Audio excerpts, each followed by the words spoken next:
Prologue. Inspector Lindsay Boxer. It is an unusually warm night in July, but I'm shivering badly as I stand on the substantial gray stone terrace outside my apartment. I'm looking out over glorious San Francisco, and I have my service revolver pressed against the side of my temple. God damn you, God, I whisper.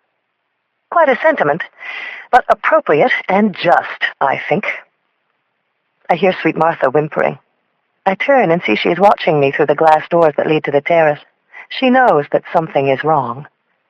It's okay, I call to her through the door. I'm okay. Go lie down, girl. Martha won't leave, though, won't look away.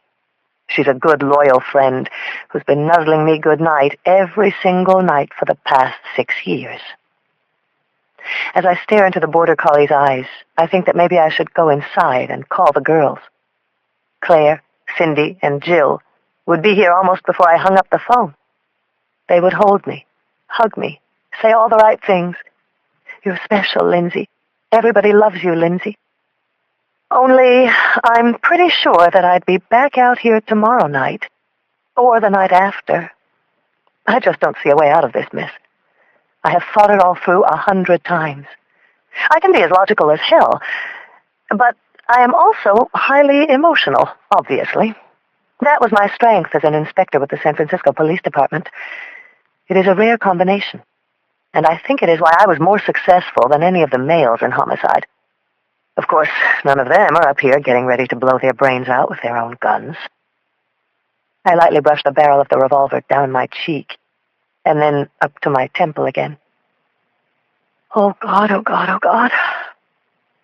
I am reminded of soft hands, of Chris, and that starts me crying. Lots of images are coming, way too fast for me to handle.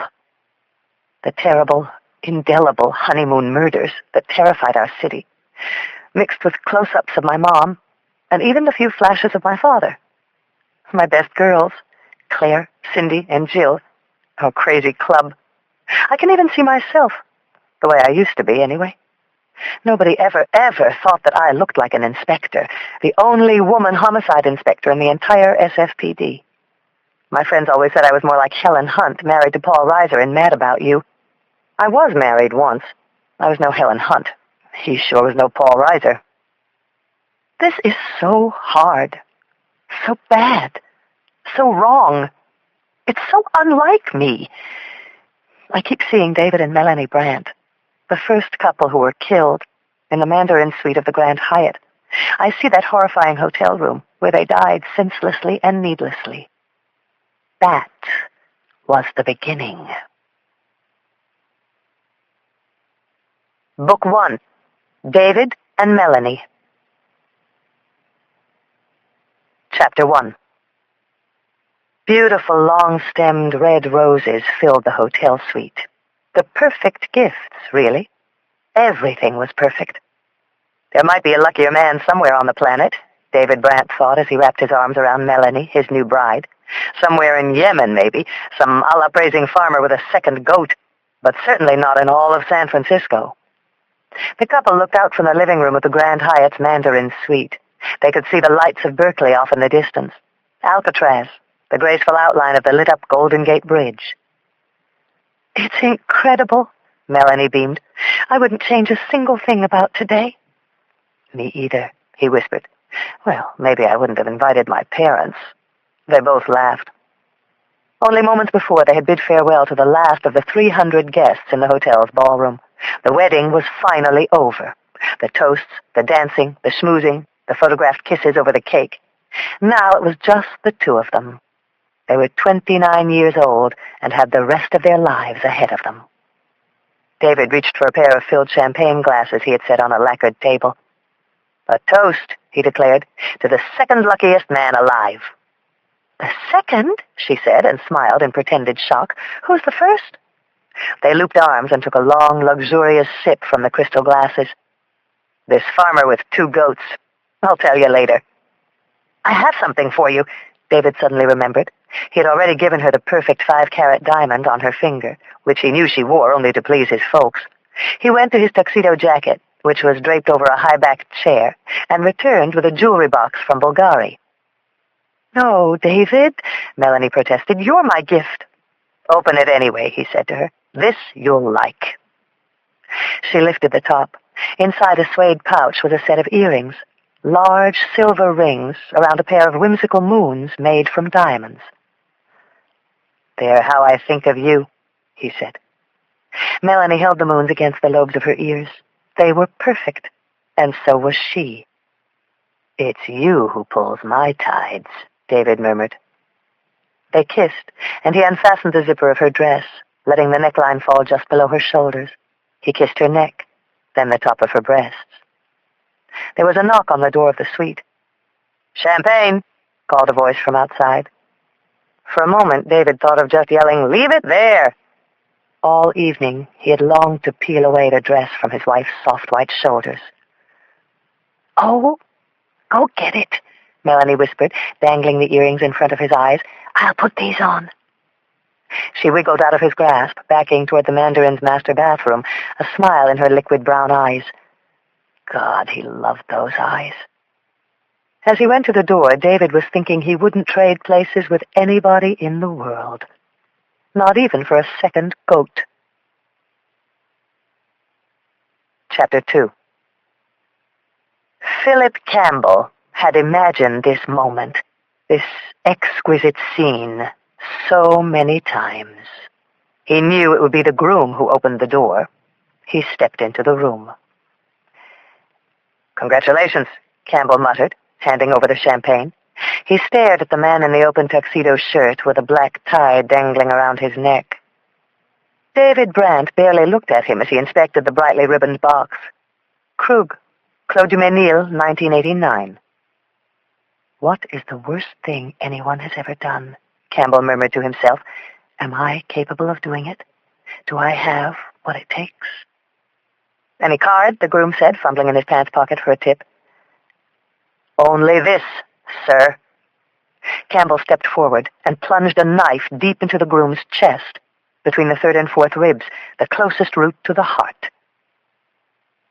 "For the man who has everything," Campbell said. He pushed his way into the room and slammed the door shut with a swift kick. He spun David Brandt around, shoved his back against the door, and powered the blade in deeper. The groom stiffened in a spasm of shock and pain. Guttural sounds escaped from his chest, tiny, gurgling, choking breaths. His eyes bulged in disbelief. "This is amazing," Campbell thought. He could actually feel the groom's strength leaking away. The man had just experienced one of the great moments of his life, and now, minutes later, he was dying. Campbell stepped back, and the groom's body crumpled to the floor. The room began to tilt like a listing boat. Then everything began to speed up and run together. He felt as if he were watching a flickering newsreel. Amazing. Nothing like he had expected. Campbell heard the wife's voice and had the presence of mind to pull the blade out of David Brandt's chest. He rushed to intercept her as she came from the bedroom, still in her long, lacy gown. "David?" she said, with an expectant smile that turned to shock at the sight of Campbell. "Where's David? Who are you? Who are you?" Her eyes traveled over him, terror-ridden, fixing on his face, the knife blade, then to her husband's body on the floor. "Oh, my God! David!" she screamed. "Oh, David! David!" Campbell wanted to remember her like this. The frozen, wide-eyed look, the promise and hope that just moments ago had shined so brightly were now shattered. The words poured from his mouth. "You want to know why? Well, so do I." "What have you done?" Melanie screamed again. She struggled to understand. Her terrified eyes darted back and forth, sweeping the room for a way out. She made a sudden dash for the living room door. Campbell grabbed her wrist and brought the bloody knife up to her throat. "Please," she whimpered, her eyes frozen. "Please don't kill me." "The truth is, Melanie, I'm here to save you," he said as he smiled into her quivering face. Campbell lowered the blade and sliced into her. The slender body jolted up with a sudden cry. Her eyes flickered like a weak electric bulb. A deathly rattle shot through her. "Why?" her begging eyes pleaded. Why? It took a full minute for him to regain his breath. The smell of Melanie Brandt's blood was deep in his nostrils. He almost couldn't believe what he had done. He carried the bride's body back into the bedroom and placed her on the bed. She was beautiful. Delicate features, and so young. He remembered when he had first seen her and how he had been taken with her then. She had thought the whole world was in front of her. He rubbed his hand against the smooth surface of her cheek and cupped one of her earrings, a smiling moon. What is the worst thing anyone has ever done? Philip Campbell asked himself again, heart pounding in his chest. Was this it? Had he just done it? Not yet, a voice inside answered. Not quite yet. Slowly, he lifted the bride's beautiful white wedding dress. Chapter 3.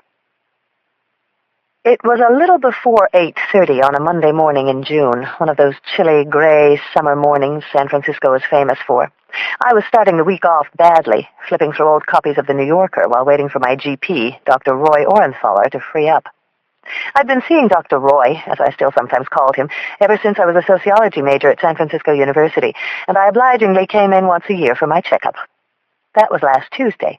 To my surprise, he had called at the end of the week and asked me to stop in today before work.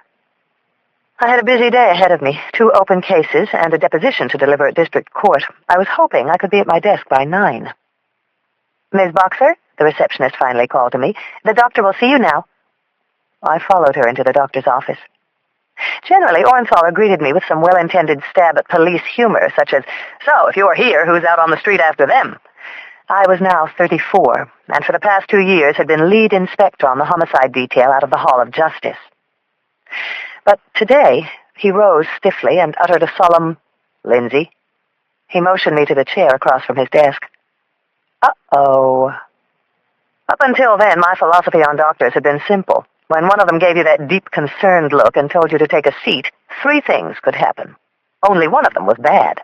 They were either asking you out, getting ready to lay on some bad news, or they'd just spent a fortune reupholstering the furniture. "I want to show you something," Orenthaler began. He held a slide up against a light. He pointed to splotches of tiny ghost-like spheres in a current of smaller pellets. "This is a blow-up of the blood smear we took from you.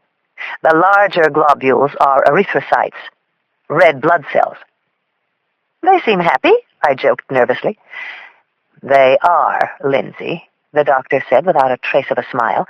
"Problem is, you don't have many." I fixed on his eyes, hoping they would relax and that we'd move on to something trivial like, "You better start cutting down those long hours, Lindsay." "There's a condition, Lindsay," Orenthaler went on. "Naegeli's aplastic anemia. It's rare. Basically, the body no longer manufactures red blood cells." He held up a photo. "This is what a normal blood workup looks like." On this one, the dark background looked like the intersection of Market and Powell at 5 p.m., a virtual traffic jam of compressed, energetic spheres. Speedy messengers, all carrying oxygen to parts of someone else's body.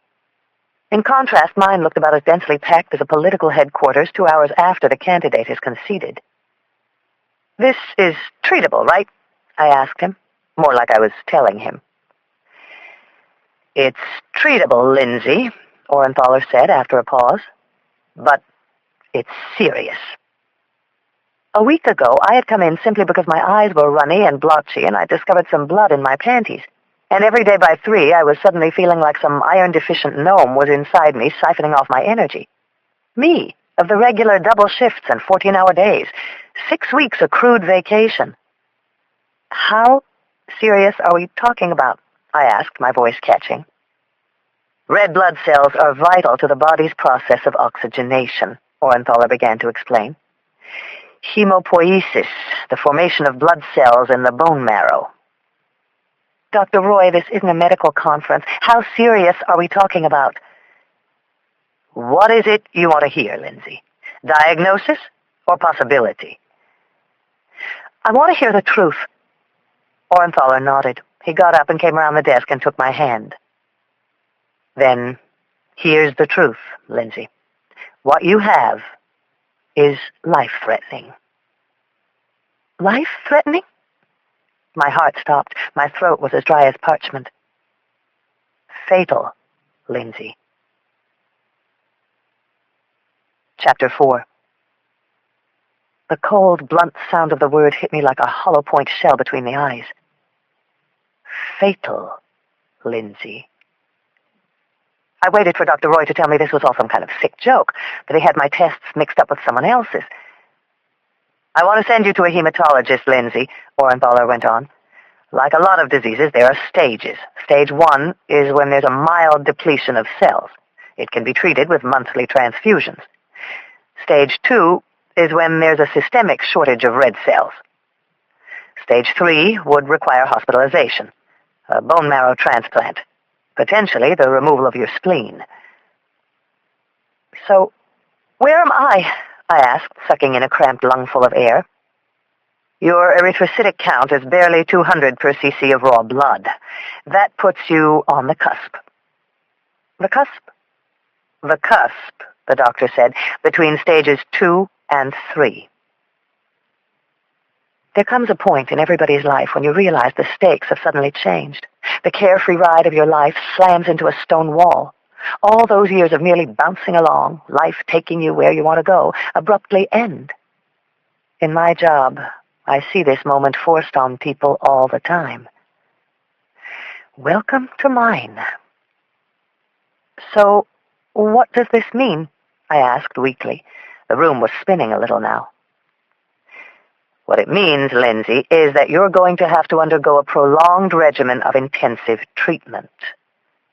I shook my head. What does it mean for my job? I've been in homicide for 6 years now, the past 2 as lead homicide inspector. With any luck, when my lieutenant was up for promotion, I'd be in line for his job. The department needed strong women. They could go far. Until that moment, I had thought that I would go far. Right now, the doctor said, I don't think it means anything. As long as you feel strong while you're undergoing treatment, you can continue to work. In fact, it might even be good therapy. Suddenly, I felt as if the walls of the room were closing in on me and I was suffocating. I'll give you the name of the hematologist, Orenthaler said. He went on about the doctor's credentials, but I found myself no longer hearing him. I was thinking, who am I going to tell? Mom had died 10 years before from breast cancer. Dad had been out of the picture since I was 13. I had a sister, Kat, but she was living a nice, neat life down in Newport Beach. And for her, just making a right turn on red brought on a moment of crisis.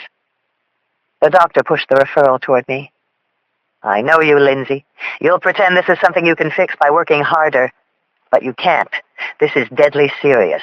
I want you to call him today. Suddenly, my beeper sounded. I fumbled for it in my bag and looked at the number. It was the office. Jacoby. I need a phone, I said. Orenthaler shot me a reproving look, one that read, I told you, Lindsay. Like you said, I forced a nervous smile. Therapy. He nodded to the phone on his desk and left the room. I went through the motions of dialing my partner. Fun's over, Boxer. Jacoby's gruff voice came on the line. We got a double 180, the Grand Hyatt. My head was spinning with what the doctor had told me. In a fog, I must not have responded. You hear me, Boxer? Work time. You on the way? Yeah, I finally said. And wear something nice, my partner grunted, like you would to a wedding. Chapter 5. How I got from Dr. Orenthaler's office out in Noe Valley all the way to the Hyatt in Union Square, I don't remember. I kept hearing the doctor's words sounding over and over in my head. In severe cases, Negli's can be fatal. All I know is that barely 12 minutes after Jacoby's call, my 10-year-old Bronco screeched to a halt in front of the hotel's atrium entrance. The street was ablaze with police activity. Jesus, what the hell had happened? The entire block between Sutter and Union Square had been cordoned off by a barricade of blue and whites. In the hotel entrance, a cluster of uniforms crowded about, checking people going in and out, waving the crowd of onlookers away. I badged my way into the lobby. 2 uniformed cops, whom I recognized, were standing in front. Murray, a pot-bellied cop in the last year of his hitch, and his younger partner, Vasquez. I asked Murray to bring me up to speed. "What I've been told is that there's 2 VIPs murdered on the 30th floor. All the brainpower's up there now." "Who's presiding?" I asked, feeling my energies returning.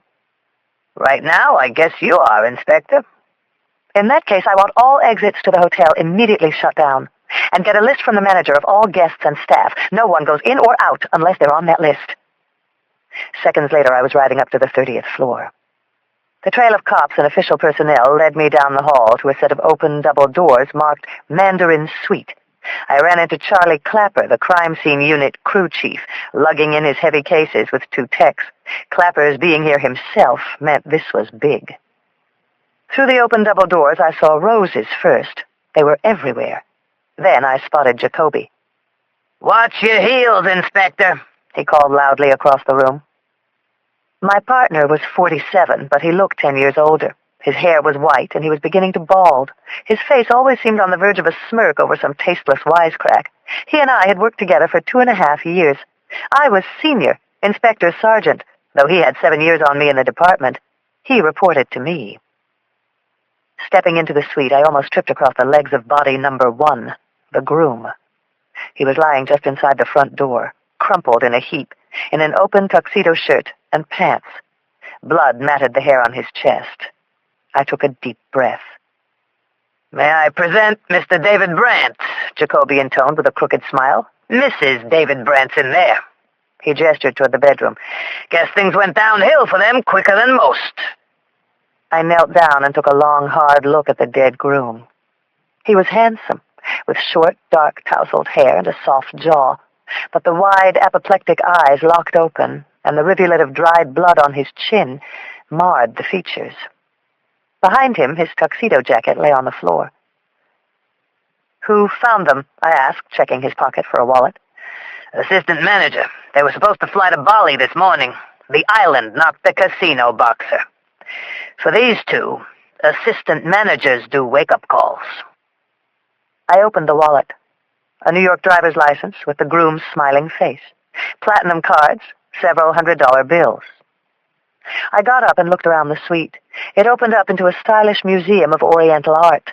Celadon dragons, chairs, and couches decorated with imperial court scenes. The roses, of course. I was more the cozy bed and breakfast type, but if you were into making a statement, this was about as substantial a statement as you could make. "Let's meet the bride," Jacoby said. I followed through a set of open double doors into the master bedroom and stopped. The bride lay on her back on a large canopy bed. I'd been to 100 homicides and could radar in on the body as quick as anyone, but this I wasn't prepared for. It sent a wave of compassion racing down my spine. The bride was still in her wedding dress. Chapter 6. You never see so many murder victims that it stops making you hurt, but this one was especially hard to look at. She was so young and beautiful, calm, tranquil, and undisturbed, except for the 3 crimson flowers of blood spread on her white chest. She looked as if she were a sleeping princess awaiting her prince, but her prince was in the other room, his guts spilled all over the floor. "What do you want for $3,500 a night?" Jacoby shrugged. "The whole fairy tale?" It was taking everything I had just to keep my grip on what I had to do. I glared, as if a single venomous look could shut Jacoby down. "Geez, Boxer, what's going on?" His face sagged. "It was just a joke." Whatever it was, his childlike, remorseful expression brought me back. The bride was wearing a large diamond on her right hand and fancy earrings. Whatever the killer's motive, it wasn't robbery. A tech from the medical examiner's office was about to begin his initial examination. "Looks like 3 stab wounds," he said. "She must have showed a lot of heart. He got the groom with 1. What flashed through my mind was that fully 90% of all homicides were about money or sex. This one didn't seem to be about money. "When's the last time anyone saw them?" I asked. A little after 10 last night. That's when the humongous reception ended downstairs. And not after that? I know this isn't exactly your terrain, Boxer, Jacoby said. He broke into a grin. But generally, people don't see the bride and groom for a while after the party. I smiled thinly, stood up, looked back across the large, lavish suite. So, surprise me, Jacoby. Who springs for a room like this? The groom's father is some Wall Street big shot from back east. He and his wife are down in a room on the 12th floor. I was told it was quite a shindig downstairs. Up here, too. Look at all these goddamn roses. I went back over to the groom and spotted what looked like a gift box of champagne on a marble console near the door. There was a spray of blood all over it. Assistant manager noticed it, Jacoby said. My guess is whoever did this brought it in with him. They see anyone around? Yeah, a lot of people in tuxes. It was a wedding, right? I read the champagne bottle label. Krug, Clos du Menil, 1989. That tell you something? Jacoby asked. Only that the killer has good taste. I looked at the blood-smeared tuxedo jacket. There was a single slash mark on the side where the fatal knife wound had gone through. I figure the killer must have stripped it off after he stabbed him, Jacoby shrugged. Why the hell would he do that? I muttered out loud. Dunno. We'll have to ask him. Charlie Clapper was eyeing me from the hallway to see if it was okay to get started. I nodded him in. Then I went back to the bride. I had a bad feeling about this one. If it's not about money, then sex. I lifted the fancy tulle lining of her skirt. The coldest, bitterest confirmation sliced through me. The bride's panties had been pulled down and were dangling off one foot. A fierce anger rose in my chest. I looked into the bride's eyes. Everything had been ahead of her, every hope and dream. Now she was a slaughtered corpse, defiled, possibly raped on her wedding night. As I stood there, blinking as I stared down at her face, I suddenly realized that I was crying. "Warren," I said to Jacoby, "I want you to speak with the groom's parents," I said, sucking in a breath. "I want everyone who was on this floor last night interviewed. If they've checked out, I want them traced. And a list of all hotel staff on duty last night." I knew if I didn't get out now, I couldn't hold back the tide any longer. "Now, Warren, please, now." I avoided his eyes as I skirted past him out of the suite. "What the hell's wrong with Boxer?" Charlie Clapper asked. "You know women," I heard Jacoby reply. "They always cry at weddings." Chapter 7. Philip Campbell was walking along Powell Street toward Union Square and the Hyatt. The police had actually blockaded the street, and the crowd outside the hotel was growing quickly. The howling screams of police and emergency vehicles filled the air.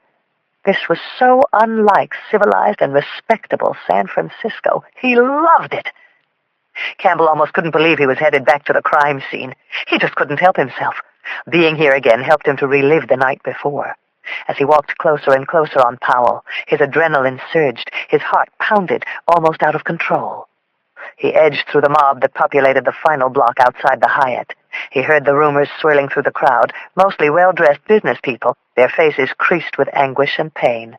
There were rumors of a fire at the hotel, a jumper, a homicide, a suicide, but nothing came close to the horror of the actual event. Finally, he got close enough so that he could watch the San Francisco police at work. A couple of them were surveying the crowd, looking for him. He wasn't worried about being discovered, not at all. It just wasn't going to happen.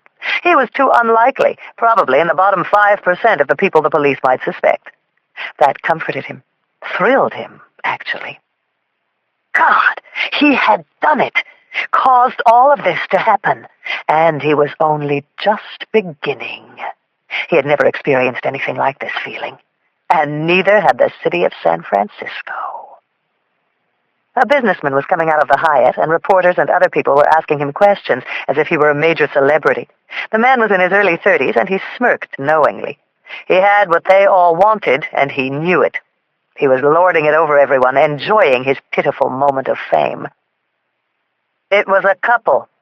Murdered in the penthouse. He could overhear the man. They were on their honeymoon. Sad, huh?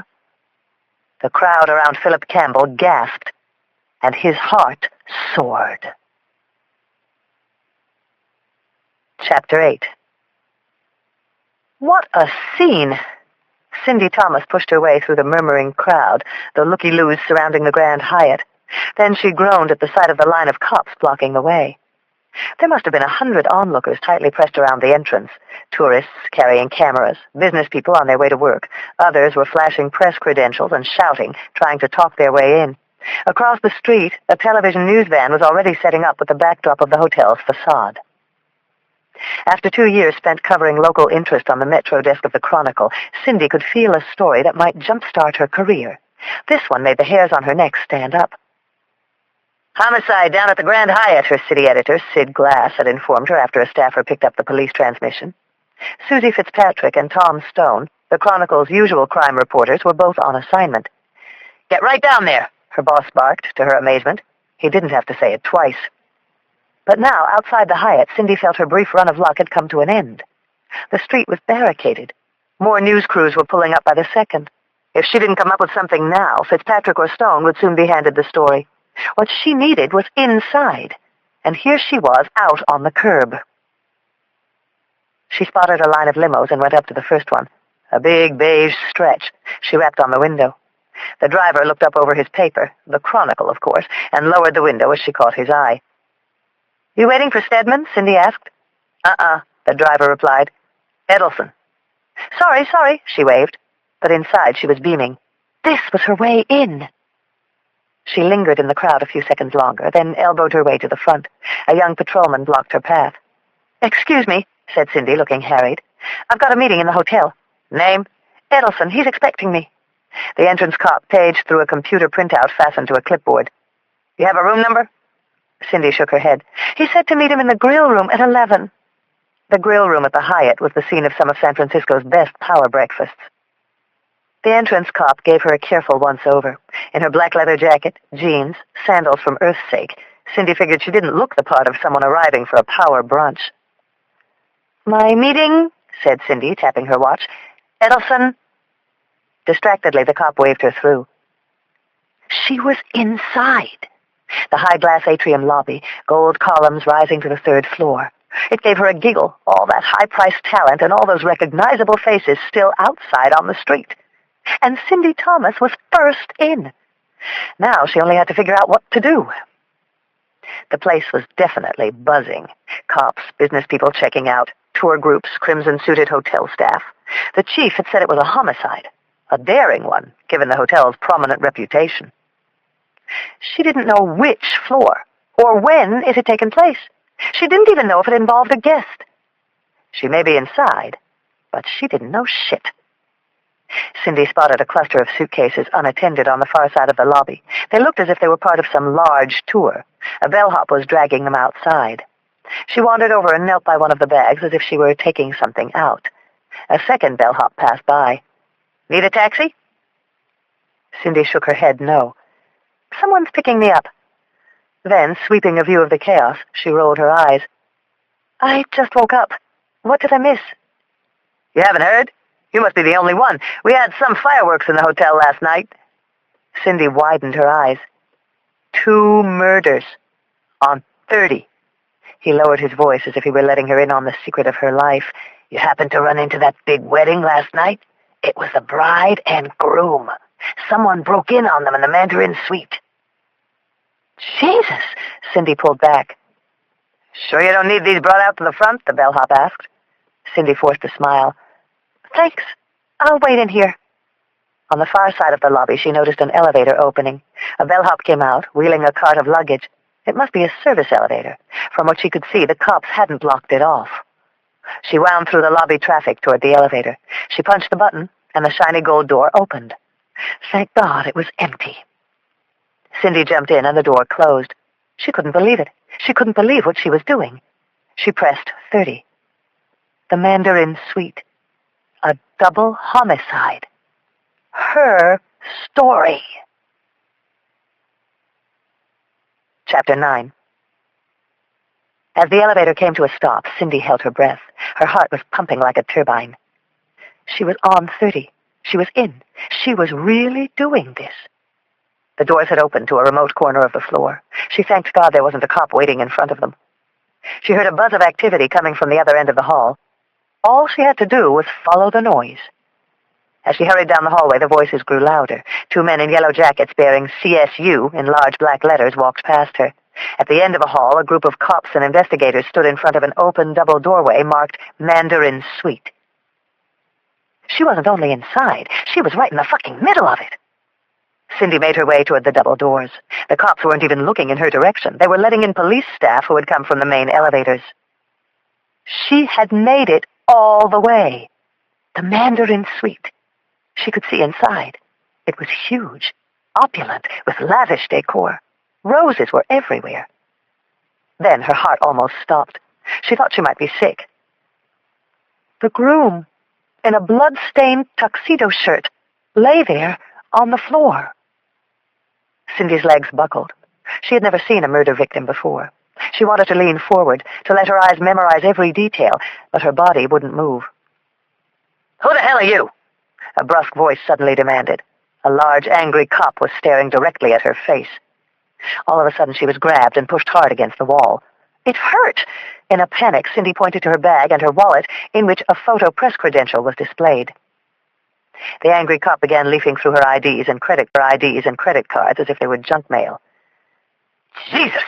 The thick-necked patrolman scowled with a face like a slobbering Doberman. "She's a reporter." "How in hell did you get up here?" His partner came over and demanded. "Get her the hell out," Doberman barked to him, "and keep the ID. She won't get within a mile of a police briefing for the next year." His partner dragged her by the arm to the main elevator bank. Over her shoulder, Cindy got a final glimpse of the dead man's legs splayed near the door. It was awful, terrifying, and sad. She was shaking. "Show this reporter to the front door," he instructed a third cop manning the elevator. He flicked her press ID as if it were a playing card. "Hope losing this was worth the ride up." As the doors closed, a voice yelled, "Hold it!" A tall woman in a powder blue T-shirt and brocade vest with a badge fastened to her waist stepped in. The cop was nice-looking, with sandy blonde hair, but she was clearly upset. She let out a deep sigh as the doors closed. "Rough in there, Inspector?" the cop accompanying Cindy inquired. "Yeah," the woman said, not even turning her head. The word inspector went off like a flash in Cindy's mind. Cindy couldn't believe it. The scene must be beyond awful for an inspector to be that upset. As the elevator descended, she rode the entire 30 floors, just blinking her eyes and looking straight ahead. When the doors opened to the lobby, the inspector rushed off. "You see the front door?" the cop said to Cindy. "Go through it. Don't come back." As soon as the elevator doors had closed, she spun around and scanned the vast lobby for a sight of the detective. She caught a flash of her going into the ladies' room. Cindy hurriedly followed her in. Just the two of them in there. The detective stood in front of a mirror. She looked close to 6 feet tall, slender and impressive. To Cindy's amazement, it was clear she had been crying. Jesus! She was back on the inside again. What had the inspector seen to get her so upset? "You okay?" Cindy finally inquired in a soft voice. The detective tensed up when she realized she wasn't alone, but she had this look on her face, as if she were on the verge of letting it all out. "You're that reporter, aren't you? You're the one who got upstairs." Cindy nodded. "So how did you make it all the way up there?" "I don't know. Luck, maybe." The detective pulled out a tissue and dabbed at her eyes. "Well, I'm afraid your luck's over, if you're looking for something from me." "I didn't mean that," Cindy said. "You sure you're all right?" The cop turned around. Her eyes shouted, "I've got nothing to say to you," but they lied. It was as if she needed to do exactly that, talk to someone more than anything in the world. It was one of those strange moments when Cindy knew there was something under the surface. If the roles just shifted and she had the chance, the two of them might even become friends. Cindy reached into her pocket, pulled out a card, and placed it on the sink counter in front of the detective. "If you ever want to talk." The color came back into the inspector's pretty face. She hesitated, then gave Cindy the slimmest, faintest edge of a smile. Cindy smiled in return. As long as I'm here. She went up to the sink and took out her makeup kit, catching the policewoman's eye in the mirror. Nice vest, she said. Chapter 10. I work out of the Hall of Justice. The Hall, as we referred to the gray 10-story granite slab that housed the city's Department of Justice, was located just west of the freeway on 6th and Bryant. If the building itself, with its faded antiseptic halls, didn't communicate that law enforcement lacked a sense of style, the surrounding neighborhood surely did. Hand-painted bail bondsman shacks, auto parts stores, parking lots, and dingy cafes. Whatever ailed you, you could find it at the Hall. Auto theft, sex crimes, robbery. The district attorney was on 8, with cubicles filled with bright young prosecutors, a floor of holding cells on 10, one-stop shopping, arrest to arraignment. Next door, we even had the morgue. After a hasty bare-bones news conference, Jacoby and I agreed to meet upstairs and go over what we had so far. The 12 of us who covered homicide for the entire city shared a 20-by-30 squad room lit by harsh fluorescent lights. My desk was choice, by the window, cheerily overlooking the entrance ramp to the freeway. It was always covered with folders, stacks of photos, department releases. The one really personal item on it was a plexiglass cube my first partner had given me. It was inscribed with the words, "You can't tell which way the train went by looking at the tracks." I made myself a cup of tea and met Jacoby in interrogation room 1. I drew 2 columns on a freestanding chalkboard, one for what we knew, one for what we had to check out. Jacoby's initial talk with the groom's parents had produced nothing. The father was a big-time Wall Street guy who ran a firm that handled international buyouts.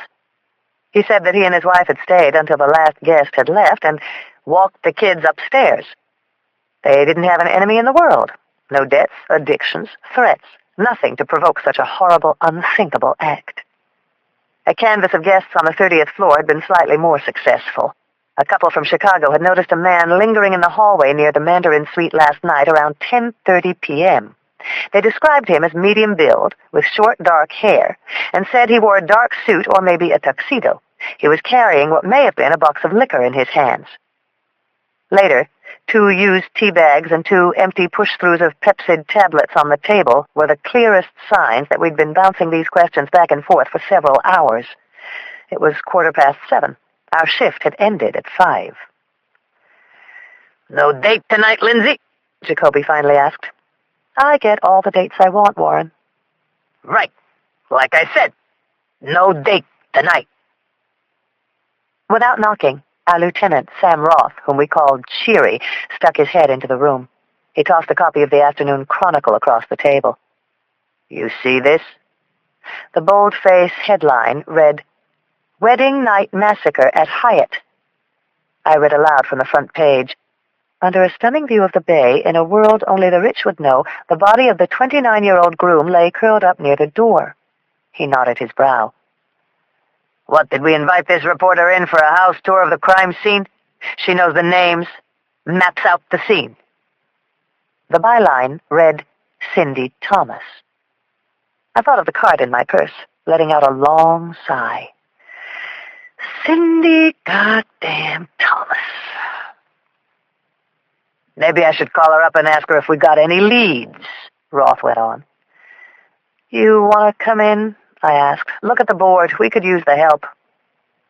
Roth just stood there, chewing on his puffy lower lip. He was about to close the door behind him, but he turned back. "Lindsay, be in my office at 9:15 tomorrow. We need to lay this thing out carefully. For now, it's yours." Then he shut the door. I sat down on the table. A heavy weight seemed to be pressing on me. The whole day had passed. I hadn't found a single moment to deal with my own news. "You okay?" Jacoby asked. I looked at him, on the verge of letting it all out, or maybe crying again. "That was a tough crime scene," he said at the door.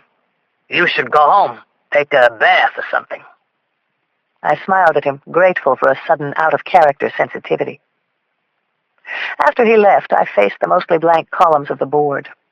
I felt so weak and empty, I could barely push myself up.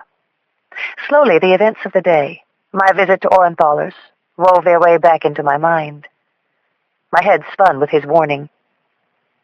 "Fatal. Lindsay. Then I was hit with the crushing realization. It was going on 8 o'clock. I had never called Orenthaler's specialist. Chapter 11. That night, when I got home, I did sort of take Jacoby's advice. First, I walked my dog, Sweet Martha. 2 of my neighbors take care of Martha during the day, but she's always ready for our nightly romp. After the walk, I kicked off my aerosol pumps, tossed my gun and clothes on the bed, and took a long, hot shower, bringing in a Killian's with me. The image of David and Melanie Brandt washed away for the night. They could sleep. But there was still Orenthaler, and Nagley's, and the call to the specialist I had dreaded the whole day and never made. No matter how many times I lifted my face into the hot spray, I could not rinse the long day away. My life had changed. I was no longer just fighting murderers on the street. I was fighting for my life. When I got out, I ran a brush through my hair and looked at myself for a long time in the mirror. A thought came into my mind that rarely occurred to me. I was pretty. Not a beauty, but cute. Tall, almost 5'10". Decent shape for somebody who occasionally binges on beer and butterscotch praline ice cream. I had these animated, bright brown eyes. I didn't back down. How could it be that I was going to die? Tonight, my eyes were different, though. Scared.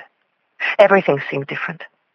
Surf the waves, I heard a voice inside me say. Stand tall. You always stand tall. As much as I tried to press it back, the question formed.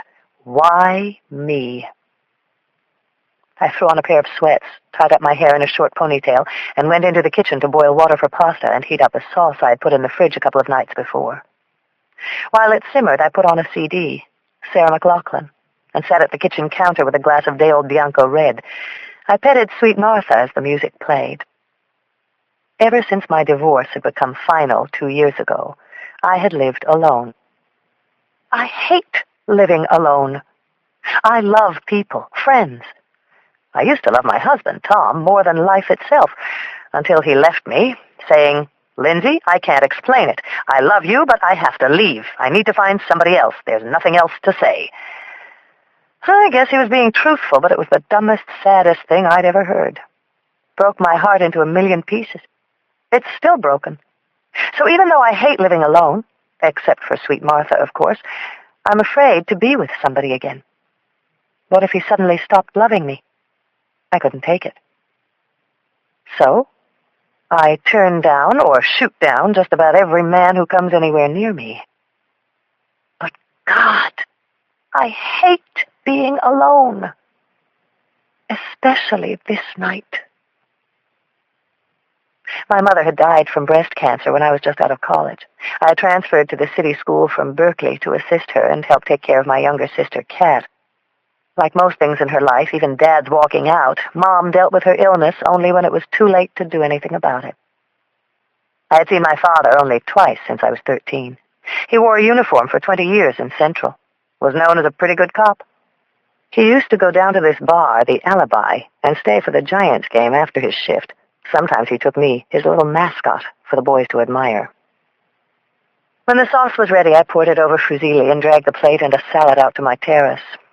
Martha tagged along. She'd been my shadow since I adopted her from the Border Collie Rescue Society.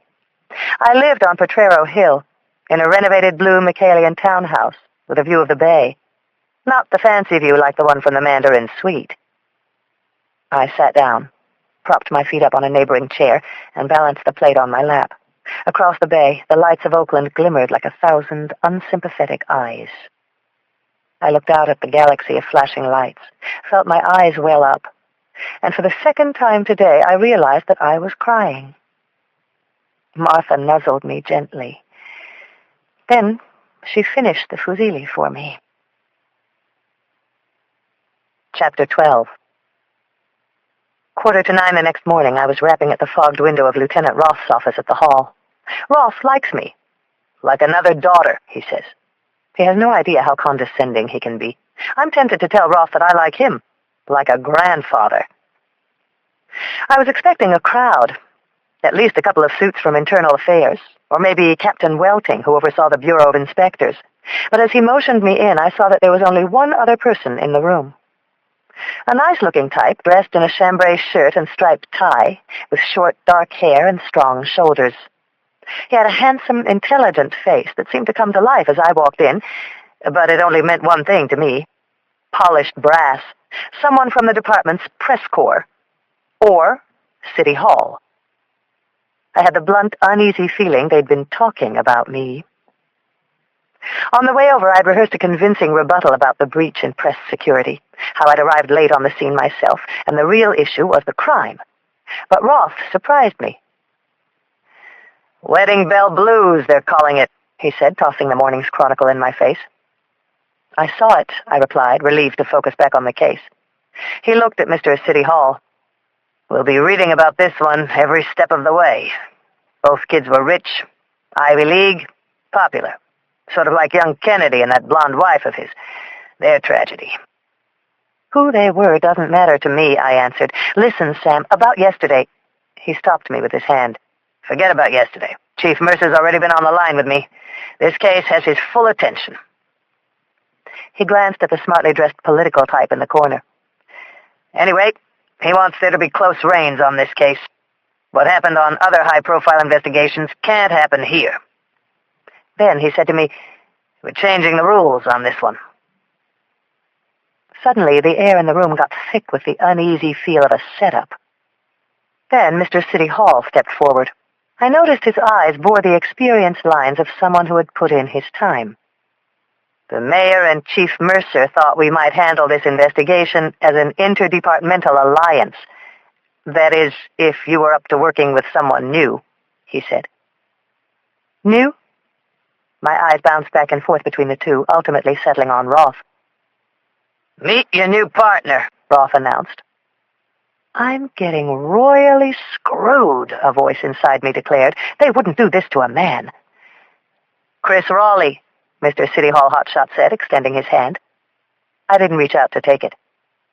"For the past few years," Roth went on, "Captain Raleigh has worked as a community action liaison with the mayor's office. He specializes in managing potentially sensitive cases." "Managing?" Raleigh rolled his eyes at me. He was trying to be self-effacing. "Containing, controlling the damage, healing any wounds in the community afterwards." "Oh," I shot back, "you're a marketing man." He smiled. Every part of him oozed a practiced, confident air I associated with the kind of men who sat around large tables at City Hall.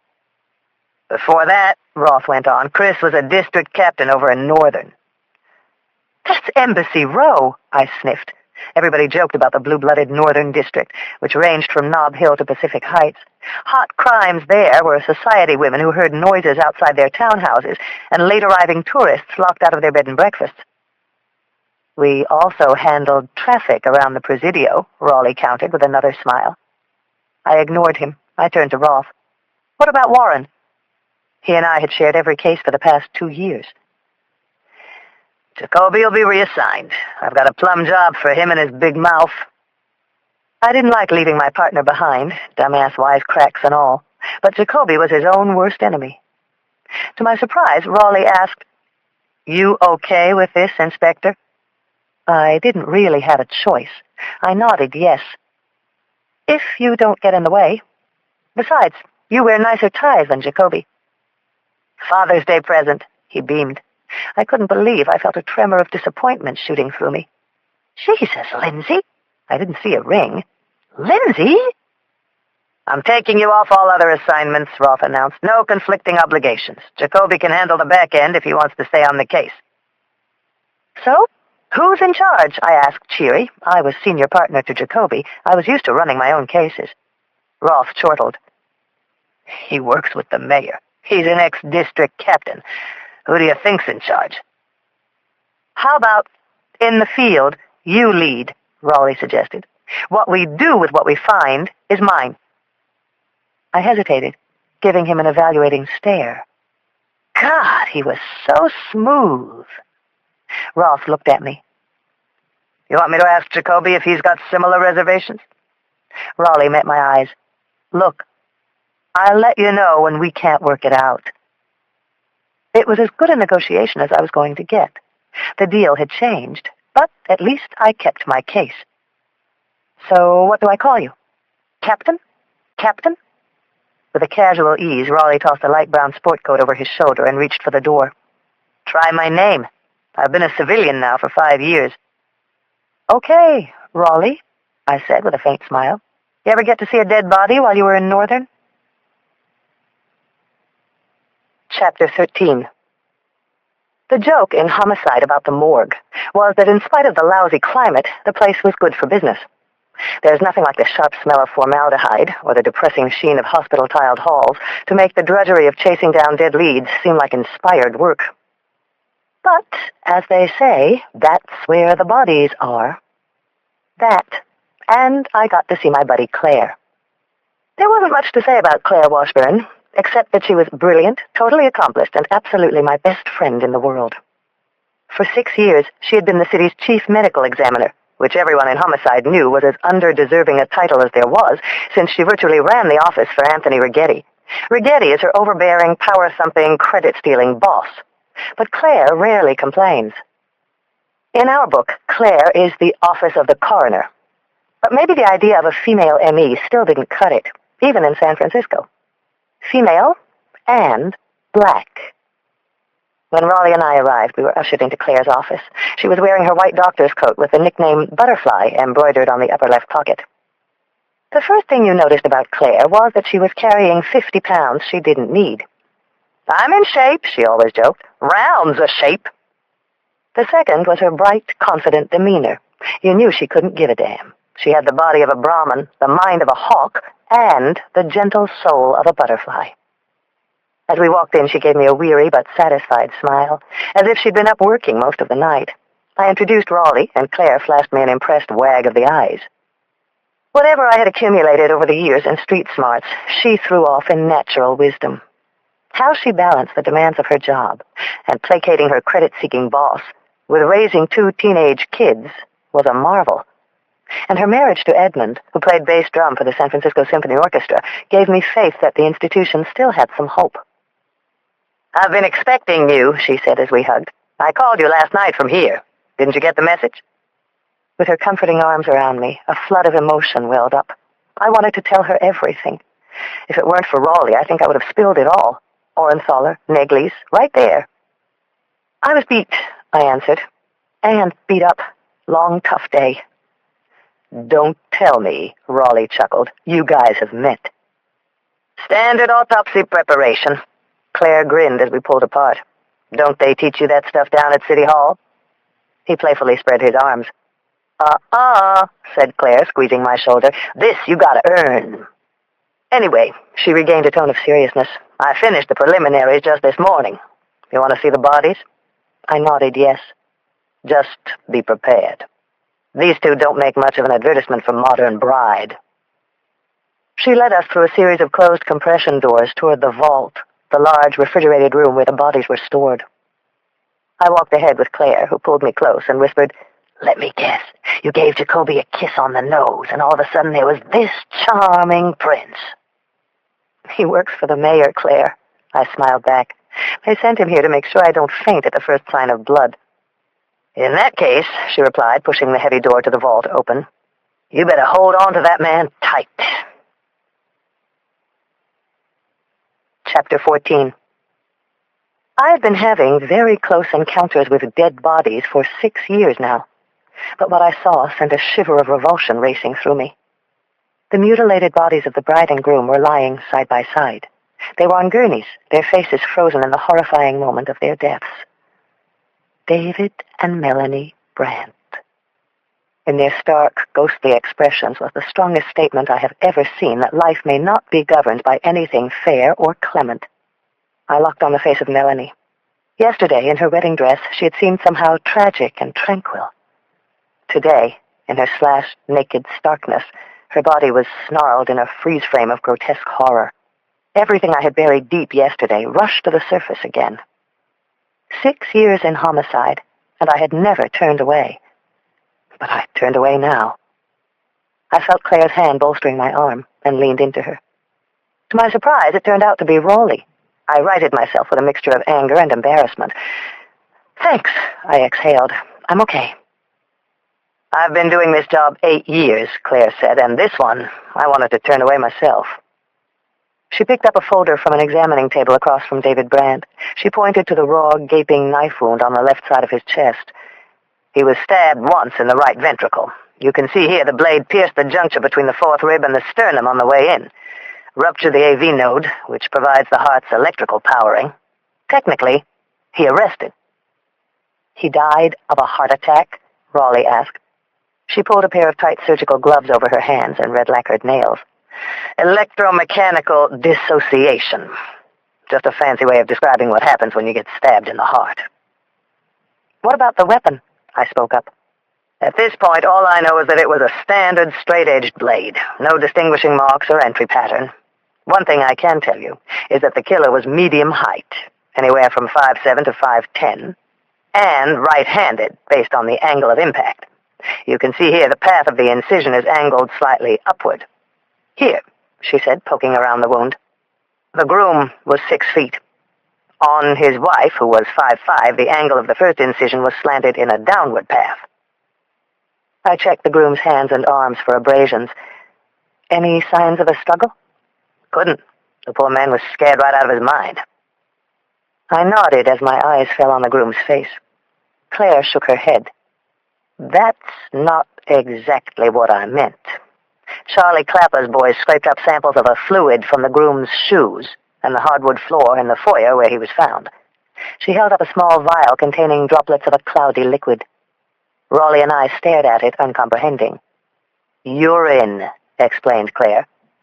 "The poor man apparently went in his pants. Must have been a gusher." She pulled a white sheet over David Brandt's face and shook her head. "I figure that's one secret we can keep to ourselves." "Unfortunately," she said with a sigh, "things didn't happen nearly as swiftly for the bride." She led us over to the bride's gurney.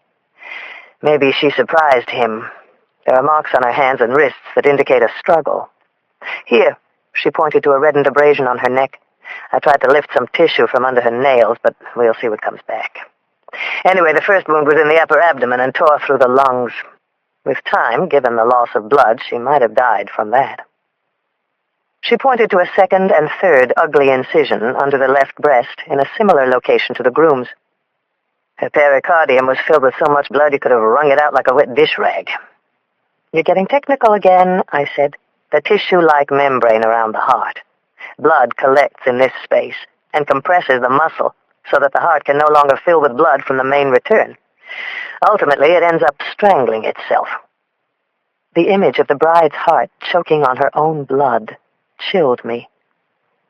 "It's almost as if he wanted to duplicate the wounds," I said, studying the knife entry points. "I thought of that," said Claire. "Straight line to the heart." Raleigh furrowed his brow. "So the killer could be professional?" Claire shrugged. "By the technical pattern of the wounds, perhaps, but I don't think so." There was a hesitancy in her voice. I looked up and fixed on her grim eyes. "So what I need to know is, was she sexually molested?" She swallowed. "There are clear signs of some sort of post-mortem penetration. The vaginal mucosa was severely extended, and I found small lacerations around the introitus." My body stiffened in rage. "She was raped." "If she was raped," Claire replied, "it was a very bad deal. The vaginal cavity was as wide as I've ever seen it. Honestly, I don't think we're talking penile entry at all." "Blunt instrument?" Raleigh said. "Certainly wide enough. But there are abrasions along the vaginal walls consistent with some kind of ring." Claire took in a breath. Personally, I'd go with a fist." The angry, shocking nature of Melanie Brandt's death shivered me again. She had been mutilated, defiled. A fist. It had a blunt, savage finality to it. Her assailant wasn't just trying to act out his nightmare, but wanted to shame her as well. Why? "If you can handle one more thing, follow me," Claire said. She led us out through a swinging door into an adjoining lab. On an apron of white sterile paper lay the blood-smeared tuxedo jacket we had found next to the groom. Claire picked it up by the collar. Clapper loaned it to me. Of course, the obvious thing was to confirm whose blood was actually on it. The left front panel was slashed through with the fatal incision and sprayed with dark splotches of blood. Where this starts to get really interesting, said Claire, is that it wasn't just David Brandt's blood that I found on the front of the jacket. Raleigh and I gaped in surprise. The killers? He said, wide-eyed. She shook her head. No, the brides. I made a fast recollection of the crime scene. The groom had been killed at the door, his wife 30 feet away in the master bedroom. How could the bride's blood get on his jacket? I said, confused. I struggled with the same thing, so I went back and lined up the jacket against the groom's torso. The slash mark didn't quite match up with his wound. Look, the groom's wound was here, 4th rib. The slash marks on the jacket are 3 inches higher. Checking further, the damn jacket isn't even the same brand as the pants. This is Joseph Abowd. Claire winked, seeing the gears of my brain shift into place.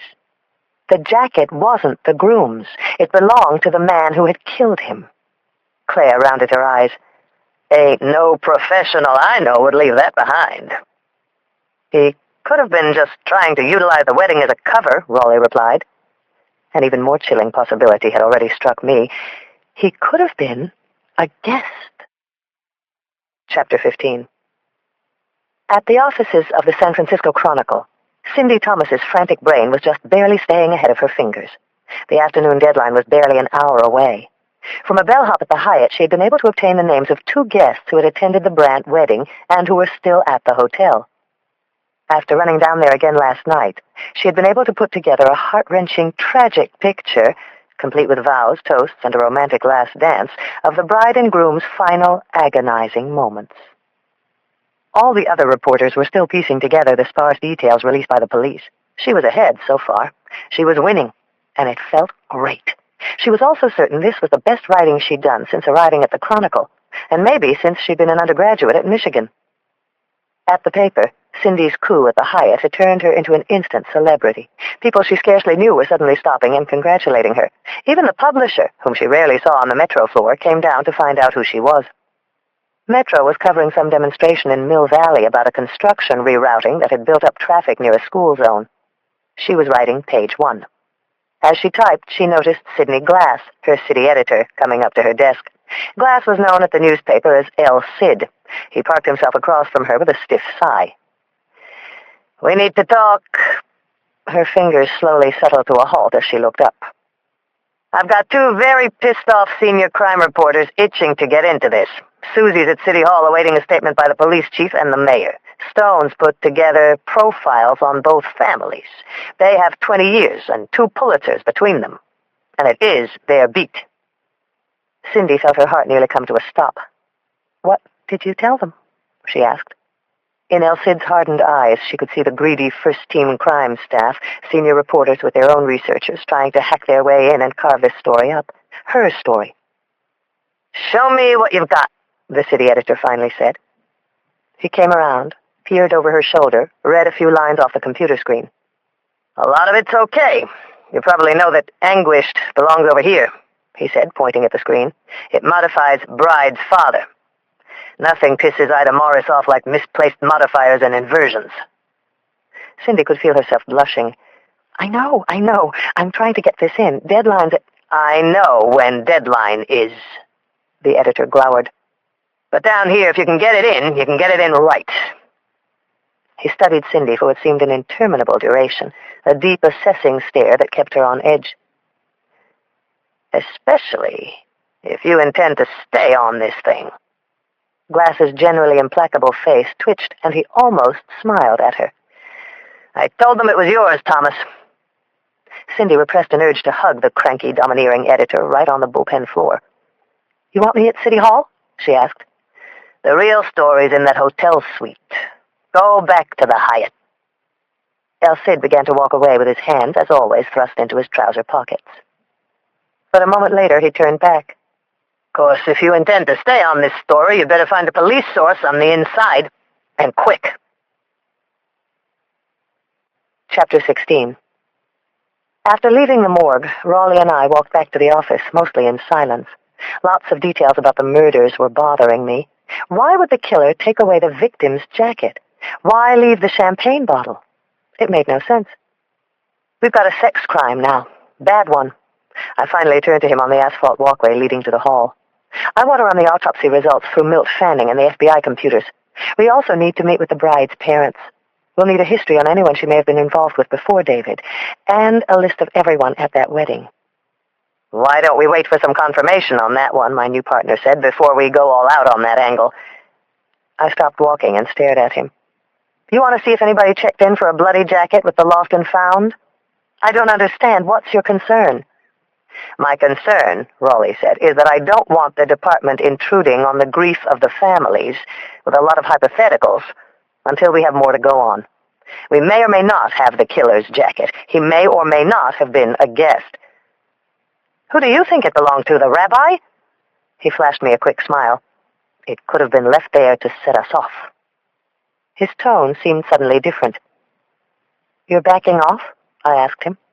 I'm not backing off, he said. Until we have something firm, every old boyfriend of the bride, or casualty of some corporate downsizing Gerald Brandt had a hand in, could be rolled out as a possible suspect. I'd rather the spotlight wasn't aimed back at them unless we have something firm to go on. Here it was.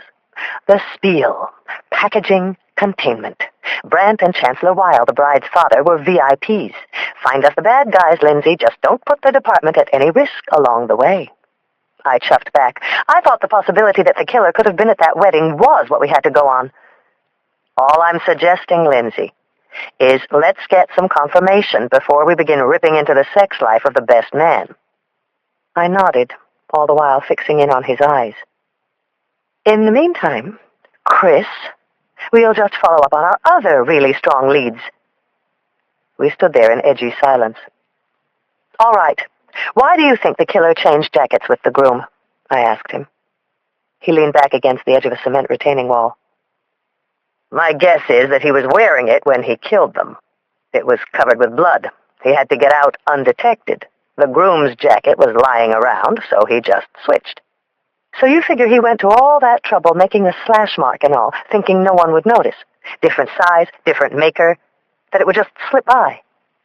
Raleigh, why did he leave it behind? Why wouldn't he stuff the bloody jacket into a bag or roll it under his new jacket? Okay, Raleigh conceded. I don't know. Your guess is? I didn't know why he had left it behind, but a chilling possibility was beginning to form in my mind. Possibility 1, I answered. He panicked. Maybe the phone rang or someone knocked at the door. On their wedding night? You're starting to sound like my ex-partner. I started toward the hall, and he caught up. He held the glass doors open for me. As I walked through, he took my arm. And number 2? I stood there looking squarely into his eyes, trying to assess just how far I could go with him. What's your real expertise here, anyway? I asked. He smiled, his look confident and secure. I used to be married. I didn't reply. Possibility 2. A fear was building inside me. The killer was signing his murders. He was toying with us, purposely leaving clues. One-time crime of passion killers didn't leave clues like the jacket. Professionals didn't either. Serials left clues. Chapter 17. The window that Philip Campbell was staring out had a startling view of the bay, but he didn't really notice the sights. He was lost in his thoughts. It's finally started. Everything is in play, he was thinking. The city on the bay will never be the same, will it? I will never be the same. This was complicated. Not what it seemed to be, but beautiful in its own way. He had closed his office door, as he always did when he was absorbed in research. Lately, he had stopped catching lunch with his co-workers. They bored him. Their lives were filled with petty concerns. The stock market, the Giants and the 49ers, where they were headed on vacation. They had such shallow, simple, middle-class dreams. His were soaring. He was like the moguls thinking up their new things over in Silicon Valley. Anyway, that was all in the past. Now he had a secret. The biggest secret in the world. He pushed his business papers to the corner of his desk. This is the old world, he thought. The old me. The bore. The worker bee. He unlocked the top left drawer of his desk. Behind the usual personal clutter was a small gray lockbox. It was barely large enough to hold a packet of 3x5-inch cards. This is my world now. He thought back to the Hyatt, the bride's beautiful porcelain face, the blossoms of blood on her chest. He still couldn't believe what had taken place. The sharp crack of the knife ripping through cartilage, the gasp of her last breath. And his, of course. What were their names? Oh, Jesus Christ, he'd forgotten. No, he hadn't. The Brants. They were all over the newspapers and the TV news. With a key from his chain, he opened the small box. What spilled out into the room was the intoxicating spell of his dreams. A stack of index cards, neat and orderly, alphabetically arranged. One by one, he skimmed through them. New names. King, Merced, Passano, Peterson. All the brides and grooms. Chapter 18. Several urgent messages were on my desk when I got back from the morgue. Good. Urgent was appropriate. Charlie Clapper from CSU. Preliminary report in. Some reporters from the AP, local television stations. Even the woman from the Chronicle who had left me her card. I picked at a grilled chicken and pear salad I had brought up as I dialed Clapper back. Only good news, I joked as his voice came on the phone. In that case, I can give you a 900 number. For $2 a minute, they'll tell you anything you want to hear. I could hear it in the tone of his voice. You got nothing? Tons of partials, Lindsay, the CSU chief replied, meaning inconclusive prints his team had lifted from the room. The brides, the grooms, the assistant managers, housekeepings. You dusted the bodies? I pressed. The killer had pulled Melanie Brandt up off the floor. And the box of champagne? Of course. Nothing. Somebody was careful. What about off the floor? Fibers, shoe prints. Besides the pee? Clapper laughed. You think I'm holding out on you? You're cute, Lindsay, but I get off on bagging killers more. Meanwhile, I've got someone running that tux jacket under the microscope. I'll let you know. Roger Wilco. Thanks, Charlie, I muttered disappointedly. As I flipped further through my stack of messages, Cindy Thomas's name came to the top. Normally, I wasn't in the habit of phoning back reporters in the middle of an ongoing investigation, but this one had been smart and cool, making her way up to the crime scene, yet kind in backing off when she had me cornered in the bathroom. I found her at her desk. Thanks for calling me back, Inspector, she said in an appreciative tone. I owed you, I guess. Thanks for cutting me some slack at the hotel. Happens to us all. But I have to ask, do you always react so personally at a crime scene? You're a homicide detective, right? I didn't have the time or heart to get into a battle of wits, so I used Jacoby's line. It was a wedding. I always cry at them. What can I do for you, Miss Thomas? Cindy, I'm going to do you a favor. When I reach 5, maybe you'll do one for me. We have a homicide, a very bad one. We're not going to play Let's Make a Deal. And if we meet again, you'll find I'm not my cheeriest when I feel indebted. I guess what I was hoping for, she said, was to hear your spin on the bride and groom. Doesn't Tom Stone cover homicide for the Chronicle? I asked. I heard her take in a breath. I won't lie to you. I normally handle local interest out of Metro. Well, you got yourself a real story now. Marriage made in heaven ends up in hell. You're quick out of the gate. Truth is, Inspector, her voice grew softer, I'd never seen anything like that before. Seeing David Brandt lying there on his wedding night, I know what you must think, but it's not just about the story. I'd like to help any way I can. I appreciate that, but since we've got all these eager people with badges walking around here, we ought to give them a shot. Anyway, you should know that you sneaking your way up to the 30th floor didn't exactly get me invited to the commissioners for brunch. I had technical responsibility at the crime scene. I never thought I'd actually make it through. So we've established we don't know who owes whom here. But since it's my dime, the reporter's voice went back to a peremptory tone. I called to get your reaction to a story we're going to break later today. You know the groom's father runs a buyout firm. Our business editor pulled off Bloomberg that they backed out of a proposed agreement at the last minute with the third largest Russian automaker, Kolya Novgorod. Brandt was providing up to $200 million for a significant stake. Collier's one of those Russian conglomerates taken over by a new branch of black market capitalists. Without the cash, I'm told it's virtually bankrupt.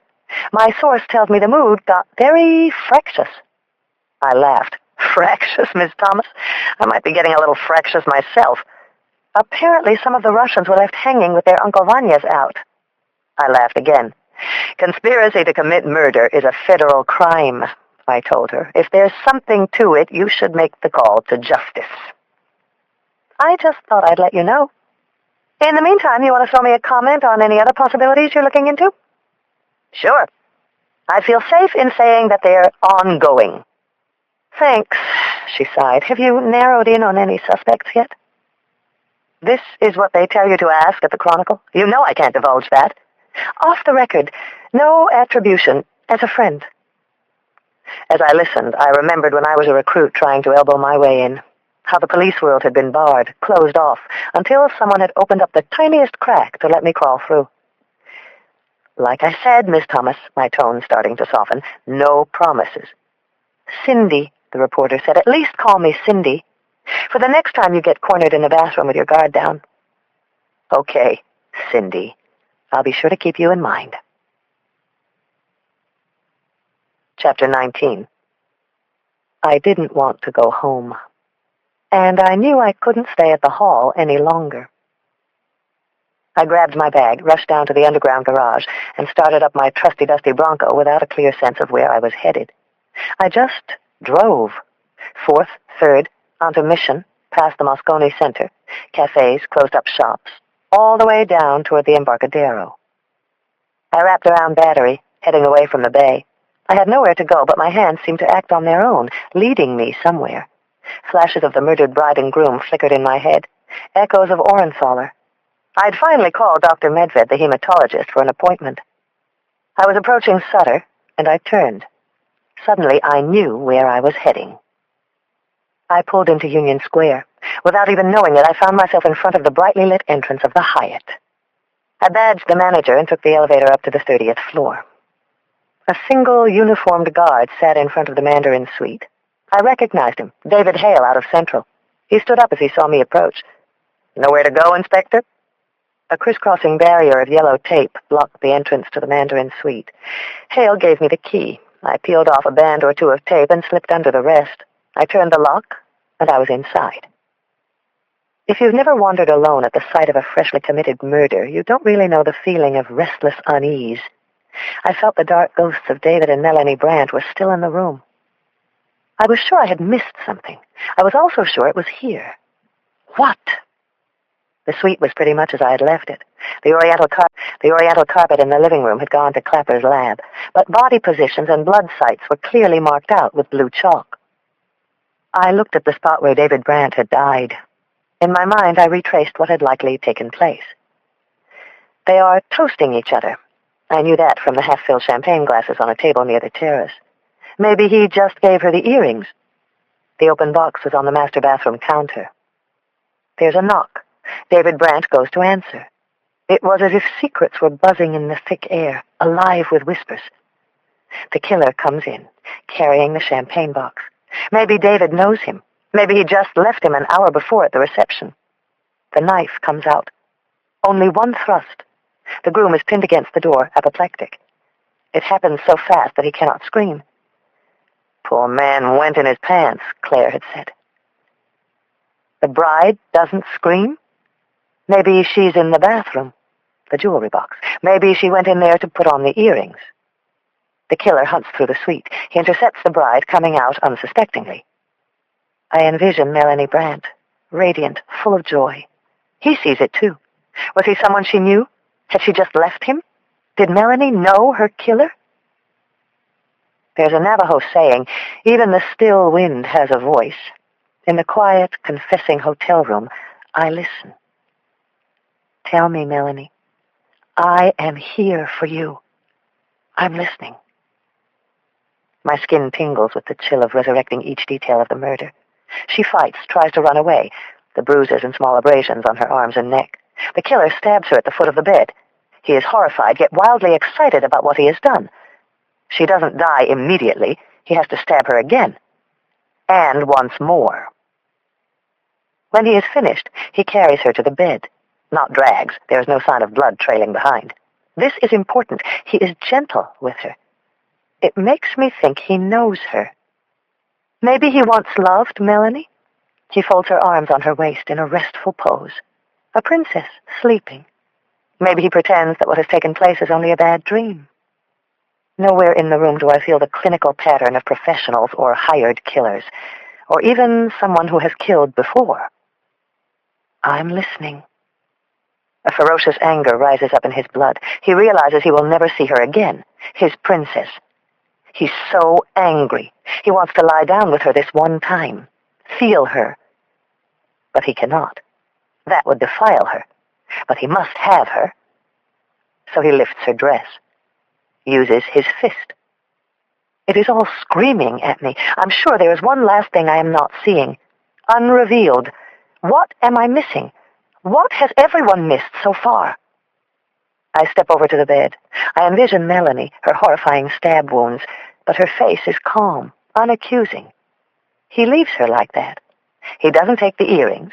He doesn't take the huge diamond ring. Then it hit me with the power of a train exploding from a dark tunnel. What was missing? What I hadn't seen? Jesus Christ, Lindsay! Rings! I ran my mind over the image of her lying there, her delicate blood-smeared hands. The diamond was still there, but...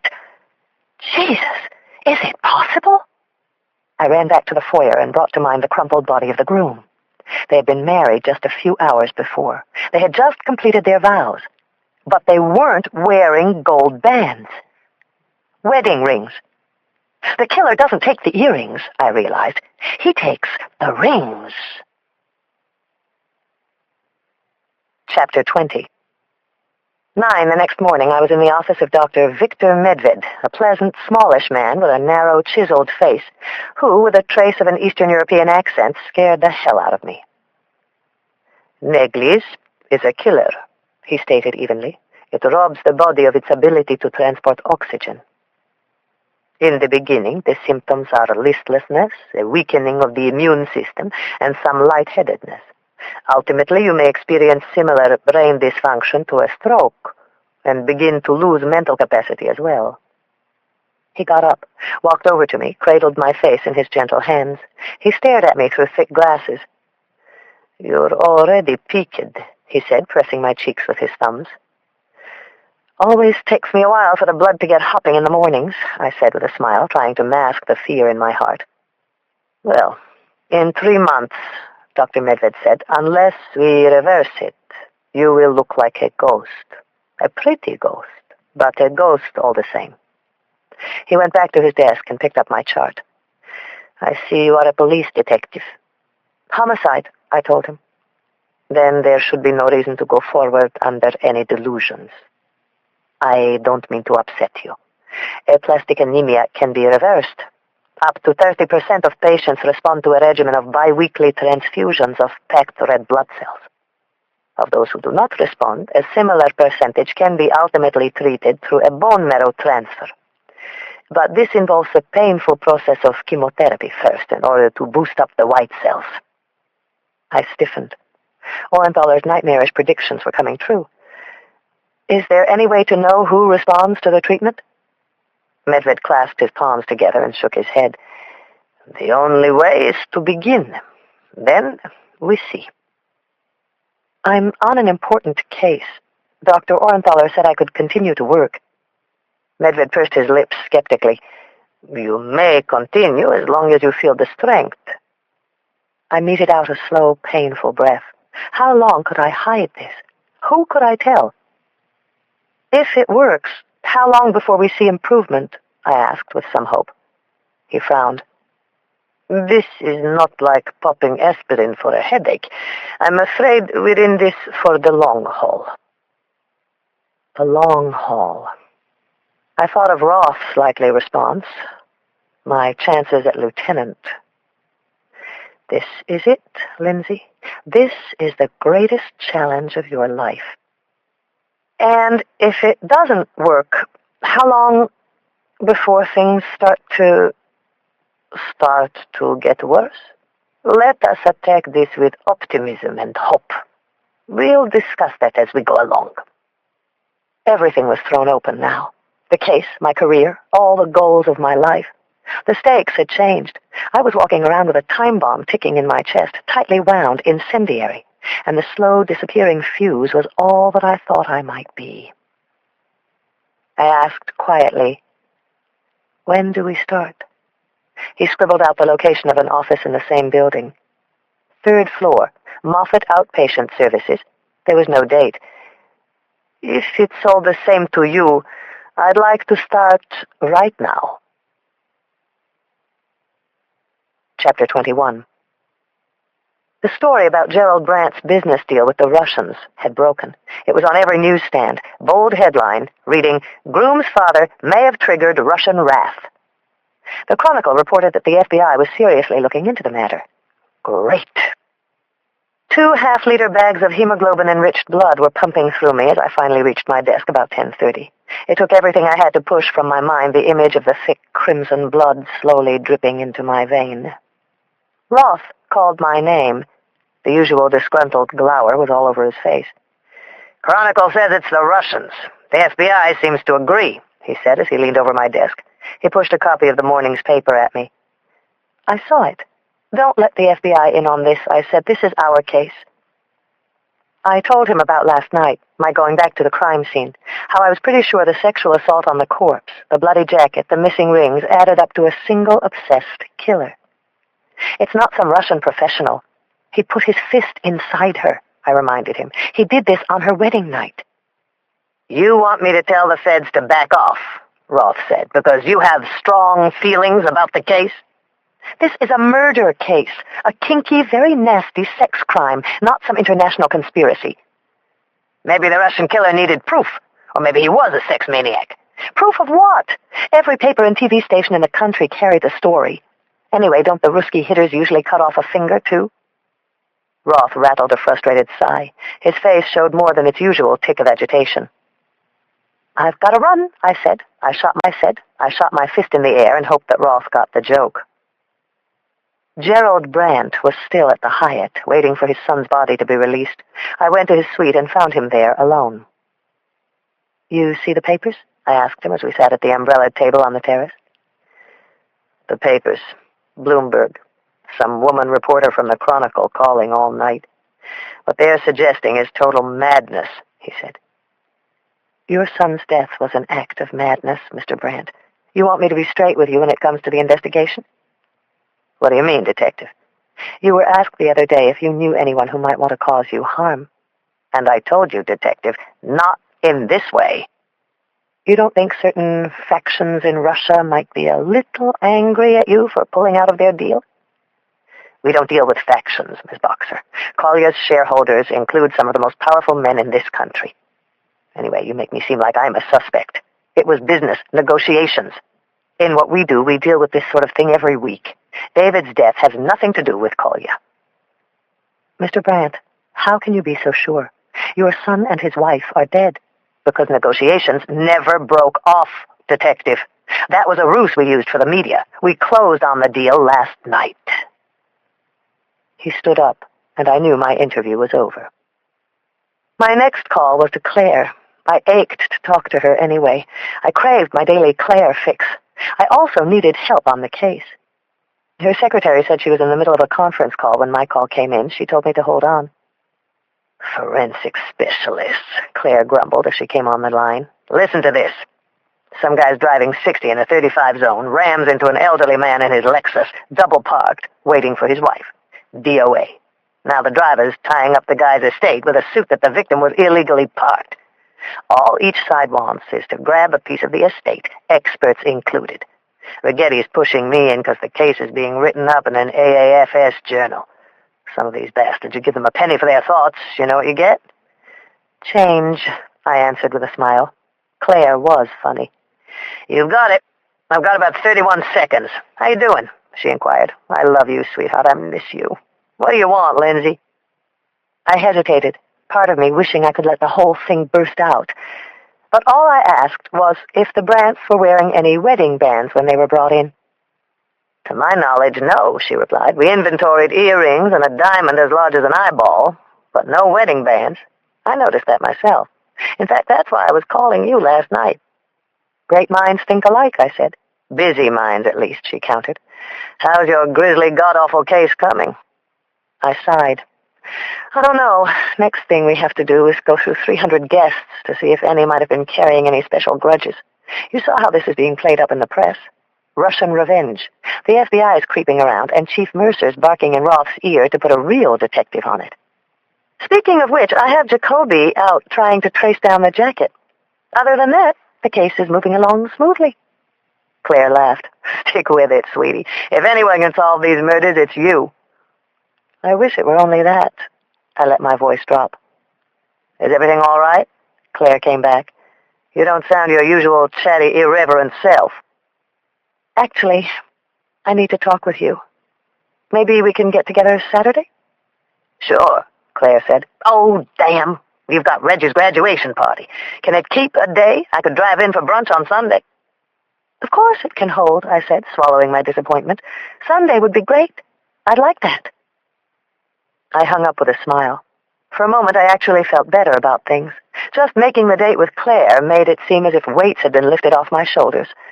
Sunday would give me some time to prepare about how I was going to deal with the treatment and my job. Raleigh wandered up. You want to grab a coffee? I thought he was needling me about what time I'd come in. He must have sensed my resentment. He wagged a legal-sized manila envelope in my face and shrugged. It's the Brandt's wedding guest list. I thought you'd want to see who made the cut. Chapter 22. We went down to Roma's, one of those stucco-on-stucco, high-ceilinged, Euro-style coffee joints across the street from the hall. I prefer Pete's, but Roma's is closer. I ordered a tea, and Raleigh came back with some fancy mocha latte and a slice of fresh pumpkin bread that he put in front of me. You ever wonder how these places make any money, he asked. What? I looked at him. There's one on every corner. They all serve the same thing, and their average sale's got to be, what, $2.35? This isn't a date, Raleigh, I snapped. Let's go through the list. Maybe closer to $3 or $3.50. Lucky if the place is gross $400,000. Raleigh, please, I said, losing patience. He pushed the envelope toward me. I opened it and found out 8 or 9 pages of names and addresses bearing Gerald Brandt's office crest. I recognized some of the guests on the groom's side immediately. Bert Rosen, former Secretary of the Treasury of the United States. Sumner Smith, some billionaire who had made his money in the 80s through big-time LBOs. Chip Stein of eFlix, Spielberg's buddy. Maggie Sontero, the hot Soho designer from New York. Lots of big names and big trouble. From the bride's side, there were several prominent names from the San Francisco area. Mayor Fernandez, for me. Arthur Abrams, the prominent local attorney. I had gone up against his firm once or twice in the witness box testifying in homicide cases. Willie Upton, superintendent of public schools. Raleigh pulled his seat over to me. Side by side, we scanned the rest of the list. Columns of impressive-sounding couples with doctor or honorable in front of their names. It was a long, unrevealing, seemingly impenetrable list. I don't know what I expected. Just something to jump out at me. Some flashing name resonating with a culpability even the families didn't recognize. Raleigh let out a worried breath. This list is scary. You take 50, I'll take 50, and we'll give the balance to Jacoby. We'll all meet back here in 2 weeks and see what we've got. The prospect of hammering away at these people, each one horrified and indignant at the prospect of why we were looking into them, didn't fill me with joy or high hopes. You think Mayor Fernandez might be a sex killer? I muttered. I do. What came out of me next was a complete surprise. So, you said you were married? If we were going to be thrown together, we might as well get it out, and the truth was, I was curious. Raleigh nodded after a short pause. I thought I saw pain in his eyes. Actually, I still am. Our divorce is coming up next month. 17 years. I flashed him a sympathetic wag of my eyes. I'm sorry. Let's stop the Q&A. It's okay. Things happen. Suddenly it seemed we were just traveling in different circles. To be more precise, Marion fell in love with the guy who owned the real estate office where she worked. It's an old story. I guess I never quite learned which fork to use. I could have saved you some pain, I said. It goes left to right. Are there kids? 2 great boys, 14 and 12. Jason is the jock. Teddy's the brain. Set up a homepage for his 6th grade class. I get them every other weekend. Lights of my life, Lindsay. I could actually see Raleigh as super dad, kicking the ball around on Saturdays, installing the computer in the den. On top of it, the guy did have affectionate eyes. It was gradually dawning on me that he wasn't the enemy. I guess, he grinned at me, getting the order of forks right didn't exactly help you, though. You're divorced, right? Ooh, somebody's been checking around, I said. I was just out of the police academy. Tom was in his 2nd year of law school at Berkeley. At first, he was going to go criminal. We had sort of a Carville and Madeline thing going. I imagined me testifying, Tom Terrific sucking it to me on the cross. Ultimately, he opted for corporate. And it was his picture, not mine. I wasn't ready for the country club. It's an old story, right? I smiled. The truth. He walked out on me. Kind of broke my heart into tiny pieces.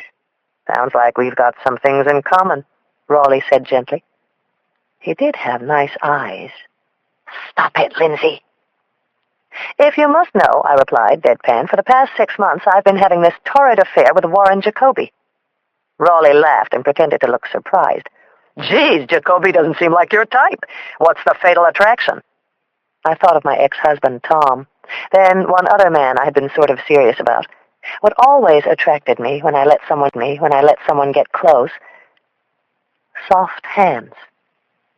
And, I guess, a soft heart. So, what you think? Raleigh said. You put a few homemade jams on the shelves. Give the coffee some sexier names. Arabian Breeze, Sirocco. You think we can hike up the average sale? Why are you going through this, Raleigh? He gave me a look that was sort of between an embarrassed grin and a sparkle in his clear blue eyes. I've been doing police work for 16 years. So, you get to thinking. I have this favorite place up in Tahoe. Maybe one of these franchises. Sorry, I don't see you behind the counter picking out the muffins. Nicest thing you've said to me so far. I got up, tucked the envelope under my arm, and headed toward the door. On second thought, you might make a better baker than a cop. That's my girl, he smiled. Wise guy answer for everything. Keep those defenses up. As we left the shop, I softened and said to him, I have this favorite place, too. Maybe you'll show me one day. Maybe I will. I was surprised by Raleigh. Live and learn. He was actually a nice guy. I wondered if he had soft hands. Chapter 23. When Rebecca Passano looked at herself in the full splendor of her wedding dress, she knew that she was no longer her mother's little girl. You're my baby. She had heard those words from her very first days on the planet. With 3 older brothers, it wasn't so hard to imagine why. Her mother had always wanted a girl. Daddy, too. But as the years went on, they had assumed their time had passed. The oldest, Ben, the daredevil, had been killed before she was born. Her parents were crushed. They couldn't even think of more children. Then, miraculously, Becky came. My baby, she heard her mother exclaim from where she stood behind Becky. Oh, Mom. Becky sighed, but she also smiled. She continued to look at herself. She was beautiful. In her long white strapless dress, an avalanche of tulle, she shone like the most lovely and beautiful thing in the world. Michael would be so happy. With all the arrangements, the hotel in Napa, the flowers, the last-minute alterations to the dress, she had never thought the day would actually come. But now it was almost here. Friday. Miss Perkins, the saleswoman at Saks, could only stand and admire. You're gonna knock 'em dead, sweetheart. Becky spun around, catching herself in every view of the 3-paneled mirror. She grinned. I will, won't I? Your father and I want you to have something, her mother said. She reached into her purse and pulled out a small suede jewelry pouch. In it was her diamond brooch, a 4-carat oval on a string of pearls, passed on from her own mother. She stepped closer to Becky, clasped the strand around her neck. It's gorgeous, Becky gasped. Oh, Mom! It was given to me on my wedding day, her mother said. It has brought me a beautiful life. Now, it's for you. Becky Passano stood there in the spell of the mirror. The glorious dress, the diamond in the hollow of her throat. She finally stepped off the alteration platform and hugged her mother. "I love you, Mom. You're the best." "Now it's complete," her mother said with a tear in her eye. "No, not quite," said Miss Perkins. She ran into the back and hurriedly returned with a bouquet of flowers. Imitations, sales accessories, but at the moment they looked like the most resplendent blossoms in the world. She gave them to Becky, who stepped back up onto the platform, hugging them to herself. She saw her beaming smile reflected 3 times. They all stood back and admired. "Now you are complete," Miss Perkins said. Standing nearby in Saks, watching Becky model her stunning dress, Philip Campbell couldn't have agreed more. "Your big day is almost here," he whispered softly. "You look beautiful." Chapter 24. The following morning, Milt Fanning from the FBI Sex Crimes Unit reported in.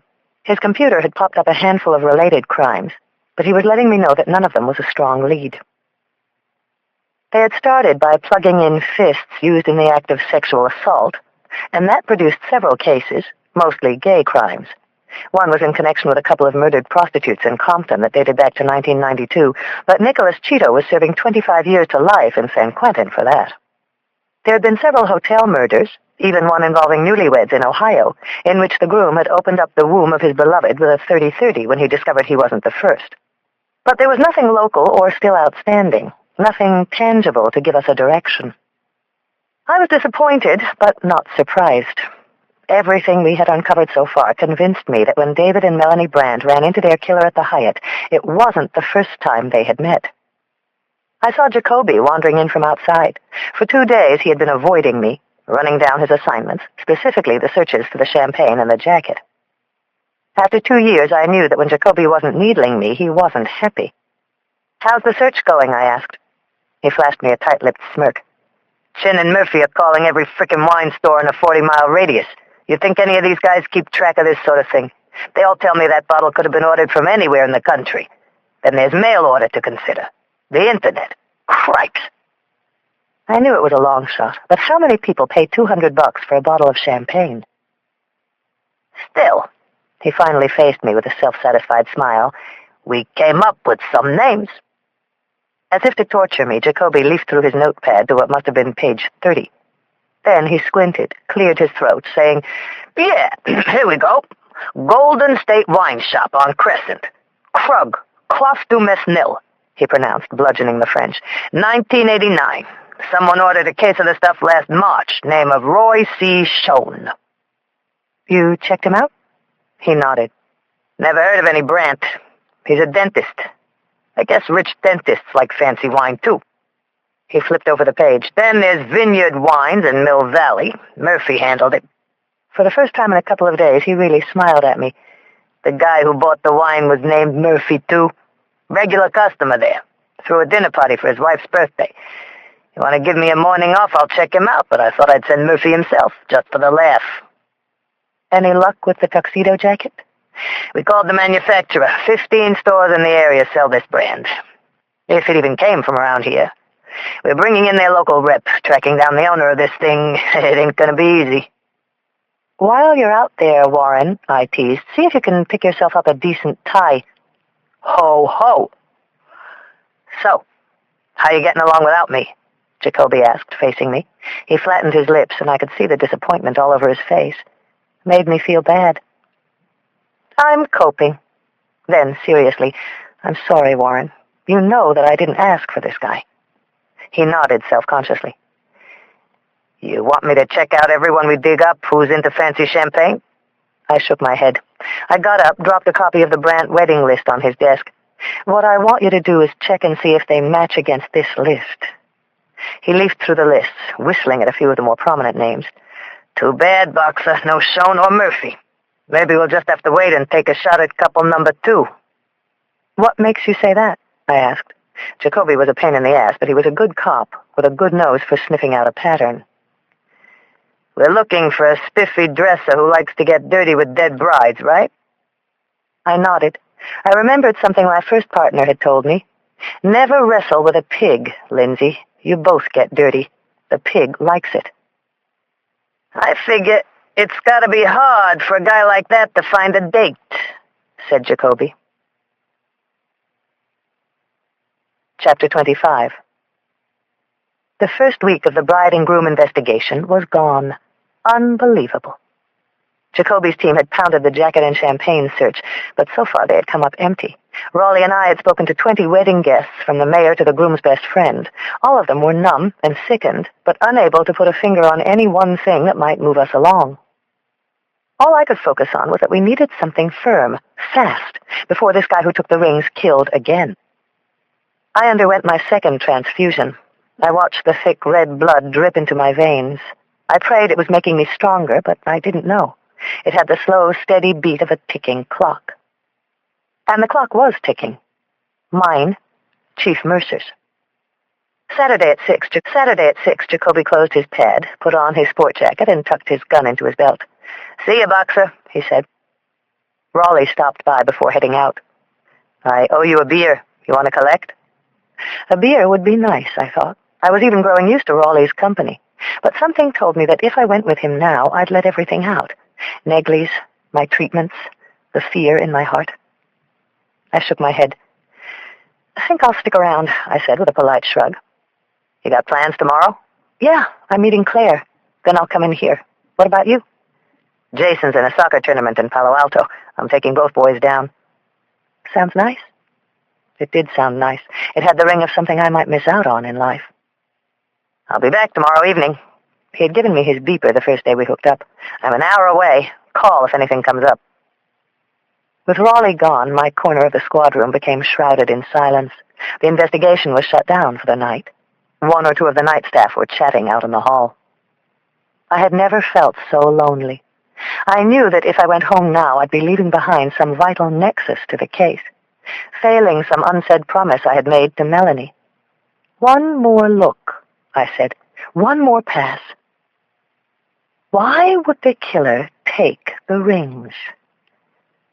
A wave of exhaustion washed through my veins. My new fighting cells were sapping my strength, even as they defended me, multiplied. The cavalry charging in to the rescue. Hope attacking doubt. It seemed crazy. I had to let David and Melanie sleep for the night. I bound the thick crime file up in its elastic cord and placed it in the gray bin marked Open Cases, next to similar files with similar names. Then I sat at my desk in the dark squad room for a couple of minutes more. I started to cry. Book 2. The Women's Murder Club. Chapter 26. Becky DeGeorge, in the bloom of her first full day as Michael's wife, walked out of the hotel lobby holding her husband's hand. She breathed in the cool night air, the first fresh air she had inhaled all day. In the brief span of their marriage, she and Michael had made love several times and taken 2 steamy showers together. They had poked their heads out for an obligatory but at last final brunch with the families. They had begged off the trip to Opus 1, scurried back upstairs, and popped the last bottle of champagne. Michael had put on a sex video, and as they watched the film, they played out some unusual and exciting roles. He seemed to have several fantasies about wearing women's clothes. Tomorrow, they'd be off to Mazatlan for a heavenly week exploring all those sexy spots on his body she had yet to find. Maybe they'd even come out once or twice to see the dolphins. So far, she decided things were going very well. Tonight, they were headed to the French Laundry, the finest restaurant in Napa. Everyone said it was the place to eat, and they had booked the reservation almost 6 months in advance. Becky's mouth watered as she dreamed of some fabulous sequence of tastes. Foie gras, wild berry duck, all washed down with an expensive champagne. On the short walk to the car, a black limo pulled up alongside them. The passenger window opened, and a uniformed driver stuck his head out. Mr. and Mrs. DeGeorge? They looked at each other, puzzled, then smiled. That's us. I'm at your service, the driver announced. Compliments of the hotel. Becky was ecstatic. You mean for us? Once, in her job as a legal secretary at a big closing, she had ridden in a fabulous stretch, but she had been jammed in the back seat with 4 preoccupied lawyers. Booked and paid for the night, the driver said, and winked. The newlyweds exchanged a bright, exclamatory look. "No one mentioned anything about this," said Michael, who seemed pleased with the notion that he was thought of as a VIP. Becky peeked inside. "Oh, Michael!" There were lush leather seats and a polished mahogany bar with crystal glasses. The lights were dimmed to a romantic glow. There was even a bottle of Chardonnay on ice. She thought of pulling up to the most fashionable restaurant in Napa in this wonderful car. "Come on, Michael," she laughed, almost pulling him in. "It'll be a trip." "I can be waiting at the restaurant when you come out," the driver said, "and as it happens, you're talking to someone who happens to know the most scenic routes through Napa." She saw Michael's mild hesitation begin to crack. "Don't you want to take your princess in style?" Just as he had when she first smiled his way in the office, just as he had in bed last night, she saw him slowly come around. He was a little cautious sometimes. Accountants often were, but she'd always found ways of loosening him up. "Whatever Becky wants," Michael finally said. Chapter 27. "Just married?" Philip Campbell asked, his heart jumping. The bright lights of oncoming cars shot through him like X-rays, exposing innermost desires. 26 hours, 22 minutes, and 45 seconds, Becky chirped. Campbell's heart pounded loudly. She was perfect. They were perfect together. Even better than he had hoped. The road was blank and seemed directionless, but he knew where he was going. "Help yourself to a drink. That's a Palmyre in the bucket. Some people think it's the best in the valley." As he drove, the killer's nerves were taut and excited. What is the worst thing anyone has ever done? Can I do it again? More to the point, can I ever stop doing it? He glanced back and saw Becky and Michael pouring the Palmyre wine. He heard the clink of raised glasses, then something about years of good luck. With a chill in his heart, he watched them kiss. He hated every smug, deluded pore in their bodies. "Don't you want to take your princess in style?" He fingered the gun resting in his lap. He was changing murder weapons. After a while, Campbell turned the limo up a steep hill off the main road. "Where are we heading, driver?" the husband's voice came from the back. He glanced in the mirror and smiled confidently at the DeGeorges. "I thought I'd take you the scenic way. Best views in the valley, and I'll still have you to the restaurant by 8. "We don't want to be late," the groom warned sheepishly. "These reservations were harder to get than the damn hotel." "Oh, come on, honey," Becky chimed in with perfect timing. "Things start to open up just ahead," he told them. "Real pretty. In the meantime, relax. Put on some music. I'll show you the best views. Very romantic." He pushed a button, and a thin band of pulsing lights began to shoot around the roof of the back compartment, a soft, romantic light show. "Oh," Becky said as the lights came on. "This is so great." "I'll put up the privacy screen for the rest of the trip. You're only newlyweds once. Feel free to do whatever. Just look at it as your night." He left the screen slightly open so he could still see and hear them as he drove deeper into the hills. They were nuzzling now, sharing kisses. The groom's hand was moving up Becky's thigh. She pushed her pelvis into him. The road became bumpy, and at intermittent points the rough, split concrete gave way to gravelly dirt. They were climbing. On both sides the slopes were patterned with grids of darkened vines. Becky's teasing laughter gave way to a steady rhythm of deep-throated sighs. Philip Campbell's breath began to race. Only inches away he could hear her panting. A warm, velvety sensation began to burn in his thighs, as it had a week ago at the Grand Hyatt. Michael was entering Becky, and she moaned. What is the worst thing? At a clearing, he pulled the car to a stop, turned the headlights off. He took the gun and pulled back the double-clicking action. Then he lowered the privacy screen. In the ambient light, there was Becky, her black cocktail dress pulled up around her waist. "Bravo!" he exclaimed. They looked up, startled. He saw a flicker of fear in the bride's eyes. She tried to cover herself. Only then did the killer recognize that the warm flood burning his thighs and his knees was his own urine. He emptied the gun into Becky and Michael DeGeorge. Chapter 28. That Sunday morning, I woke for the first time all week with a sense of hopefulness. It's the way I am. Or was. It was clear and beautiful outside. The bay was shimmering as if it were thrilled, too. And it was the day of my brunch with Claire, my confession to her. Sunday mornings I had this place I always went to. My favorite place, I had told Raleigh. First I drove downtown to the Marina Green, in my tights, and jogged in the shadow of the bridge. Mornings like this I felt infused with everything that was beautiful about living in San Francisco. The brown coast of Marin, the noises of the bay, even Alcatraz, standing guard. I ran my usual 3+ miles south on the harbor, then up the 212 stone stairs into Fort Mason Park. Even with Negley's, I could still do it. This morning it seemed to be letting me free. I jogged past yelping dogs running loose, lovers on a morning walk, gray-clad, bald-headed Chinese men bickering over mahjong. Always to the same spot, high on the cliff, looking east over the bay. It was 7:45. No one knew I came here, or why. Like every Sunday, I came upon a small group practicing their Tai Chi. They were mostly Chinese, led, as every week, by the same old man in a gray knit cap and sweater vest. I huffed to a stop and joined in, as I had every Sunday for the past 10 years, since my mother died. They didn't know me, what I did, who I was. I didn't know them. The old man gave me the same quick, welcoming nod he always did. There's a passage in Thoreau. Time is but the stream I go a-fishing in. I drink at it, but while I drink I see the sandy bottom and detect how shallow it is. Its current slides away, but eternity remains.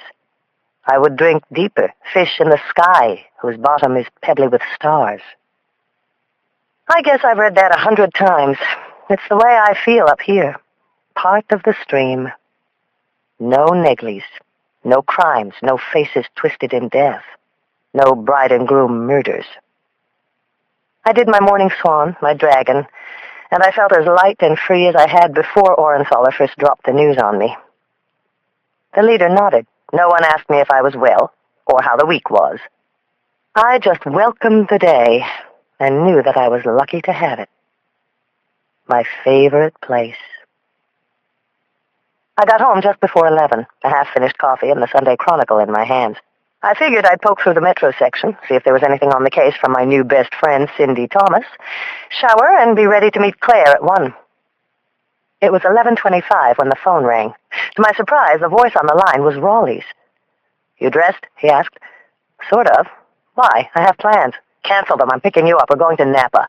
"Napa?" There was no trace of anything light or playful in his voice. "What's up?" "I went into the office this morning just to check. While I was there, someone named Hartwig got transferred from Central Dispatch. He's a lieutenant in Napa. He's got some couple out there who are missing. They're newlyweds on their honeymoon." Chapter 29.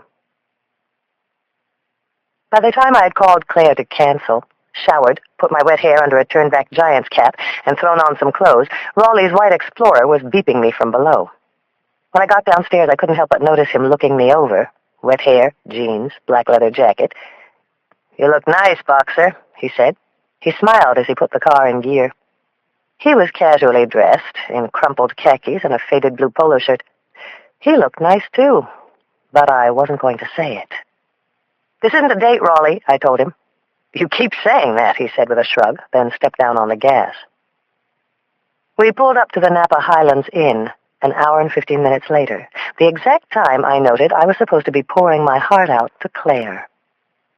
The inn turned out to be one of those fancy high-end spas I always dreamed about going to. It was tucked into the mountains on Stag's Leap Road. By the looks of it, with its main lodge built of stacked giant redwoods and arcing windows of tempered glass, the guests here were not exactly into self-denial. 2 green and white police units were parked along the rotary outside the hotel's entrance. In the lobby, we were directed to the manager's office, where a nervous, red-haired management type, who seemed just a few days out of the training program, was standing with a couple of local cops. "I'm Hartwig," said a tall, lanky man in street clothes. He was holding a paper cup from Starbucks. "Sorry to bust up your weekend," he apologized in a friendly drawl. He passed us a wedding photo of the missing couple. It was enclosed in one of those plexiglass shaky toys with the Golden Gate Bridge in the foreground. "Party favor," he acknowledged. Mr. and Mrs. Michael DeGeorge, from down your way. They both worked in the city at a large accounting firm. Married on Friday night. Actually, it was a sweet photo. She, bright-eyed, with thick brown hair. He, ruddy and serious-looking, wire-rimmed glasses. Oh, God, not them. Not again. So when were they last seen? I asked. 7:15 last night. Hotel staff saw them come down on their way to dinner. French Laundry, Hartwig said. The concierge wrote them out directions, but they never showed. They drove off to go to dinner and were never heard from again? Hartwig kept rubbing the side of his face. The manager said they checked in the day before in a gold Lexus. Door staff confirms they drove it briefly that afternoon. Yeah, I nodded, fast-forwarding him. Car's still in the lot. I asked, any messages from the outside we should know about? Hartwig went back to a desk and handed me a small stack of slips. I skipped through them. Mom, Dad, Julie and Sam, Vicky and Don, bon voyage. We thoroughly searched the grounds around the property. Then we widened the search. It's sort of like your murders down there. Big wedding, celebration, then poof, they're gone. Sort of like our thing, I said, except we had bodies. The Napa cop's face tightened. Believe me, I didn't call you guys all the way out here just to help us with the missing persons forms. What makes you so sure? Raleigh asked. Because the concierge did receive one call last night. It was from the restaurant, confirming their reservations. So? Hartwig took a sip of his coffee before he met our eyes. No one at the restaurant ever called them. Chapter 30. The honeymoon couple had received no unusual visitors, scheduled no conflicting side trips. The reservation at the French Laundry had been for just 2. What made this all the more grave was that they had missed their scheduled flight to Mexico. While Raleigh poked around outside, I made a quick check of their room. There was this enormous redwood bed neatly turned down, a suitcase laid out, clothes stacked, toiletries. Lots of flowers, mostly roses. Maybe Becky DeGeorge had brought them from the reception. There was nothing to indicate that the DeGeorges weren't set to board that plane the next morning. I caught up with Raleigh outside. He was talking with a bellhop who was apparently the last person who saw the DeGeorges leaving. When it was just the 2 of us, Raleigh said, 2 of the local guys and I swept 100 yards into the woods. He shook his head in exasperation. Not even a footprint. I looked around the car, too. It's locked. No blood, no sign of a struggle. But something happens to them out here. Someone accosts them, 20, 30 yards from the hotel. I took a frustrated 360-degree scan of the driveway and the nearby parking lot. A local police cruiser was set up outside the property gate. Not accosts them. Too risky. It's in plain view. Maybe someone picked them up. Reservations were only for 2, he countered, and the guy at the front door insists they were headed to their car. Then they vanish? Our attention was diverted by the swoosh of a long black limousine turning into the resort's pebbly driveway. It pulled up under the redwood overhang in front of the entrance. Raleigh and I watched the hotel door open and the doorman emerge rolling a trolley of bags out. The driver of the limo hopped out to open the trunk. It hit us both at the same time. It's a long shot, said Raleigh, meeting my eyes. Maybe, I agreed, but it would explain how someone gained access without attracting anyone's attention. I think we should check if any limos have been reported stolen lately in the Bay Area. Another car turned into the driveway, a silver Mazda, and parked near the far end of the circle. To my dismay, a woman in cargo pants and a University of Michigan sweatshirt jumped out. Raleigh, you said one of your particular skills was containment, didn't you? He looked at me as if I had asked Dr. Kevorkian, you're sort of good at mixing chemicals, aren't you? Okay, I said, eyeing the approaching figure. Contain this. Walking up to us was Cindy Thomas. Chapter 31. Either you've got the sharpest nose for a story I've ever seen, I said to Cindy Thomas angrily, or I may start to think of you as a murder suspect. This was the second time she had intruded in the middle of a possible crime scene. Don't tell me I'm stepping on some inter-office romance, she quipped. That made me steaming mad. We had a developing situation here. If it got in the news prematurely, it would hurt any chance the department had to control this case. I could just imagine the nightmare headlines. Bride and groom killer strikes again. And Roth would be livid. Chapter 32. I don't know why I did it. It was risky and rash, precisely the opposite of whatever had gotten me as far as I was. Maybe I just wanted to say screw it in the face of authority, to Roth, Mercer, to play things my own way. Maybe the case was widening and I just wanted to keep the illusion that it was in my control. Or maybe all I wanted to do was let someone else in. Before we go anywhere, I said, grasping Cindy's wrist as she started up the car, I need to know something. How did you find out about what was going on down here? She took a deep breath. So far, all that's happened is you've pushed me away from the story of my career. Now, I have to give up my sources, too? Anything we do from here on is dependent on it. I'd kind of prefer it if I can keep you guessing, Cindy said. If this is going to work, it's got to be based on trust. Then trust goes two ways, doesn't it, Inspector? We sat there, baking in the hot Mazda littered with empty fast food drink cups, sort of squaring off. Okay, I finally relented. I gave her what little we knew about why we were in Napa that afternoon. The DeGeorges missing in action. That they had been married Friday night. The possibility that they were couple number 2. None of this goes to print, I insisted, until we have confirmation.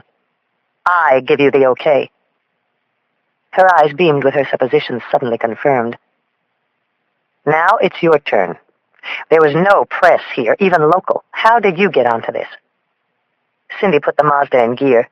I told you I was from Metro, she said as the car putted out onto the main road, and I've been fighting to stay on this story. My boss gave me the weekend to come up with something solid on this biggie. You had already brushed me off, so I parked myself down your street since yesterday and waited for something to turn up. You followed me? Pretty desperate, huh? But effective. I scrolled back over the past 2 days. To the movies. To the marina this morning?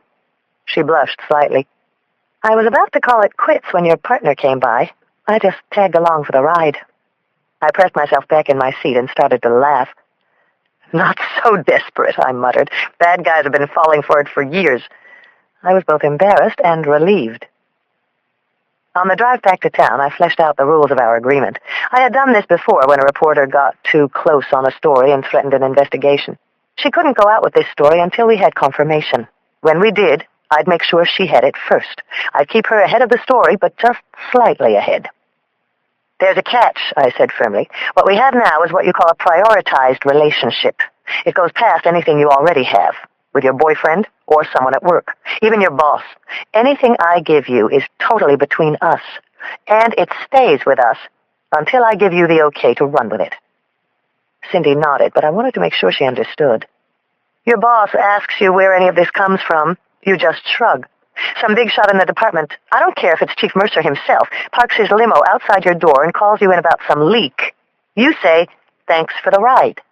The district attorney's office calls you down to a grand jury, asks you to give up your sources, and the judge slaps you into a cell. You just make sure you bring enough reading material to fill the time. I understand, Cindy said. I could see in her eyes that she did. The rest of the trip we talked about ourselves, our jobs and hobbies, and an unexpected development began to take shape. I started to like Cindy. She asked me how long I'd been a cop, and I took her through more of the story than I had planned to. How my father was one, and how he'd left when I was 13. How I was sociology at SFU. How I wanted to prove I could make a difference in a man's world. How a lot of who I was and what I did was simply trying to prove I belonged. She came back that she was sociology, too, at Michigan. And before we even hit Marin, we had discovered a few other startling things we had in common. Her younger brother was born on my birthday, October 5. She was also into yoga, and the woman who had first taught me years before in South San Francisco was now instructing her in Corte Madera. We both liked to read travel books and mysteries. Sue Grafton, Patricia Cornwell, Elizabeth George. We loved Gordon's House of Fine Eats. Cindy's father had died early, some 17 years ago, eerily when she was only 13, too. But the most chilling coincidence, the one that gave me an eerie feeling, was that he died of leukemia, cousin of the same degenerative disease that was coursing through me. I thought of telling her my secret, but I stopped short. That was Claire's to hear. But as we drew close to the Golden Gate, I had a premonition that I was riding with someone I was meant to be with, and definitely someone I liked to be with. Approaching the city, I called Claire. It was hours after we were supposed to meet, but she still seemed eager to get together, and I had a lot to share. We arranged to keep our date at Susie's, this time for an early dinner instead of a brunch. She pressed me for what I had found during the day. "I'll fill you in when I get there," I told her. Then I did the second thing that surprised me that day. I asked, "Do you mind if I bring a friend?" Chapter 33. Cindy and I were already into our second margarita by the time Claire walked in. From 10 feet away, her smile seemed to brighten the entire room. I stood up and gave her a big hug. "Couldn't wait for the old mom," she said, eyeing the array of empty glasses. "It's been a long day," I explained. "Say hey to Cindy." "Pleasure," said Claire brightly, grasping Cindy's hand. Though the date had been planned for just her and me, Claire was one of those people who rolled easily with whatever came up. "Lindsay's been telling me all about you," Cindy said over the din. "Most of it's true, unless she's been saying I'm some kind of crackerjack forensic pathologist," Claire said, grinning. "Actually, all she's been saying is that you're a real good friend." Susie's was a bright, festive cafe with faux-painted walls and pretty good Caribbean food. They played a little reggae, a little jazz. It was a place where you could kick back, talk, shout, even shoot a rack of pool. Our regular waitress, Loretta, came up, and we swayed Claire into a margarita for herself and ordered another round of spicy jerked wings. "Tell me about Reggie's graduation," I said. Claire stole a wing from our bowl and wistfully shook her head. "It's nice to know after all those years of school they can actually say a few words that aren't fat or it's the bomb. They look like a bunch of street-strutting kids auditioning for the Grammys, but the principal swears they'll come out of it eventually." "If they don't, there's always the Academy," I grinned, feeling lightheaded. Claire smiled. "I'm glad to see you looking up. When we spoke the other day, it sounded like Cheery was pressing those big ugly shoes of his all over your toes." "Cheery?" asked Cindy. "My boss. We call him Cheery because he inspires us with his humanistic concern for those entrusted to his command." "Oh, I thought you were talking about my city editor," Cindy snickered. "The guy's only truly happy when he can threaten someone with their benefits. He has no clue how demeaning and condescending he is." "Cindy's with the Chronicle," I said to Claire, seeing her react with surprise. There was an undeclared no-fly zone between the force and the press. To cross it, as a reporter, you had to earn your place. "Writing your memoirs, child?" Claire asked me with a guarded smile. "Maybe. The short version, but with lots to tell." Claire's margarita arrived, and we raised our glasses. "To the powers that be," I toasted. Cindy laughed. "Powers that be full of shit. Powers that be pompous jerks. Powers that be trying to keep you down." Claire yelped in approval, and we all clinked glasses as if we were old friends. "You know, when I first came to the paper," Cindy said, nibbling a wing, "one of the senior guys told me it was this particular editor's birthday. So I email him this happy birthday message. I figure him being my boss and all, it's a way to break the ice, maybe get a smile out of him. Later that day, the jerk calls me in. He's all polite and smiley. He's got bushy eyebrows as big as squirrels' tails. He nods me into the seat across from him. I'm thinking, hey, the guy's human like everybody else." Claire smiled. Enthusiastically, I drained the last of my second drink. So then, the bastard narrows his eyes and says, "Thomas, in the next hour and a half, I have 60 reporters trying to take everything that doesn't make sense in this fucking world and somehow cram it into 40 pages. But it's reassuring to know that while everyone else is madly rushing against the clock, you've got the time to paste a happy little smiley face on my day." He ended up assigning me a week of picking a winner from a 5th grade Why I Want to Be an Editor for a Day contest. I laughed and coughed up a little of my drink.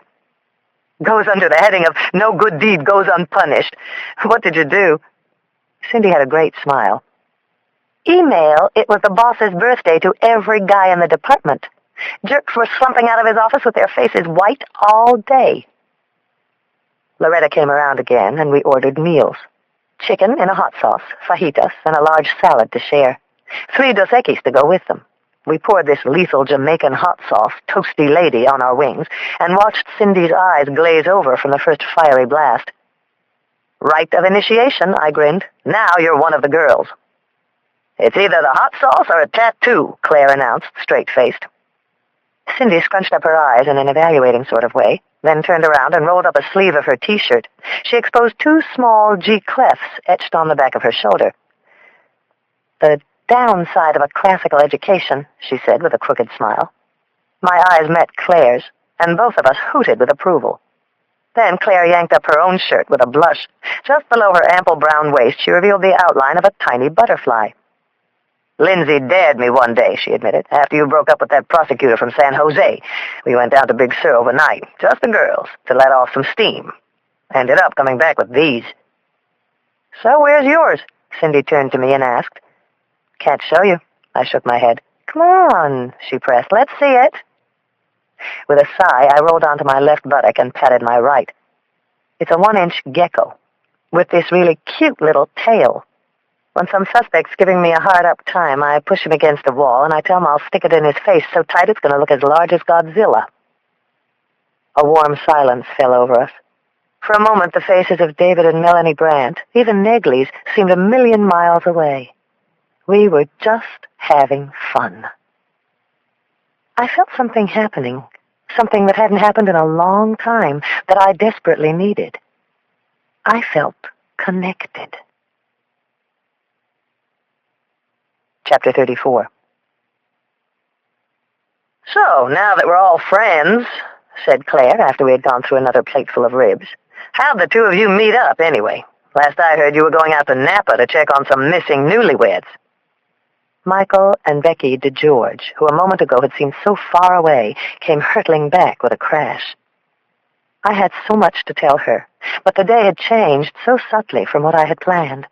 I almost felt deceitful, withholding, filling her in on what had taken place in Napa, yet leaving out the important development that was going on inside of me. Claire took it in, digesting it all with that sharp mind of hers. She had consulted on several serial homicide cases, both as a lead examiner and an expert witness. An idea was rolling through my head. In my weakened condition, I didn't relish the responsibility of running a media-intensive investigation into multiple homicides alone. What I came back with surprised even me. How'd you like to lend me some help? Help? Claire blinked with surprise. How? This thing is about to explode, Claire, I said. If there's a bride and groom killer out there, the attention will be national. We all have an interest in this case. Maybe we could meet like this, the three of us, off the record. Claire looked at me warily. You're suggesting we do this on our own? We've got the top guns of the ME's office, homicide, even the press, eye deep in margaritas at this table. The more I thought it out, the more I knew it could work. We could reassemble whatever clues came out of the official investigation, share what we had, cut through the political cover-your-ass and the bureaucracy. 3 women who would get a kick out of showing up the male orthodoxy. More important, we shared a heartfelt empathy for the victims. Suddenly, the idea seemed lit with brilliance. Claire shook her head in an incredulous way. Come on, I pressed. You don't think it would work? You don't think we'd be good at this? That's not it at all, she replied. It's that I've known you for 10 years, and never once, on anything, have I ever heard you ask for help. Then, surprise, I said, looking straight into her eyes, 'cause I'm asking now. I tried to let her see that something was troubling me, something maybe larger than the case, that I wasn't sure I could handle it, that I could use the help, that there was more to it. Claire gradually broke into the slimmest acquiescent grin. In Margaritas Veritas, I'm in. I beamed back, grateful, then turned to Cindy. How about you? You in? She stammered. I have no idea what Sid Glass would say. But, fuck him, I'm in. We clinked glasses. The Women's Murder Club was born. Chapter 35. The next morning, I arrived at the office straight from an 8 o'clock transfusion, feeling lightheaded, slightly woozy. First thing I did was scan the Morning Chronicle. To my relief, there was nothing on the front page about anything related to the disappearance in Napa. Cindy had kept her word. I noticed Raleigh coming out of Roth's office. His sleeves were rolled up, exposing his thick forearms. He gave me a guarded smile, one that told me of his discomfort at my cutting a deal yesterday with Cindy. With a flick of his blue eyes, he motioned me outside to the corridor. We have to talk, he said as we huddled near the staircase. Listen, Raleigh, I said, I'm really sorry about yesterday. I thought it would buy us some time. His dark eyes smoldered.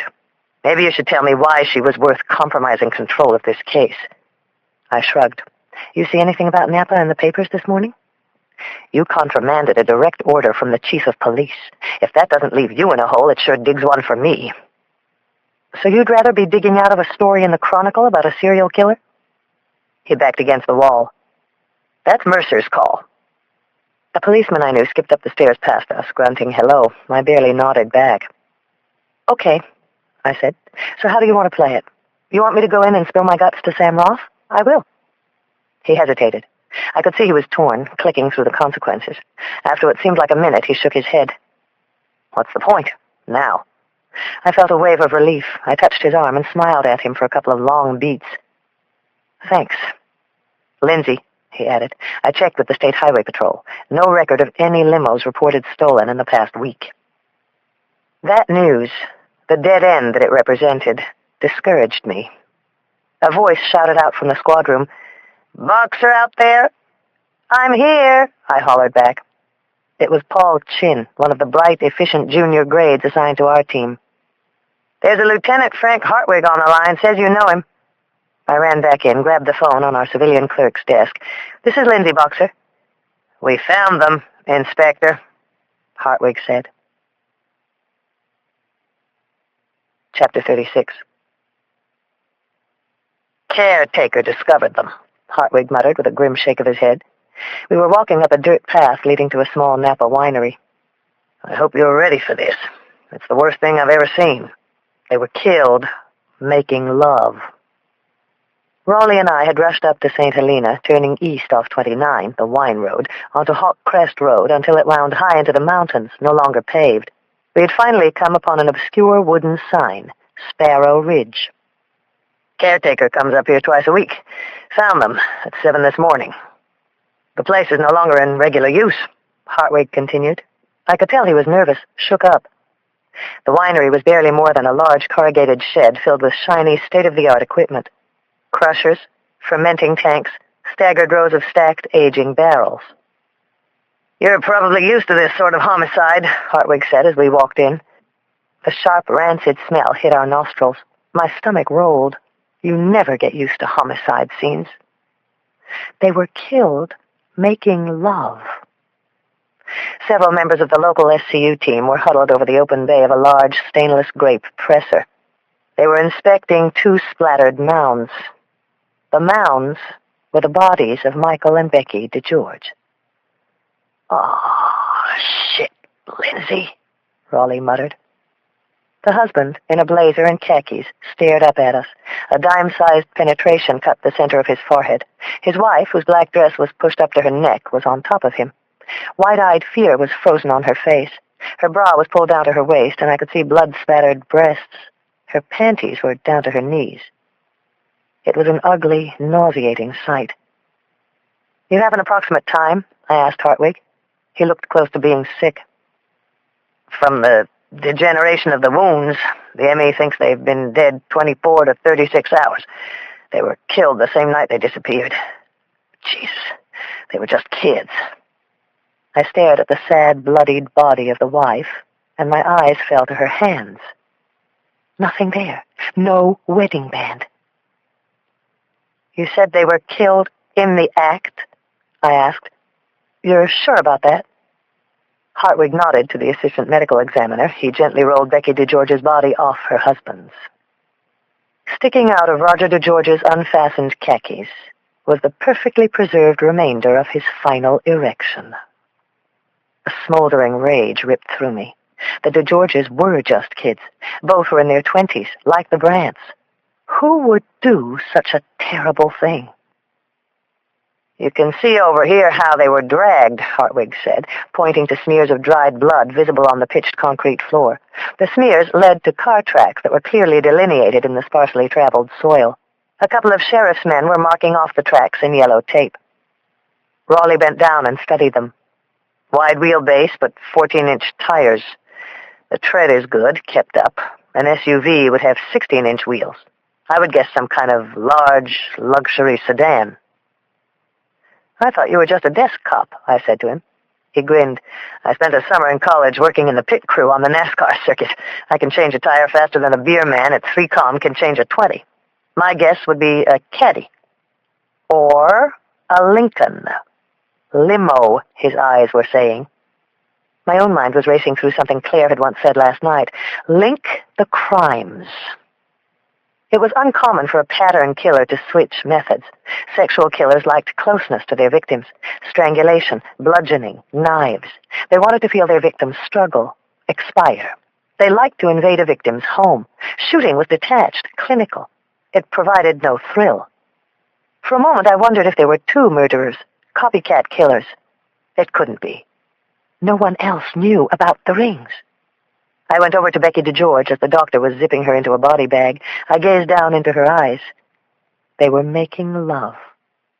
Did he force them? Did he surprise them? A sexual psycho who changes his methods. A killer who leaves clues. What did he leave here?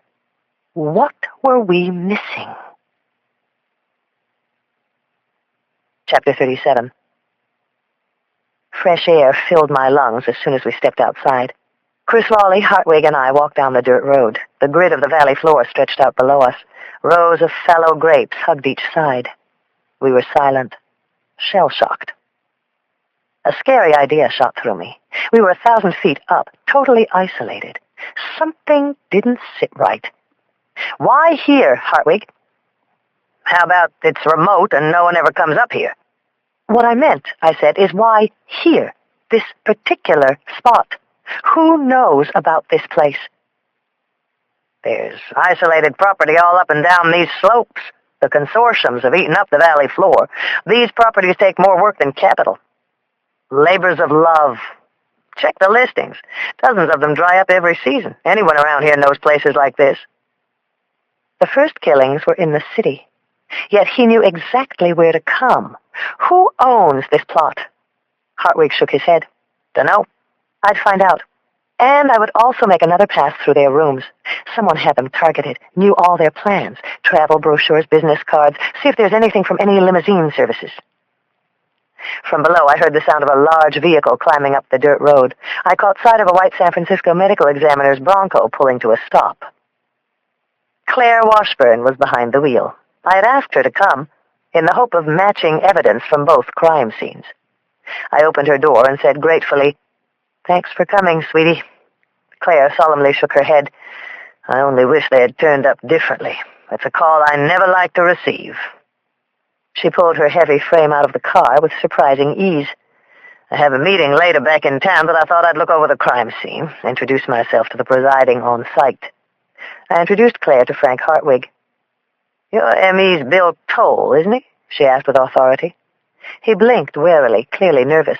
First, he had Raleigh and me here as consults, but he had asked us in. Now the San Francisco M.E. pulls up. Relax, I already patched through to his cell phone," Claire said. "He's expecting me." She spotted the medical team standing over the yellow bags. "Why don't I go take a look?" Trying to hold on to some sense of order, Hartwig followed close behind. Raleigh came and stood next to me. He looked tired. "You okay?" I asked. He shook his head. He kept his eyes fixed on the shed where the bodies had been dumped. I remembered how he had steadied me at the morgue. "Been a while since you took in a really bad one?" "That's not it," he said with the same unsettled look. "I want you to know that wherever this leads, it's not about interfacing with City Hall or containment, Lindsay. I want this guy." I was already there in my head. This wasn't about the big collar, or my shot at Lieutenant, or even fighting Negley's. We stood there side by side for a while. "Not that either of us," he finally said, breaking the silence, "is in much of a position to be the last line of defense for the institution of marriage." Chapter 38. Philip Campbell had driven since the first light of dawn, setting out in the bulky rented stretch limo. He was nervous, wired, and he absolutely loved it. He chewed up the miles in a steady, purposeful daze, crossing the Bay Bridge and continuing east on 80. He finally broke free of the morning traffic near Vallejo and maintained a vigilant 60 on the speedometer as he headed east. He didn't want to be stopped. The papers called him a monster, psychotic, sociopathic. Expert witnesses on TV analyzed his motives, his past, his possible future murders. They know nothing. They are all wrong. They'll find what I want them to find. They only see what I want them to see. From the Nevada border, it was a short drive down into Reno, which he considered a vulgar, aging cowboy town. He stayed on the highway, avoiding the Strip.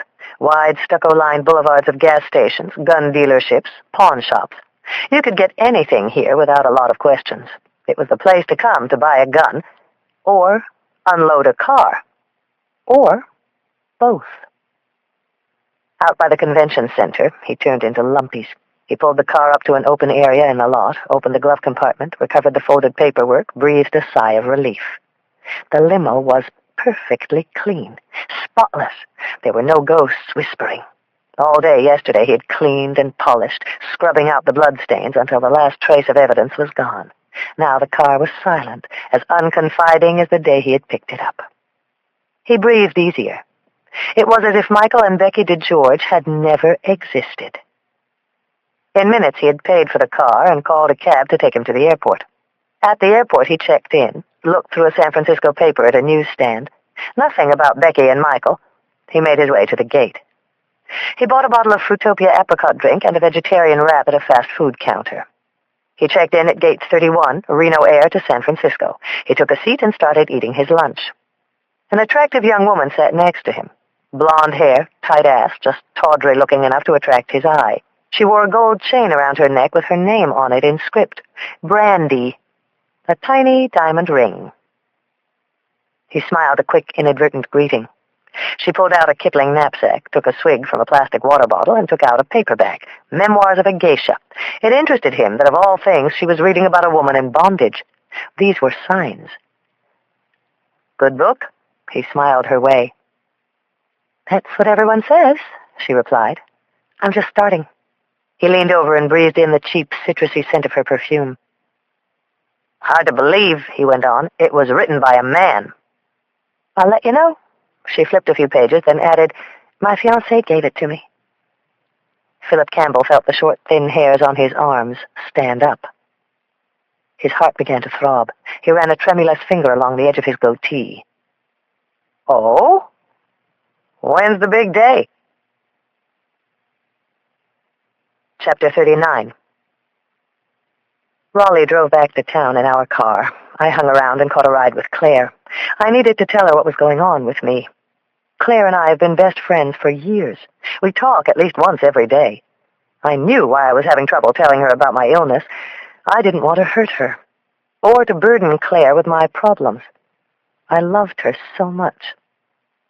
As the Emmy's van bumped down the mountain road, I asked if she'd been able to pick up anything at the murder scene. There was definitely sexual activity going on before they were killed, she replied confidently.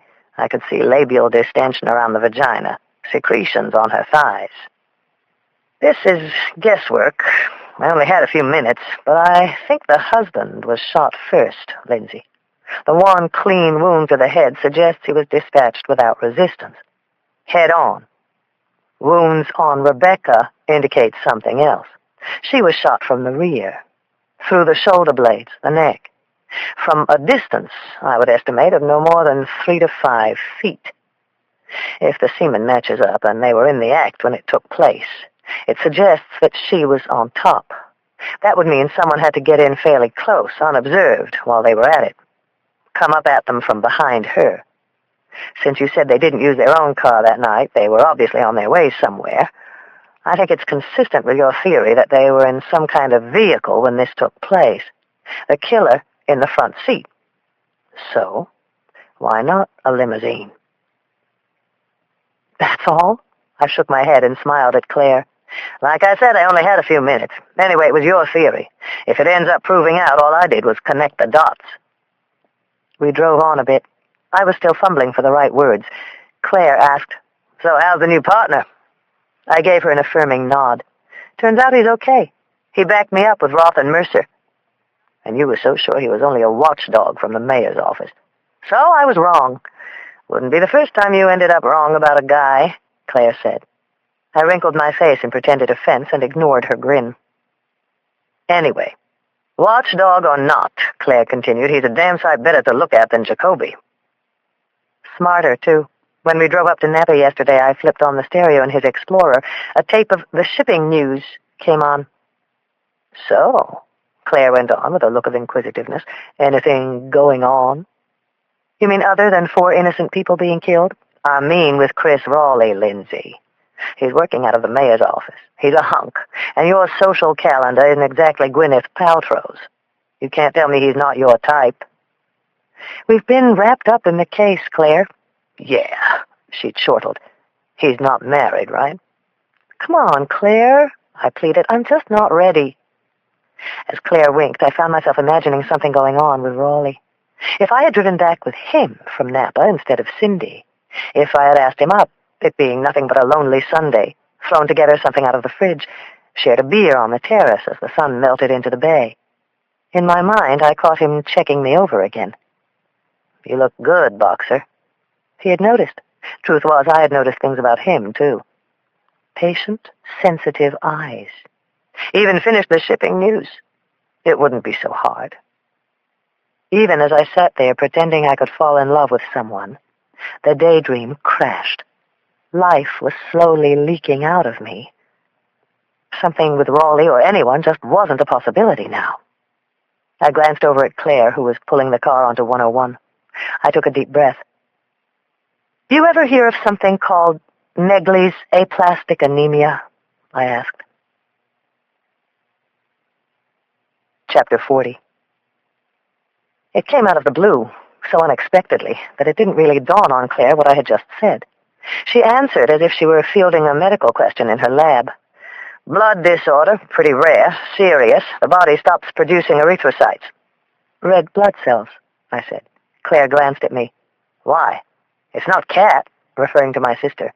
I shook my head. I sat rigid and stared straight ahead. My eyes were glassy. It was probably the long pause that caused it to slowly sink in. Claire whispered, Not you.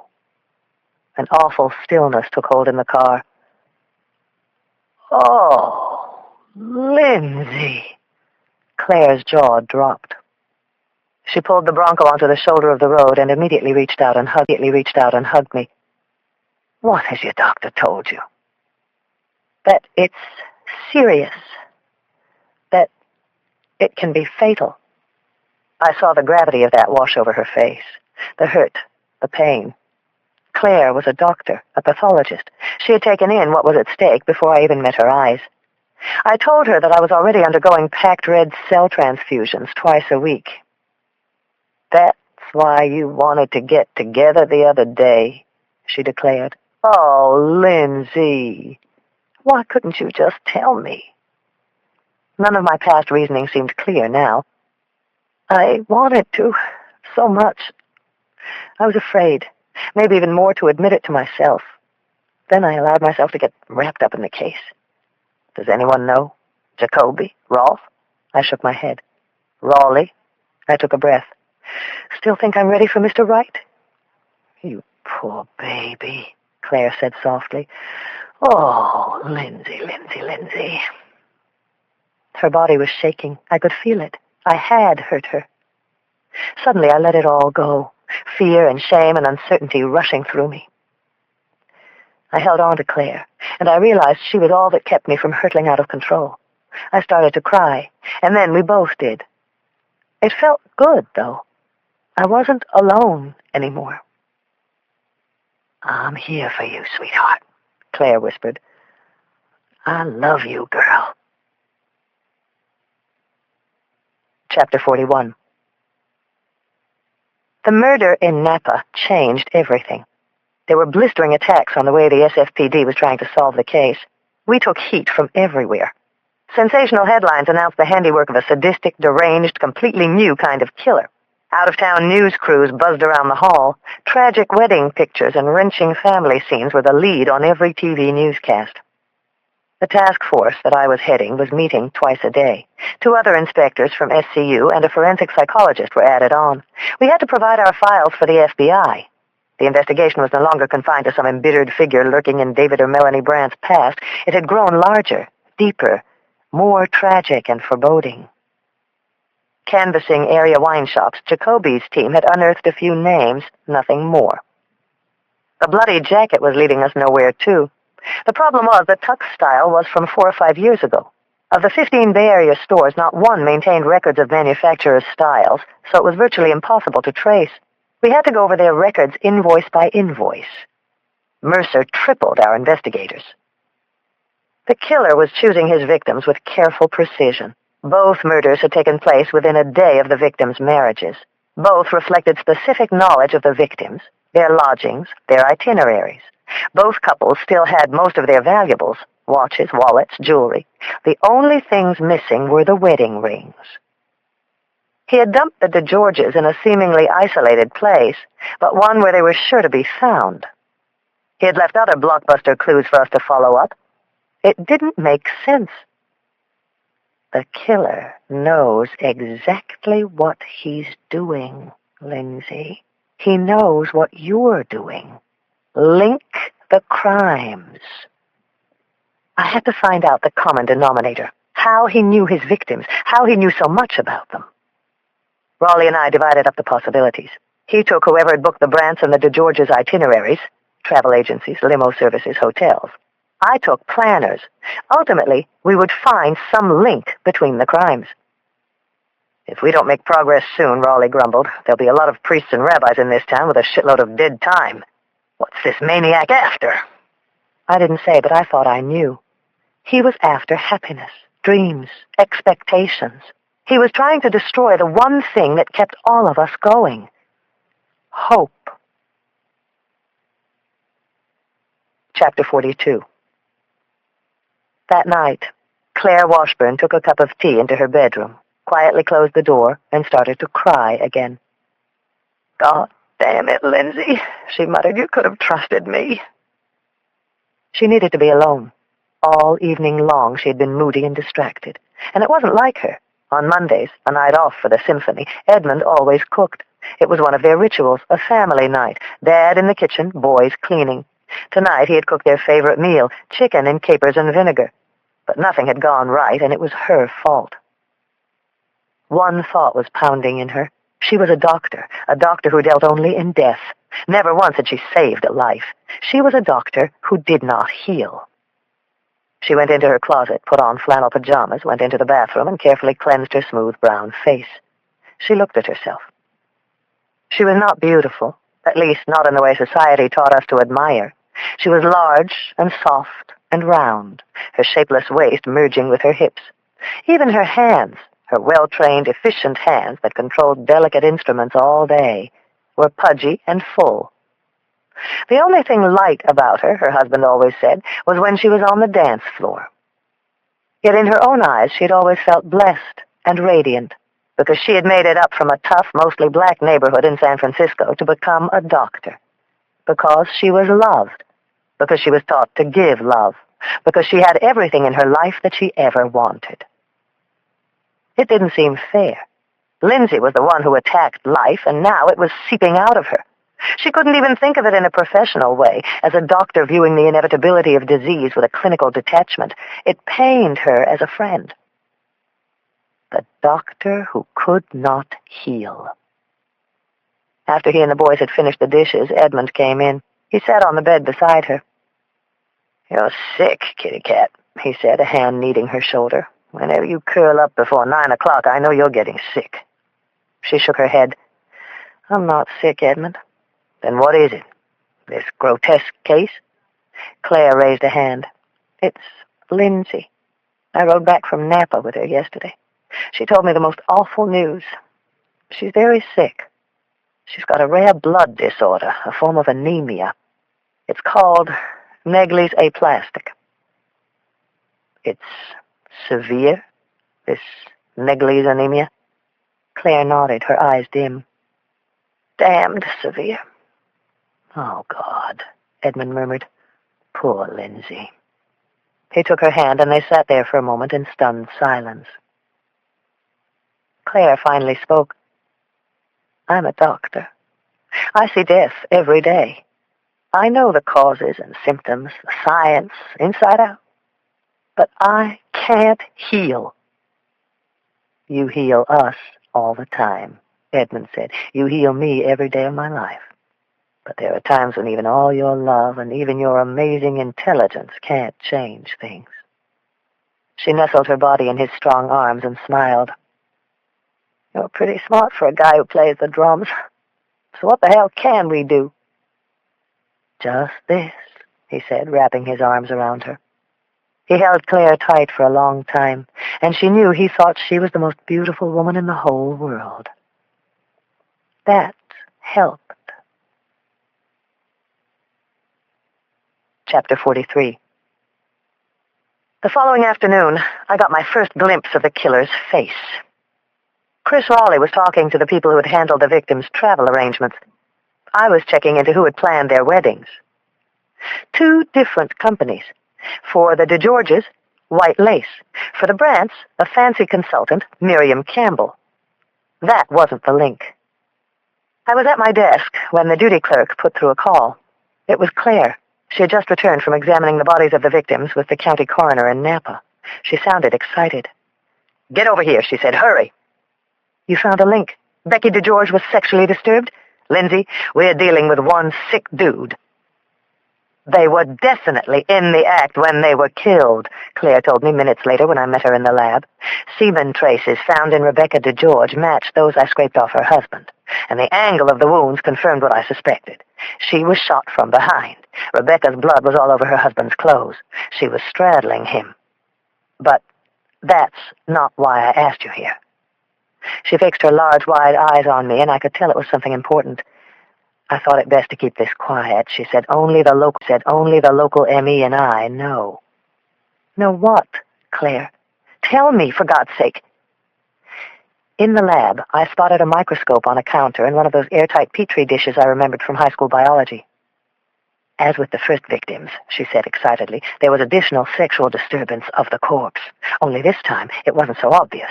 The labia was normal, what you would assume post-intercourse, and there were no internal abrasions like with the first bride. Toll missed it, but I was looking for signs of additional abuse. And there it was, inside the vagina, sort of shouting, "Come and get me, Claire." She picked up the Petri dish and a tweezer and gently removed the top.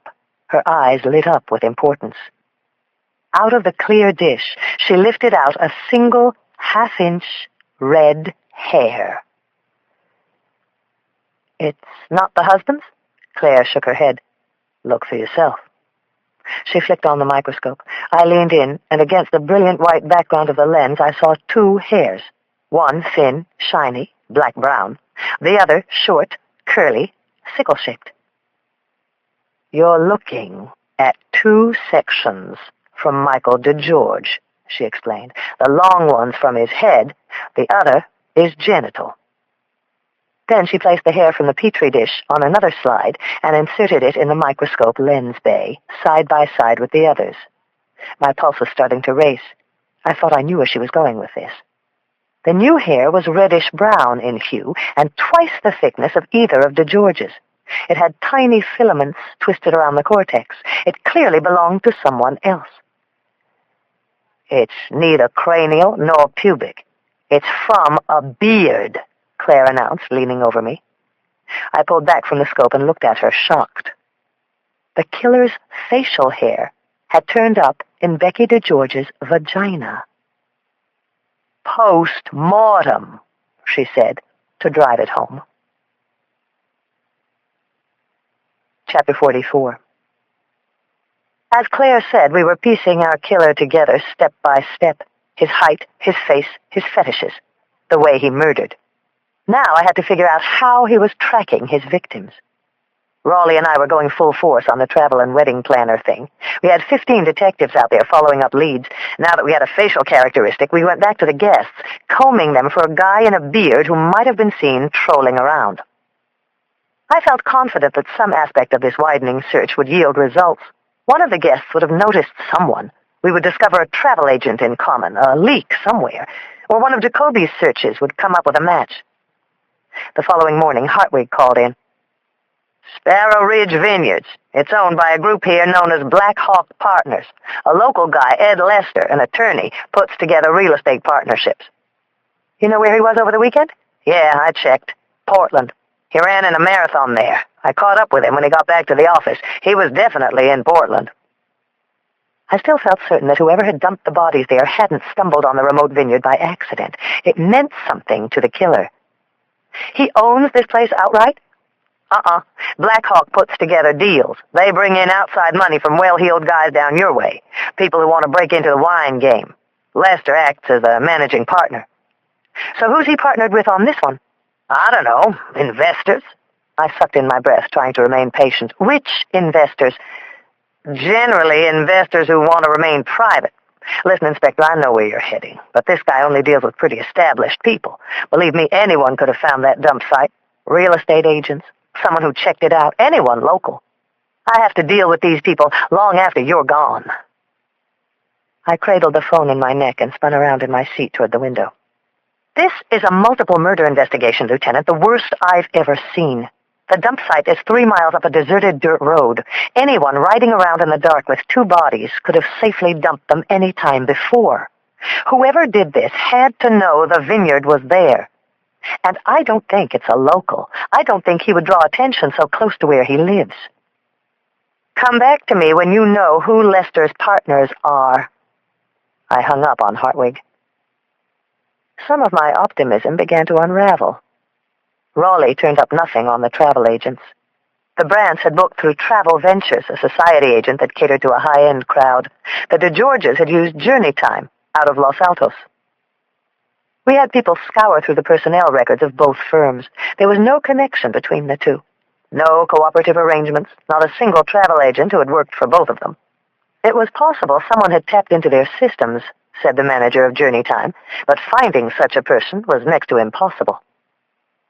My end was equally disappointing. I had the files from both wedding planners, engravers, bands, photographers, caterers, florists. Nothing matched up.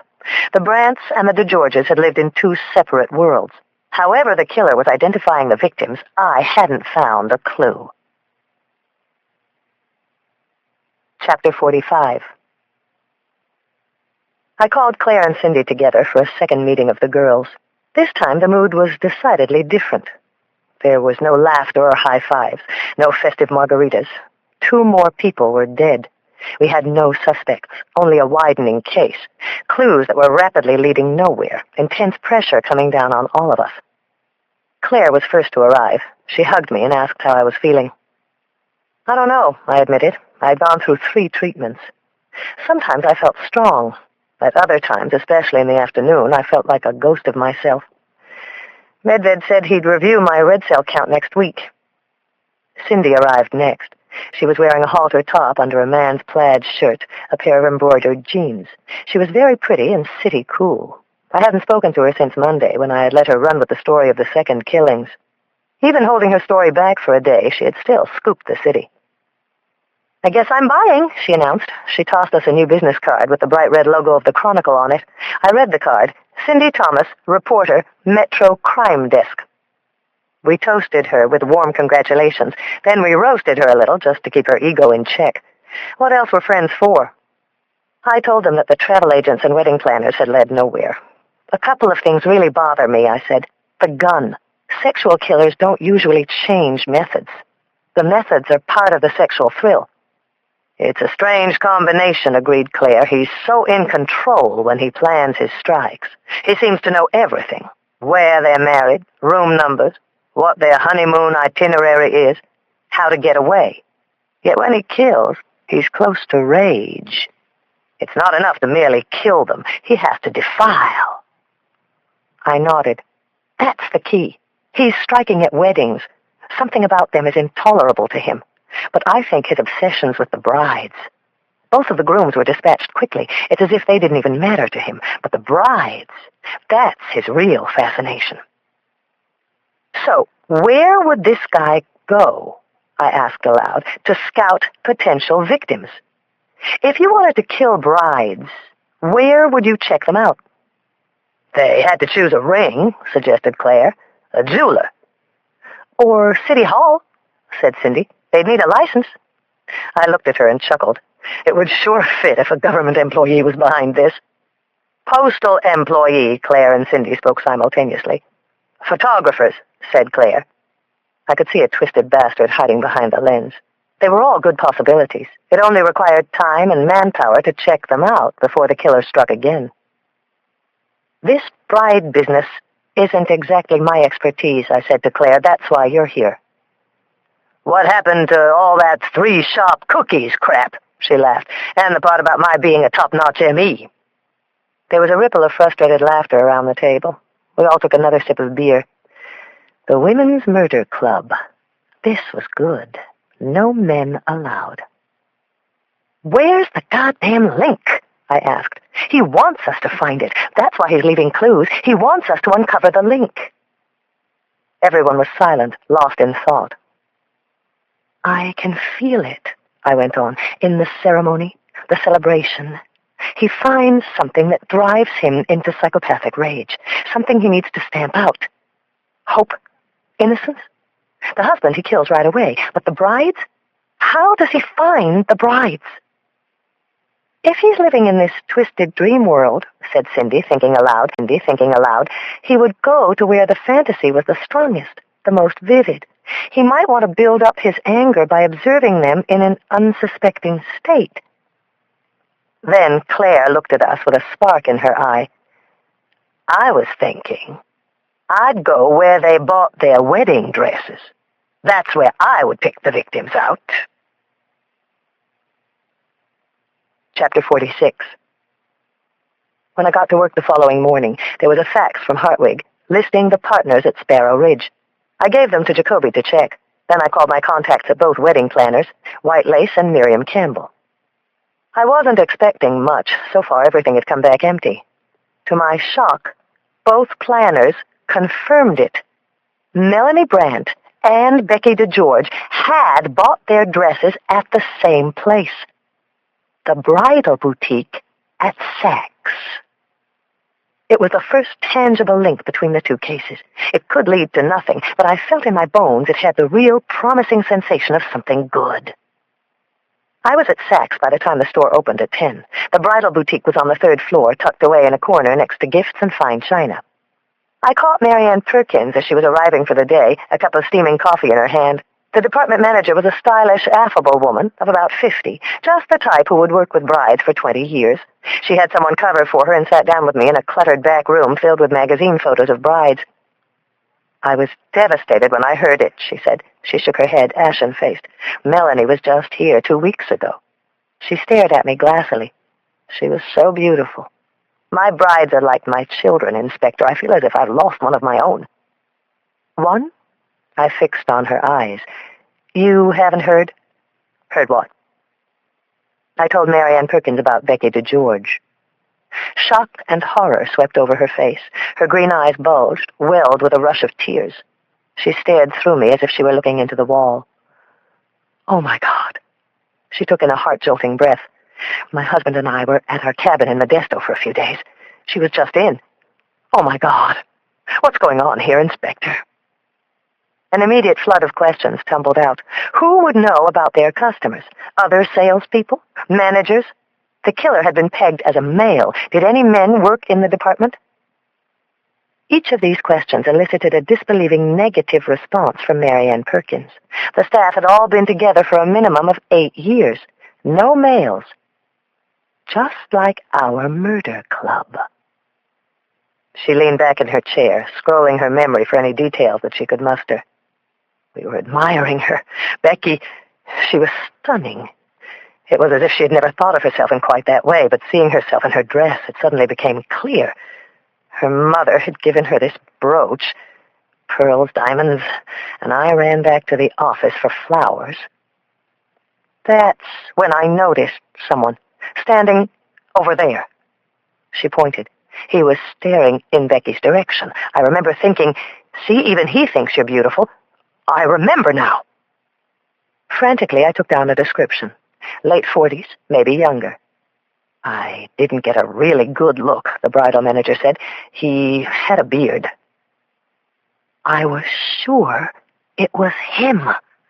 It confirmed that Claire was right. Sachs had to be where he found his victims, where he tracked them.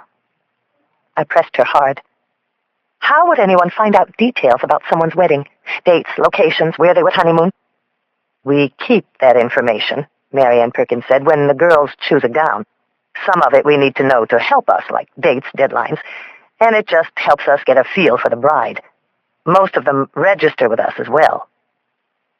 A feel for the bride. Who has access to this information? She shook her head. Just us, my assistants. It's a small department. Sometimes we share it with fine china and gifts. I felt I was finally close. My heart was slamming inside my chest. I need to see a copy of anything you have on Melanie Brandt and Becky DeGeorge, and every customer you're currently working with. He was spotting his potential victims here, wasn't he? There was a good chance he would come back. Someone on the store's list could be next in line. I saw Miss Perkins's jaw drop. She appeared to be focusing on a horrible sight. There's something else you'll want to know. What?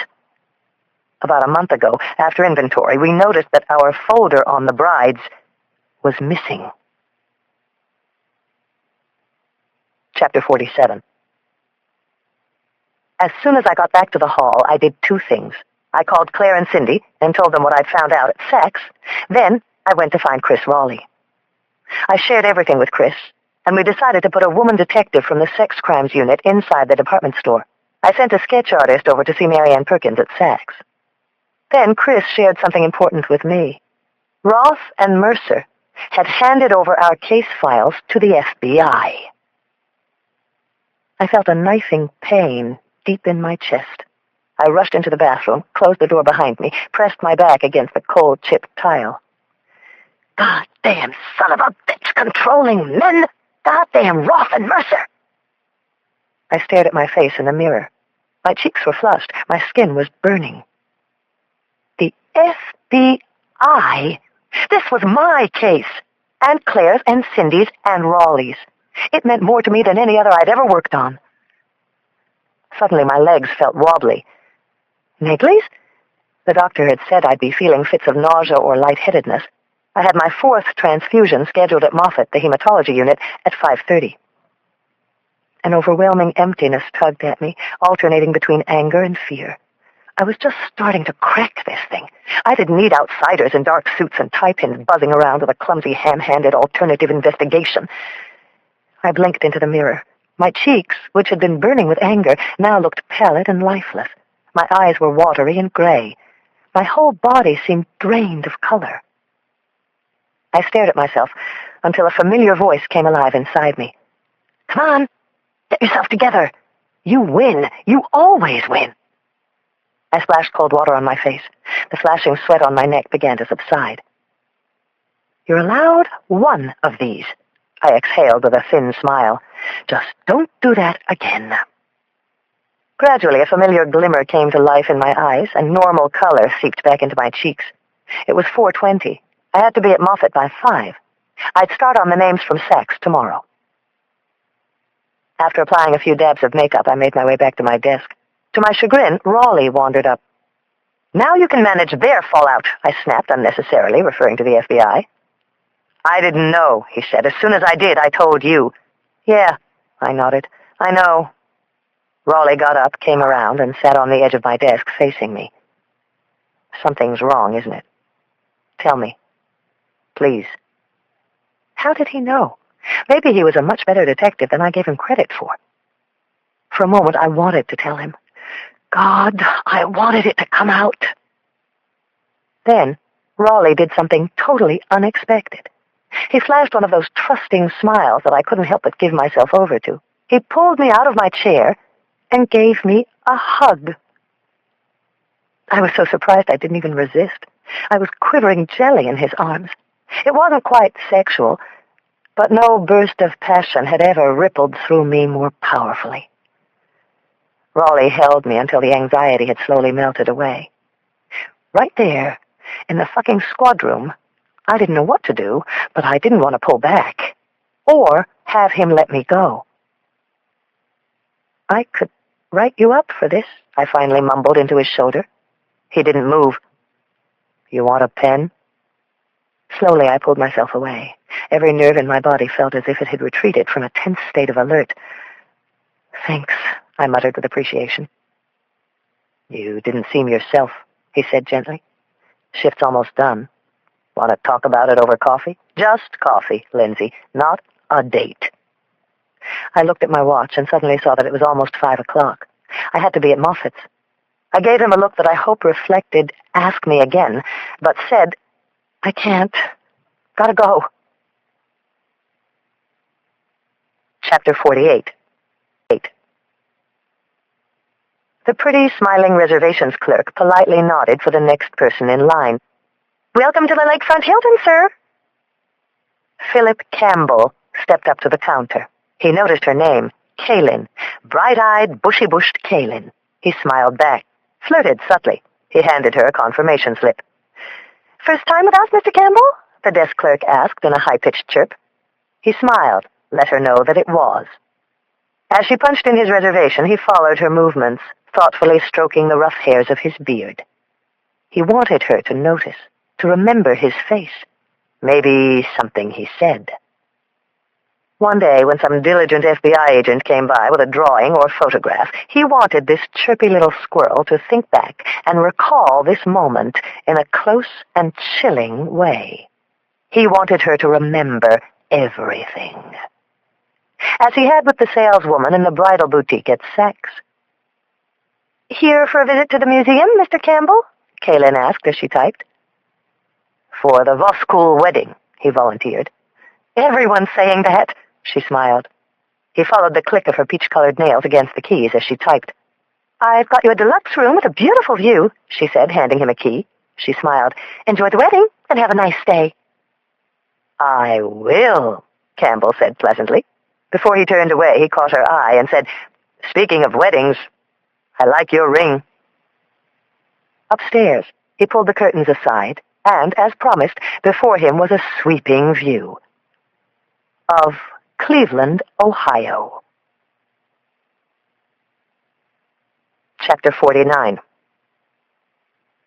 I saw him. That bastard. What was he doing here? In a large, fast-moving crowd on Lower Market. Just a quick movement in the throng fighting its way toward the ferry. My blood froze with the sight of him. He was wearing an open blue shirt, brown corduroy jacket. He looked like some college professor.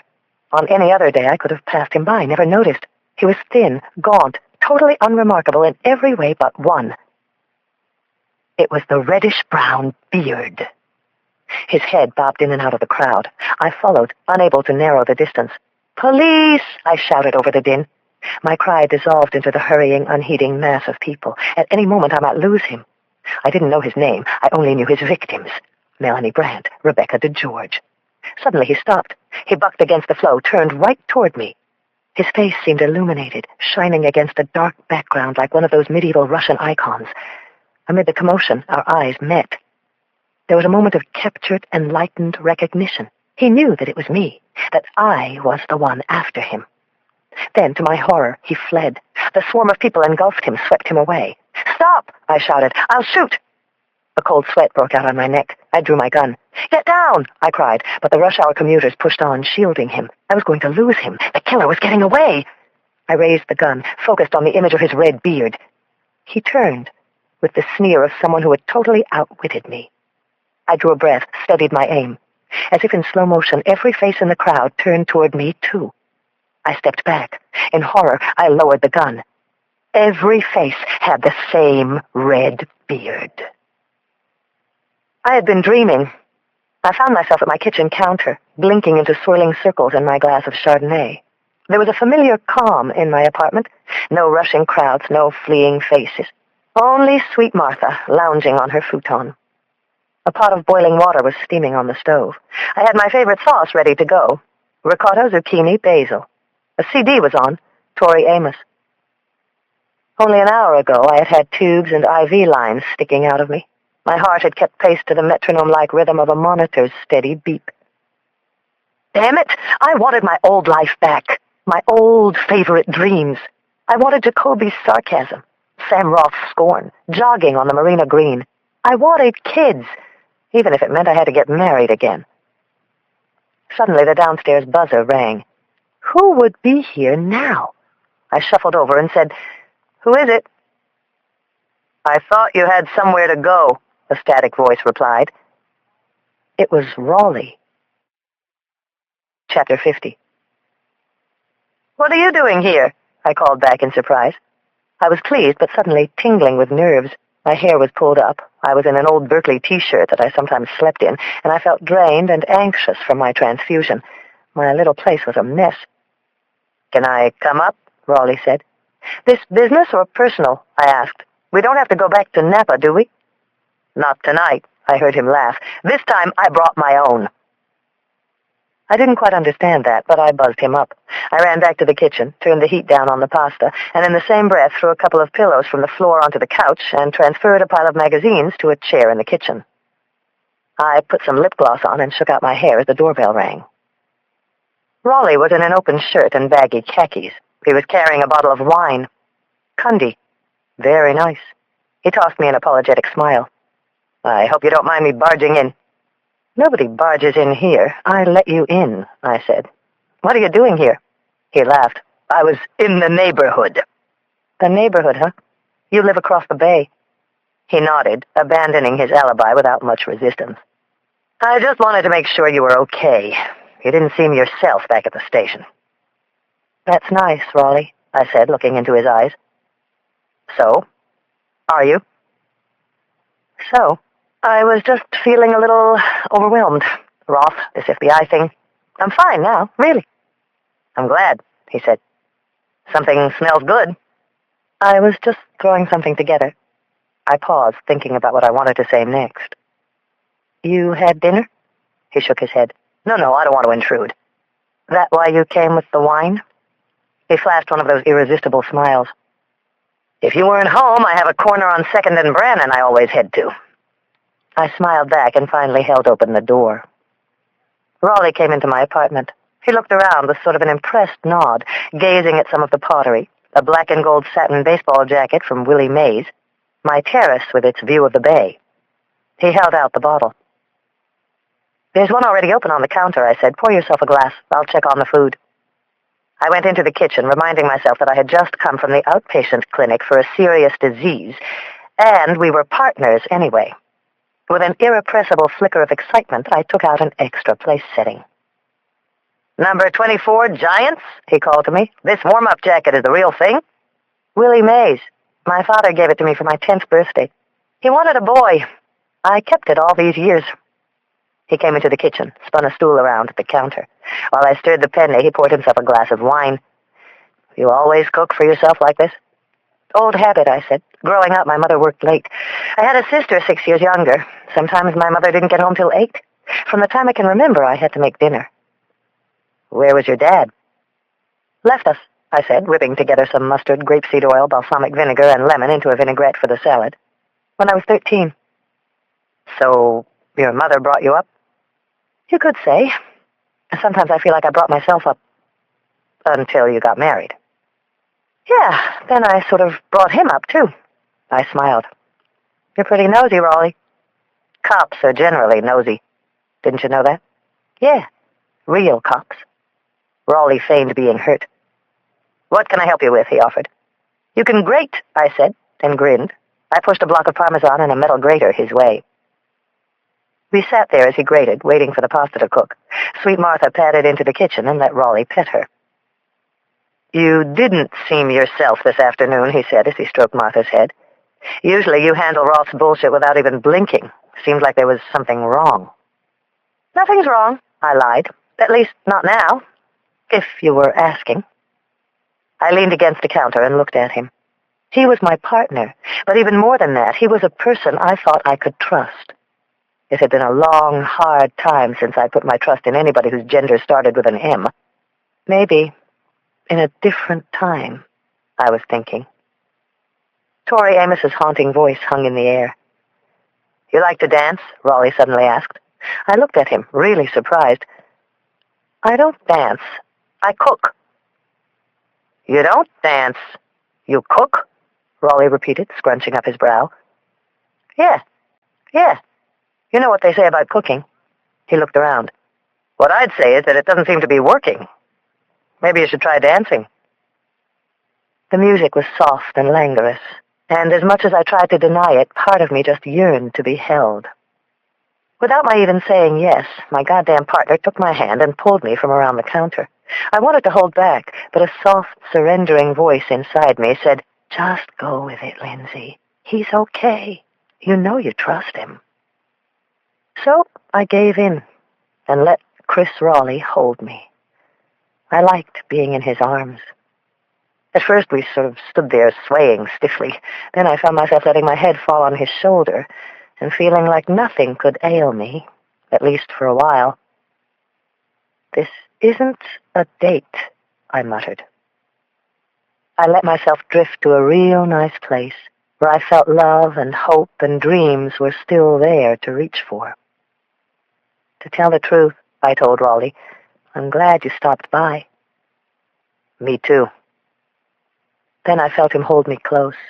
A tingle raced down my spine, one that I almost didn't recognize anymore. "You've got it, don't you, Raleigh?"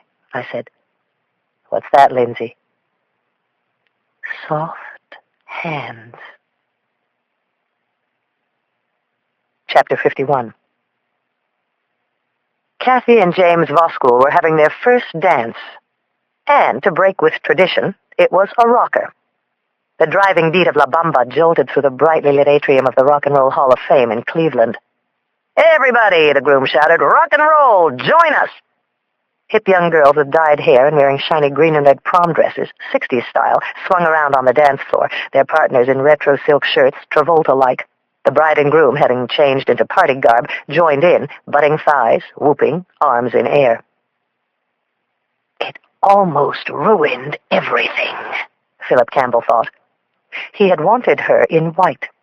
And here she was, sweaty, red-streaked hair, cat-eye-shaped glasses, a tight green dress.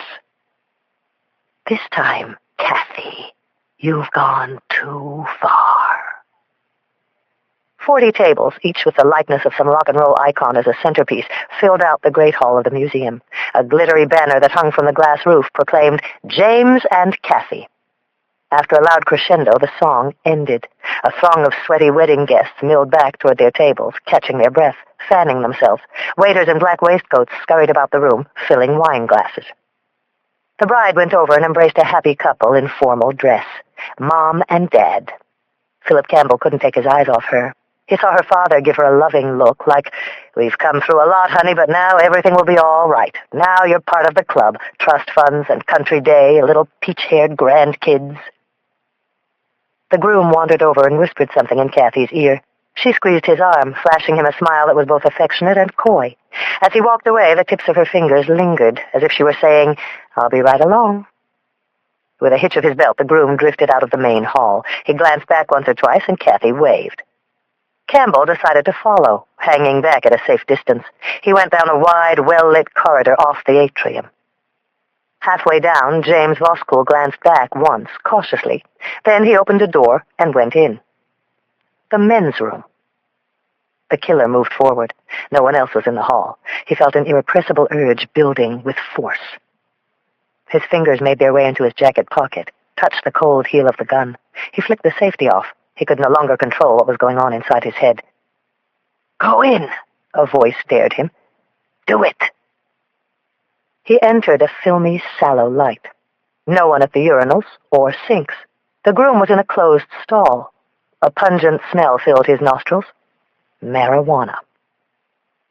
"That you, love?" the groom's affectionate voice called out. Every wick-like nerve in Campbell's body stood at attention. He mumbled something barely audible. "Better get in here, hon," the groom gulped, "if you want the end of this bone." Philip Campbell pushed open the door. The groom looked up, bewildered, the tip of a joint on his lip. "Hey, man, who the hell are you?" "I'm the one who kills useless worms like you." With that, he fired. Just once. James Voskuhl's head snapped back. A splatter of red sprayed against the tile. The groom rocked once, then crumpled forward in a heap. The echo of the gun blast seemed to concuss the entire room. It left an effluvium of cordite that mingled with the pot smoke. A strange calm took over Philip Campbell, a fearlessness. He pulled the groom's head back and set him upright. Then he waited. The sound of the outer door opening and echoes of the distant party rushing in went right through him. "That you, Vosk?" a woman's voice called out. It was her, the bride. "What are you smoking in there, tar?" Kathy giggled. She went over to the sinks, and he heard the sound of running water on. Campbell could see her through a crack in the stall. She was at the sink, thrashing a comb through her hair. A vision came to him. How he would set this up. What the police would find. It took everything he had to control himself, to let her come to him. "You better save me a hit or two, mister," the bride called out. He watched her dance over to the stall. So close now, so unbelievably delicious. What a moment. When she opened the door, it was her look that meant everything to him. The sight of James, red drool leaking from his mouth, the startled recognition of the killer's face suddenly clicking in, the gun aimed right at her eyes. "I like you better in white, Kathy," was all the killer said. Then he squeezed the trigger, and a blinding white flash exploded through the cat-eye lenses. Chapter 52.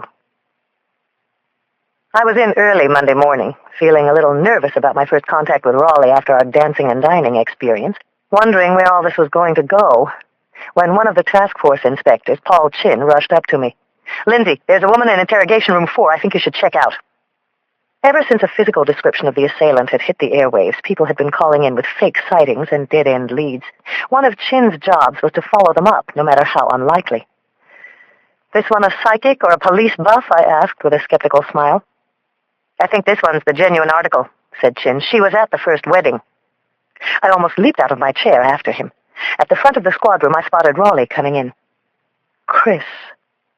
For a moment, a tingle of pleasure rushed through me. He'd left about 11 after we ended up polishing off both bottles of wine. We ate, chewed over our separate stints on the force, and the ups and downs of being married or single.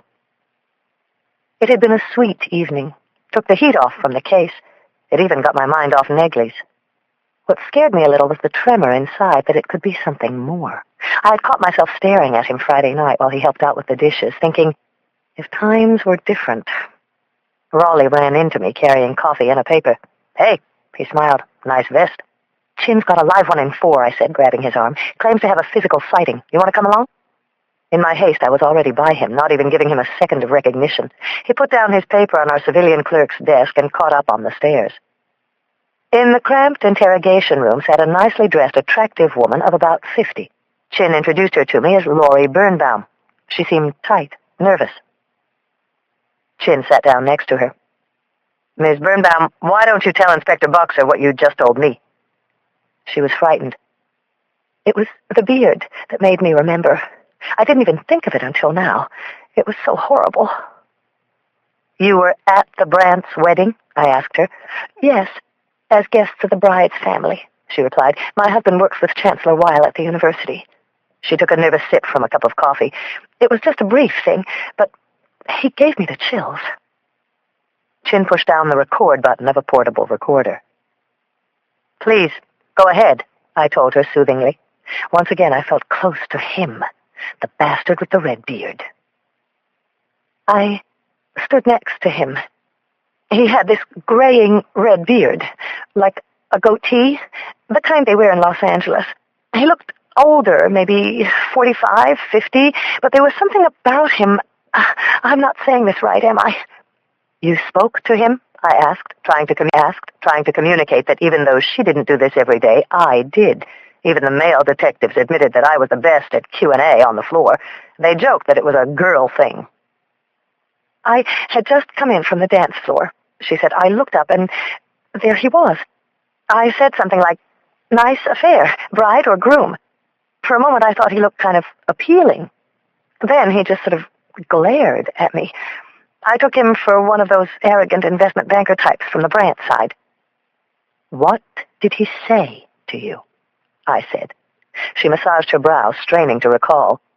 "He said, in the weirdest way, that they were lucky." "Who was lucky?" "Melanie and David. I may have said, 'Aren't they lucky?' meaning the two of them. They were so stunning." And he replied, "Oh, they're lucky." She looked up with a confused expression on her face. "He called them something else. Chosen." "Chosen?" "Yes, he said, 'Oh, they're lucky. You could even say they were chosen.'" "You say he had a goatee?" "That's what was so strange. The beard made him seem older, but the rest of him was young." "The rest of him? What do you mean?" "His face, his voice. I know this must sound strange, but it was only for a moment as I came off the dance floor." We got as much as we could from her: height, hair color, what he was wearing. Everything confirmed the sparse details that we already had. The killer was a man with a short reddish beard. He had been wearing a tux, the tux jacket he had left behind in the Mandarin suite. A fire was building inside me. I felt sure that Laurie Birnbaum was credible. The beard, the tux, we were piecing together his appearance. "Is there anything more, anything at all that stands out to you? Some physical characteristic, a mannerism?" She shook her head. "It happened so quickly. It was only when I saw the drawing of him in the Chronicle." I looked at Chin, conveying that it was time to call down an artist to firm up the details. I thanked her, made my way back to my desk. We'd get a sketch from her to use along with the one from Marianne Perkins at Saks. The murder investigation had entered a new phase. It was very hot. We had a stakeout operational outside the bridal boutique at Saks. One by one, we were contacting the names on the store's list. Anyone who had ordered a wedding dress in the past several months. My heart was pounding. The face I had imagined, my dream of the red-bearded man, was starting to fill in. I felt we had him contained. My phone rang. "Boxer," I answered, still shuffling through the names in the Saks wedding folder. "My name's McBride," a deep, urgent voice said. "I'm a homicide detective in Cleveland." Chapter 53. "I got a homicide here that fits the pattern of what you've been dealing with," McBride explained. "GSWs," McBride continued. "Both of them. Gunshot wounds right between the eyes." He described the quick but grotesque deaths of Kathy and James Voskuhl, killed at their wedding at the Rock and Roll Hall of Fame. This time the killer hadn't even waited for the wedding to end. "What kind of weapon your guy use in Napa?" McBride asked. 9mm, I told him. "Same." I was reeling a little bit. Cleveland? A voice pounded inside me. What the hell was Redbeard doing in Ohio? We had just made the breakthrough, found out where he was casing his victims. Did he know that? If so, how? Cleveland was either a copycat killing, which was entirely possible, or this case had just broken wide open and could lead anywhere. "You have crime scene photos there, McBride?" I asked. McBride grunted. "Yeah, got them right in front of me. Nasty. Sexually explicit." "Can you get me a close-up of their hands?" "Okay, but why the hands?" "What were they wearing, McBride?" I heard him shuffling through photos. "You mean rings?" "Good guess, detective, yeah." I was praying that it wasn't our guy. Cleveland! It would shatter everything that made me feel we were close to him. Was Redbeard taking his killing act across the country? A minute later, McBride confirmed exactly the thing I didn't want to hear. "There are no wedding bands." The bastard was on the move. We had a stakeout going where we thought he might show up, and he was 2,000 miles away. He'd just murdered a couple at their reception in Ohio. Shit. "You said the bodies were found in a sexually explicit position?" I asked McBride with dismay. The Cleveland cop hesitated. He finally said, "The groom was shot sitting on the john. We found him there, sitting up, legs open. The bride was shot in the stall, too, as she was coming in. There was enough of her brains on the inside of the door to confirm it. But when we found her, she was face down. Her face was stuffed between his legs." I was silent, forming the image in my mind, hating this cruel, inhuman bastard more every day. "You know, fellatio style," McBride finally managed. "There's a few things my investigators want to ask you." "Ask me yourself. I'm going to be there tomorrow." Chapter 54. 6:30 the next morning, Raleigh and I were on our way to Cleveland, of all places. McBride met us at the plane. He wasn't how I had imagined him. He wasn't flabby, middle-aged, Irish Catholic. He was intense, sharp-boned, maybe 38, and black. "You're younger than I thought." He smiled at me. I smiled back. "And you're definitely less Irish." On the way into town, he brought us up to speed. "Groom's from Seattle. Had something to do with the music business. Worked with rock bands. Producer, marketing guy. Bride grew up here in Ohio. Shaker Heights. Father's a corporate attorney. Girl was cute. Redhead, freckles, glasses." He pulled a manila envelope off the dashboard and tossed it over to me in the passenger seat. Inside were a series of glossy 8x11s of the crime scene. Stark, graphic, somewhat resembling old photos of gangland rub-outs. The groom was sitting in the stall with a surprised expression and the top of his head blown off. The bride was slumped over his lap, curled in a pool of blood, hers and his. The sight of the couple filled me with a cold dread. As long as the killer was in Northern California, I felt we had him contained. Now he was on the loose. We grilled McBride about the venue, how the victims might have ended up in the men's room, and what security was like at the Hall of Fame. Each answer I heard convinced me even more that it was our guy. What the hell was he doing here? We pulled off the highway at Lakeshore Boulevard. A modern skyline rose all around us. "There she is," McBride announced. From a distance, I saw the Rock and Roll Hall of Fame glinting up ahead like a jaggedly cut jewel. A twisted killer had struck in the city's most celebrated venue. By now, he might already be back in San Francisco. Or Chicago, New York, Topeka, planning another gruesome double murder. Or maybe he was in a hotel room across the square watching us arrive. Redbeard could be anywhere. Chapter 55. It was the third time in 2 weeks I had to go over a harrowing double murder scene. McBride walked us up to the second floor and through an eerie, empty atrium devoid of pedestrian traffic to a men's bathroom blocked off by crisscrossing yellow crime tape and cops. "Public bathroom," Raleigh said to me. "He's getting nastier each time." This time there were no bodies, no horrifying discoveries. The victims had long been transferred to the morgue. In their place were grim outlines of tape and chalk. Gut-wrenching black and white crime photos were taped to the walls. I could see what had happened. How the groom had been killed first, his blood smeared on the wall behind the toilet. How Redbeard had waited, surprised the bride as she came in, then moved Kathy Voskuhl into the provocative position between her husband's legs. Defiled her. "How did they both end up here in the middle of their wedding?" Raleigh asked. McBride pointed to a crime scene photo on the wall. "We found a smoke-down joint next to James Voskuhl. Figured he came here to cop a buzz. My guess is the bride came in to join him." "No one saw anything, though? They didn't leave the reception with anyone?" McBride shook his head. I felt the same smoldering anger I'd felt twice before. I hated this killer, this savager of dreams. With each act, I hated him more. The bastard was taunting us. Each murder scene was a statement, each one more degrading. "What was security like that night?" I asked. McBride shrugged. "All exits except the main one were closed down. There was a guard at the front desk.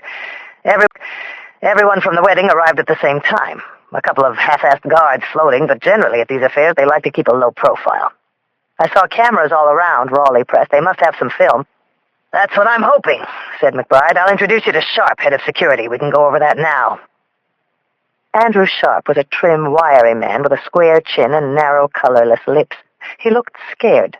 A day ago he had a fairly cushy job, but now the police and the FBI were all over him. Having to explain things to two outside cops from San Francisco didn't help matters. He brought us into his office, popped a Marlboro Light out of a pack, and looked at Raleigh. "I got a meeting with the executive director in about 8 minutes.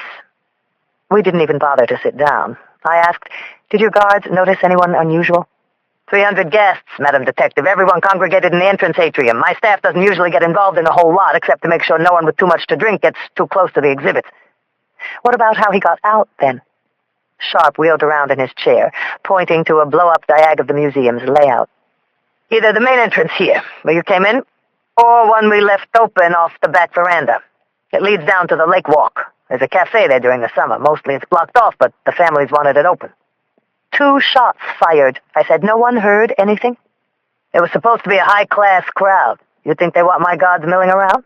We keep 2-3 guys to make sure overzealous guests don't wander into restricted areas. I should have guards patrolling the corridors down by the restrooms? What are you going to take, toilet paper? Security cameras? Raleigh asked. Sharp sighed. We've got the exhibition halls covered, of course. The main exits, a remote sweep of the main hall, but nothing on the corridor where the shooting took place. Nothing in the crapper. Anyway, the police are scanning tape with members of each family as we speak. It would make it a hell of a lot easier if we knew who the hell we're looking for. I reached into my briefcase and took out a copy of a bare-bones artist's sketch. It showed a thin face with a jutting chin, hair combed back, and a lightly shaded goatee. Why don't we start with him? Chapter 56. McBride had to be back in the office for a press briefing on the investigation. I needed to figure out why the killer had come to Cleveland, and what, if any, connections there were to our murders back in San Francisco. The next step was to talk to the parents of the bride. Shaker Heights was a posh upper-end suburb in the height of midsummer bloom. On every street, green lawns led up to graceful, tree-sheltered homes. One of McBride's men drove me out while Raleigh went back to the lakefront Hilton to meet with the family of the groom. The Koguts' home was a warm, red-brick Normandy under a canopy of tall oaks. I was met at the door by the older sister of the bride, who introduced herself as Hilary Bloom. She sat me down in a comfy, picture-filled den. Books, large-screen TV, pictures of the 2 of them as kids, weddings. Kathy was always the rebellious one, Hilary explained. A free spirit. It took her a while to find herself, but she was just settling down.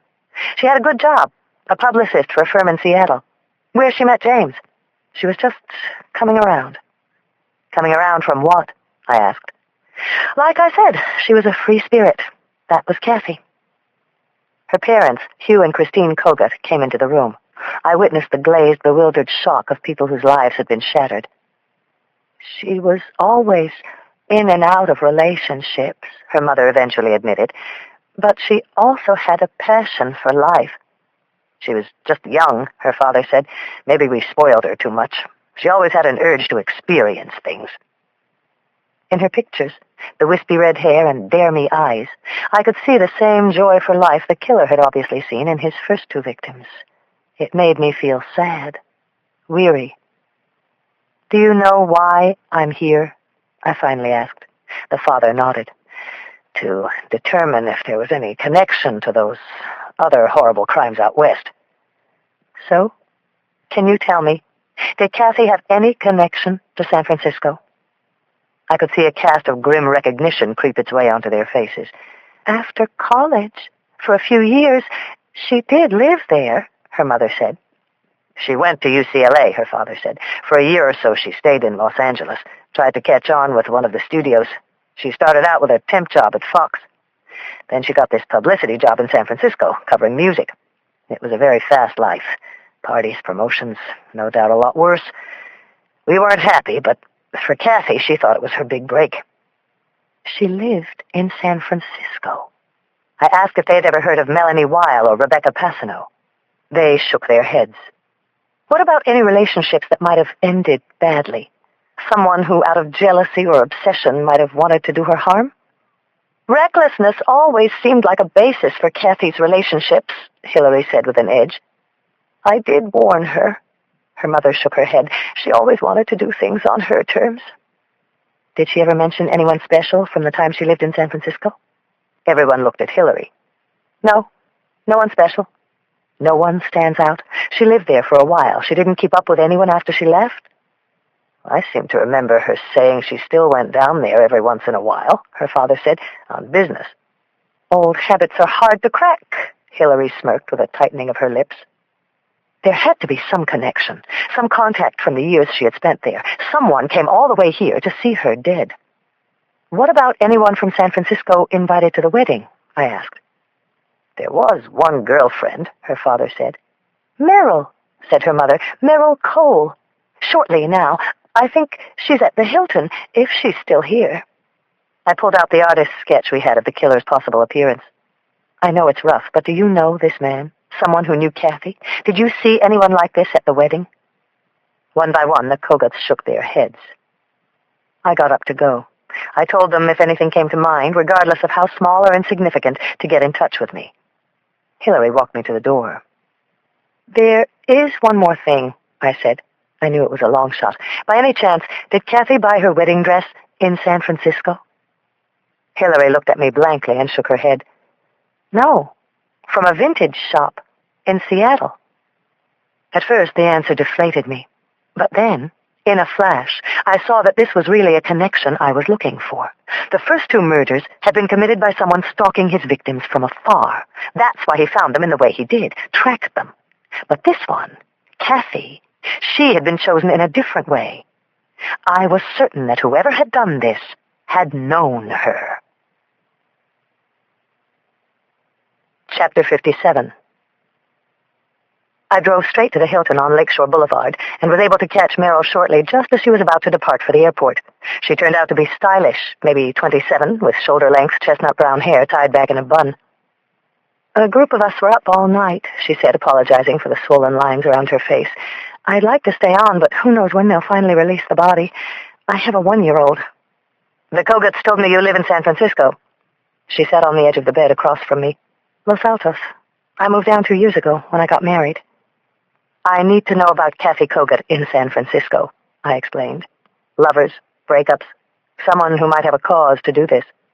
"You think she knew this madman?" Her face was clenched. "Maybe, Meryl. You can help us decide. Will you help?" "Kathy hooked up with guys," Meryl said after a pause. "She was always free about things in that way." "Are you saying she was promiscuous?" "If you want to see it in that way. Men liked her. There was a lot of energy going on back then. Music, film, alternative stuff. Whatever made her feel alive." I was getting the picture. "Does that include drugs?" "Like I said, whatever made her feel alive. Yes, Kathy did recreational drugs."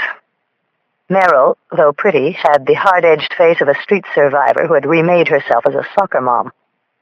"Anyone come to mind who might have wanted to hurt her? Someone who was overly fascinated, maybe jealous when she moved on?" Meryl thought a bit, shook her head. "I don't think so." "You two were close?" She nodded. At the same time, her eyes hooded. "Why did she move away?" "She landed a great job. It must have seemed like she was finally climbing the ladder. Her father and mother always wanted that, the Shaker Heights thing. Look, I really have to catch a plane." "What are the chances Kathy was running away from something?" "You live the way we lived, you're always running from something." Meryl shortly shrugged and looked bored. There was an attitude, a coldness about Meryl I didn't like. She still surrounded herself with the cynical aura of a dissolute past, and I had the suspicion she was withholding something. "So what do you do, Meryl? Marry the dime-bag mambo king of Silicon Valley?" She shook her head. Finally, she smiled thinly. "Fund manager." I leaned forward. "So you don't remember anyone special? Someone she might have kept up with, been scared of?" "Those years," Meryl shortly said, "I have a hard time remembering anyone special at all." "This was your friend," I said, my voice rising. "You want me to show you what she looks like now?" Meryl stood up, stepped over to the dresser, and began to pack a leather bag with toiletries and makeup. At some point, she stopped and caught a glimpse of herself in the mirror. Then she looked over her shoulder and caught my eye. "Maybe there was this one guy Kathy was into. Big shot, older. She said I'd know who he was, but she wouldn't give me a name. I think she met him through the job. As I remember, he was married. I don't know how it ended, or who ended it, or if it ever did." My adrenaline began to flow. "Who is he, Meryl? He might have killed your friend." She shook her head. "You ever see this man?" She shook her head again. I pushed on.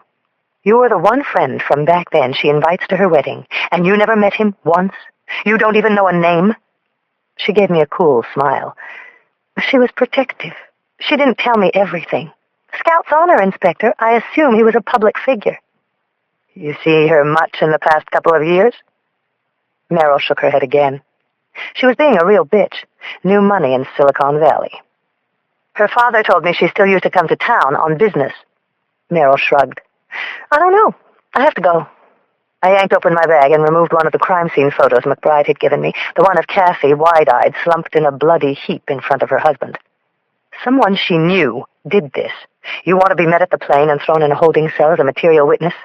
You can call in your husband's lawyer, but it'll still take him 2 days to get you out. How would the tech fund crowd react to that news? I'm sure I could get it in the Chronicle. Meryl turned away from me, her chin quivering. I don't know who it was. Just that he was older, married, some big-time SOB. Kinky, and not nice about it. Kathy said he played sex games on her. But whoever he was, she was always quiet about it, protective. The rest, you'll have to do on your own. She still continued to see this guy, didn't she? I was starting to put it together. Even after she moved to Seattle, even after she met her husband. She gave me the slightest smile. Good guess, Inspector. Right up to the end. How close to the end? Meryl shortly picked up the phone. This is 402, checking out. I'm in a rush. She stood up, slung a Prada bag over her shoulder, an expensive-looking raincoat over her arm. Then she looked at me and said dryly, to the very end. Chapter 58. No wonder the bride didn't wear white, Raleigh frowned and said, as I told him about my interview with Meryl shortly. McBride had set us up for dinner at Nonni's, an Italian place on the lake, a short walk from our hotel. Raleigh's interview with the groom's parents had yielded nothing eventful. James Boscool had been an aspiring musician who had floated on the edge of the music scene in Seattle, finally hooking his way into representing a couple of upcoming bands. He had no known connection to San Francisco. The killer knew Kathy, I said. How else would he find her here? They had a relationship. Right up to the end, he mused. To the very end, I answered, meaning maybe here in Cleveland. These weren't choir girls. Meryl said this guy was older, married, kinky, predatory. It fits the pattern of the murders. Someone she knew in San Francisco must have seen Redbeard. Somebody knows. Meryl claims that Kathy was protecting her lover, possibly because he was a celebrity. You think this Meryl Shortley has more to add? Maybe. Or the family. I got the feeling they were holding something back. He had ordered a 97 Chianti, and when it came, he tilted his glass. Here's to David and Melanie, Michael and Becky, James and Kathy. Let's toast them when we catch this pathetic bastard, I said. It was the first time we'd been alone in Cleveland, and suddenly I was nervous. We had an entire evening to fill, and no matter how we kept steering back to the case or joking how this wasn't a date, there was this pull, this bass chord twanging inside me, telling me that this was no time to start anything with anyone, not even handsome and charming Chris Raleigh. And why had I changed into a baby blue sweater and nice slacks instead of staying with the chambray shirt and khakis I'd worn all day? We ordered. I had ossobuco, spinach, a salad. Raleigh, a veal paillard. Maybe it was someone on her job, Raleigh said, or connected with her job.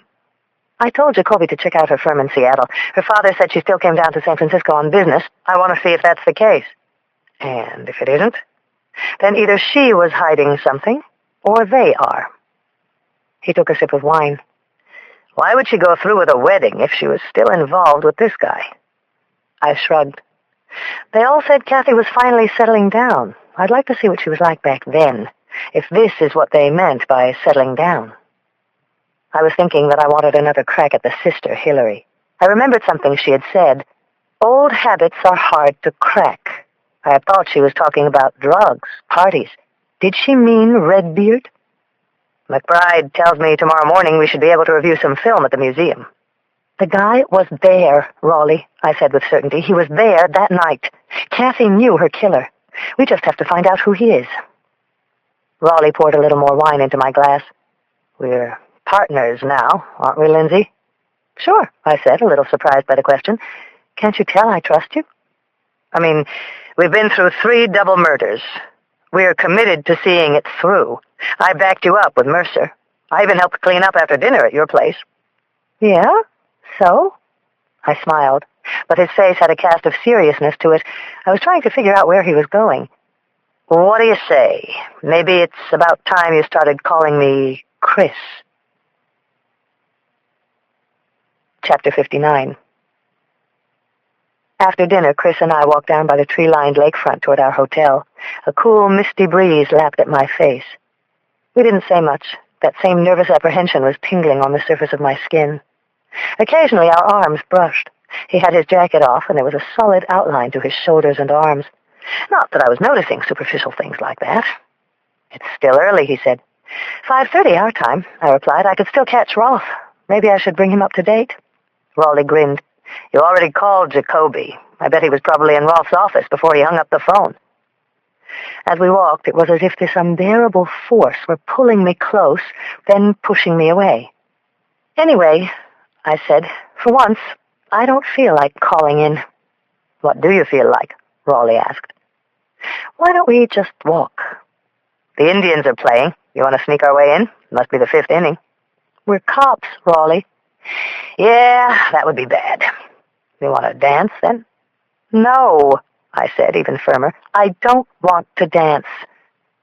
Every word seemed charged with a hidden electric message. What I'm starting to feel like, I turned to him, is that I'm having a hard time remembering to call you Chris. And what I'm starting to feel like, he answered, facing me, is I'm having a hard time trying to pretend that nothing's going on. I know, I murmured breathlessly, but I just can't.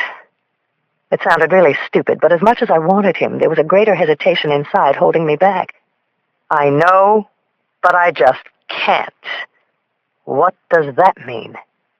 It means I'm feeling things, too, and that part of me wants to go with those feelings. But right now, I just don't know if I can. It's complicated, Chris. Every nerve in my body was on alert. We found ourselves walking again, the breeze from the lake suddenly cooling the sweat that had broken out on my neck. You mean it's complicated because we're working together? That, I lied. I dated guys on the force once or twice. That, and what else? Raleigh said. 1,000 desires inside me were screaming to give in. What was going through my mind was crazy. I wanted him to touch me, and I didn't. We were alone on the waterfront. At that moment, if he held me, if he bent and kissed me, I didn't know what I would do. I do want to, I said, my fingers reaching for his hand, staring into his deep blue eyes. You're not telling me everything, he said. It took everything I had to hold off confessing. I don't know why I didn't. A deep part of me wanted him to want me, and to keep thinking I was strong. I could feel the heat from his body, and I thought he could feel the wavering resolve in mine. I just can't right now, I said softly. You know, I won't always be your partner, Lindsay. I know that. And maybe I won't always be able to say no. I don't know if I was disappointed or relieved to see our hotel up ahead. Part of me wanted to run to my room, throw open the windows, and just breathe in the night air. I was sort of happy I wouldn't have to make that decision when Raleigh took me by surprise. He leaned over without warning and pressed his lips on mine. The kiss was so soft, as if he were gently asking, "Is this okay?" I let the kiss linger warmly. Soft hands, soft lips. It wasn't as if I hadn't imagined this happening. It was just as I had imagined. I wanted to be in control, but here it was, out of the blue, and I was giving in. But just as I was starting to give him myself, the fear caught up to me. The fear of the inescapable truth. I dropped my head, slowly pulled away. That was nice. For me, anyway, Raleigh said, resting his forehead against mine. I nodded, but said, I can't, Chris. Why are you always holding back, Lindsay? He asked. I wanted to say, because I am deceiving you. Tell him everything that was going on. But I was content to deceive, though I did it with the greatest yearning I had felt in years. I just want to nail Redbeard, I answered. Chapter 60. The next morning, Detective McBride left a message for us to meet him in Sharp's office at the Hall of Fame. Something had come back on the film. In a sparsely decorated conference room, the museum's security chief, McBride, and several members of the CPD homicide staff sat facing a widescreen video monitor on a walnut cabinet. At first, Sharp began self-importantly, we were just randomly going through the tape with members of the families, stopping on anyone who didn't look familiar. Your sketch, he turned to me, helped narrow it down. He flicked a handheld controller toward the screen. The first clips you're going to see are the main entrance. The screen lit up, standard black and white surveillance footage. It was so weird and strange. Several gaudily dressed guests seemed to be arriving at once, many of them outfitted as famous rockers. One was Elton John. His date had teased hair dyed in various light and dark shades, Cyndi Lauper style. I recognized a Chuck Berry, a Michael Jackson, a couple of Madonnas, Elvis Costellos. Sharp fast-forwarded, the film advancing like individual edited stills. An older couple arrived dressed in traditional evening wear. Behind them, almost tucked into their backs, came a man who was clearly shying from the camera, averting his face. "There," Sharp said. I saw him. My heart pumped madly in my chest. God damn Redbeard! It was a horrible, grainy likeness. The man, sensing the direction of the camera, quickly hurried by. Maybe he had come there earlier, scouting for security cameras. Maybe he was just smart enough to avoid a direct shot.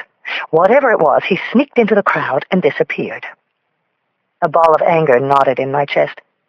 "Can you back up? Home in," I said to Sharp. "I need to see his face." He leveled his remote, and the image channeled into a higher magnification. I stood up. I was staring at a partially obscured shot of the killer's face. No eyes, no clear feature, only a shadowy profile, a jutting chin, and the outline of a goatee. There was no doubt in my mind that this was the killer. I didn't know his name, I could barely see his face, but the fuzzy image I had first sketched together in my mind with Claire was now in front of me. "Is that the best you can do?" Raleigh pressed. A member of the museum tech staff replied, "Might be able to get it technologically enhanced. On this rough footage, this is what we have." "We pick him up again later on," Sharp said. He quickly fast-forwarded and stopped at a wide-angle view of the main hall, the wedding reception. They were able to zoom in on the same tuxedoed man standing at the edge of the crowd, observing. When the image was magnified, though, it became grainy and lost its resolution. "He's purposely avoiding looking at the camera," I whispered to Raleigh. "He knows where they are." "We ran these shots by both families," Sharp said. "No one places him. No one can identify who he is. I mean, there's a chance it's not him, but considering your sketch..." "It's him," I said firmly. My eyes burned on the grainy screen. I was also sure we were looking at Kathy Voskuhl's mysterious lover. Chapter 61. Hillary knew. I was almost sure of it. But why she would conceal such a thing related to her sister's death, I couldn't imagine. "Old habits are hard to crack," she had said. I wanted another shot at her, and I reached her by phone at the family house in Shaker Heights. "I had a chance to speak to Merrill shortly," I told her. "I just need a few details cleared up." "You realize this is a very stressful time for my family, Inspector," Hillary replied. "We told you what we knew." I didn't want to come on too strong. She had lost her sister in a horrible way. Her parents' home was filled with mourners and grief, and she was under no obligation to talk to me at all. "Merrill told me a few things about Kathy, her lifestyle." "We told you all that," she replied defensively. "But we also told you that after meeting James, she'd begun to settle down." "That's what I want to talk to you about." Merrill recalled there was someone she was seeing in San Francisco. "I thought we told you Kathy dated lots of men." This one went on for a long time. He was older, married, some kind of big shot, possibly famous. "I wasn't my sister's keeper," Hillary complained. "I need a name, Miss Bloom. This man could be her killer." "I'm afraid I don't understand. I already told you what I know. My sister didn't exactly confide in me. We lived very different lives. I'm sure you've put two and two together already. There was a lot I didn't approve of." "You said something to me the first time we talked. Old habits are hard to crack. What sort of habits were you referring to?" "I'm afraid I don't know what you mean. The Cleveland police are handling this, Inspector. Can't we just let them do their job?" "I'm trying to help you, Miss Bloom. Why did Kathy move away from San Francisco? I think you know. Was someone abusing her? Was Kathy in trouble?" Hillary sounded frightened. "I appreciate what you're trying to do, but I'm going to hang up now, Inspector." "It's going to come out, Hillary. It always does. An address book, her phone bill. It's not just Kathy. There are 4 others back in California. They were just as hopeful about the rest of their lives as your sister. Just as deserving." There was a tiny sob in her voice. "I have no idea what you're talking about." I felt I had one last chance. Here's the really ugly truth about murder. If I've learned one thing as a homicide detective, it's that the lines don't stay fixed. Yesterday you were an innocent victim, but now you're in this too.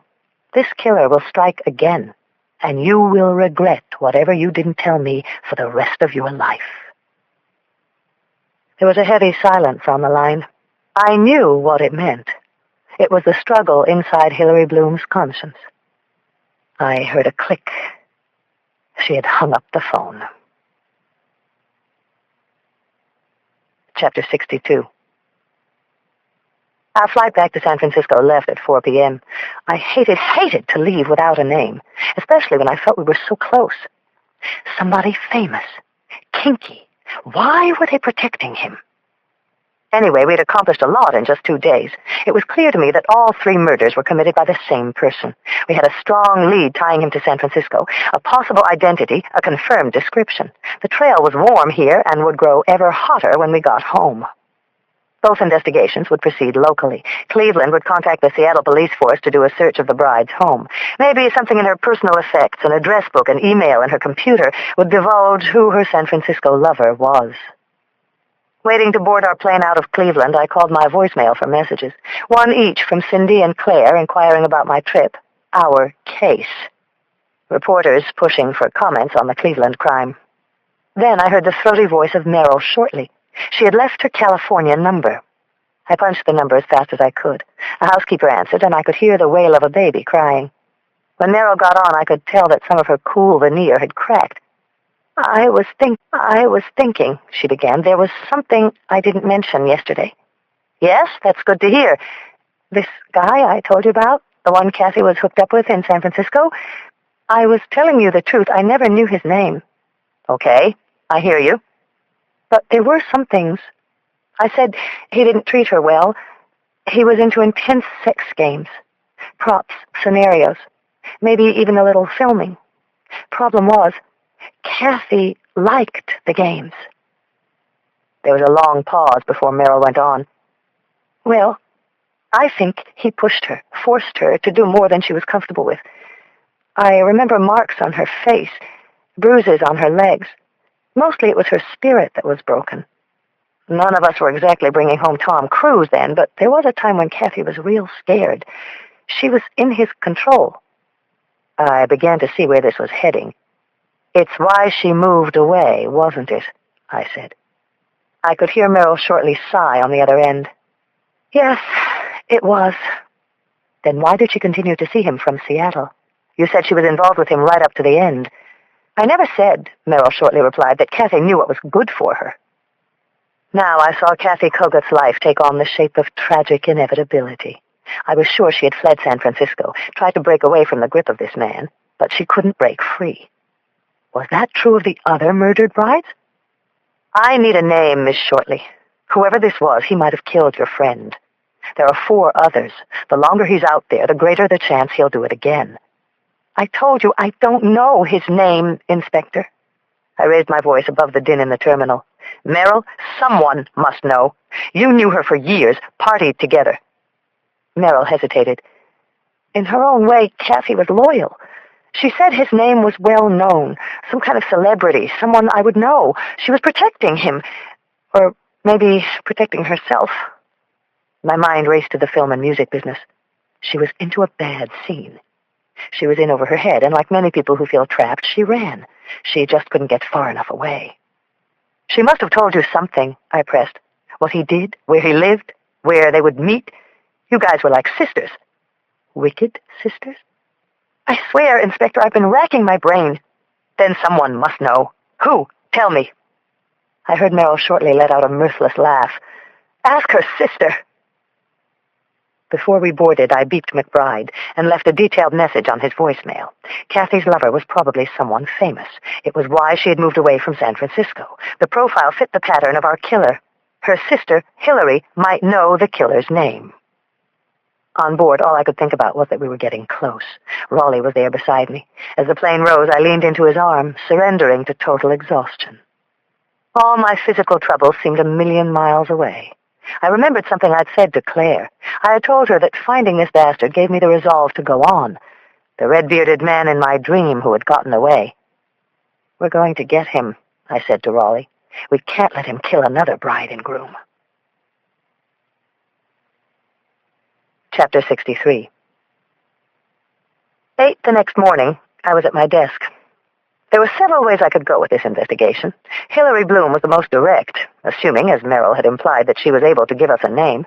It was clear that, in a twisted way, she was trying to save her family the added pain of having Kathy publicly branded as some kind of pathetic sexual victim, cheating on her husband-to-be right up until their vows. Sooner or later, a name would emerge, from her or from Seattle. Before I did anything else, I called Nedved's office and rescheduled the blood treatment I had canceled for 5 o'clock today. After a brief wait, the receptionist said the doctor would see me himself. Maybe it was good news. Truth was, I was feeling a little stronger. Maybe the treatments were beginning to do their work. It was hard picking up where I had left off in San Francisco. The best leads were now in Cleveland. I read some reports on the evidence Jacoby was tracking down, held a meeting of the task force at 10. Actually, the most promising leads, the hair and the bridal boutique at Saks, had come from my meetings with Claire and Cindy. I couldn't resist calling Claire a little before noon. "Bring me up to date," she said excitedly. "I thought we were partners." "I will," I replied. "Get Cindy. Meet me for lunch." Chapter 64. The three of us leaned against a stone wall in City Hall Park, picking at salad sandwiches we had bought at a nearby grocer's. The murder club meets again. "You were right," I said to Claire. I passed her a copy of the security photo showing Redbeard sneaking into the Cleveland wedding. She stared at it, her eyes focusing intensely. Claire looked up, only when the confirmation of her first physical supposition brought out a curious half-smile. "I only read whatever that bastard left behind." "Maybe," I said, tossing her a wink, "but I bet Rigetti would have missed it." "This is true," she allowed with a satisfied beam. It was a bright, breezy late June day. The air was fragrant from a crisp Pacific breeze. Office folk worked on their tans. Secretaries gabbed in groups. I recounted what I had found in Cleveland. I never mentioned what had taken place by the lake between Chris Raleigh and me. When I finished with Merrill Shortley's shocking revelation, Cindy said, "Maybe you should have stayed out there, Lindsay." I shook my head. "It's not my case. I was only there on a consult. Now I'm running point between 3 jurisdictions." "You think Merrill Shortley has more to tell?" asked Claire. "I don't think so. If she knew, I think she would have told me." "The bride must have had other friends here," said Cindy. "She was in publicity. If this guy was famous, maybe she met him through her job." I nodded. "I have someone checking that out. We also have the Seattle PD combing through her apartment." "Where'd she work when she lived here?" Claire asked. "An outfit called Bright Star Media. Apparently she was connected into the local music scene." Cindy took a sip of iced tea. "Why not let me have a go at it?" "You mean like you did at the Hyatt?" I said. She grinned. "No, more like Napa. Come on. I'm a reporter. I sit all day with people trained to find the dirt on anybody." I bit into my sandwich. "Okay," I finally said. "Be my guest." "In the meantime," Cindy inquired, "can I run with what we have so far?" Much of it was classified. If it came out, it would point back to me. "You can run with the similar pattern of murder in Cleveland. How we found the bodies, the bride's background here. Absolutely no mention of Merrill Shortley." In that way, I hoped the killer would sense that we were closing in on him. It might cause him to think twice about killing again. Cindy went over to a nearby ice cream cart to buy a gelato. Claire took the moment to ask, "So, how are you feeling? You okay?" I blew out a long breath and shrugged. "Queasy, lightheaded. I was told to expect it. I'm having a blood treatment this afternoon. Medved said he'd be there." I saw Cindy on her way back. "Here," Cindy announced brightly. She was carrying 3 gelatos. Claire clutched her chest and pretended she was going into cardiac arrest. "I need gelato about as much as Texas needs a warm breeze in August." "Me too," I laughed. But it was mango, and with the infection attacking me inside, it seemed like wasted caution to refuse. Claire ended up taking hers, too. "So, what you specifically haven't told us," she said with a slow roll of her tongue, "is what went on between you and Mr. Chris Raleigh in Ohio." "'Cause there was nothing to tell," I said, and shrugged. "One thing about cops," Cindy laughed, "is you would think they would learn how to lie." "You're writing for page 6 now," I said, referring to the Chronicle's celebrity gossip section. Against my will, I felt my face blush. Claire and Cindy's greedy eyes bore down on me, driving home that it was pointless to resist. I pulled a knee up on the edge of the wall and sat yoga style. Then I took them through where things stood.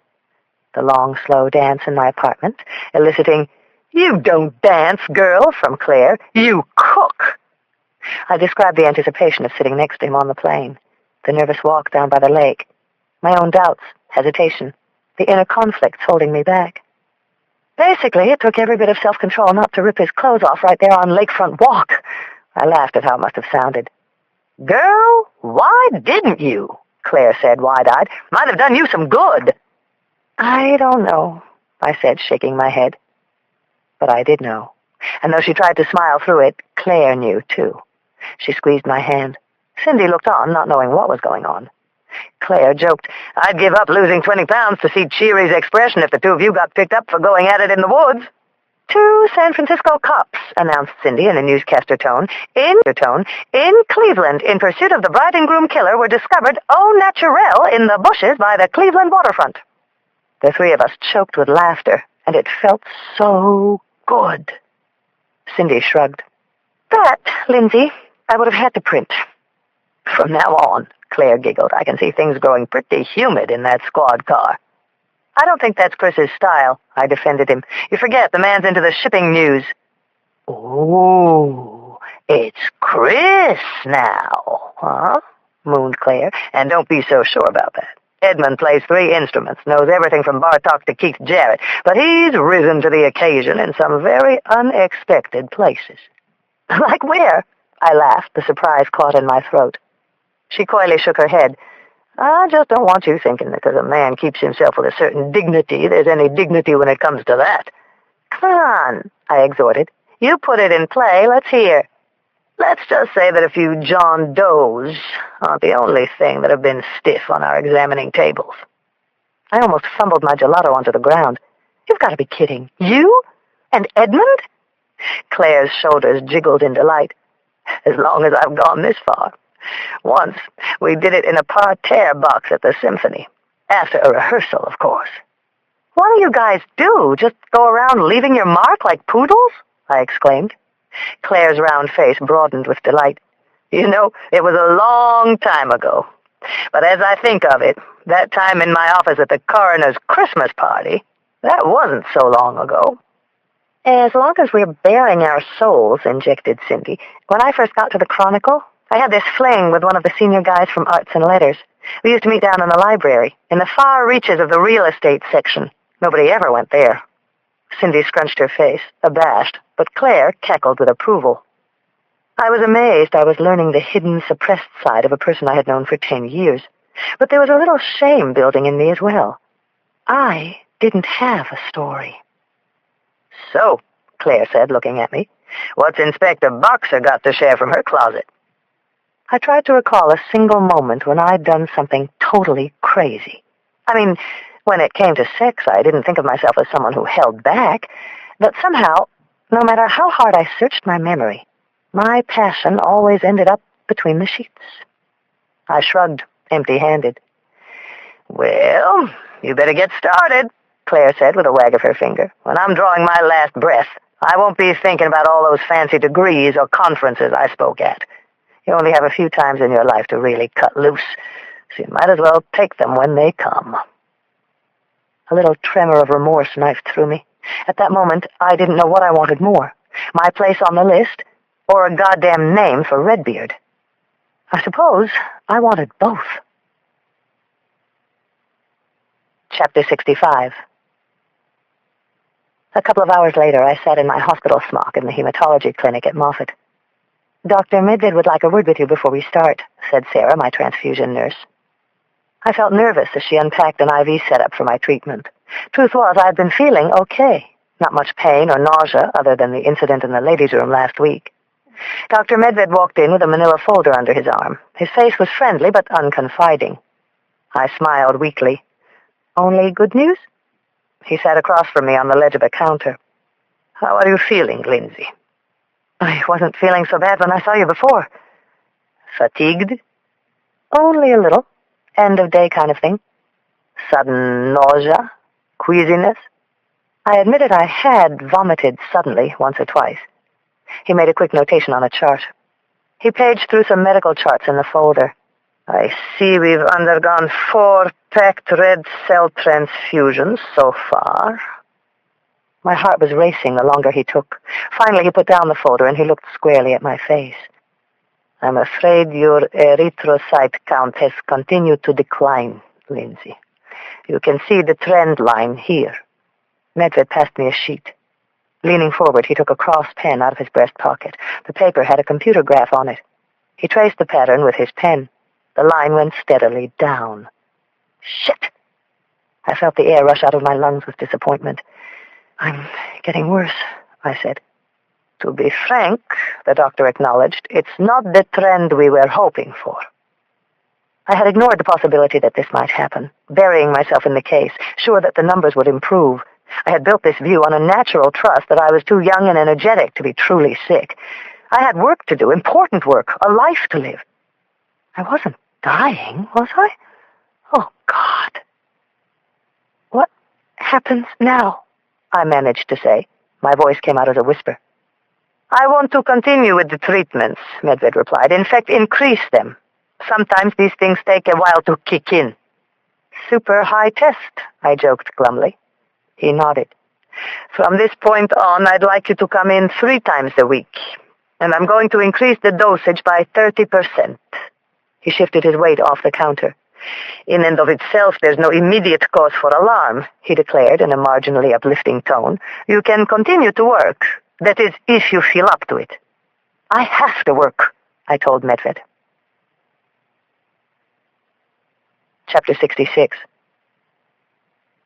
I drove home in a daze.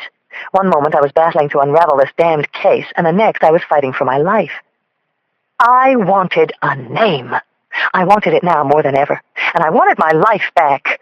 I wanted a shot at the whole deal. Happiness, success, someone to share it with, a child. And now that I'd met Raleigh, I knew there was a chance that I could have these things. If I could hold out. If I could will good cells into my body. I went into my apartment. Sweet Martha was all over me, so I took her for a short walk. But then I moped around, alternating between resolve to fight through this mess and sadness that I couldn't. I even contemplated making a meal. I thought it would calm me. I took out an onion and cut 2 desultory slices. Then I realized how crazy it all was. I needed to talk to someone. I wanted to shout, I don't fucking deserve this! And this time I wanted someone to hear it. I thought of Chris, his comforting arms around me, his eyes, his smile. I wished I could tell him. He would come in an instant. I could rest my head on his shoulder. I called Claire. She could tell from my first tremulous sound. She realized something was terribly wrong. I'm scared, was all I said. We talked for an hour on the phone. I talked. I went back and forth with Claire in a numbed state, panicked by the impending nearness of Negley's next stage. I told Claire that nailing this bastard gave me the will to fight on. It separated me from being just another person who was sick. I had a special purpose. Has that changed for you, Lindsay? She asked softly. No, I want to get him more than ever. Then that's what we're going to do. You, me, little Cindy. We're here to help you fight. We're your support, Lindsay. Just this one time, don't try to do it yourself. In an hour, she had calmed me enough so we could say goodnight. I curled up on the couch. Martha and I snuggled under a blanket and watched the movie Dave, one of my favorites. When Sigourney Weaver visits Kevin Kline in his new campaign office at the end, it always makes me cry. I fell asleep, hoping for a happy ending in my own life. Chapter 67. The next morning, I went at it stronger than ever. I still believed we were close, maybe just hours from a name for Redbeard. I checked in with Roth's contact, Jim Heekin, on the Seattle police force. Heekin said they were sorting through the bride's possessions as we spoke. If something came up, he would let me know immediately. We got a reply back from Infotech, where Kathy Voskul had worked in Seattle. In the 3 years she had held her job, there was no record of any reimbursements for business trips to San Francisco. Her job was to work with developing clients in Seattle, a junior account manager. If she repeatedly went down there, she was on her own. Finally, I called McBride. The Kogutts were still claiming that they knew nothing more. But yesterday, he'd met with the father, who seemed ready to give in. It was wrenching that some desperate attempt to hold together their daughter's virtue was clouding their judgment. Since I was a woman, McBride suggested maybe one more try from me would push them over the edge. I placed a call to Christine Kogut, the bride's mother. When she came on, her voice was different, remote, but freer, as if she were in a less tormented state. Maybe, I just hoped, she was. Your daughter's killer is running free, I said. I could no longer hold back. 2 other couples' families are suffering. I think you know who was hurting Kathy. Please, help me put him away. I heard her take in a long breath. When she spoke, grief and the release of shame trembled in her voice. You raise a child, Inspector. You think she is always part of you. You love her so much, and you think there is always that part that will never go away. I know, I said. I could feel she was teetering. She knew his name, didn't she? She was this beautiful thing. She could make anyone love her. A free spirit. One day, we thought another free spirit would shape her into the kind of person she was meant to be. We cultivated it with our children. My husband insists we always favored Kathy. Maybe we helped bring it all on. I didn't say a word. I knew what it was like to finally give up what you were holding inside you. I wanted to let her reach that point on her own. Do you have children, Inspector? Not yet, I told her. It's so hard to believe. Your baby, the cause of so much pain. We begged her to break free. We even got her the new job. Moved her ourselves. We thought if she could only get away from him. I was silent, letting her go at her own pace. She was sick, like an addict is sick, Inspector. She couldn't stop herself. But what I don't understand is why he would hurt her so badly. He took away all that was pure about her. Why did he need to hurt Kathy? Give me the name. Who is he? She was mesmerized by who he was. It was as if she had no self-control when it came to this man. She shamed us right up until the end. But even now, her voice lowered, I still wonder how someone who loved my daughter could possibly kill her. I'm afraid that I don't believe it. That's partly why I wouldn't tell you. Tell me now, I said. I think she met him at the opening of one of his films. He told her he had a face like hers in mind when he dreamed up one of his characters, his heroine. It was then that Mrs. Kogut told me. My body went numb. I knew the name, recognized it. He was famous. Redbeard. Chapter 68. I sat there, ratcheting the possible connections through my mind. Things were starting to piece together. He was one of the minority partners at Sparrow Ridge Vineyards, where the second couple had been dumped. He had known Kathy Kogut for years in San Francisco, preyed on her. He was older, married, famous. By itself, the suspect's name proved nothing. He had merely known the last bride. He had a circumstantial connection to the crime scene of the second killings. But based on the descriptions of Merrill Shortley and Christine Kogut, he had the brutal temperament and maybe the motive to commit these vicious murders. The conviction built up inside me that this was Redbeard. I grabbed Raleigh. What's going on? He asked. Where's the fire? I'm going to start one in here. Watch. I dragged him into Roth's office. I have a name, I announced as I threw my fist in the air. They looked at me in wide-eyed surprise. Nicholas Jenks. The writer? Raleigh gaped. I nodded. He was Kathy Kogut's lover here in San Francisco. Her mother finally gave it up. I walked them through the not-so-random connections he had with at least 3 of the victims. This guy's famous, blurted Roth. He made those movies, blockbusters. That's exactly the point. Merrill Shortley said it was someone Kathy was trying to conceal. The guy's got 2 connections, Sam. He's got connections, all right, Roth cried. Jenks and his wife are invited to all the big affairs. I've seen his picture with the mayor. Wasn't he part of the bid to keep the Giants here? The air in Cheery's office became heavy with the weight of dangerous possibilities and risk. You should have heard how the Kogutts described him, Sam, I said, like some kind of animal, a predator. I think we're going to find he had something going with all 3 girls. I think Lindsay's right, Sam, Chris said. We watched Roth slowly clicking the facts in his head. Nicholas Jenks was famous, a national figure, untouchable. The lieutenant's face twisted as if he had swallowed a bad clam. "You've got nothing right now," he came back. "All of it. It's beyond circumstantial." "His name has popped up in connection with 4 dead people.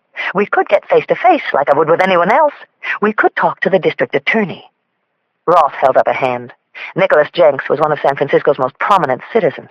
Implicating him on a murder charge was dangerous. We'd better be right. I didn't know what Cheery was thinking. Finally, there was the slightest relaxation in his neck, only a tight swallow, but in Roth speak it was a go-ahead.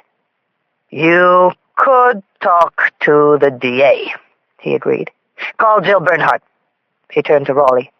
"This can't get out until we have something really firm." Unfortunately, Assistant District Attorney Jill Bernhardt was stuck in court. Her secretary said she wouldn't be out until the end of the day. Too bad. I knew Jill a little, liked her. She was tough, with dazzling smarts. She even had a conscience. Raleigh and I got a cup of coffee, going over what we should do next. Roth was right. As far as a warrant was concerned, we had nothing. A direct confrontation could be dangerous. A guy like this, you had to be sure. He would fight back. Warren Jacoby shuffled in, a self-satisfied smirk puffing up his face. "Must be raining champagne today," he muttered. I took it as another sardonic zinger aimed at Raleigh and me. "For weeks, I can't even get a bite on this shit." He sat down and cocked his head toward Raleigh. "Bite. Champagne. That works, Captain, doesn't it?" "Works for me," Raleigh said. Jacoby continued. "So yesterday Jennings comes back with 3 places that had sold a few cases of the bubbly in question. One of the buyers is this accountant in San Mateo. Funny thing is, his name's on file. Ends up he did 2 years up in Lampock for securities fraud. Kind of a reach, isn't it? Serial killing, securities fraud." "Maybe the guy's got a thing against people who file joint returns," I said, and smiled at Jacoby. He puckered up his face. "The second is some woman manager at 3Com who's stocking up for a 40th birthday bash. This Clostumes Nil is a real collectible. It's French, I'm told." I glanced up, waiting for him to get to the point. "Now, the third one, that's what I mean by raining. Big auction house, Butterfield and Butterfield. 3 years back, sold 2 cases of the 89. Went for $2,500 per case, plus commission. Private collector. At first they wouldn't give out his name, but we squeezed. Turns out he's a big shot. My wife, she happens to be a fan. Read every one of his books." Raleigh and I froze. "Whose, Warren?" I pressed. "I figure I check it out. I can be a hero. Bring home a signed copy. You ever read Lion's Share by Nicholas Jenks?" Chapter 69. Jacoby's statement felt like an elbow to my solar plexus. At the same time, it removed all doubt from me. Kathy Kogut, Sparrow Ridge, the Clos du Menil Champagne. Jenks was now tied into all 3 murders. He was Redbeard. I wanted to run and confront Jenks, but I knew I couldn't. I wanted to get up close, glare in his smug eyes, let him know I knew. At the same time, a suffocating tightness swept up into my chest. I didn't know if it was a flash of nausea, neglis, or the release of my bottled-up rage. Whatever it was, I knew I had to get out. "I'm leaving," I said to Raleigh. I was scared. He looked stunned and confused as I rushed out. "Hey, I say something wrong?" I heard Jacoby say. I grabbed my jacket and purse and ran down the steps to the street. My blood was rioting inside me like an angry demon. A cold sweat had broken out all over me. I ran out into the cool day, started to walk fast down the street. I had no idea where I was going. I felt like a foreign tourist wandering in the city for the first time. Soon there were crowds, stores, people rushing by who knew nothing about me. I wanted to lose myself for a few minutes. Starbucks, Kinko's, Empress Travel, familiar names flashed by. I felt drawn by a single irrepressible urge. I wanted to look in his eyes. On Fifth, I found myself standing in front of a boarder's bookshop. I went inside. It was large and open, bright with merchandise stands and shelves of all the current books. I didn't ask, I just looked. On a table in front of me, I spotted what I was searching for. Lion's Share. Maybe 50 copies, thick, bright blue, some stacked, some propped up. Lion's Share by Nicholas Jenks. My chest was exploding. I felt in the grip of unspeakable but undeniable right. A mission, a purpose. This was why I was an investigator. This very moment. I took a copy of Jenks's book and looked at the back cover. I was staring at the killer of the brides and grooms. I was sure of it. It was the cut of Nicholas Jenks's face, sharp as a stone's edge, that told me. The gray eyes, cold and sterile, controlling. And one more thing. The red beard, flecked with gray. Book 3, Redbeard. Chapter 70. Jill Bernhardt, the tough, savvy assistant district attorney assigned to the bride and groom case, kicked off her Ferragamos and curled her leg up on the leather chair behind her desk. She fixed her sharp blue eyes directly on my face. "Let me get this straight. You think the bride and groom killer is Nick Jenks?" she asked. "I'm sure of it," I said. Jill was dark, disarmingly attractive. Curly jet-black hair framed a narrow oval face. She was an achiever, 34, a rising star in Bennett Sinclair's office. All you needed to know about Jill was that as a third-year prosecutor, it was she who had tried the Lafrade case when the mayor's old law partner was indicted on a RICO charge for influence peddling. No one, including the DA himself, wanted to submarine his or her career by taking on the powerful fundraiser. Jill nailed him, sent him away for 20 years. Got herself promoted to the office next to Big Ben himself. One by one, Raleigh and I laid out Nicholas Jenks's connections to the 3 double murders. The champagne found at the first scene, his involvement in Sparrow Ridge Vineyards, his volatile relationship with the third bride, Kathy Voskuhl. Jill threw back her head and laughed. "You want to bust this guy for messing up someone's life? Be my guest. Go try the Examiner. Here, I'm afraid they make us do it with facts." I said, "We have him tied to 3 double murders, Jill." Her lips parted into a skeptical smile that read, "Sorry, some other time." The champagne connection might fly if you had him nailed down, which you don't. The real estate partnership's a non-starter. None of it pins him directly to any of the crimes. A guy like Nicholas Jenks, public, connected, you don't go around making unsubstantiated accusations. With a sigh, she shifted a tower of briefs aside. "You want to take on the big fish, guys? Go back. Get yourself a stronger rod." My mouth dropped at her hard-edged reaction to our case. "This isn't exactly my first homicide, Jill." Her strong chin was set. "And this isn't exactly my first page 1 case." Then she smiled, softened.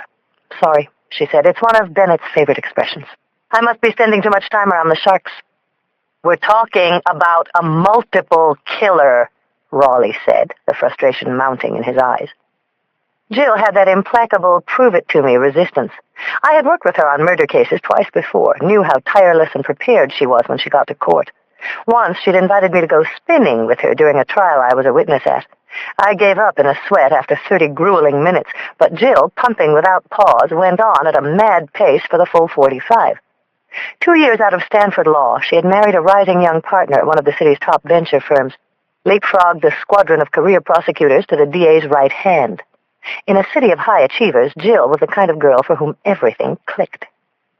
I passed her the security photo from the Hall of Fame. Then Nicholas Jenks's photograph. She studied them, shrugged. "You know what an adversarial expert witness would do with these? It's pup shit. If the cops in Cleveland feel they can convict with this, be my guest." "I don't want to lose them to Cleveland," I said. "So come back to me with something I can take to Big Ben." "How about a search and seizure?" Raleigh suggested. "Maybe we can match up the champagne bottle from the first crime scene to the lot he purchased." "I could run it by a judge," Jill mused. "There must be someone out there on the bench who thinks Jenks has done enough to bring down the structure of literary form to the point where they'd go for it. But I think you'd be making a mistake." "Why?" "Some 2-time crack whore. Her you can bring in on suspicion. You bring in Nicholas Jenks, you better arraign. You alert him that you're onto him. You'll spend more time fending off his lawyers and the press than making your case. If he's it, you're going to have one shot, and one shot only, to dig up what you need to convict. Right now, you need more." "Claire has a hair in her lab from the second killing, the DeGeorges," I said. "We can make Jenks give us a sample of his beard." She shook her head. "With what you have, his compliance will be totally voluntary. Not to mention, if you're wrong, what you might lose. You mean by narrowing the search? I was talking politically. You know the game rules, Lindsay. She riveted those intense blue eyes directly at me. I could envision the headlines turning the case back against us, like the screw-ups with O.J. Simpson and JonBenet Ramsey. In both cases, it seemed the cops were as much on trial as any possible defendants. Jill got up, smoothed her navy skirt, then leaned on her desk. Look, if the guy's guilty, I'd like to tear him apart as much as you, but all you're bringing me is an unlucky preference in champagne and an eyewitness on her third vodka and tonic. Cleveland's at least got a prior relationship with one of the victims, bringing up a possible motive. But right now, none of the jurisdictions have enough to go on. I've got two of the biggest headline grabbers in 49er town looking over my every move, Jill finally admitted. You think the district attorney and the mayor want to pass this thing on? Then she fixed unflappably on me. What's the litmus test here? You're sure it's him, Lindsay? He was linked to all three cases. The desperate voice of Christine Kogut was clear in my mind. I gave Jill my most convincing nod. He's the killer. She got up and made her way around the desk. With a half smile, she said, I'm going to make you pay if this blows any chance of getting my memoirs in print by 40.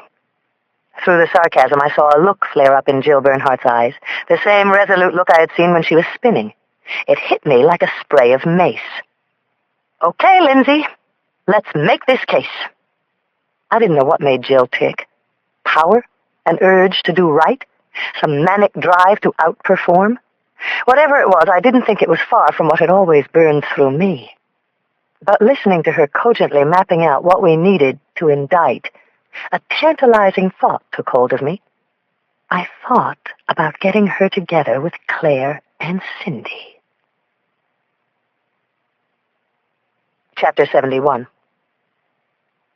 At an old-fashioned steel desk in the dingy halls of the Chronicle's basement library, Cindy Thomas scrolled through 4-year-old articles on microfiche. It was late, after 8. Working alone in the underbelly of the building, she felt as if she were some isolated Egyptologist scraping the dust off long-buried hieroglyphic tablets. She now knew why it was referred to as the tombs. But she felt she was onto something. The dust was coming off secrets, and something worthwhile would soon be clear to her. February, March, 1996. The film shot by with indistinguishable speed. Someone famous, the Cleveland bride's friend had said. Cindy pushed the film onward. This was how stories were earned. Late nights and elbow grease. Earlier, she had called the public relations firm Kathy Kogut had worked for in San Francisco, Bright Star Media. News of their former staffer's death had reached them only that day. Cindy inquired about any feature films Bright Star might have had an association with. She was disappointed when she was told the firm didn't handle films. The Capitol, she was told, the Concert Palace, that was Kathy's account. Undeterred, Cindy plugged Bright Star's name into the Chronicle's databank. Any subjects of articles, names, companies, reviews written in the past 10 years were recorded there. To her mild delight, the search came back with several live responses. It was assiduous work and discouraging. The articles covered a period of more than 5 years. That would tie in with the time Kathy was in San Francisco. Each article was on a different microfiche cassette. It required going back into the files, requisitioning, 3 items at a time. After 4 sets, the night librarian handed her the clipboard, saying, Here, Thomas, it's all yours. Knock yourself out. It was 10:15. She hadn't heard a peep from anyone in over 2 hours, when she finally came upon something interesting. It was dated February 10, 1995. Arts Today section. For local band Sierra, new film taps into a hit. Cindy's eyes shot down the text, fast-forwarding to anything that stuck out. Plans for their album, an 8-city tour. Quotes from the lead singer. Sierra will perform the song at tomorrow night's bash at the Capitol to kick off release of the film Crossed Wire. Her heart stood still. She zoomed ahead to the following day's arts section. She consumed the article almost in a single suspended breath. Took over the Capitol. Chris Wilcox, the star, was there. A photo with a dishy actress. Bright Star, other recording stars in attendance. Her eyes traveled over the 3 accompanying news photos. In tiny print underneath each shot, she noticed the photographer's name. Photography by Sal Esposito, property of the Chronicle. Photography. Cindy jumped out of her seat at the microfiche desk and hurried back through the musty 10-foot-high stacks of bundled, yellowing editions. On the other side of the tombs was the Chronicle's photography morgue, rows and rows of unused shots. She had never even been in here, didn't know how it was laid out. Creepy, creepy place, especially this late at night. In a flash, she recognized that the aisles were chronological. She followed the signs at the end of each aisle until she found February 1995. She ran her eyes along the outside of the stacked plastic bins dated the 10th. When she spotted it, it was on the highest shelf. Where else? She stepped up on the lower shelf on her tiptoes and wiggled the bin down. On the dusty floor, Cindy frantically leafed through folders bunched up in elastic. As if in a dream, she came upon a folder marked in large black letters, crossed wire opening, Esposito. This was it. Inside were 4 contact sheets, several black and white glossies. Someone, probably the reporter, had written the names of each person in pen at the bottom of each shot. Her eyes froze as she came upon the photo she was hoping for. 4 people toasting the camera with arms locked. She recognized Kathy Kogat's face from the photos Lindsay had come back with. Red hair, curly, trendy inlaid glasses. And next to her, smiling into the camera, was another face Cindy knew. It took her breath away. Her fingers trembled with the realization that she had deciphered the hieroglyphics at last. It was the trimmed, reddish-colored beard, the narrow, complicit smile, as if he knew where all this might one day lead. Next to Kathy Kogat was the novelist Nicholas Jenks. Chapter 72. I was totally surprised when Cindy appeared at my door at 11:30. With a look of wide-eyed elation and pride, she blurted, "I know who Kathy Kogat's lover was." "Nicholas Jenks," I replied. "Come on in, Cindy." "Down, Martha." She was tugging at my giant's nightshirt. "Oh, God," she groaned loudly. "I was so pumped up. I thought I had found it." She had found it. She had beaten McBride and Seattle, 2 squads of trained investigators as well as the FBI. I looked at her with genuine admiration. "How?" Too restless to sit, Cindy stalked around my living room as she took me through the steps of her amazing discovery. She unfolded a copy of the news photo showing Jenks and Kathy Kogat at the movie opening. I watched her circle the couch, trying to keep up with herself. Bright star, Sierra, crossed wire. She was hyper. "I'm a good reporter, Lindsay," she said. "I know you are," I smiled at her. "You just can't write about it." Cindy stopped, the sudden realization of what she had overlooked hitting her like a pie in the face. "Oh, God," she moaned. "That's like being in a shower with Brad Pitt, but you can't touch." She looked at me, half smiling, half like nails were being driven into her heart. "Cindy," I reached out and held her, "you wouldn't have even known to look for him if I hadn't clued you in on Cleveland." I went to the kitchen. "You want some tea?" I called out. She collapsed on the couch and let out another wail. "I want a beer. No, not beer. Bourbon." I pointed to my small bar near the terrace. In a few moments we sat down. Me with my nocturnal seasonings, Cindy with a stiff glass of wild turkey, Martha comfortable at our feet. "I'm proud of you, Cindy," I told her. "You did crack the name. You scooped 2 police forces. When this is over, I'm going to make sure you get a special mention in the press." "I am the press," Cindy exclaimed, forcing herself to smile. "And what do you mean, when this is over? You have him." "Not quite." I shook my head. I explained that everything we had, even stuff she didn't know, the vineyard, the champagne, was circumstantial. We couldn't even force him to submit a hair. "So what do we need to do?" "Tie Nicholas Jenks solidly into the first crime." Suddenly she began pleading. "I have to run with it, Lindsay." "No," I insisted. "No one knows, only Rolfe and Raleigh. And one more." "Who?" Cindy blinked. "Jill Bernhardt." "The assistant district attorney? That office is like a colander trying to sail across the Pacific. It's nothing but leaks." "Not Jill," I promised. "She won't leak this." "How can you be so sure?" "Because Jill Bernhardt wants to nail this guy as much as we do," I said with conviction. "That's all?"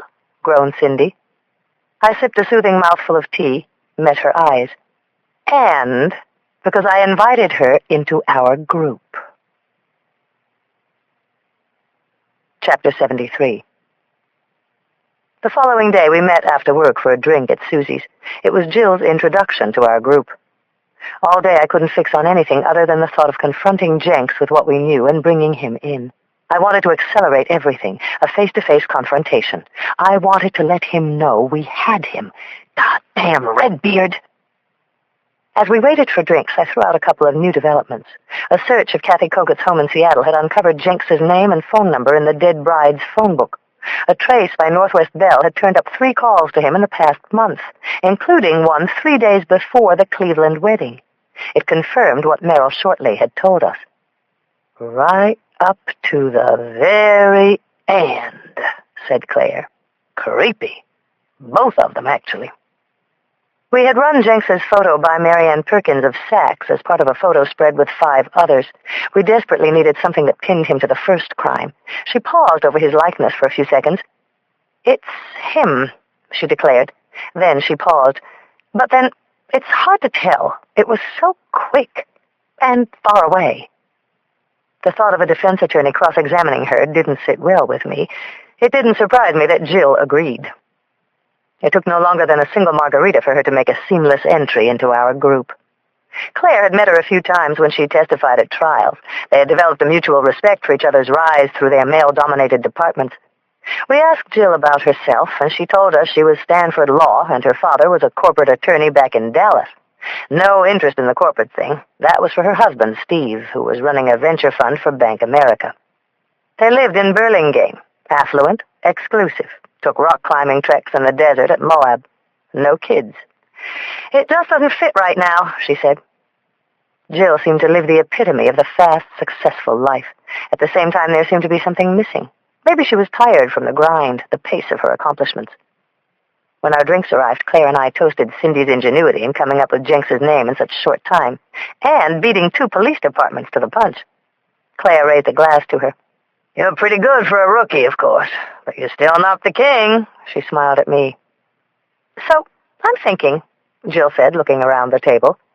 I know I can hold my own at dinner parties and all, but that's not why you asked me in, is it? Seems like we have all the angles covered here. The press, the force, medical examiner. Just what kind of a group is this? I answered, since it was I who had invited her in. Women. Climbing the ladder in their careers, law enforcement. Yeah, with soft pushover types for bosses, put in Cindy. Well, I qualify there, said Jill, and it doesn't hurt that each of you seems to have some connection with the bride and groom case. I held my breath. Jill could blow this whole thing if she wanted to, but she was here. We have been sort of working together, I admitted, outside the investigation. Over margaritas, I explained how we had originally gotten together, how we had come upon this case, trying to solve it, sharing what we knew freelance, how it had become a sort of bond, how things had just gotten a bit deeper. Jill arched her eyebrows. I assume you're sharing all this with the investigation? Of course, I insisted. Well, sort of. I told her how we were giving Cindy only what the department was about to release to the press at large, how there was a thrill in cutting through the departments, advancing the case. I know it's a different game when everything starts to get legal, I said. If any of this makes you uncomfortable... We were all sort of hanging there, awaiting her response. Loretta came and we ordered another round. We were still hanging, waiting on Jill.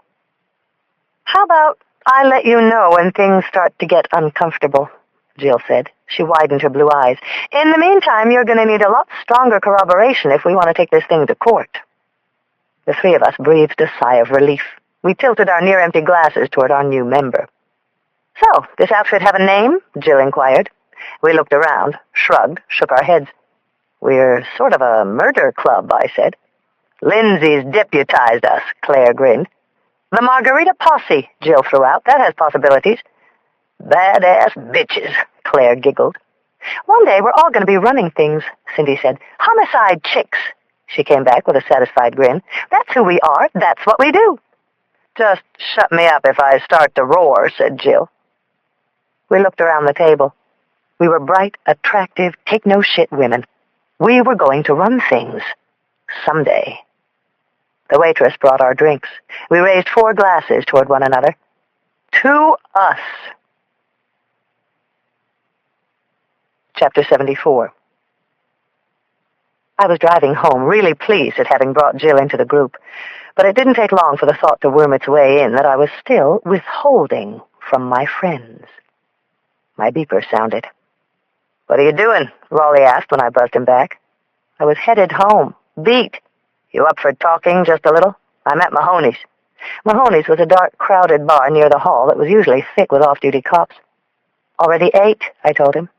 "Meet me anyway," Raleigh said. "It's about the case." I was only a few minutes away. Mahoney's was on Brannan. To get to Potrero, I had to go right by it. I found myself a little nervous again. I was scared we were no longer playing things by the book. The book was, partners didn't get involved, nor people with their lives ebbing away. I knew that if I let things go, anything could happen. This wasn't some casual fling we could go at for a night and try to rationalize away the next day. As much as I wanted him, I was holding back, scared to let it all come out, of letting myself go, of dragging him in. I was relieved when I saw Raleigh waiting for me outside the bar. He came up to my car. I couldn't help noticing that he looked good, as usual. "Thanks for not making me go in," I said. He leaned on the edge of my open window. "I looked into Nicholas Jenks," he said. "And?"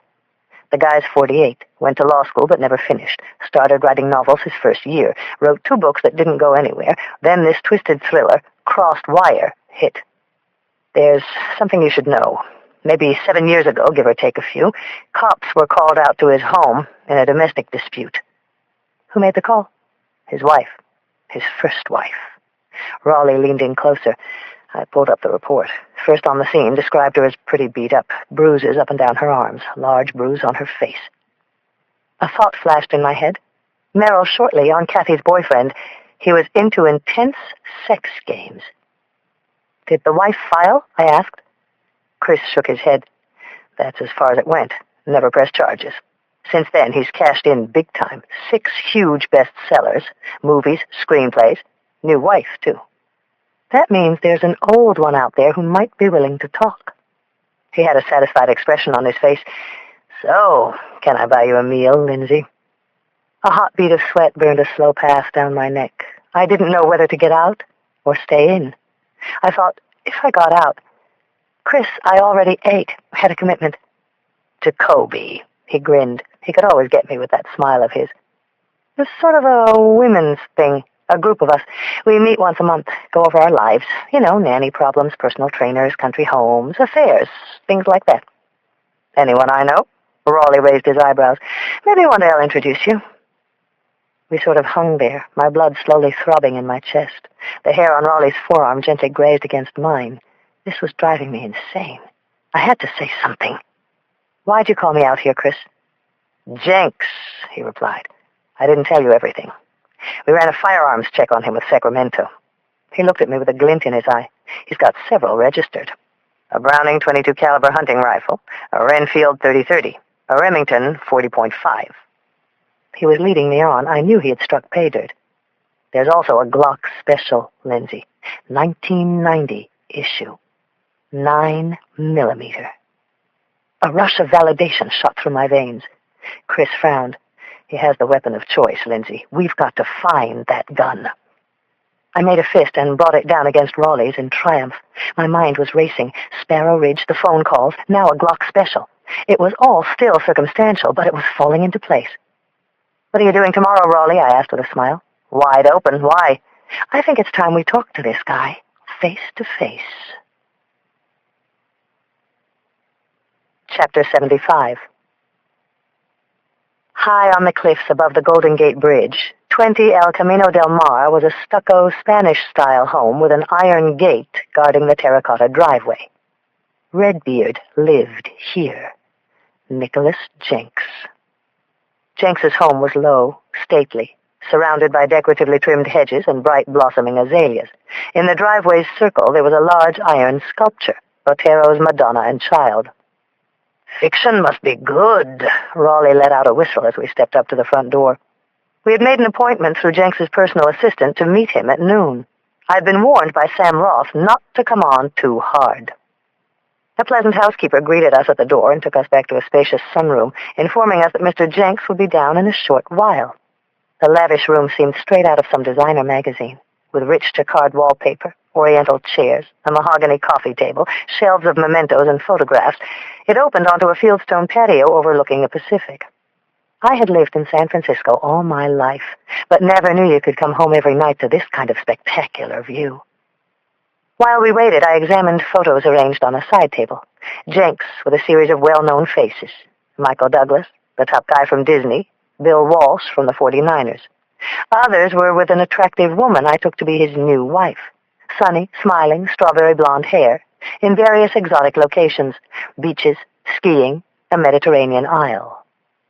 In a silver frame, there was a 4x6 of the two of them in the center of an enormous lit-up rotunda, the dome of the Palace of Fine Arts. It was a wedding photo. It was then that Nicholas Jenks walked in. I recognized him immediately from his photographs. He was slighter than I had imagined, trim, well-built, no more than 5'10", wearing an open white dress shirt over well-worn jeans. My eyes were drawn immediately to the reddish, gray-flecked beard. Redbeard, it's good to meet you, finally. Sorry to put you off, Inspectors, he said with an easy smile, but I'm afraid I get cranky if I can't get my morning pages in. He held out his hand, noticing the photograph I was still holding. A bit like the set of Marriage of Figaro, wasn't it? Myself, I would have gone for a small civil ceremony, but Chessie said if she could snare me in a tux, she'd never, ever doubt my commitment to her. I wasn't interested in being charmed by this man, but he was handsome and immediately in control. I could see what some women found attractive about him. He motioned us to the couch. We were hoping, I said, to ask you a few questions. About the bride and groom killings, my assistant advised me. Crazy. Terrible. But these acts, so incredibly desperate, cry out for at least a small measure of sympathy. For the victims, I said, placing his wedding photograph back on the table. Everyone always goes to the plight of the victims, Jenks said. But it's what's inside the killer's head that puts cash in the account. Most people figure these acts are simply about revenge, the sickest kind of revenge, or even subjugation, like most rapes. But I'm not so sure. What's your theory, Mr. Jenks? Chris asked. He made it sound as if he were a fan. Jenks held out a pitcher of iced tea. Something to drink? I know it's a hot one, though I've been holed up in the study since 8. We shook our heads. I took a manila folder out of my bag and placed it on my lap. I remembered Cheery's admonition. Keep it light. Jenks is a VIP. You're not. Nicholas Jenks poured himself a tall glass of tea and went on. From what I've read, these killings appear to be a form of rape. Rape of innocence. The killer is acting in a way that no one can forgive. In the most sacred setting of our society. To me, these killings are the ultimate act of purification. Unfortunately, Mr. Jenks, I said, ignoring his bullshit, we didn't come up here seeking your professional advice. I have some questions related to these killings we'd like to run by you. Jenks sat back in his chair. He looked surprised. You make that sound awfully official. That's entirely up to you, I said. I took out a portable cassette tape player from my bag. You mind if I turn this on? He stared at me, his eyes shifting suspiciously, then he waved his hand as if it were of no concern. So, where I'd like to start, Mr. Jenks, is these killings. Do you have any specific knowledge of any of the crimes other than what you've read in the papers? Knowledge? Jenks took a breath, nominally reflecting. Then he shook his head. No, none at all. You read there was a third killing last week in Cleveland. I did see that. I read 5 or 6 papers every day. And did you also read who the victims were? From Seattle, weren't they? One of them, I remember, was some kind of concert promoter. The groom, I nodded. James Voskul. The bride actually lived for a while in town, here. Her maiden name was Kathy Kogut. Do either of those names mean anything to you? No. Should they? So you never met either of them?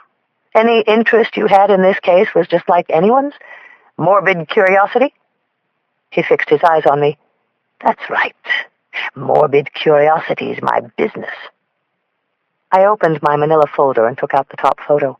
He was playing us, just as he had been playing us by leaving dead-ending clues along the way. I slid the photo across the table. "This might sharpen your memory," I said. "That's Kathy Kogut, the bride who was murdered the other night. The man next to her, I believe, is you." Chapter 76. Slowly, Redbeard picked up the photo and stared at it. "It is me," he declared, "but the lady, though quite beautiful, I don't recognize. If I can ask, where's this picture from?" "The San Francisco opening of Crossed Wire." "Ah," he sighed, as if that classified something for him. I watched the gears in his brain start to shift for the right response. He was definitely smart and a pretty good actor. "I meet a lot of people at these events.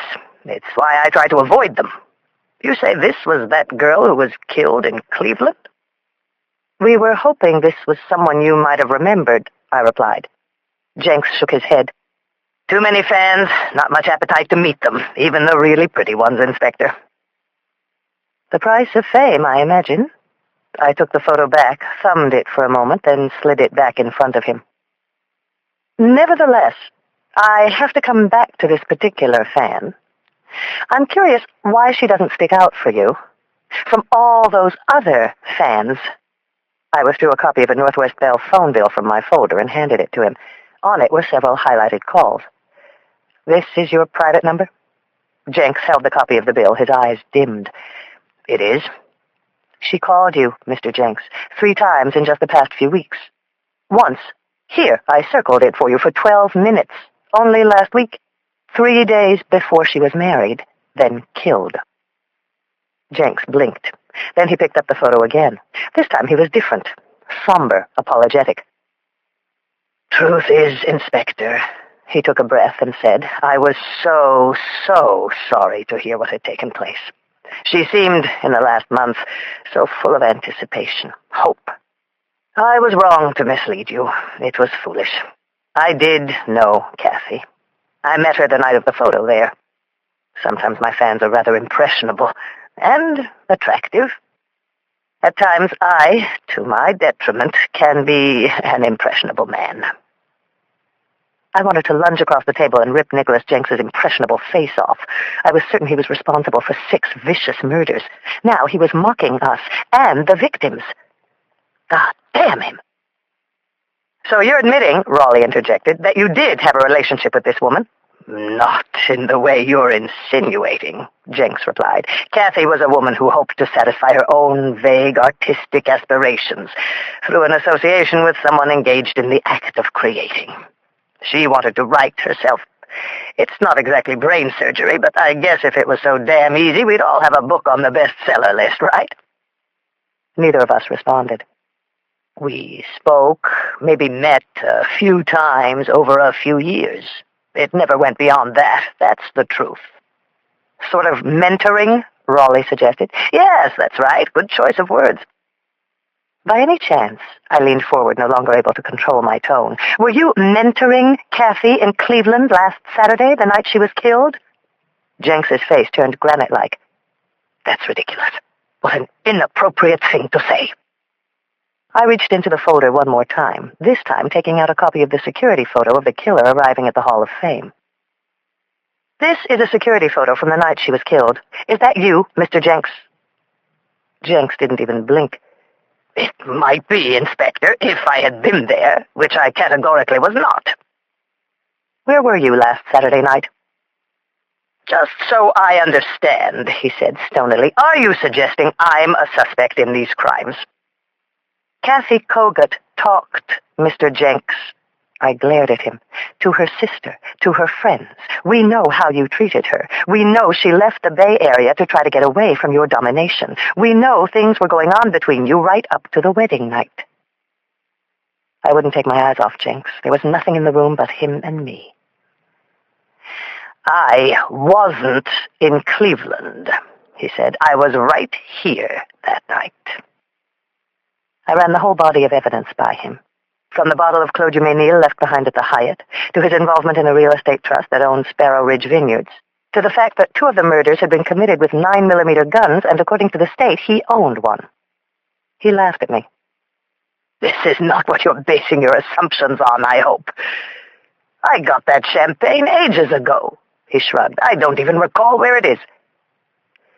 You can locate it, I assume, Raleigh asked, then explained that it was a sign of respect that we were asking him to turn it over voluntarily. Would you mind supplying us with a hair sample from your beard? I asked. What? His eyes met mine with a churlish defiance. I imagined the look Melanie Brandt might have seen as he attacked her. What Kathy Kogut saw as he raised his gun to her head. I think, Nicholas Jenks finally answered, that this fascinating interview has come to an end. He held out his wrists. Unless you're intent on taking me away, my lunch is waiting. I nodded. We'll need to follow up on your whereabouts and on the gun. Of course, Jenks said, standing up. And should you need any further cooperation, feel free to request it through my attorney. I assembled the photographs and put them back into the folder. Raleigh and I got up. At that moment, the attractive strawberry blonde from the photographs walked into the room. She was undeniably pretty, with gentle aquamarine eyes, a pale complexion, long, free-flowing hair. She had a tall dancer's body and was dressed in thigh-length leggings and a Nike T-shirt. Jessie! Jenks exclaimed. These are officers from the San Francisco Police Department. My wife, inspectors. Sorry, Nicky, Jessie Jenks apologized. Susan's coming over. I didn't know you had guests. They were just leaving. We nodded stiffly, moved toward the door. If you could locate what we talked about, I said to him, we'll send someone by to pick it up. He gazed right through me. I hated to leave without taking him in and to have treated him with kid gloves, but we were still a few steps away from an arrest. So, Jessie Jenks smiled and said, has my husband finally gone homicidal? She went up to Jenks, clasped his arm in a teasing way. I always told him with those creepy crawler characters he writes about, it was inevitable. Could she know? I wondered. She lived with him, slept with him. How could she not be aware of what was going on inside his head? I truly hope not, Miss Jenks, was all I said. Chapter 77. What did she mean by that? Jessie Jenks asked her husband, confused, after the police inspectors left the house. Jenks brushed her away. He paced over to the large French doors leading out to the Pacific. Idiots, he muttered. Amateurs. Who the hell do they think they're dealing with? He felt a prickly, stabbing heat racing over his shoulders and back. They were stupid, tiny-minded. Beetles. That's why they were cops. If they had any brains, they'd be doing what he was doing, living high over the Pacific. That's why they dig landfills, he replied distractedly. A place for cops to feel at home. Jessie picked up the wedding photo from the coffee table and set it back in its rightful spot. What did you do now, Nick? Why did she always drive him to this? Why did she always need to know? She came over, looked at him with those lucid, patient eyes. As always, his anger leaped up in a flash. He didn't even realize he had hit her. It was just that suddenly his hand hurt, and Jessie was sprawled on the floor, and the bamboo table on which the pictures were had toppled over, and she was holding her mouth. He shouted, Don't you know when to keep away from me? What do you need, a road map? Nick, Jessie said. Not here. Not now. Not here what? He was shouting. He knew he was shouting, losing control, that the staff might hear. Please, Nick, Jessie said, pulling herself off the floor. Susan will be here soon. We're going to lunch. It was the notion that Jessie thought she could just sit there and judge him that really set him off. Didn't she see who she really was? Just some blonde with freckles he had picked out of a cattle call and turned into God's gift to Martha Stewart. He grabbed her by the arm and put his face inches from her beautiful, terrified eyes. Say it! The arm he held was trembling. A tiny stream of mucus ran out of her nose. Jesus, Nick.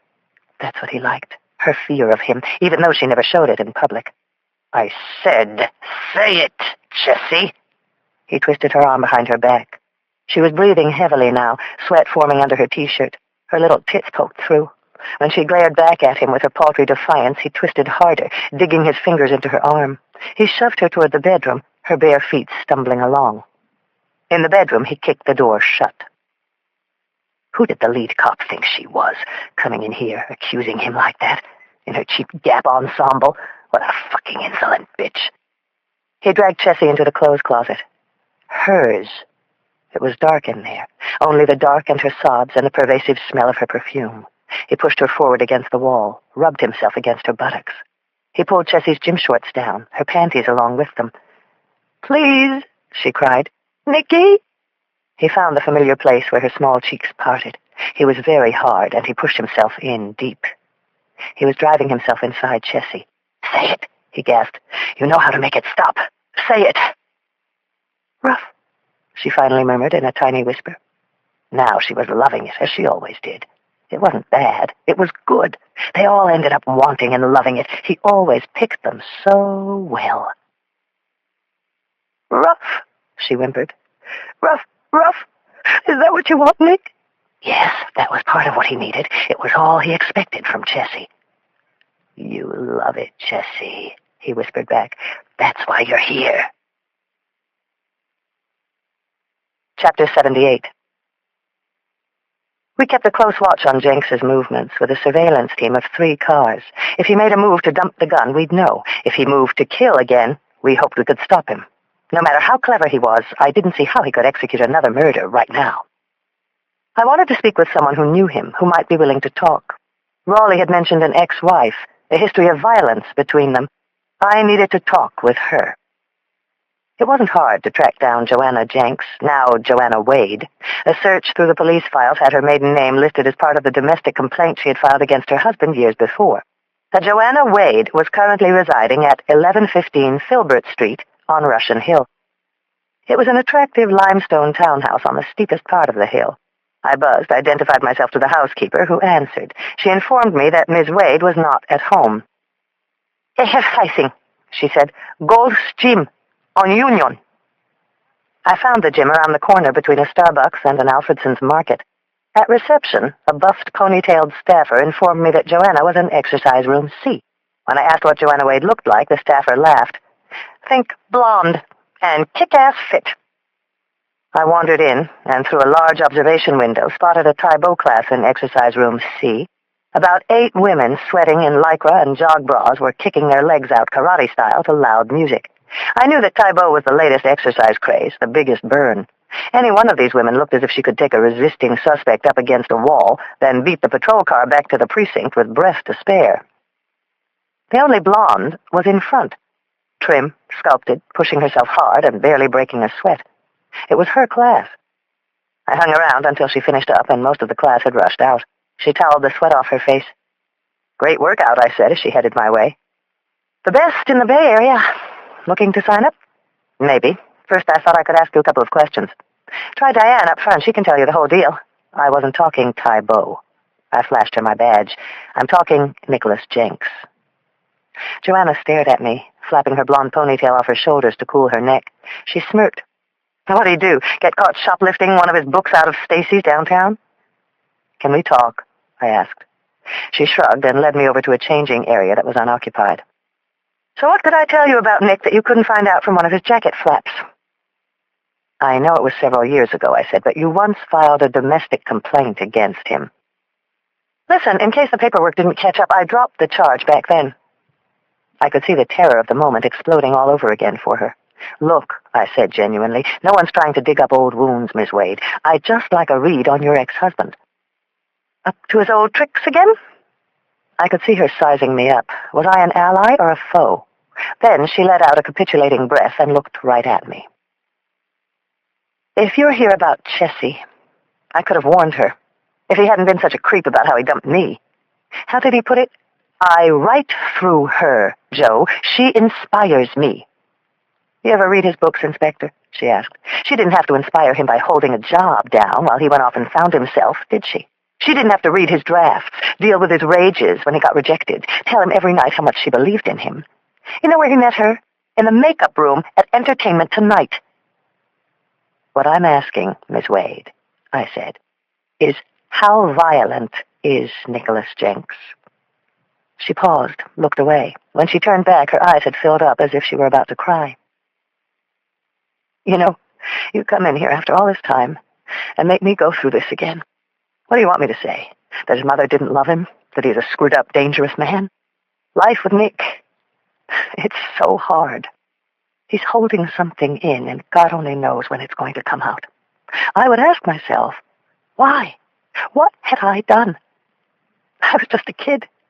Her eyes glistened. I'm sorry. I truly felt for her, for both Mrs. Jenkses.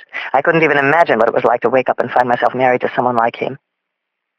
I need to ask, I said, what are the chances things with your ex-husband have intensified, become more serious? She looked stunned. Is Jessie all right, Inspector? Jessie's all right, I nodded, making it clear I felt there were others who might not be. She waited for me to blink. When I didn't, she gave me a mirthless laugh. So, I guess we're talking a lot deeper than pilfering a book from Stacy's bookstore? I nodded again. Woman to woman now, I said, I need to ask you a crucial question, Miss Wade. Chapter 79. What I asked Joanna Wade was whether Nicholas Jenks was capable of murder. I couldn't tell her the reason, but it didn't matter. Joanna was a quick study. I saw the shock in her eyes. After she calmed, I watched her go through a thoughtful evaluation. Finally, she looked at me and asked again, have you ever read his books, Inspector? One, Fatal Charm. Tough book. He lives with those characters, Inspector. Sometimes I think he forgets it's only what he does for a living. I saw the self-judging look in her eyes. I leaned in closer. I don't mean to hurt you, but I have to know. Could he kill? Is he capable of murder? I know he's capable of completely debasing another human being. That's murder, isn't it? He's what they call a sexual sadist. His father used to beat his mother in their bedroom closet as an aphrodisiac. He preys on weakness. Yes, the famous Nicholas Jenks humiliated me. But let me tell you the worst thing, the very worst. He left me, Inspector. I didn't leave him. Joanna leaned back and gave me sort of a compassionate smile. I've seen Chessie around a few times. Luncheons, benefits. We've even spoken a bit. He hasn't changed. She knows I know exactly what she's going through. But it's something we can't share. I see the fear. I know how it is. When she looks in the mirror, she no longer recognizes the person she once was. My blood was at the boiling point. Through the tough veneer, I saw a glimpse of the woman Joanna Wade had been. Young, needing, confused. I reached out and touched her hand. I had my answer. I closed my pad, ready to get up, when Joanna surprised me. I thought it was him. Not really, but I thought of Nick when I heard about those terrible crimes. I thought about his book, and I said, it could be him. I stopped Joanna. What book? The first thing he wrote, Always a Bridesmaid. I figured that's what brought you here, what connected him to the murders. I stared at her, confused. Just what are you talking about? I barely remember it. He wrote it before we met. I was lucky enough to come in for the second unpublished one, which I'm told he recently sold for $2 million. But this book I'd totally forgotten about until recently. It was about a student in law school who discovers his wife was his best friend. He kills them both, ends up going on a rampage. What kind of rampage? I asked. What she said next made me gasp. He goes around killing brides and grooms. A lot like what happened. Chapter 80. That was the piece of the puzzle I needed. If Jenks had premeditated these crimes, mapped them out in some early book, it would constitute unimpeachable knowledge, no longer circumstantial. With everything else we had, I could definitely bring him in. Where can I find this book? I asked. It wasn't very good, Joanna Wade replied. Never published. Every nerve in my body was standing on end. Do you have a copy? Trust me, if I did, I would have burned it years ago. Nick had this agent in town, Greg Marks. He dumped him when he got successful. If anyone would have it, it might be him. I called Greg Marks from the car. I was really humming now. I loved this. The operator connected me, and after 4 rings, an answering tape came on. "You've reached Greg Marks Associates." I cringed with disappointment. Damn. Reluctantly, I left him my pager number. "A matter of great urgency," I said. I was about to tell him why I was calling when a voice cut in on the tape. "This is Greg Marks." I explained I needed to see him immediately. His office wasn't too far. I could be there in 10 minutes. "I have an engagement at One Market at 6:15, the agent replied curtly, "but if you can get here—" "You just stay right there," I told him. "This is police business, and it's important. If you leave, I'll arrest you." Greg Marks worked out of his brownstone, a third-floor loft in Pacific Heights, with a partial view of the bridge. He answered the door with a suspicious reserve. He was short, balding, smartly dressed, a jacquard shirt buttoned to the top. "I'm afraid you haven't picked a popular topic with me, Inspector. Nicholas Jenks hasn't been a client for over 6 years. He left me the day Crossed Wire hit the Chronicle's bestseller list." "Are you still in touch?" I wanted to make sure anything I asked him wouldn't get back to Jenks. "Why? To remind him how I babysat him through the years when he could barely use a noun with an adjective? How I took his obsessed midnight calls, stroked that gigantic ego?" "I'm here about something Jenks wrote early on," I interrupted, "before any big deals. I spoke to his ex-wife." "Joanna?" Marks exclaimed with surprise. "She said he had written a book that never got published. She thought it was called Always a Bridesmaid." The agent nodded. "It was an uneven first effort, no real narrative power. Truth is, I never even sent it out." "Do you have a copy?" "Packed it back to him as soon as I turned the final page. I would think Jenks must, though. He thought the book was a suspense masterpiece." "I was hoping I wouldn't have to go through him," I said, without conveying the basis of my interest. I leaned forward. "How do I get my hands on a copy of that novel without going to Jenks directly?" "Joanna didn't save it?" Marks rubbed a finger across his temple. "Jenks was always paranoid about people ripping him off. Maybe he had it copyrighted. Why don't you check into that?" I needed to run this by someone. I needed to run it by the girls. "Do you want to hear something really scary about Jenks?" the agent said then. "Please, go ahead." "Here's the idea for a book he always wanted to write. It's about a novelist who is obsessed, the kind of thing Stephen King does so well. In order to write a better book, a great book, he actually murders people to see what it's like. Welcome to the horrible mind of Nicholas Jenks." Chapter 81. This was why I had become a homicide detective. I rushed back to the office, my head whirling with how to get my hands on this lost book, when the next bombshell hit. It was McBride. "Are you sitting?" he asked, as if he were about to deliver the coup de grace. "Nicholas Jenks was here in Cleveland, the night of the Hall of Fame murders. The son of a bitch was here." Jenks had lied right to my face. He hadn't even blinked. It was now clear. The unidentifiable man at the Hall of Fame had been him after all. He had no alibi. McBride explained how his men had scoured the local hotels. Finally, they uncovered that Jenks had been at the West Inn, and amazingly, he had registered under his own name. A desk clerk working there that night remembered him. She knew it the minute she saw Jenks. She was a fan. My mind raced with the ramifications. This was all McBride needed. They had a prior relationship with the victim, a possible sighting at the scene. Now Jenks was placed in his town. He had even lied under questioning. "Tomorrow I'm going to the district attorney for an indictment," McBride announced. "As soon as we have it, I want you to pick Nicholas Jenks up." The truth hit me like a sledgehammer. We could lose him to Cleveland. All the evidence, all those right hunches wouldn't help us. Now we might only be able to tag on a concurrent life sentence at a second trial. The Brants and the Wiles, the DeGeorges and the Passanoes would be crushed. Mercer would go ballistic. I was left with an absolutely demoralizing choice. Either pick Jenks up and hold him for McBride, or make our move now with less than an airtight case. I should run this up the ladder, the voice sounded in my head. But the voice in my heart said, "Run it by the girls." Chapter 82. I got them together on an hour's notice. "Cleveland's ready to indict," I told them. Then I dropped the bombshell about the book, Always a Bridesmaid. You've got to find it, Jill declared. It's the one link we can tie into all 3 crimes. Given that it was unpublished, it's as good as exclusive knowledge of the killings. It might even parallel the actual crimes. You find that book, Lindsay, we put Jenks behind bars. Forever. How? Joanna Wade mentioned a prior agent, and I went to see him. Nada. He said check out the Office of Copyrights. Where is that? Cindy shook her head. Washington, I think. That'll take days, or more. We don't have days. I turned to Jill.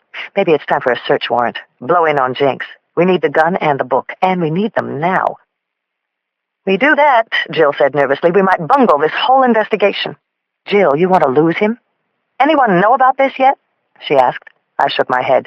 Just the first team. You guys. But when Mercer finds out, he'll want to jump in with everything he has. Cameras, microphones, the FBI waiting in the wings. If we are wrong, Jenks will sue our ass, Jill said. I don't even want to think about it. And Cleveland will be waiting, said Claire. Make us look like a bunch of fools. Finally, Jill sighed. All right. I'm with you, Lindsay. If you can't think of another way. I looked at all 3 of them to make certain we were unanimous. Suddenly, Cindy burst in. Can you give me another 24 hours? I looked at her. I don't know. Why? Just until tomorrow. And I need Jenks's Social Security number. I shook my head. You heard what I said about McBride. Anyway, for what? She had that same look as the other night when she burst into my apartment, holding the photo of Jenks and Kathy Kogut, the 3rd bride. Just give me until tomorrow morning.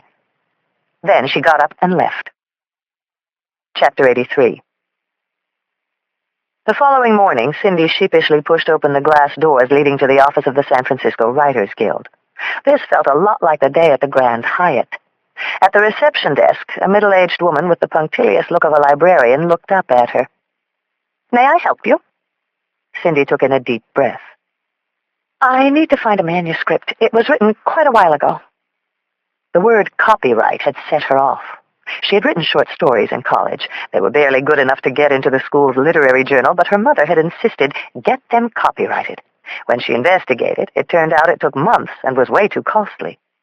But a friend who had published told her about another way she could register documents locally. He told her, all the writers do. If Nicholas Jenks had wanted to protect himself in his salad days, he might have gone the same route. It's sort of a family thing, Cindy told the woman. My brother wrote this history, going back 3 generations. We don't have a copy.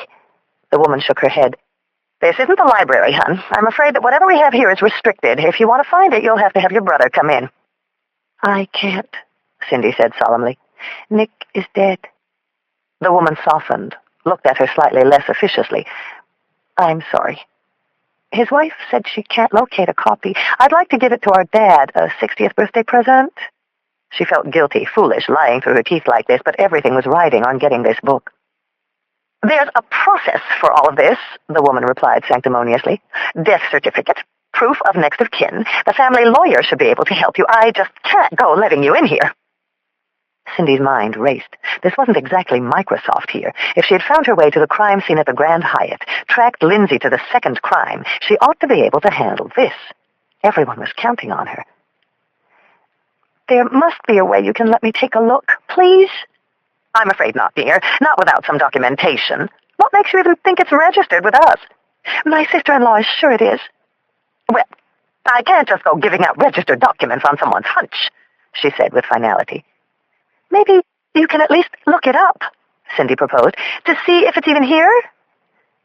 The dachshund-nosed defender of the free press finally relaxed.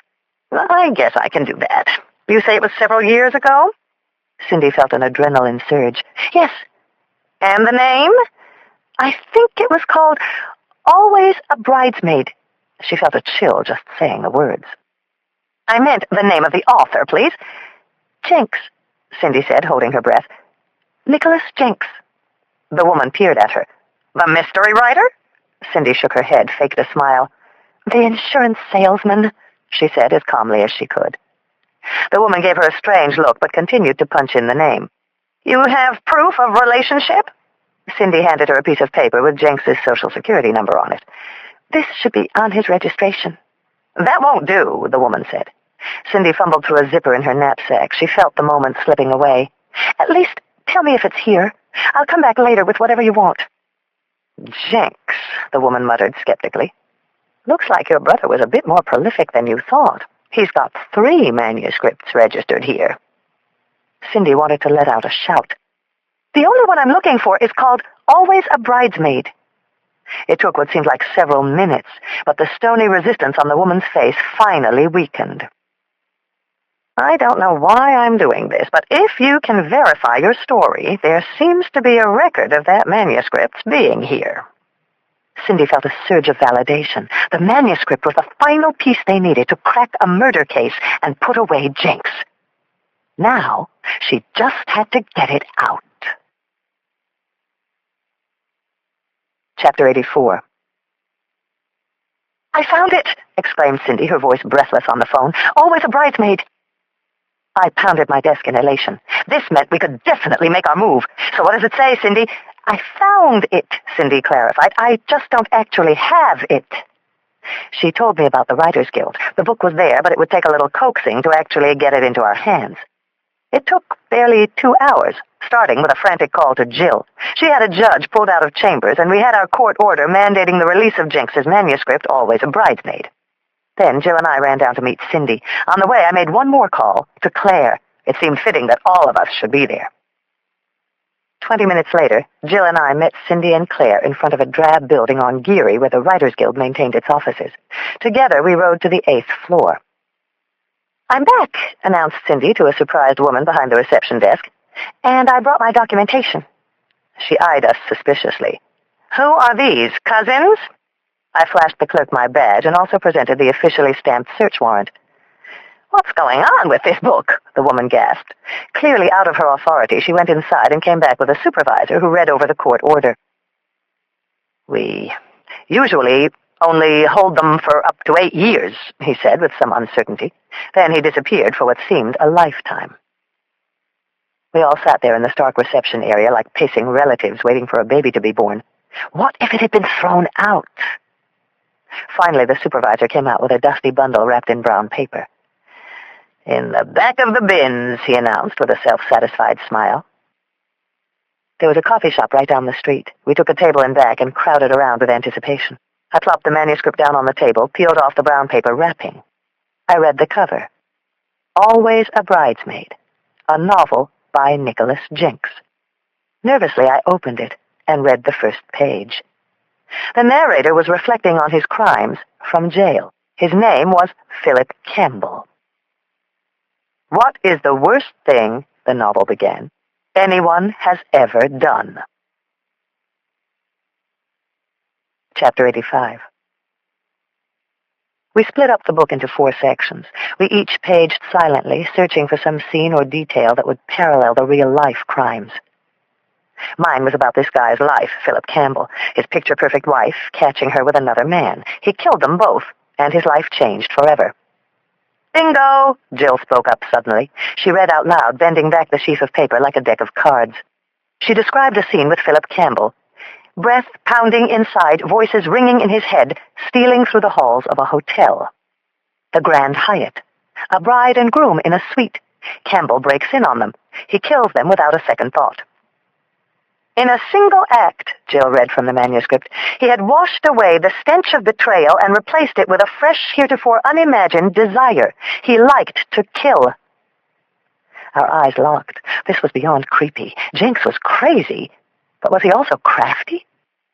Claire was next. It was another wedding, this time outside a church. The bride and groom coming down the steps, rice being thrown, shouts of congratulations, applause. The same man, Philip Campbell, at the wheel of the limo that will take them away. We looked at one another, stunned. It was how the second murders were committed. Jill murmured, "Holy shit." Claire just shook her head. She looked sad and shocked. I guess we all were.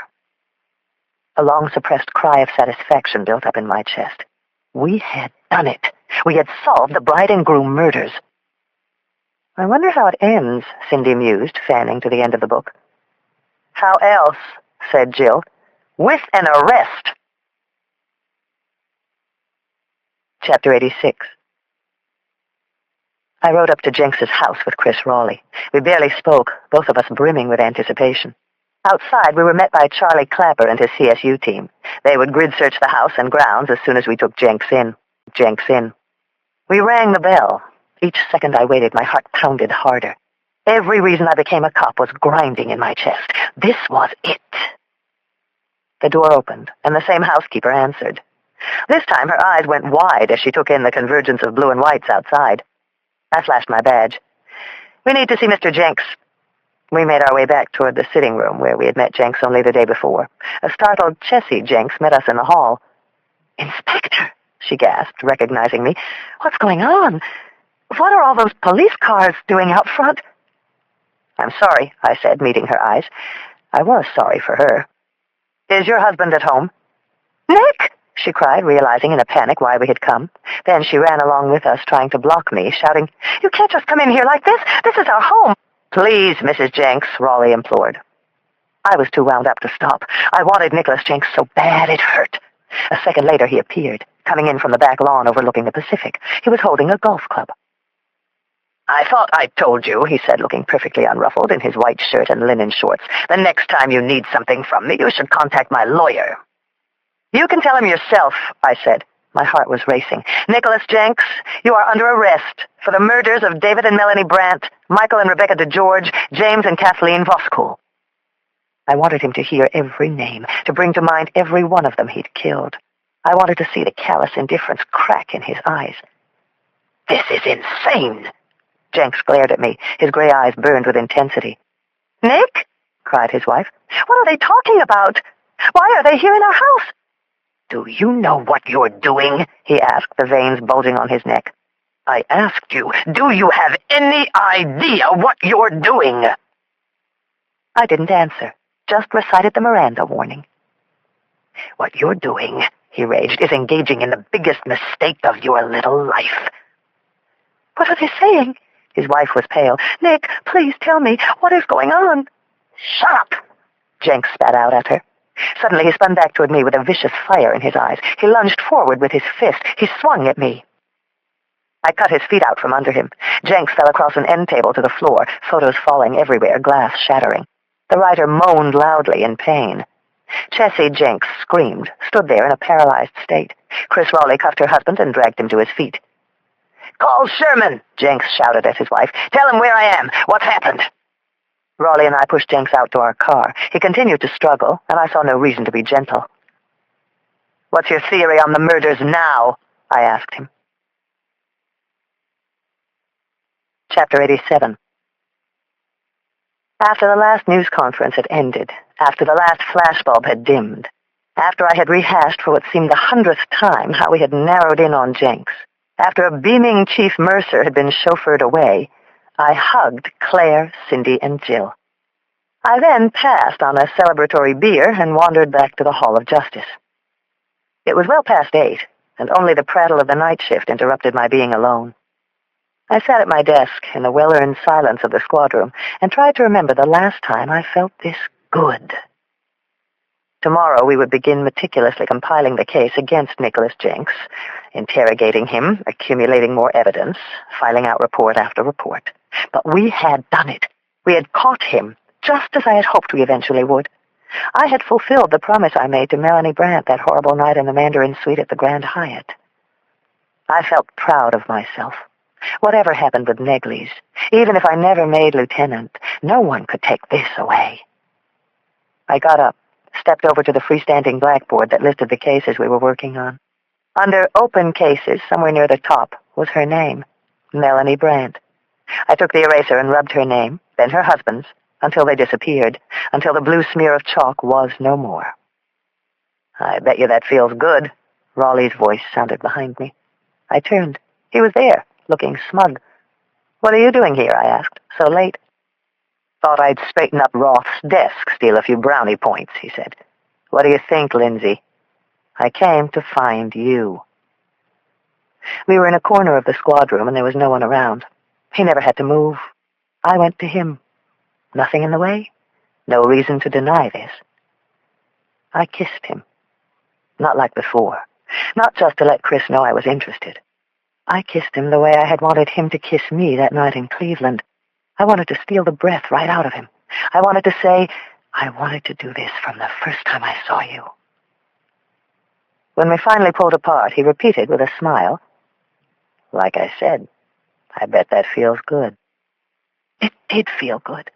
Right now, it all felt good. It also felt unavoidable. "What are your plans?" I smiled at him. "How loosely are we talking?" "Specifically, right now. Tonight. The next several hours, at least." "I thought I would come back, straighten Cheery's desk, and see if you wanted me to take you home." "Let me get my purse." Chapter 88. I don't know how we got all the way to my apartment in the Potrero. I don't know how Chris and I talked and drove and ignored what was tearing at us inside. Once we got through my door, there was no stopping it. I was all over Chris. He was all over me. We only got as far as the rug in the foyer, kissing, touching, fumbling for buttons and zippers, breathing loudly. I had forgotten how good it was to be held, to be desired by somebody I wanted too. Once we touched, we knew enough to take our time. We both wanted it to last. Chris had what I needed more than anything else: soft hands. I loved kissing him, loved his touch, his gentleness, then his roughness. The simple fact that he was concerned about my pleasure as much as his own. You never know until you try it out. But I loved being with Chris. I absolutely loved it. I know it's a cliché, but that night I made love as if it might never happen again. I felt Chris's current warming me, electrifying, from my womb to my thighs to the tips of my fingers and my toes. His grasp was all that held me together, kept me from breaking apart. I felt a trust for him that was unquestioning. I held nothing back. I gave myself to Chris in a way I never had to anyone before. Not only with my body and my heart. These were things I could pull back. I gave him my hope that I could still live. When I cried out, tremors exploding inside me, my fingers and toes stiff with joy, a voice inside me whispered what I knew was true. I gave him everything. He gave it back. Finally, Chris pulled off me. We were both tingling, still on fire. "What?" I gasped for breath. "Now what?" He looked at me and smiled. "I want to see the bedroom." Chapter 89. A cool breeze was blowing in my face. Oh, God, what a night. What a day. What a roller coaster. I sat wrapped in a quilt out on my terrace overlooking the south end of the bay. Nothing moving, only the lights of San Leandro in the distance. It was 1:45. In the bedroom, Chris lay asleep. He'd earned some rest. I couldn't sleep. My body was too alive, tingling like a distant shore with 1,000 flickering lights. I couldn't help but smile at the thought. It had been a great day. "June 27th, I said aloud. "I'm gonna remember you." First, we find the book. Then, we arrest Jenks. I never imagined it could go any further. But it had. It went way further. Chris and I had made love that night twice more. The last 3 hours, a sweet dance of touching, panting, loving. I didn't want to feel Chris's hands ever leave me. I didn't ever want to miss the heat of his body. It was a new, electrifying sensation. For once, I had held nothing back, and that was very, very good. But here, in the dark of the night, an accusing voice needled me. I was lying. I hadn't given it all. There was the one inescapable truth that I was hiding. I hadn't told him about Negley's. I didn't know how to. Just as we had felt such life, how could I tell him I might be dying, that my body, which a moment ago was so alive with passion, was infected. In a single day, it seemed that everything in my life was transformed. I wanted to soar. I deserved it. I deserved to be happy. But he deserved to know. I heard a rustling behind me. It was Chris. "What are you doing out here?" he asked. He came up behind me, placed his hands on my neck and shoulders. I was hugging my knees, the quilt barely covering my breasts. It's going to be hard, I said, leaning my head on him, to go back to the way things were. Who said anything about going back? I mean, like partners, watching you across the room. Tomorrow we have to interrogate Jinx. Big day for both of us. His fingers teased my breasts, then the back of my neck. He was driving me crazy. You don't have to worry, he said. Once the case is made, I'm going back. I'll stick around for the interrogation. Chris, I said, as a chill shot through me. I had gotten used to him. I told you we weren't going to be partners forever. He bent down, inhaling the smell of my hair. At least, not that kind of partners. What kind does that leave? I murmured. My neck was on fire where his hands caressed me. Oh, let this go somewhere, I begged inside. Let this go all the way to the moon. Could I just tell him? It was no longer that I couldn't find a way. It was just, now that we were here, I didn't want it to end. I let him take me into the bedroom. This keeps getting better and better, I whispered. Doesn't it? I can't wait to see what happens next. Chapter 90. I had just gotten to my desk the following morning. I was flipping the Chronicle to the continuation of Cindy's article on Jinx's arrest when my phone rang. It was Charlie Clapper. His crime scene team had spent most of the night meticulously going over everything in Jinx's house.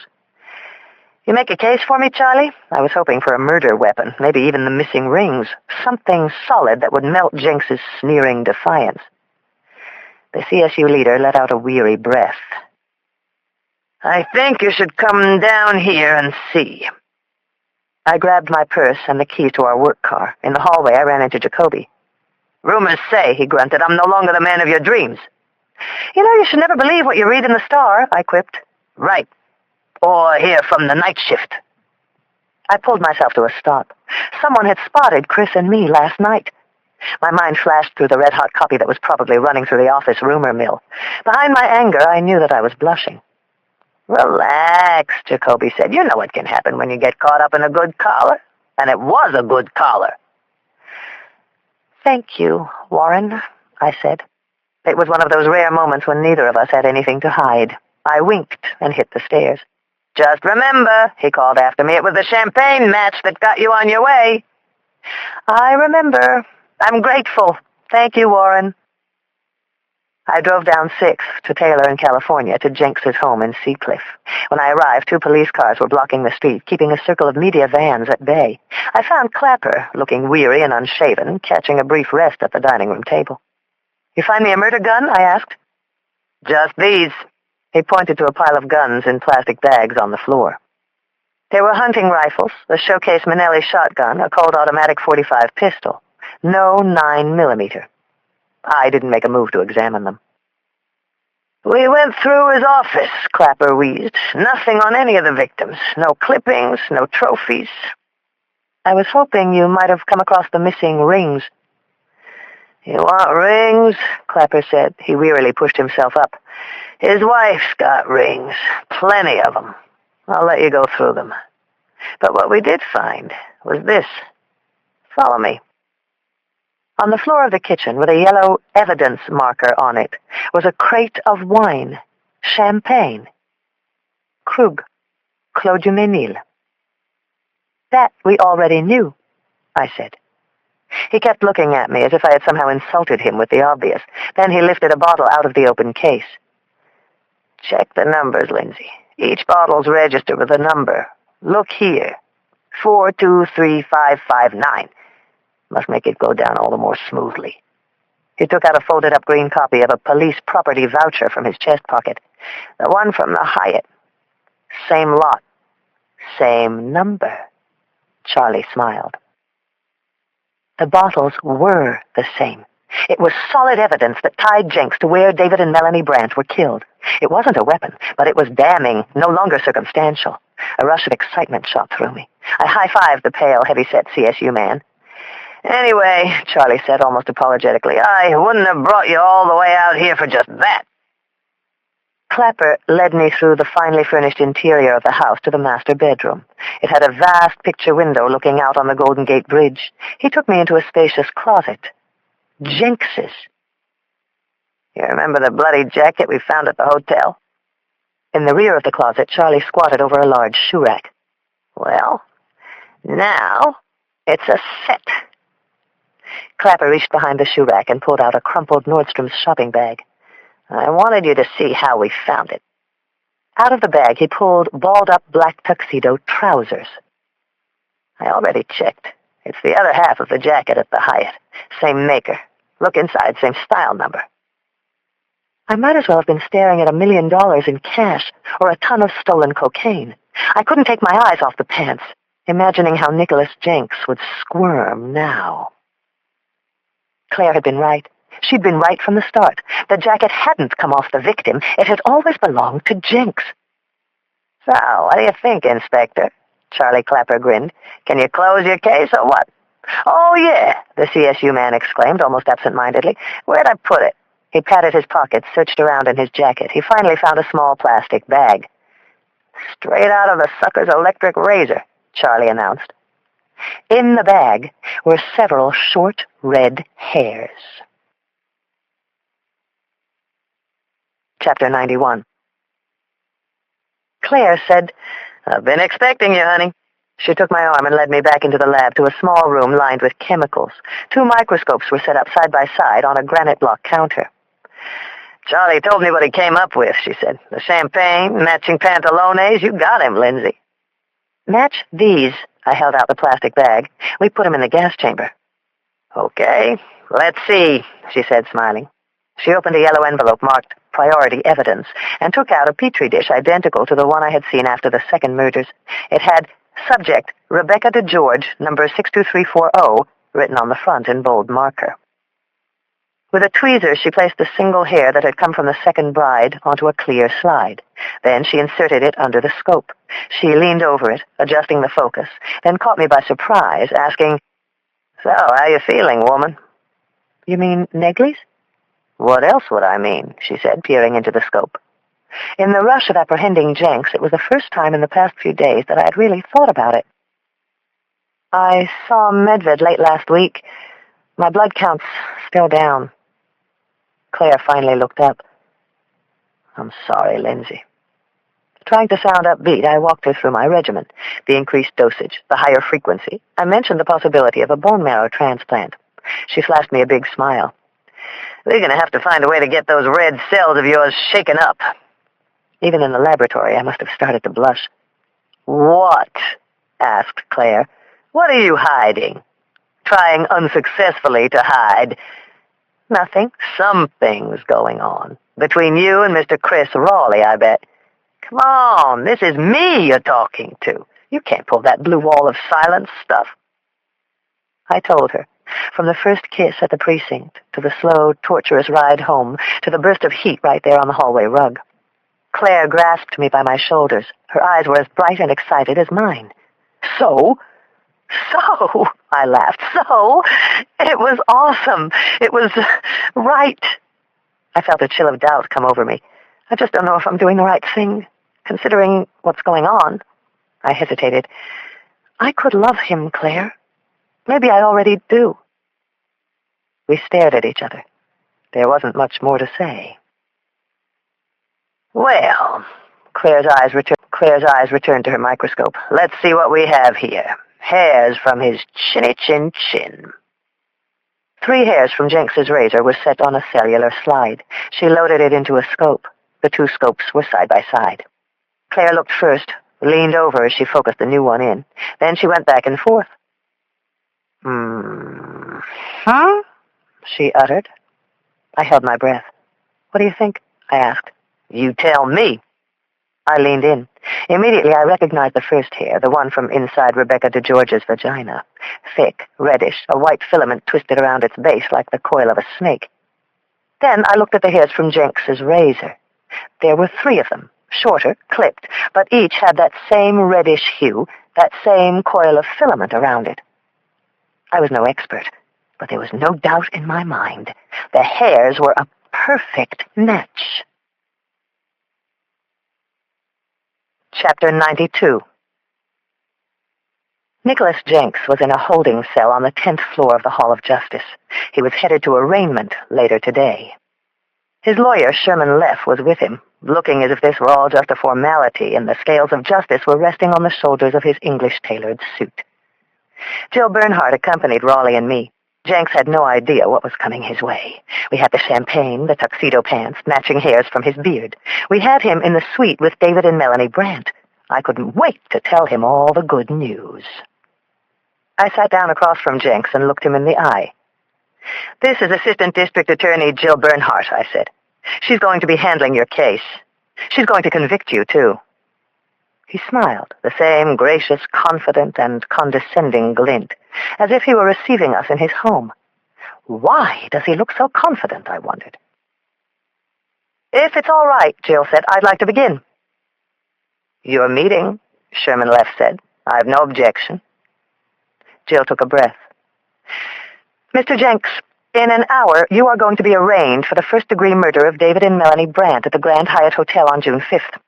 Shortly after, I believe a Cleveland court will do the same for the murders of James and Kathleen Voskuhl.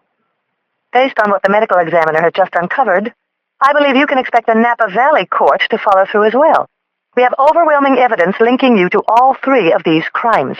We are sharing this with you and with your counsel in the hope that your response to this evidence might spare the city, the families of the deceased, and your family the further humiliation of a trial." Sherman Leff finally cut in. "Thank you, Miss Bernhardt. As long as consideration is the spirit of the day, we'd like to begin by expressing my client's deep regret for his emotional outburst toward Inspector Boxer at the time of his arrest. As you might imagine, the shock and the suddenness of such an accusation, so totally preposterous after he had fully complied with your questioning in his own home, I'm certain you can understand how the wrong emotions might take hold." "I do deeply regret that, Inspector," Jenks spoke up. "I realize how this must look, my being less than forthcoming about my relationship with one of the deceased. And now you seem to have stumbled upon that unfortunate book." "Which," Leff interjected, "I must advise you, we will be making a motion to suppress. Obtaining it was an unjustified intrusion into my client's private domain." "The warrant was totally justified," Jill said calmly. "On what grounds?" "On the grounds that your client gave false testimony concerning his whereabouts when Kathy Voskuhl was killed." Leff hung in mid-motion, stunned. "Your client was in Cleveland, Counselor," I sprang on him. Then I said to Jenks, "You were registered at the Westin. You stayed 2 nights, coinciding with the Voskuhl murders. You said you were at home, Mr. Jenks, but you were there. And you were at the Hall of Fame." Jenks' smile disappeared, and his eyes flicked around the room. He swallowed, and I could see the knots sliding down his throat. He was retracing his alibis and lies. He looked at Leff somewhat apologetically. "I was there," he admitted. "I did conceal it. As it happens, I was in town to address a local readers group. You can check the Argosy bookstore. I didn't know how to explain it. Coupled with knowing Kathy, it seemed so incriminating. But let me make this clear. You're wrong about the wedding. I was nowhere near it." My blood rose. I couldn't believe this guy. "You had a reading? When, Mr. Jenks?" "Saturday afternoon, at 4, a small group of very loyal fans. The Argosy was very kind to me when I first started out." "And after that?" "After that, I did what I always do. I stayed at the hotel and wrote. I took a swim, an early dinner. You can ask my wife. I always spend the evenings alone when I'm on the road. It's been written up in People magazine." I leaned across the table. "So this was all some bizarre coincidence, right? A woman with whom you've denied having a sexual relationship is brutally murdered. You just happen to be in town. You just happen to lie about the relationship and about being there. Your likeness just happens to be caught by a security camera at the scene. Is that how it goes, Mr. Jenks?" Leff placed a cautionary hand on Jenks's arm. "No!" his client snapped, his self-control clearly chipping away. Then he became calmer and wiped the sweat off his brow. "I lied for Jessie, to preserve my marriage." He straightened himself up in the wooden chair. His alibi was collapsing. "I'm not a perfect man, Inspector. I slip. I deceived you about Kathy. It was wrong. The answer is yes. What you assume to be true is true. We were lovers, on and off, for 5 years. It continued well into her relationship with James. It was folly. It was the desperate thrill of a fool, but it was not murder. I did not kill Kathy, and I did not kill the others. Jenks stood up. For the first time, he looked scared. The reality of what was happening was clearly sinking in. I leaned forward and said, "A bottle of champagne was left in the suite at the Hyatt where the Brants were killed. It matched the same lot you purchased at an auction at Butterfield and Butterfield in November 1996. Leff objected. "We know that. Surely the unfortunate coincidence of my client's taste in champagne doesn't implicate him in this act. He didn't even know the Brants. That wine could have been purchased anywhere." "It could have, yes. However, the registration number on the bottle from the Hyatt matched those from the rest of the lot we uncovered at your home last night." "This is getting absurd," Jenks said angrily. "This sort of bullshit wouldn't even make one of my books." "Hopefully this will be better, then." From under the table, I pulled out the Nordstrom's shopping bag holding the balled-up tuxedo pants. I tossed them onto the table in front of everybody. "You recognize these?" "Pants? What kind of games are we playing now?" "These were found last night, in this bag, in the back of your bedroom closet." "So? What are you saying? They're mine? Joseph avowed they could be. I don't understand where you're going." "Where I'm going is that these pants match the tuxedo jacket that was found in the Brants' suite. They're a suit, Mr. Jenks." "A suit?" "It's the pants to the jacket you left in their hotel room. Same brand, same style number, same size." A deepening panic began to sweep over his face. "And if all this still falls short of your usual material," I said, fixing on his eyes, "then how's this? The hair matched. The hair you left inside Becky DeGeorge, with hairs taken from your house. It belonged to you, you animal. You convicted yourself." Jill leaned forward. "You're going away, Jenks. You're going away until the appeals finally run out and they come to stick a loaded needle in your arm." "This is insane," he cried. He was leaning over me, veins in his neck swelling, shouting in my face. "You bitch! You're setting me up! You fucking ice bitch! I didn't kill anyone!" Suddenly I found that I couldn't move. Seeing Jenks unwind was one thing, but there was something else going on.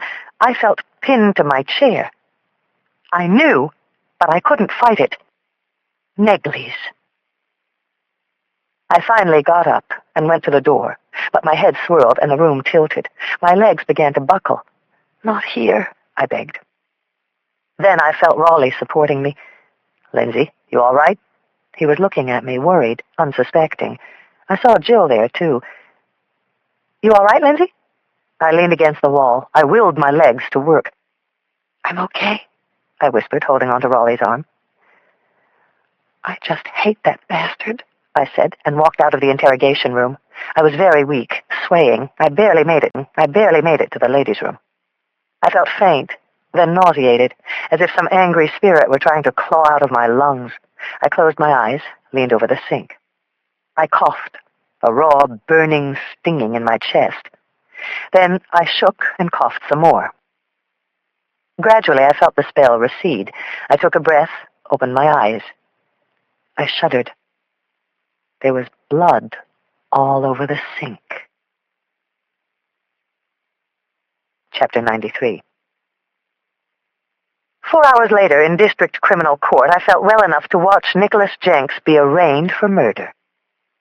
A buzzing crowd filled the halls outside the courtroom of Judge Stephen Bowen.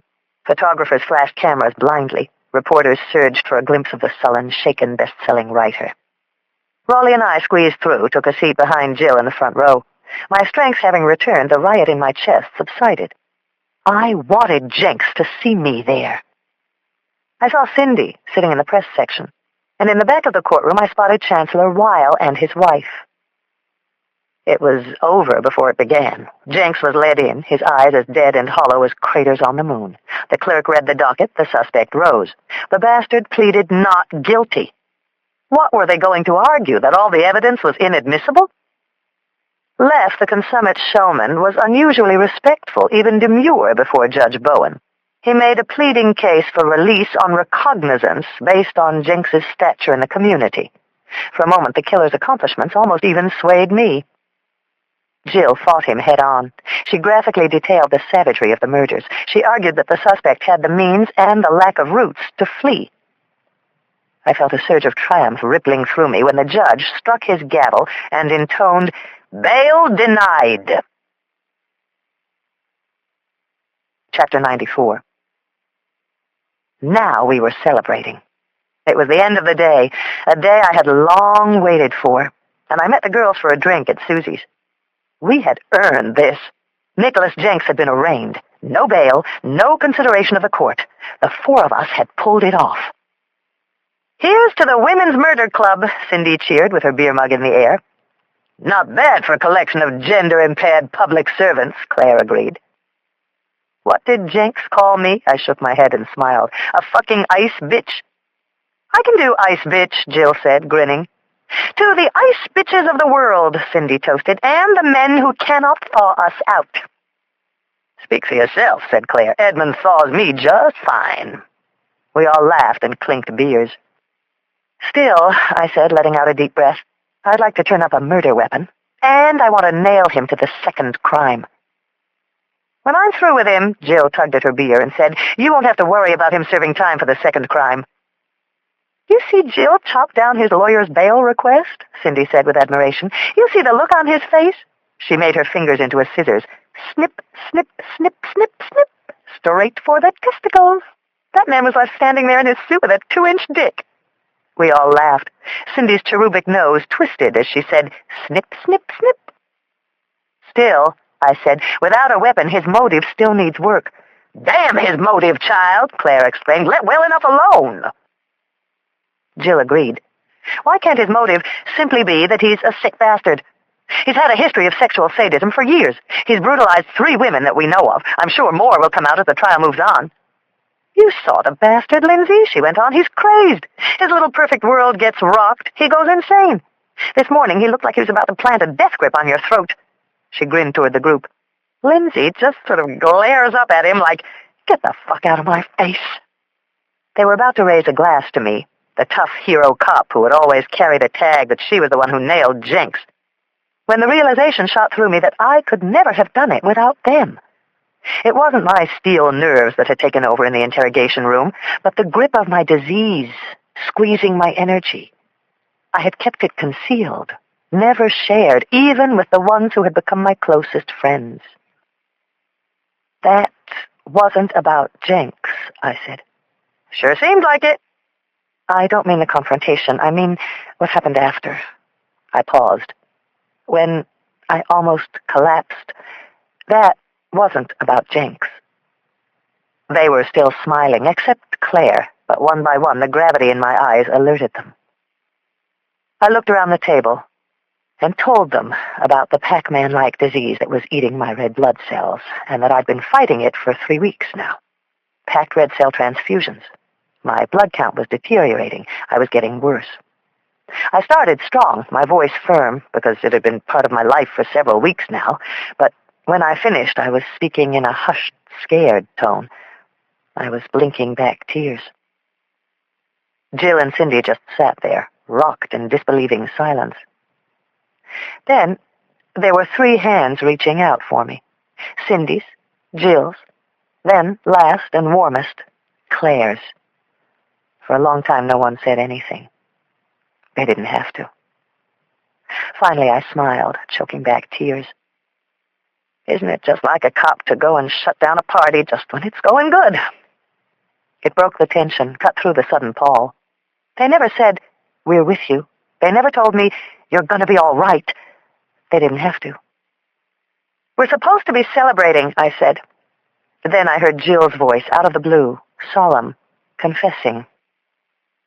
"When I was a little girl, I was real sick. I was in a brace and hospitals between the ages of 4 and 7. It broke my parents, their marriage. They split up as soon as I got better. I guess that's why I felt I had to be stronger and better than anyone else, why I always had to win. It started in high school," Jill went on. I wasn't sure what she was referring to. I didn't know if I would be good enough. I used to...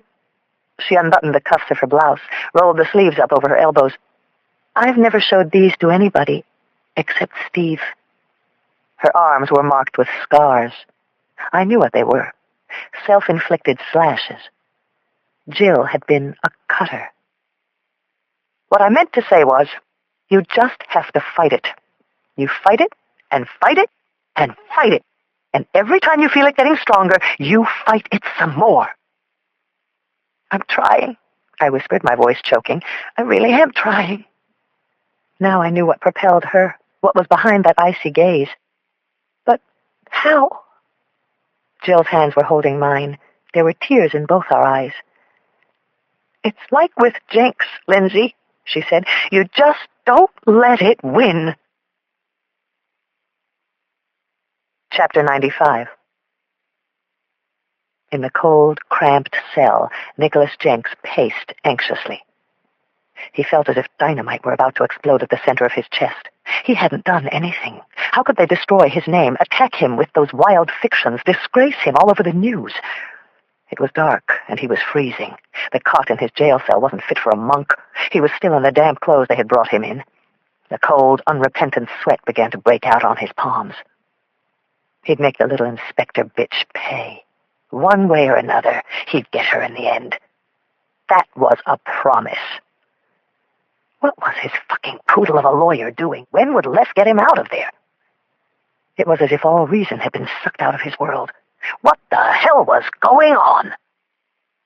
Or at least, Philip Campbell thought, that's what Jenks ought to be feeling. What he thought the bastard would be saying in his mind. Campbell sat in front of the mirror. Time for you to go away. Your work is finally done. The last chapter's been written. He dabbed a wet cloth in a bowl of warm water. It was the last time he would ever have to play the part. So, how does it feel, Nicholas? He pulled out the pins that held his hair and let his locks shake out. How does it feel to be a victim, a prisoner, to feel the same degradation and shame you cast on others? Slowly he wiped the dark makeup off his eyes, dabbing with the cloth, feeling a sheen begin to return to his face. How does it feel to be helpless and alone, to be kept in a dark space, to feel betrayed? One by one, Philip Campbell tugged at the hairs of the reddish beard on his chin, until they came out, and a new person was revealed. Not able to recognize in the mirror the person you once were? Scrubbing the face until it came out clean and smooth, unbuttoning the shirt, Nicholas's shirt, and soon, from underneath a bodysuit, a well-defined woman's body came to life, the outline of breasts, shapely legs, arms rippling with lean strength. She sat there, newly revealed, a bright glow in her eyes. This is rich. How does it feel, Nicholas, to be royally fucked? The tables turned for once. She couldn't restrain the thought that it was fitting and funny, that in the end he had been trapped by his own twisted mind. It was more than funny. It was absolutely brilliant. Who's laughing now, Nick? Book 4. The Whole Truth. Chapter 96. The night following Jenks's arraignment, Chief Mercer had gotten the skybox at Packbell from one of his wealthy buddies. He invited several of us, including me, Raleigh, and Cheery, to a Giants game.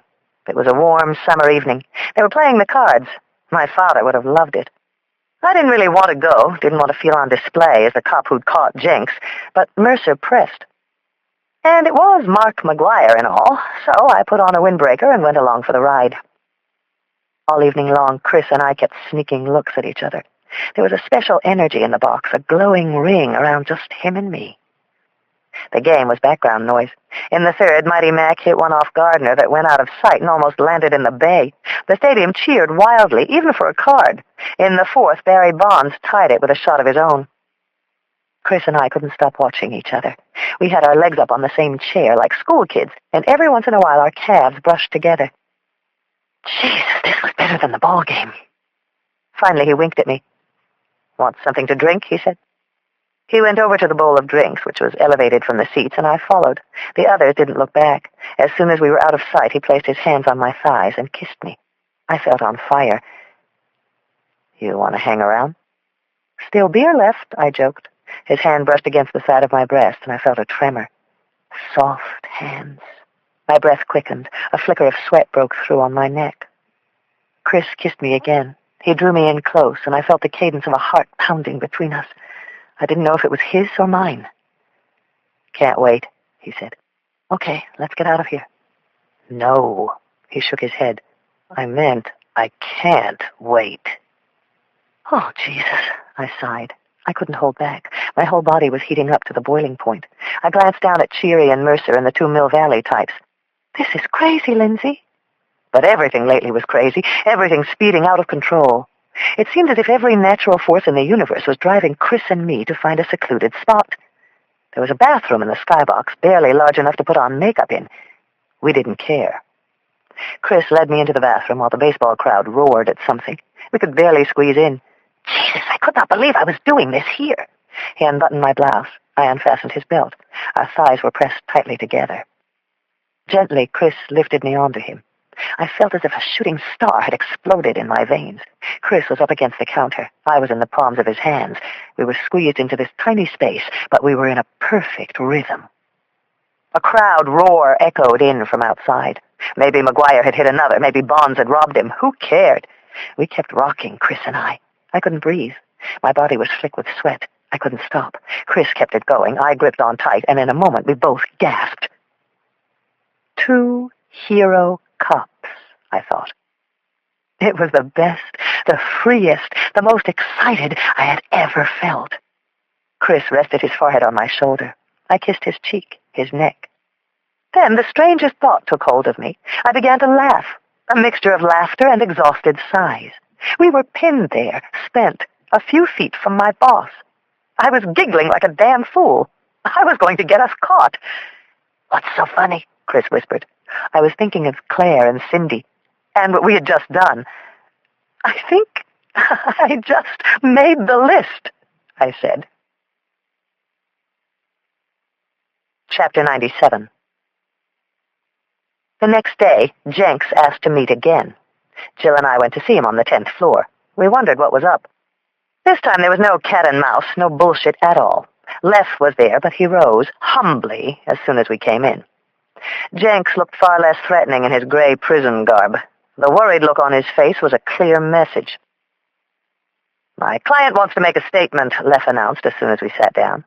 I was thinking, this is it. He wants to make a deal. He's seen how ridiculous it is to play this game. But he came out with something unexpected. "I'm being framed," Jenks announced angrily. It took about half a second for Jill's glance to bump into mine. "I have to hear this again," she said. "What's going on?" She looked at Jenks, then at Leff. "We've got your client tied to all 3 crime scenes. We've got him in Cleveland at the time of the last murder. We've got him lying about a prior relationship with Kathy Kogut, one of the last victims. We've got his book detailing an astonishingly similar criminal pattern. We've got his facial hairs matched to one found in another victim's vagina. And you're claiming he's being framed?" "What I'm claiming," Jenks said, ashen-faced, "is that I'm being set up." "Listen, Mr. Jenks," Jill said, still looking at Leff, "I've been doing this 8 years. I've built cases on hundreds of criminals, put over 50 murderers behind bars myself. I've never seen such a preponderance of evidence implicating a suspect. Our case is so airtight it can't breathe." "I realize that," Jenks sighed, "and that I've given you every reason to find my plea implausible. I've lied about being in Cleveland, my relationship with Kathy. On the others, I can't even account for my whereabouts. But I also know setups. I've mapped out more of them than anybody. I'm a master at this, and I assure you someone is setting me up." I shook my head with disbelief. "Who, Mr. Jenks?" Jenks sucked in a long breath. He actually looked scared. "I don't know." "Someone hates you enough to set all this up?" Jill couldn't hold back a snicker. "The little I know of you, I might buy that." She turned to Leff. "You looking forward to presenting this case?" "Just hear him out, Miss Bernhardt," the lawyer pleaded. "Look," Jenks said, "I know what you think of me. I'm guilty of many things. Selfishness, cruelty, adultery. I have a temper. Sometimes I can't hold it in. And with women, you can probably line up a dozen of them who would help put me away for these murders. But clear as that is, I did not kill these people. Any of them. Someone is trying to set me up. That's the truth. Someone has done a brilliant job. Chapter 98. You buy any of that shit? Jill smirked at me as we waited for the elevator outside Jenks's holding cell. I might buy that he somehow believes it, I told her. Give me a break. He'd be better off going for insanity. If Nicholas Jenks wants to narrow down a list of people who might want to set him up, he might as well start with anyone he ever fucked. I laughed, agreeing that the list would be long. Then the elevator door opened, and to my surprise, out walked Chessie Jenks. She was dressed in a long taupe summer dress. I immediately noticed how pretty she was. Our eyes met in an awkward, silent moment. I had just arrested her husband. My crime scene team had ripped apart her house. She would have every reason to look at me with complete disdain, but she didn't. I'm here to see my husband, she said in a shaky voice. I stiffly introduced her to Jill, then I pointed her to the visiting area. At that moment, she seemed about as alone and confused as anyone I had ever seen. Sherman tells me there's a lot of evidence, she said. I nodded politely. I don't know why I felt something for her, other than she seemed a young, vulnerable woman whose fate had been to fall in love with a monster. Nick didn't do this, Inspector, Chessie Jenks said. Her outburst surprised me. It's only natural for a wife to want to defend her husband. I acknowledged. If you have some concrete alibi. She shook her head. No alibi, only that I know my husband. The elevator door had closed, and Jill and I stood there waiting again. As in hospitals, it would take minutes for it to go down and come back up. Chessie Jenks didn't make a move to walk away. My husband's not a simple man. He can be very tough. I know he's made enemies. I know how he came at you. From the outside, it must be very hard to believe this, but there are times when he's also capable of tenderness, incredible generosity, and love. I don't mean to sound unsympathetic, Miss Jenks, Jill stepped in, but under the circumstances, you really shouldn't be talking with us. I have nothing to hide, she came back. Then she looked downcast. I already know what you know. I was dumbfounded. I already know what you know? I spoke with Joanna, Chessie Jenks continued. She told me you'd been by. I know what she told you about him. She's bitter. She's got every right to be. But she doesn't know Nick like I do. You should review the evidence, Miss Jenks, I told her. She shook her head. Guns, maybe, Inspector, if that's all there was. But a knife, that first murder, slicing that poor couple to bits, Nick can't even fillet a fish. My first thought was that she was young and deluded. How had Jenks described it? Impressionable. But something struck me as curious. You said that you and Joanna talk? We have. A lot more in the past year. I've even had her over. When Nick was away, of course. I know she was bitter after the divorce. I know he hurt her. But it's sort of our own support group. Your husband knew about this? I asked. She forced a smile. He didn't even mind. He still likes Joanna. And, Inspector, she's still in love with him. The elevator returned, and we said goodbye. As the door closed, I looked at Jill. Her eyes were wide, and her tongue was puffing out her cheek. Whole fucking family gives me the creeps, she said with a shudder. Chapter 99. I knew it the minute Medved walked in the office. I saw it in his face. He didn't have to say a word. I'm afraid I can't be very positive, Lindsay, he said, meeting my eyes. Your red count continues to decline. The dizzy spells, the fatigue, blood in your chest. The disease is progressing. Progressing? Medved nodded soberly. Stage 3. The words thundered in my head, bringing with them the fear of the increased treatments I dreaded. What's the next step? I asked weakly. We can give it 1 more month, Medved said. Your count's 2,400. If it continues to decline, your strength will start to go. You'll have to be hospitalized. I could hardly comprehend what he was saying. It was all crashing in my brain so fast. A month? That's too close. Too fast. Things were just starting to work out now that Jenks had been arrested. Everything else, everything I wanted to hold on to, was resolving too. A month? 4 lousy weeks. When I got back to the office, a few of the guys were standing around grinning at me. There was a beautiful bouquet of flowers on my desk. Wildflowers. I smelled them, taking in the sweet natural scent. I read the card. There's a hill of these where I have a cabin up at Heavenly. Tomorrow's Friday. Take the day off. Let's go there. It was signed, Chris. It sounded like what I needed. The mountains, Chris. I would have to tell him, now that the truth would come clear soon. My phone rang. It was Chris. So?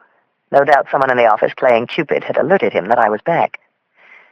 Haven't opened your card yet, I bit my lip. Too many others to sort through.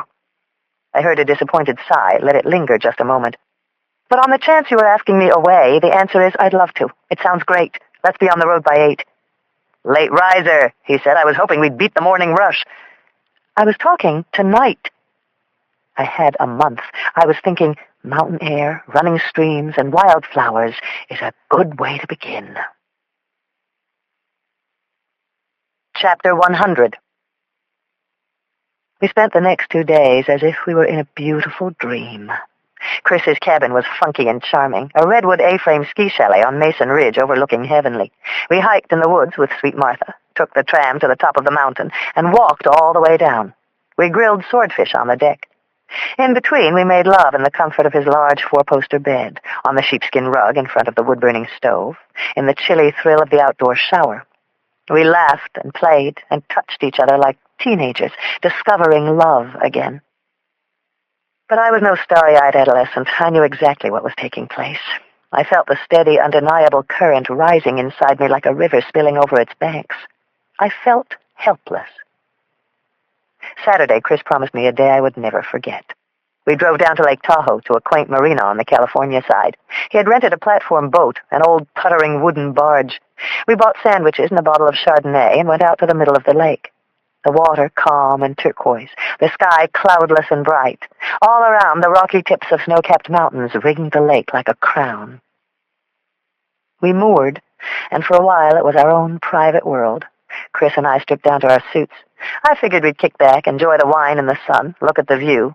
But Chris had sort of an expectant dare-you look in his eye. He ran his hands through the frigid water. "No way," I said, shaking my head. "It's got to be 50 degrees. "Yeah, but it's a dry cold," he teased. "Right," I chortled. "You go then. Catch me a coho if you see one swim by." He came toward me with playful menace in his eyes. "You can catch one yourself." "Not a chance." I shook my head in defiance, but I was laughing too. As he stepped forward, I backed to the rear of the craft until I ran out of room. He put his arms around me. I felt the tingle of his skin on mine. "It's sort of an initiation," he said. "An initiation for what?" "Exclusive club. Anyone who wants to be in it has to jump in." "Then leave me out," I laughed, squirming in his strong arms. With only weak resistance, he yanked me up on the cushioned seat in the stern of the boat. "Shit, Chris!" I cried as he took hold of my hand. "Geronimo works better," he said, pulling at me. I screamed, "You bastard!" and we toppled in. The water was freezing, a total invigorating rush. We hit the surface together, and I screamed in his face, "God damn you!" Then he kissed me in the water, and all at once I felt no chill. I held on to him, at first for warmth, but also because I never wanted to let him go. I felt a trust for him that was so complete it was almost scary. 50 degrees, but I was burning up. "Check this out," I dared him, kicking free of his grasp. There was an orange boat marker bobbing 50 yards away. "Race you to that buoy." Then I cut out, surprising him with my speed. Chris tried to keep up with steady, muscular strokes, but I blew him away. Near the buoy, I slowed, waited for him to catch up. Chris looked totally confounded. "Where'd you learn to swim?" "South San Francisco YMCA, 14, 15, 16-year-old division champ." I laughed. No one could keep up. Looks like I still have it. Moments later, we had guided the boat to a private, shady cove near the shore. Chris cut the engine and put up a canvas shade around the cabin that was supposed to protect us from the sun. With bated breath, we crept inside, blocked off from anyone's view. I let him slowly unfasten my bathing suit, and he licked beads of water off my arms and breasts. Then I kneeled down and unbuttoned his shorts. We didn't have to speak. Our bodies were saying everything. I lay back, pulling Chris onto me. I had never felt so connected to another person, or to a place. I arched against him silently, the lake lapping gently at our sides. I thought, if I speak, it will change everything. Afterward, I just lay there, tremors of warmth radiating through my body. I never wanted this to end, but I knew that it had to end. Reality always gets in the way, doesn't it? Chapter 101. Sometime that evening, I found myself starting to cry. I had made spaghetti carbonara, and we ate in the moonlight on the deck with a bottle of Pinot Noir. Chris put a cello concerto by Dvorak on the stereo, but eventually we switched to the Dixie Chicks. As we ate, Chris asked about where and how I had grown up. I told him about my mom and how my dad had left when I was just a kid, how she had worked as a bookkeeper at the Emporium for 20 years, how I had practically raised my sister. Mom died of breast cancer when she was only 50. The irony of this certainly wasn't lost on me. What about your father? I want to know everything about you. I took a sip of wine, then told him how I'd only seen him twice since I was 13. At my mother's funeral, and the day I became a cop. He sat in the back, apart from everybody else. Suddenly my blood became hot with long-buried feelings. What was he doing there? I looked up, my eyes moist. Why did he spoil it? You ever want to see him? I didn't answer. Something was starting to take shape in my head. My mind drifted, struck by the fact that here I was, maybe the happiest I had been, but it was all built on a lie. I was blinking back the impact of what was going through my mind. Not doing real well. Chris reached over and grasped my hand. I'm sorry, Lindsay. I had no right to... That's not it, I whispered and squeezed his hand. I knew it was time to really trust him, time to finally give myself over to Chris. But I was scared, my cheeks trembling, my eyes holding back tears. I have something to tell you, I said. This is a little heavy, Chris. I looked at him with all the earnestness and trust my worried eyes could manage. Remember when I almost fainted in the room with Jenks? Chris nodded. Now he looked a little worried. His forehead was furrowed with deep lines. Everyone thought I was just freaked out, but it wasn't that. I'm sick, Chris. I may have to go into the hospital soon. I saw the light in his eyes suddenly dim. He started to speak, but I put my finger to his lips. Just listen to me for a minute, okay? Okay. I'm sorry. I poured out everything about Negley's. I was not responding to treatments. Hope was fading. What Medved had warned only days before. I was in stage 3, serious. A bone marrow transplant might be next. I didn't cry. I told him straight out, like a cop. I wanted to give him hope, to show him I was fighting, to show him I was the strong person I thought he loved. When I was done, I clasped his hands and took a monumental breath. The truth is, I could die soon, Chris. Our hands were tightly entwined, our eyes locked. We couldn't have been more in touch. Then he placed his hand gently on my cheek and rubbed it. He didn't say a word, just took me and held me in the power and softness of his hands and drew me to him. And that's what made me cry. He was a good person. I might lose him. And I cried for all the things we might never do. I cried, and with each sob he pressed me harder. He kept whispering, "It's all right, Lindsay. It's all right. It's all right." I should have told you, I said. I understand why you didn't. How long have you known? I told him. Since the day we met. I feel so ashamed. Don't be ashamed, he said. How could you know you could trust me? I trusted you pretty quickly. I didn't trust myself. Well, now you do, Chris whispered. Chapter 102. I think we rocked all night.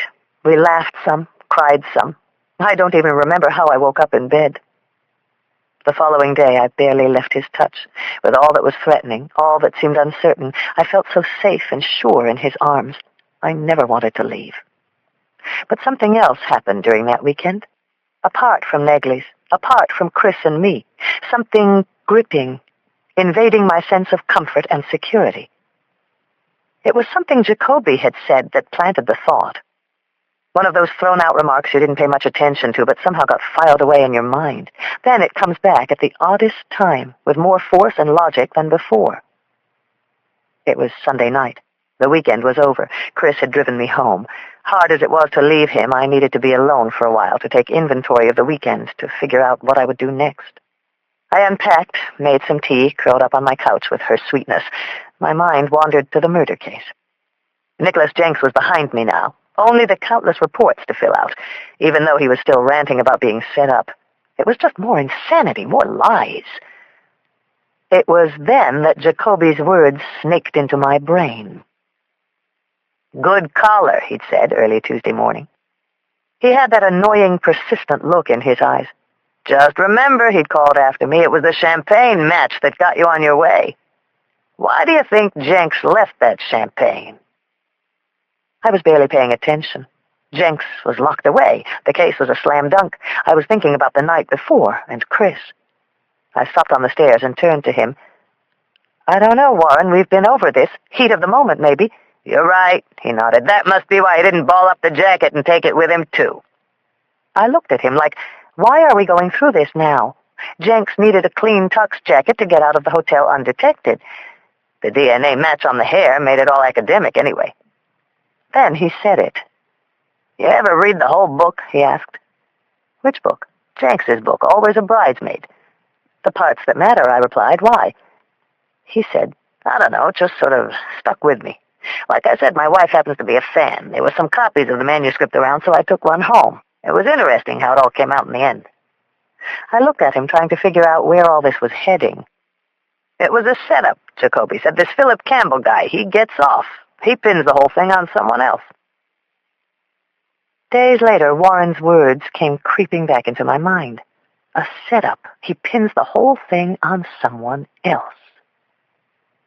It was ridiculous, I told myself, that I was even dignifying this scenario, running through it in my mind. Everything was solid, airtight. Setup, I found myself thinking again. I must be an idiot, I said aloud. Jenks is clinging to any story he can to wiggle his way out of this. I got up, brought my tea into the bathroom, began to wash my face. In the morning, I would tell Cheery about my disease. I had some time coming. I would face this thing head on. Now that the case was complete, it was the right time. Now that the case was complete. I went into the bedroom, ripped the tags off A Little Bit of Heaven, a T-shirt Chris had bought me. I got into bed, and Martha came around for her hug. Memories of the weekend began to drift in my head. I closed my eyes. I could hardly wait to share it with the girls. Then a thought from out of the blue hit me. I shot up as if I'd had a nightmare. I stiffened. "Oh, no. Oh, Jesus, no," I whispered. When Jenks had lunged at me at his house, he had swung with his left hand. When he'd offered me a drink, he'd picked up the pitcher with his left hand. Impossible, I thought. This can't be happening. Claire was certain David Brandt's killer had been right-handed. Chapter 103. Jill, Claire, and Cindy looked at me as if I were insane. The words had barely tumbled out of my mouth. What if Jenks is right?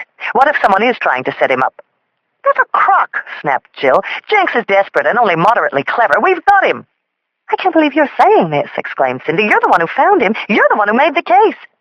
I know it seems crazy. Hopefully it is crazy. Just hear me out. I took them through Jacoby's comment about the novel, then my lightning bolt about Jenks's left-handedness. "Proves nothing," Jill said. "I can't get past the science, Lindsay," Claire said with a shake of her head. "We've got his goddamn DNA at the scene." "Look," I protested, "I want the guy as much as anybody. But now that we have all this evidence, well, it's just so neat.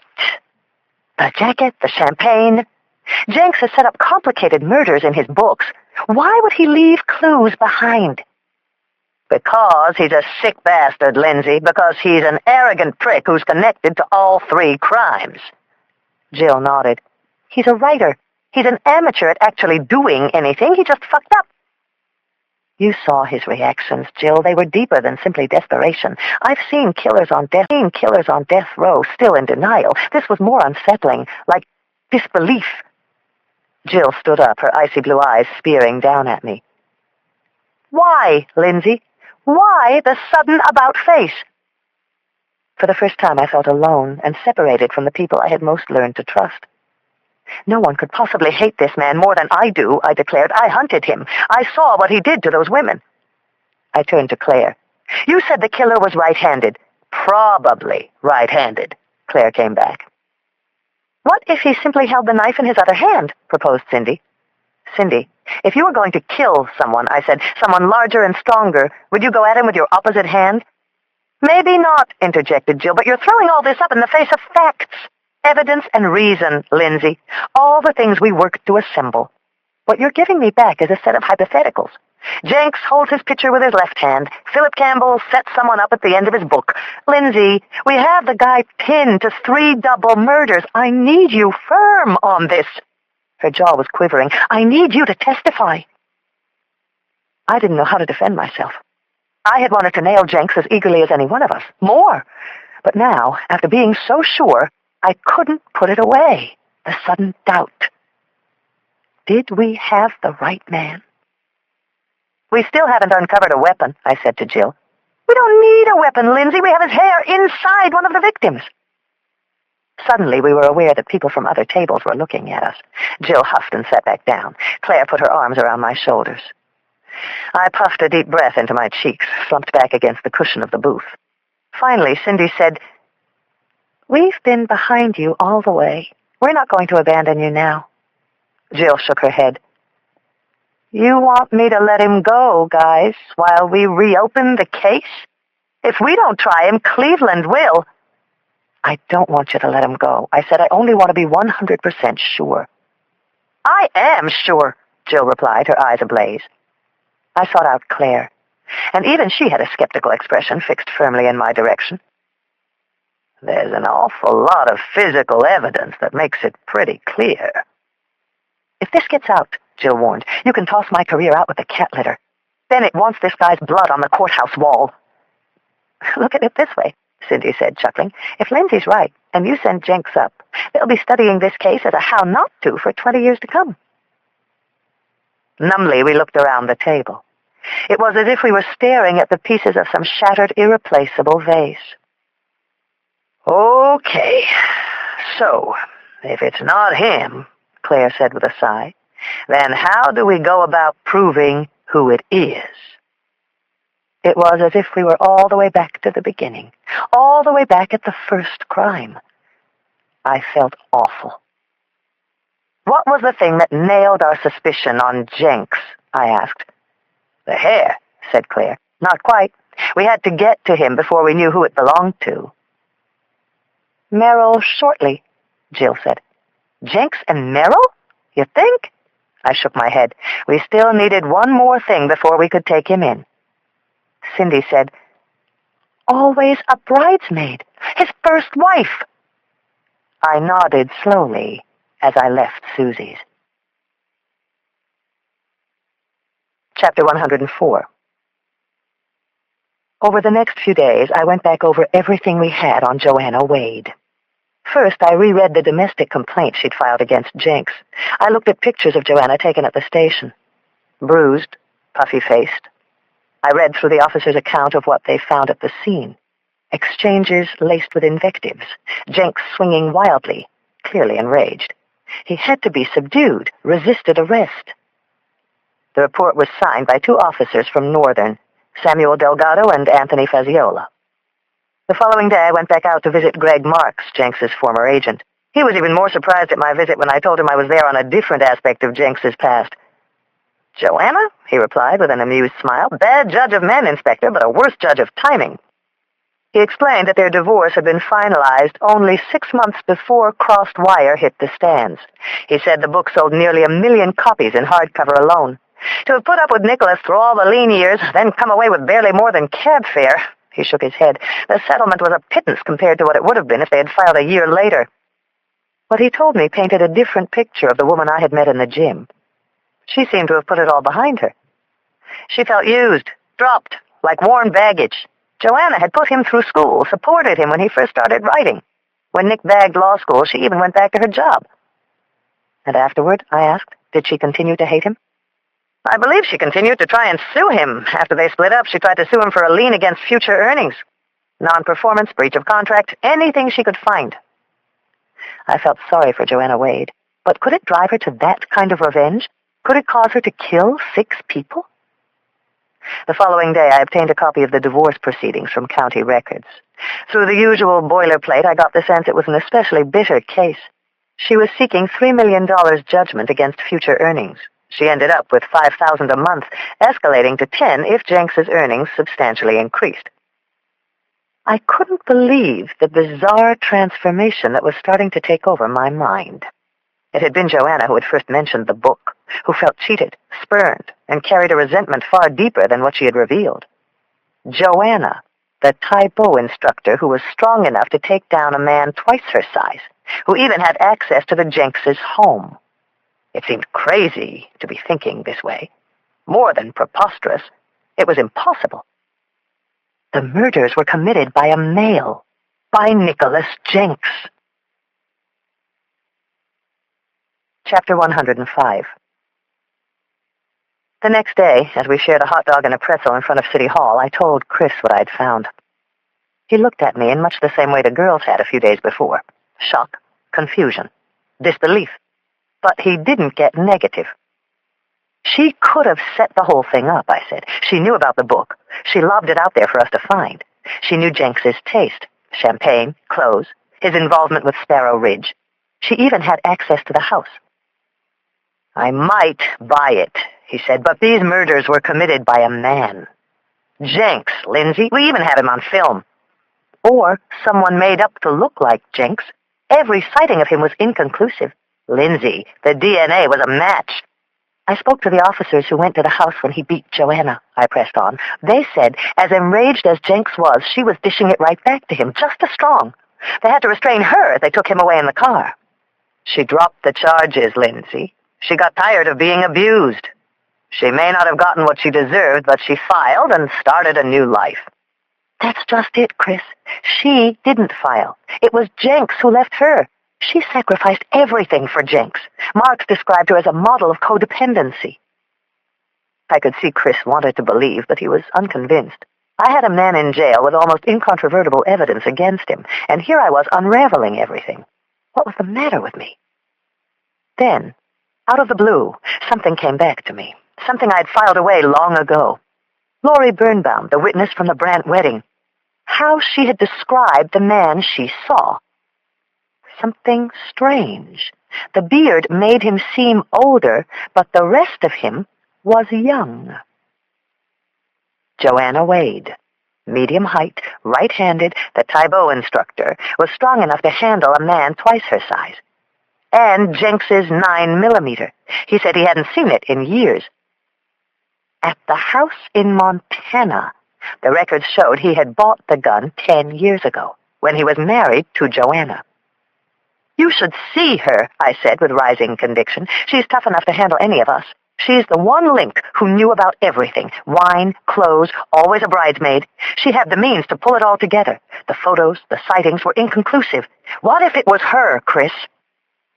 I was holding his hand, my mind racing with the possibilities, when I felt a sudden awful tightness in my chest. I thought it was the shock of what I had just proposed, but it hit me with the speed of an oncoming train. Vertigo. Nausea. It swept from my stomach to my head.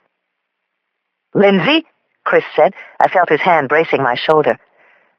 I feel kind of weird, I muttered. The sweats, a rush, then terrible lightheadedness, as if armies were marching and clashing in my chest. Lindsay, he said again, this time with real concern. I leaned into him. This was the weirdest, scariest sensation. I felt both momentarily robbed of strength and then back in control. Lucid, and then very woozy again. I saw Chris, and then I didn't. I saw who killed the brides and grooms, and then it faded away. I felt myself falling toward the sidewalk. Chapter 106. I found myself coming to on a wooden park bench in Chris's arms. He held me tightly while my strength returned. Warrenthaler had warned me. It was stage 3, crunch time in my body. I didn't know which held more apprehension for me, going on chemo and gearing up for a bone marrow transplant, or feeling my strength eaten away from the inside. You can't let it win. I'm okay, I told him, my voice getting stronger. I was told to expect this. You're trying to do too much, Lindsay. Now you're talking about reopening a whole new investigation. I took a deep breath and nodded. I just need to be strong enough to see this through. We sat there for a while. I could feel the color in my face reviving, the strength in my limbs returning. Chris held me, cuddled me tenderly. We must have looked like two lovers trying to find privacy in a very public place. Finally, he said, "What you were describing, Lindsay, about Joanna, you really think it's true?" It could still add up to nothing. She hadn't lied about her separation from Jenks, or about her current relationship with both him and Jessie. Had she concealed a bitter hatred? She had the knowledge, the means. I think the killer is still out there, I said. Chapter 107. I decided to take a huge risk. If I blew it, it could knock the lid right off my case. I decided to run what I suspected by Jenks. I met him in the same visiting room. He was accompanied by his lawyer, Leff. He didn't want to meet, convinced there was no longer a point in talking with the police, and I didn't want to convey my true intent and end up feeding their defense arguments if I was wrong. Jenks seemed sullen, almost depressed. His cool and meticulous appearance had deteriorated into an edgy, unshaven mess. "What do you want now?" he sneered, barely meeting my eyes. "I want to know if you were able to come up with anyone who would like to see you in here," I said. "Pounding the lid on my coffin," he said with a mirthless smile. "Let's just say, in the interest of doing my duty, I'm giving you one final chance to pry it back open." Jenks snorted skeptically. "Sherman tells me I'm about to be charged in Napa with 2 more murders. Isn't that great? If this is an offer of assistance, I think I'll take my chances on proving it myself." "I didn't come here to trap you, Mr. Jenks. I came to hear you out." Leff leaned over and whispered in his ear. He seemed to be encouraging Jenks to talk. The prisoner looked up with a disgusted glare. "Someone's running around, intent to look like me, familiar with my first novel.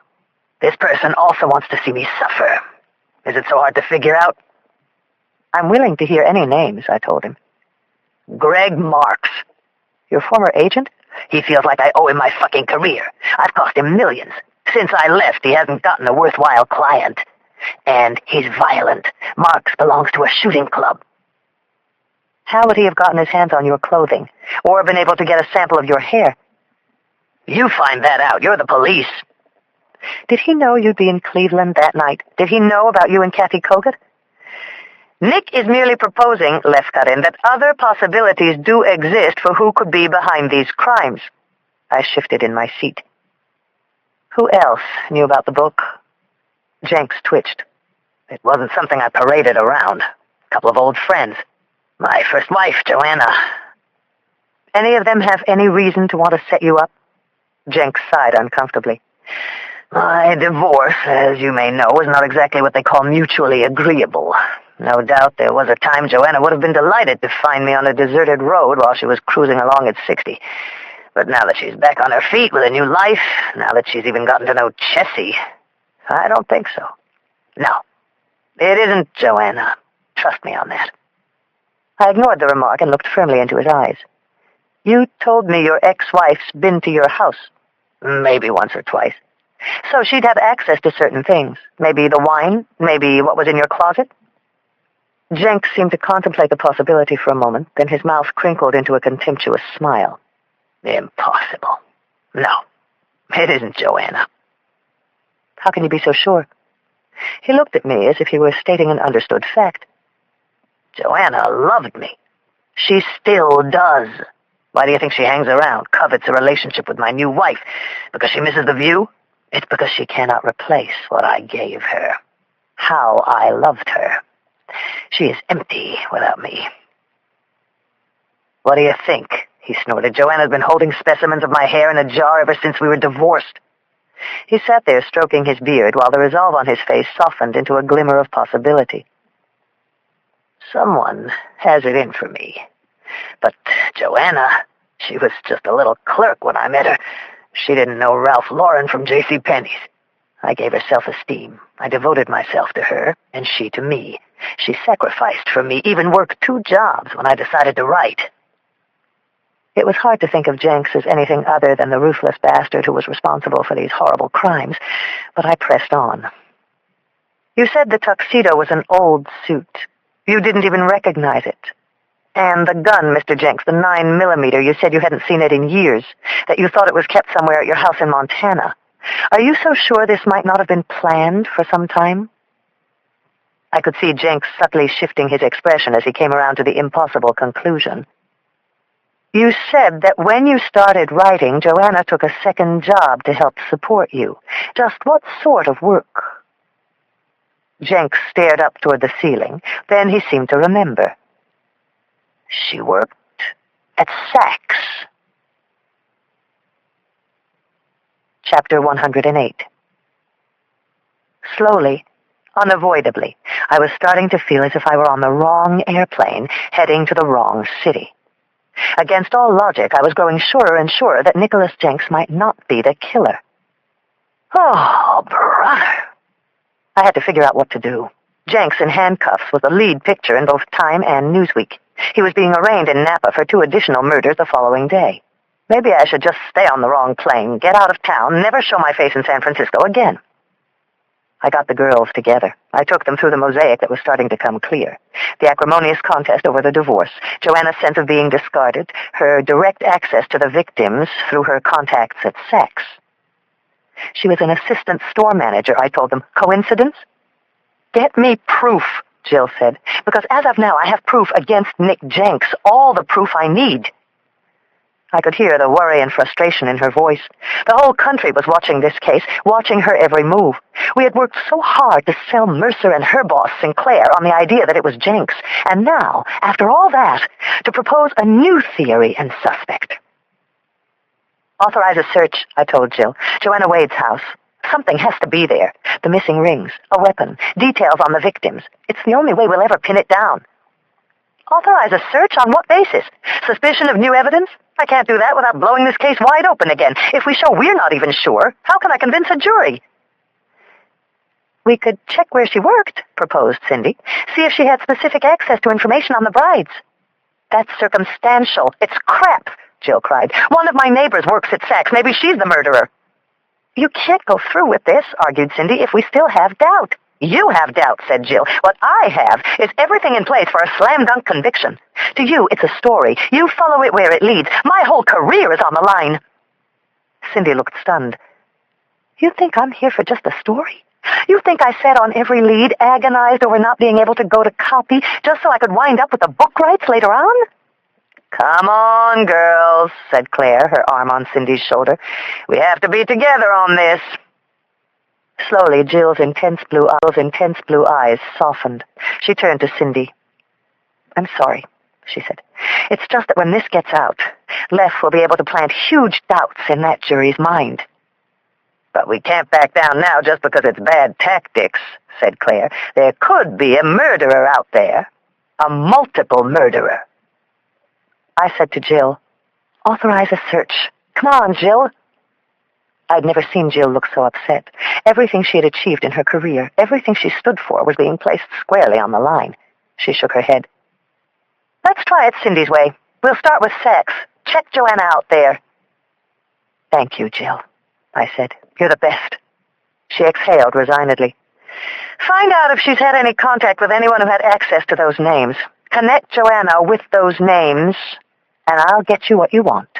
But if you can't, be prepared to fry Jenks. From across the table, I took her hand. She gripped mine. We exchanged a nervous smile. Jill finally joked, "Personally, I hope all you come back with is the hot item to be featured in the next Christmas catalog." Claire laughed loudly. "Now that wouldn't be a total loss, would it?" Chapter 109. The following day, the day Nicholas Jenks was set to be arraigned for the murders of Rebecca and Michael DeGeorge, I set out to track down a new killer. I couldn't let Jenks know we were looking that closely at Joanna. Of course, I didn't want Joanna to know we were focusing suspicion on her either. And I didn't want to face Mercer's or Roth's reactions. With all this going on, it was my Medved day, too. After that spell in the park with Chris 3 days before, I had gone for a blood test. Medved called back himself, told me he wanted me to come in. Being called in again like that scared me, like that first time with Dr. Roy. That morning, Medved kept me waiting. When he finally called me in, there was another doctor in his office, older, with white hair and bushy white eyebrows. He introduced himself as Dr. Robert Yatto. The sight of a new doctor sent a chill through me. He could only be there to talk about the bone marrow procedure. "Dr. Yatto is head of hematology at Moffitt," Medved said. "I asked him to look at your latest sample." Yatto smiled. "How are you feeling, Lindsay?" "Sometimes okay, sometimes incredibly weak," I answered. My chest felt tight. Why did I have to go through this with someone new? "Tell me about the other day." I did my best to recount the reeling spell I'd had in City Hall Park. "Any emissions of blood?" Yatto asked matter-of-factly. "No, not lately." "Vomiting?" "Not since last week." Dr. Yatto got up, came across the desk to me. "Do you mind?" he asked as he cradled my face in his hands. He expressionlessly pressed my cheeks with his thumb, pulled down my eyes, and peered into my pupils under my lids. "I know I'm getting worse," I said. Yatto released my face, nodded toward Medved. Then, for the first time since I'd started seeing him, Medved actually smiled. "It's not getting worse, Lindsay. That's why I asked Bob to consult. Your erythrocytic count jumped back up to 2,800. I gave a double take to make sure I had heard right, that it wasn't some kind of wishful dream I was playing out in my own mind. But the spells, the hot and cold flashes, the other day I felt like a war was going on in me. "There is a war," Dr. Yatto said. "You're reproducing cells. The other day, that wasn't Negley's talking. That was you. That's how it feels to heal." I was stunned. My throat was dry. "Say that again?" "It's working, Lindsay," Medved said. "Your red blood count has increased for the second time in a row. I didn't want to tell you in case it was an error, but as Dr. Yatto said, you're building new cells." I didn't know whether to laugh or cry. "This is real? I can trust this?" I asked. "This is very real," Medved said with a nod. I stood up, my whole body shaking, tingling with disbelief. For a moment, all the joys that I had suppressed, a chance at my career, running on Marina Green, a life with Chris, came tumbling through my brain. For so long I had been so scared to let them free. Now they seemed to burst out of me. Medved leaned forward and warned, "You're not cured, Lindsay. We'll continue the treatments twice a week, but this is hopeful. More than hopeful, Lindsay. This is good." I don't know what to say. My body was totally numb. I don't know what to do. "If I were you," Dr. Yatto said, "I'd bring to mind the one thing you might have thought you'd miss most, and go do that today." I wandered out of the office in a haze, down the elevator, through the sterile lobby, into a flowered courtyard that overlooked Golden Gate Park. The sky was bluer than I'd ever seen it, the air off the bay sweeter and cooler and more pure. I stood there, just hearing the beautiful sounds of my own breaths. Something crept back into my life that had been away, something I never thought I would embrace again. Hope. Chapter 110. "I have something to tell you," I said to Chris on the phone, my voice ringing with urgency. "Can you meet me for lunch?" "Sure, you bet. Where?" No doubt he thought I had some important news to break on the case. "Casa Boxer," I said with a smile. "That urgent, huh?" Chris laughed into the phone. "I must be starting to have a bad effect on you. When should I come?" "I'm waiting now." It took him barely 15 minutes to arrive at the door. I'd stopped on the way at Nestor's Bakery and picked up some freshly baked cinnamon buns. Then I popped a bottle of Piper Heidsieck that I'd saved in my fridge. Never in 6 years had I bugged out on a case in the middle of the afternoon, especially one of this magnitude. But I felt no guilt, none at all. I thought of the craziest way I could break the good news. I met him at the door, wrapped in a bedsheet. His big blue eyes went wide with surprise. "I'll need to see some ID, I grinned. "Have you been drinking?" he said. "No, but we're about to." I pulled him into the bedroom. At the sight of the champagne, he shook his head. "What is it you want to tell me?" "Later," I said. I poured him a glass and began to unfasten the buttons of his shirt. "But trust me, it's good." "It's your birthday?" he said, smiling. I let the bedsheet drop. "I would never do this for just my birthday." "My birthday, then?" "Don't ask. I'll tell you later." "You broke the case," he exclaimed. "It was Joanna. You found something that broke the case." I put my fingers to his lips. "Tell me that you love me." "I do love you," he said. "Tell me again, like you did at Heavenly. Tell me that you won't ever leave me." Maybe he sensed it was Negley's talking, some crazy hysteria, or that I just needed to feel close. He hugged me. "I won't leave you, Lindsay. I'm right here." I took his shirt off, slowly, very slowly, then his trousers. He must have felt like the delivery boy who had stumbled into a sure thing. He was as hard as a rock. I brought a glass of champagne to his lips, and we both took a sip from it. "Okay, I'll just go with this. Shouldn't be too difficult," he said. I drew him to the bed, and for the next hour we did the one thing I knew I would have missed most in the world. We were in the middle of things when I felt the first terrifying rumbling. At first it was so weird, as if the bed had speeded up and was rocking faster than we were. Then there was a deep grinding sound coming from all directions, as if we were in an echo chamber. Then the sound of glass breaking. My kitchen, a picture frame falling off the wall. And I knew. We knew. "It's a goddamn quake," I said. I had been through many of these. Anyone who lived here had. But it was startling and terrifying every time. You never knew if this was the big one. It wasn't. The room shook, a few dishes broke. Outside I heard the bleat of horns and triggered car alarms. The whole thing lasted maybe 20 seconds. 2, 3, 4 vibrating tremors. I ran to the window. The city was still there. There was a rumble, like as if a massive humpback whale were breaching underground. Then it was still. Eerie, insecure, as if the whole town were holding on for balance. I heard wailing sirens, the sound of voices shouting on the street. "You think we should go?" I asked. "Probably. We're cops." He touched me again, and suddenly I was tingling all over, and we melted into each other's arms. "What the heck? We're homicide anyway." We kissed, and once again we were locked into a single intertwined shape. I started to laugh. The list, I was thinking. The skybox, now an earthquake. This sucker's starting to get pretty long. My beeper went off. I cursed, rolled over, glanced at the screen.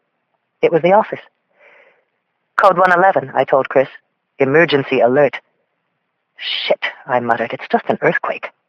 I sat up, pulled the sheet over me, called in on the phone next to the bed. It was Roth buzzing me. Roth never buzzed me. What was going on? Immediately I transferred to his line. "Where are you?" he asked. "Dusting off some debris," I said, and smiled toward Chris. "Get in here. Get in here fast," he barked. "What's going on, Sam? This about the quake?" He replied. "Worse. Nicholas Jenks has escaped." Chapter 111. As he sat shackled to the seat of the police van on the way back from Napa, Nicholas Jenks watched the impassive eyes of the patrolman across from him. He plotted, schemed. He wondered how much it would take to buy his freedom. 1 million? 2 million? After all, what did the fool take home, 40 grand a year?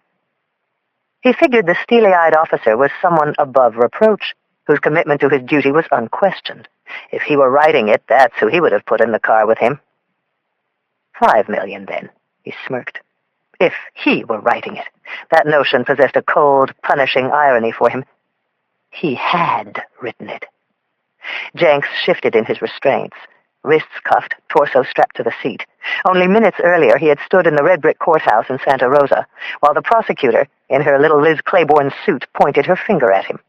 Over and over she accused him of things only a mind as cultivated as his would think up and do.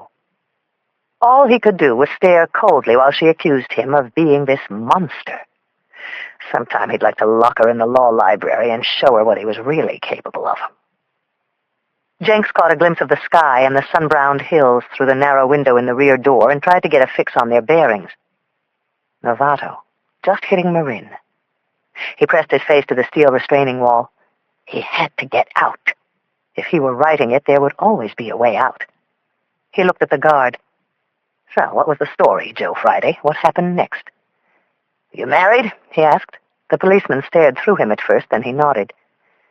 Kids? 2. He nodded again, even breaking a slight smile. No matter how hard they tried to resist, they were always fascinated to talk with the monster. The guy who killed the honeymooners. They could tell their wives and friends, justify the miserable $600 a week they brought home. He was a celebrity. Wife work? Jenks probed. The cop nodded. Teacher. Business ed. 8th grade. Business ed, huh? Maybe he would understand a business proposition. My wife used to work, Jenks grunted back. My first wife, in retail. My current wife worked, too, in television. Of course, now she only works out. The remark produced a snicker. The tight-assed bastard was loosening up. Jenks saw a landmark he recognized. 20 minutes from the Golden Gate Bridge. There wasn't much time left. He glanced out the window at the patrol car following them. There was another in front. A bitter resignation took hold. There was no way out, no elegant escape. That was in his books. This was life. He was screwed. Then, out of nowhere, the police van lurched violently. Jenks was hurled forward in his seat, toward the guard across from him. For a second he wondered what was going on. Then the van lurched again. He heard a chilling, rumbling sound outside. It's a fucking quake! Jenks could see the lead police car swerve to avoid the charge of another car. Then it skidded off the road. One of the cops yelled, "Shit!" but the van continued on. Jenks spun around in panic, trying to hold on to anything that was fixed in the compartment. The van was bucking and jolting. The police car following them jumped over a sudden hump in the highway, and to his total amazement, flipped. The driver of Jenks's van looked behind him in shock. Then, suddenly, the other cop in front screamed for the driver to stop. An 18-wheeler was breached in their way. They were headed right toward it. The van swerved, and when it did, the road buckled again. Then they were out of control, flying. I am going to die here, Nicholas Jenks thought. Die here, without anyone ever knowing the whole truth. The van crashed into the stanchions of a Conoco station. It screeched to a stop, spinning twice on its side. The officer across from him was hurled against a metal wall. He was writhing and moaning as he looked at Jenks. Don't move, the officer panted. How the hell could he? He was still shackled to the seat. Then came this horrid wrenching sound, and they both looked up.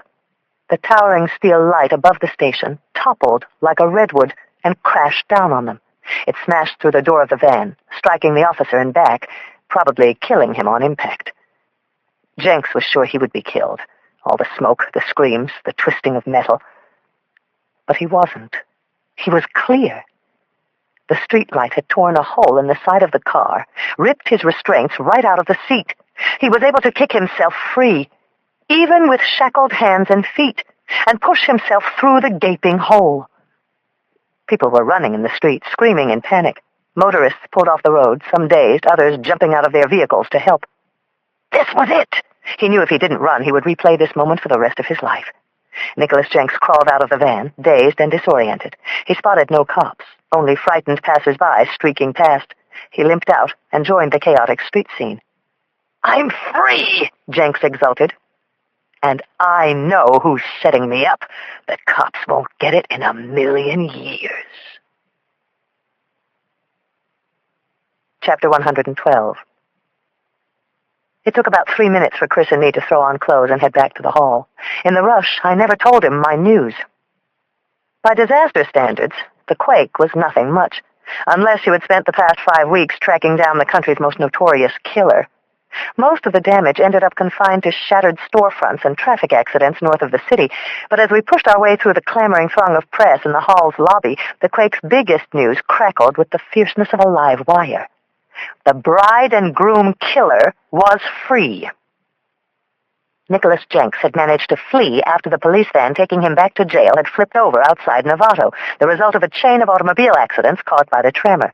The policeman guarding him had been fatally injured. 2 more in the front seat of the overturned van were hospitalized. A huge command center was set up down the hall from homicide. Roth himself took charge. The place was crawling with brass from downtown and, of course, the press. An APB was released, Jenks's description and photo distributed to cops on both sides of the bridge. All city exits and highway tolls were being monitored. Traffic slowed to a crawl. Airports, hotels, and car rental ports were put on alert. Since we had tracked Nicholas Jenks down originally, Raleigh and I found ourselves at the center of the search. We placed an immediate surveillance on his residence. Cops spread out all over the Seacliff area from the Presidio to Land's End. In searches like this, the first 6 hours were critical. The key was to contain Jenks in the grid where he had bolted, not let him contact anyone who could help him. He had no resources, no funds, no one to take him in. Jenks couldn't stay on the loose, unless he was a lot craftier than I thought he was. The escape left me stunned. The man I had hunted down was free, but I was also left conflicted. Were we hunting the right man? Everyone had a theory about where he might head. The wine country, east into Nevada. I had my own theory. I didn't think he'd head back to the house. He was too smart, and there was nothing to be gained there. I asked Roth if I could borrow Jacoby and Paul Chin to play out a hunch. I took Jacoby aside. I need you to do me a big favor, Warren. I asked him to do surveillance outside Joanna Wade's apartment on Russian Hill. I asked Chin to do the same outside the house of Jenks's former agent, Greg Marks. If Jenks really believed he was being set up, those were 2 places he might go. Jacoby gave me a look as if I was sending him out on another champagne lead. The entire corps of inspectors was following up leads. What the hell, Lindsay? Why? I needed him to trust me. Because it struck me as funny, too, I said, begging his support. Why Jenks would leave that damn tuxedo jacket behind. I think he might go after Joanna. Trust me on it. With Warren and Paul Chin in place, there was nothing I could do except monitor the wires. 6 hours into the search, there was still no sign of Nicholas Jenks. Chapter 113. Around 4, I saw Jill pushing her way through the crowd buzzing outside my office. She looked ready to kill somebody, probably me. I'm glad you're here, I said, grabbing her. Trust me, please, Jill. Cindy's downstairs, she said. Let's go talk. We sneaked out and were able to find Cindy amid a throng of reporters clawing at anyone who came down from the 3rd floor. We called Claire, and in 5 minutes we were sitting around a table at a coffee shop just down the block. Jenks's escape had thrown all of my speculations into disarray. You still believe he's innocent? Jill pressed the issue immediately.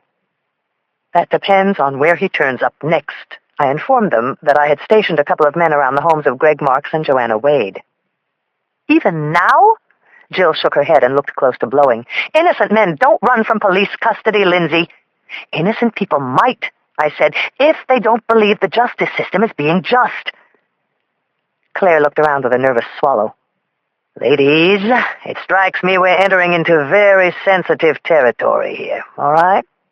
We've got a manhunt trying to locate Jenks. He could be shot on sight.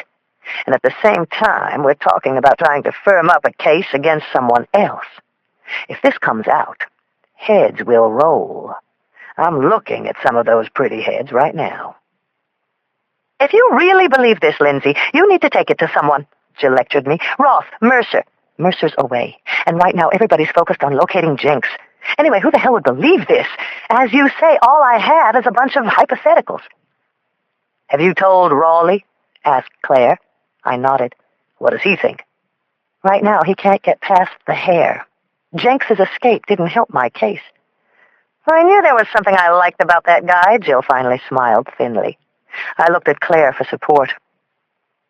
It's hard to argue your side of things, Lindsay, she said with a sigh. That said, your instincts are usually good. So then, bust in on Joanna like Lindsay proposed, said Cindy.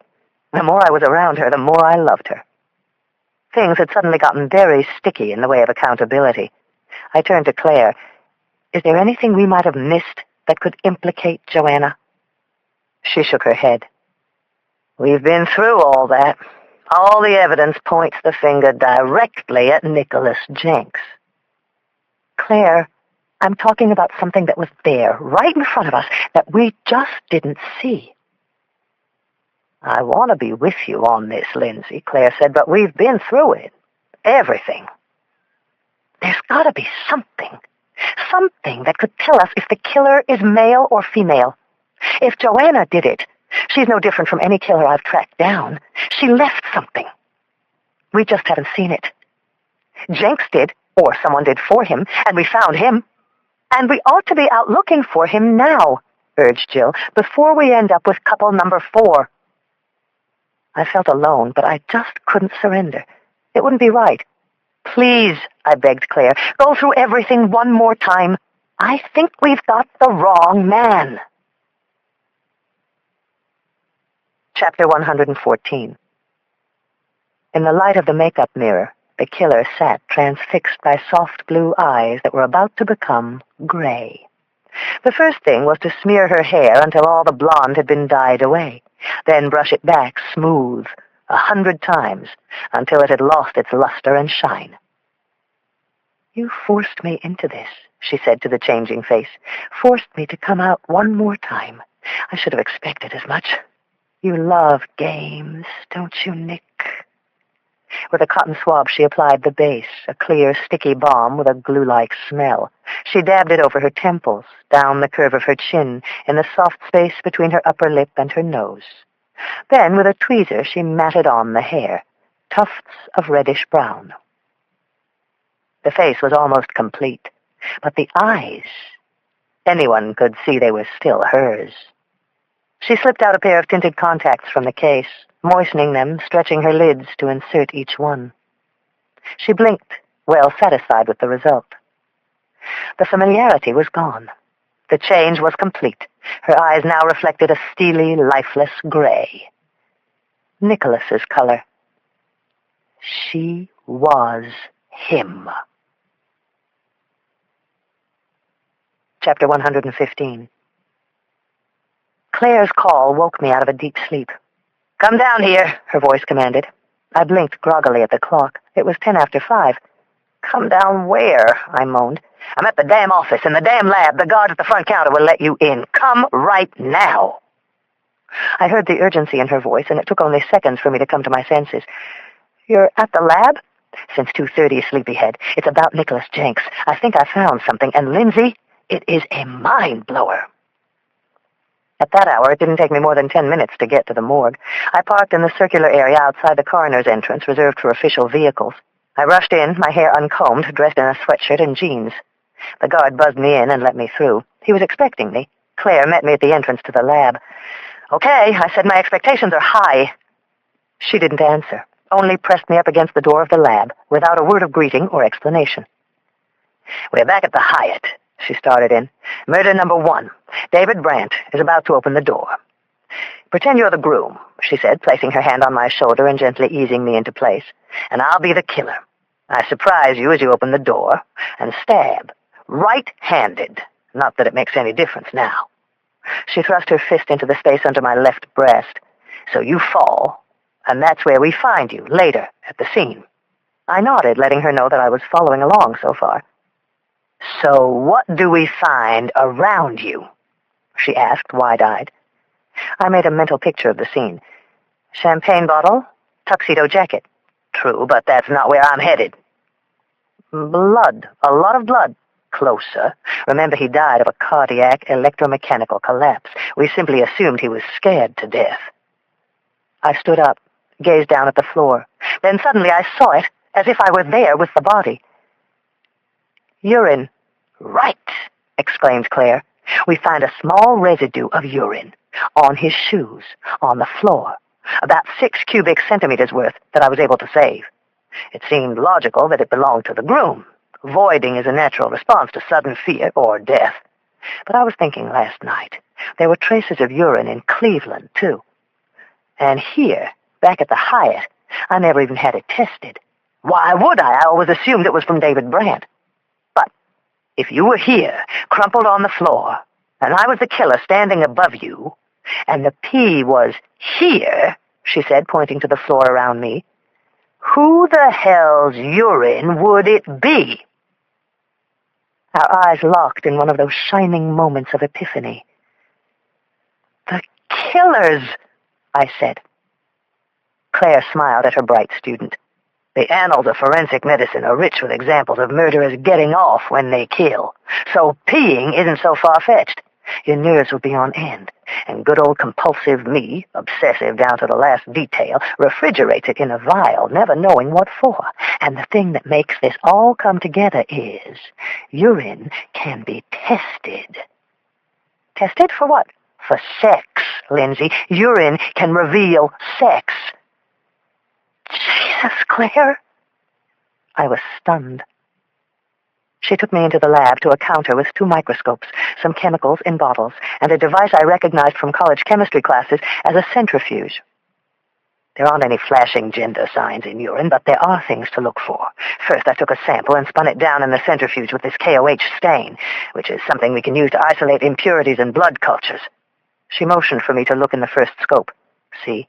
These tiny, filament-like branches with little clusters of cells like grapes. Candida albicans. I looked at her blankly. Yeast cells, honey.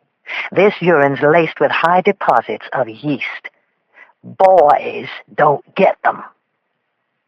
I started to smile, but before I could even reply, she dragged me on. Then I put the other sample under the scope and brought it up 3,000 mag. 3,000 mag. Check this out. I lowered myself over the scope and squinted in. You see those dark crescent-shaped cells swimming around? Claire asked.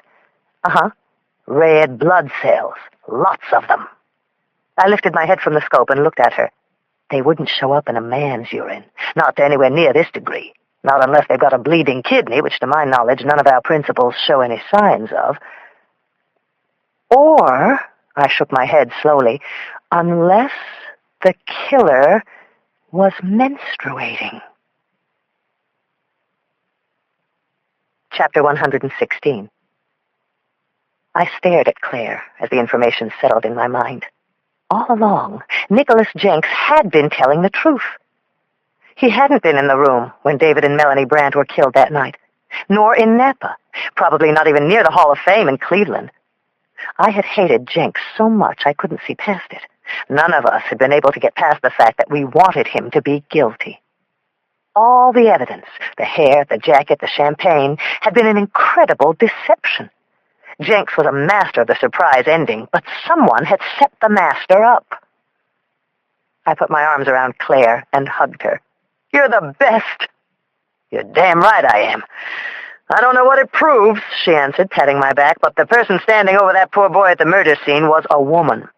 And I'm just as sure that she stabbed David Brandt to death with her right hand. My mind was spinning. Jenks was loose, hundreds of cops on the chase, and he was innocent. So, Claire looked at me and smiled. It's the second best news I've heard lately, I said. Second best? I took her hand. I told Claire what Medved had shared with me. We hugged again. We even did a little victory dance. Then, both of us got back to work. Chapter 117. Upstairs at my desk, I radioed Jacoby. Poor guy, he was still sitting outside Joanna Wade's home at the corner of Filbert and Hyde. You all right, Warren? Nothing that a shower and a couple of hours of sleep wouldn't improve. Tell me what's going on. What's going on? Jacoby recited as if he were resentfully going over his log. 4:15 yesterday afternoon, Target comes out, struts down the block to Gold's Gym. 6:10, Target reemerges, proceeds down block to Pasqua Coffee, comes out with plastic bag. I suspect it's almond roast. Goes into the Contempo Casuals boutique, comes out empty. I gotta figure the new fall stuff hasn't arrived yet, Boxer. She makes her way home. Lights go on the 3rd floor. Is it chicken I smell? I don't know. I'm so fucking hungry I might be dreaming. Lights go on about 10:25. Since then, she's been doing what I'd like to be doing. Why you got me out here like a rookie, Lindsay? Because Nicholas Jenks is going to try to find his ex-wife. He believes she's setting him up. I think he knows that Joanna is the murderer. You trying to cheer me up, Boxer? Bring meaning into my life? Maybe. And how's this? I think she is, too. I want to know immediately if you spot Jenks. Chris Raleigh came in about 8, tossing a surprised look at my bleary eyes and disheveled appearance. You should try a brush in the morning. Claire called me at 5:10. I was in the morgue at 5:30. He looked at me funny. What the hell for? It's a little hard to explain. I want you to meet some friends of mine. Friends? At 8 in the morning? Uh-huh. My girlfriends. He looked completely confused. What am I not following here? Chris, I seized his arm. I think we broke the case. Chapter 118. An hour later, I got everyone together on the Jenks case, hopefully for the last time. There had been a few alleged sightings of Nicholas Jenks, in Tiburon down by the marina and south of Market, huddled around a gathering of homeless men. Both of them proved false. He had eluded us, and the longer he remained free, the greater the speculation. We got together in a vacant interrogation room that sex crimes sometimes used.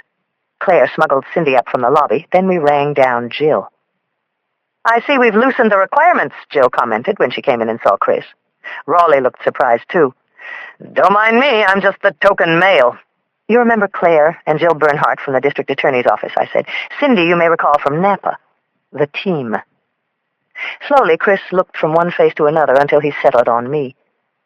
You've been working on this independently of the task force? Don't ask, said Jill, plunking herself down in a wooden chair. Just listen. In the cramped, narrow room, all eyes turned to me. I looked at Claire. You want to begin? She nodded, scanned the group as if she were presenting at a medical conference. On Lindsay's urging, I spent all last night going through the 3 case files. I was looking for anything that would implicate Joanna. At first, nothing, other than coming to the same conclusion I had before, that from the angle of the first victim's wounds, the killer was right-handed. Jenks is left-handed. But it was clear that it wouldn't stick.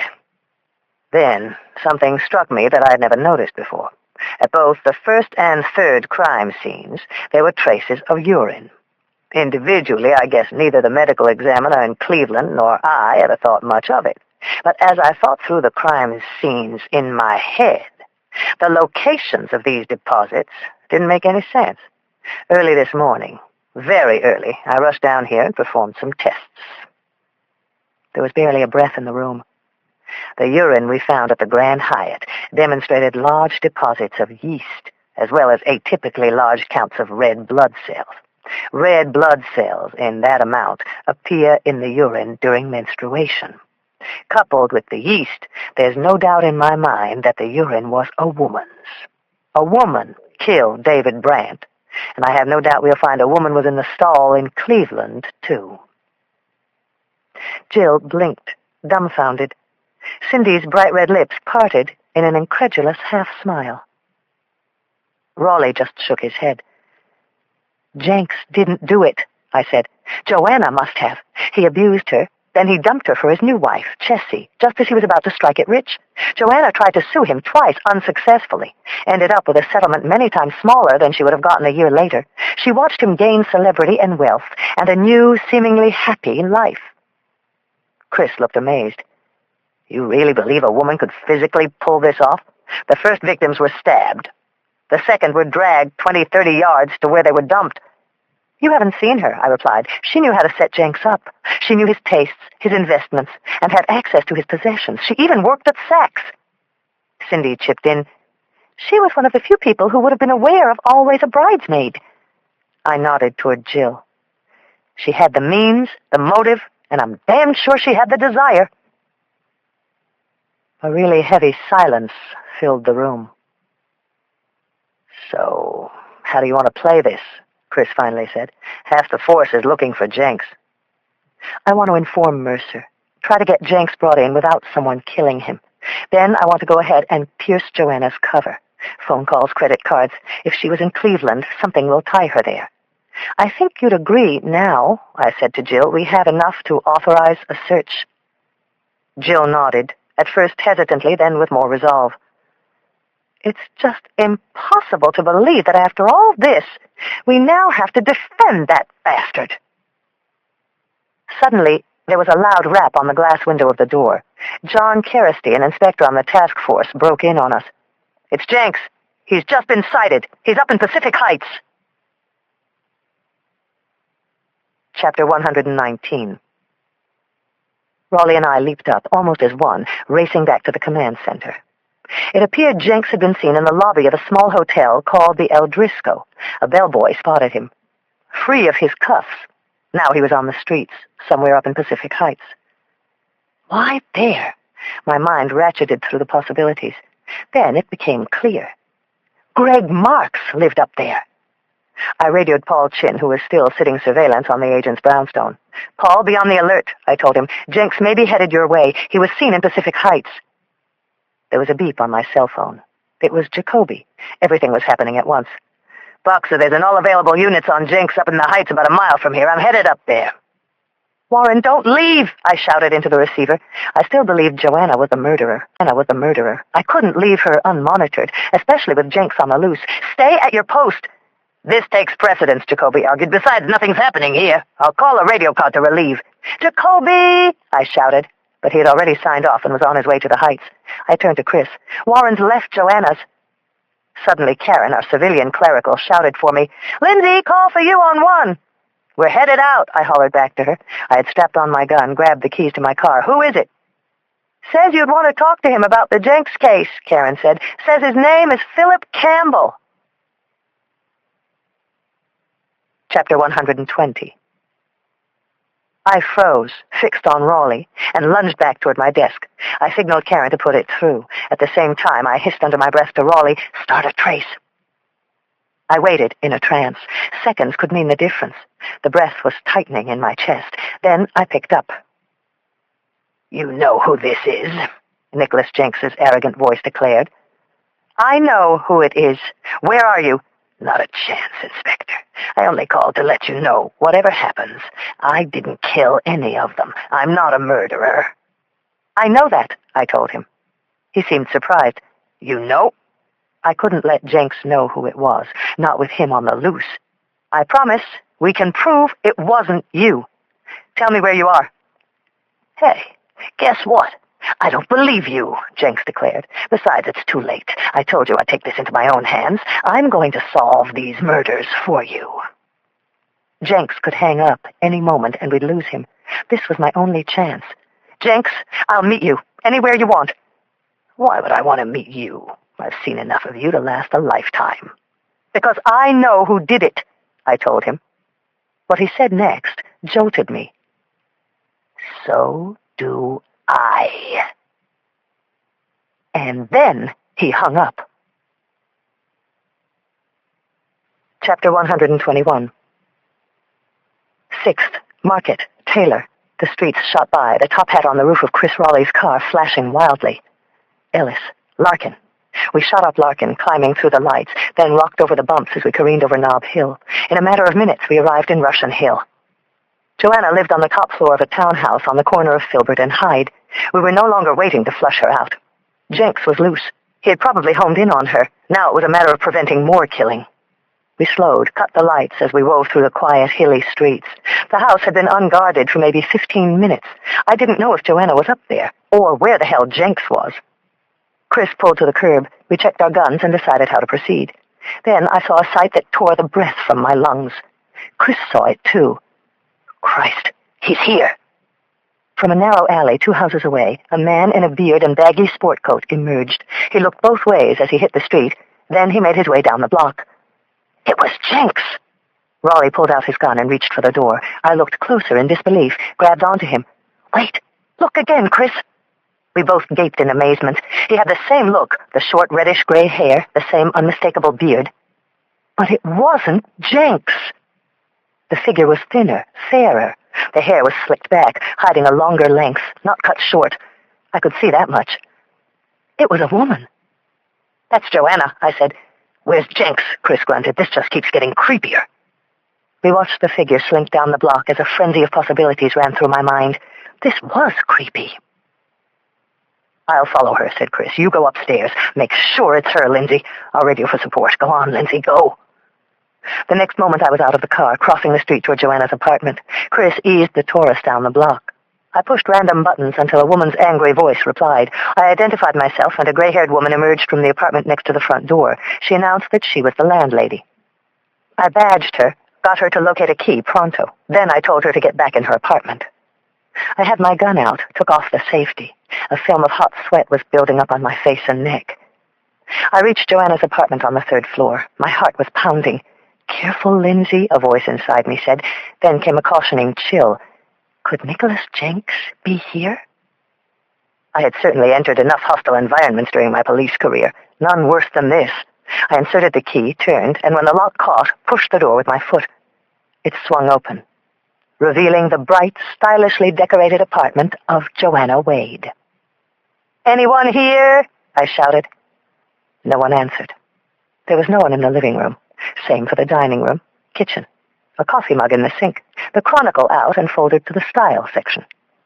No sign that I was in the home of a psycho. That bothered me. I moved on. Magazines, Food and Wine, San Francisco, on the coffee table, a few yoga posture books. In the bedroom, the bed unmade. The entire place had a relaxed, unforbidding feel.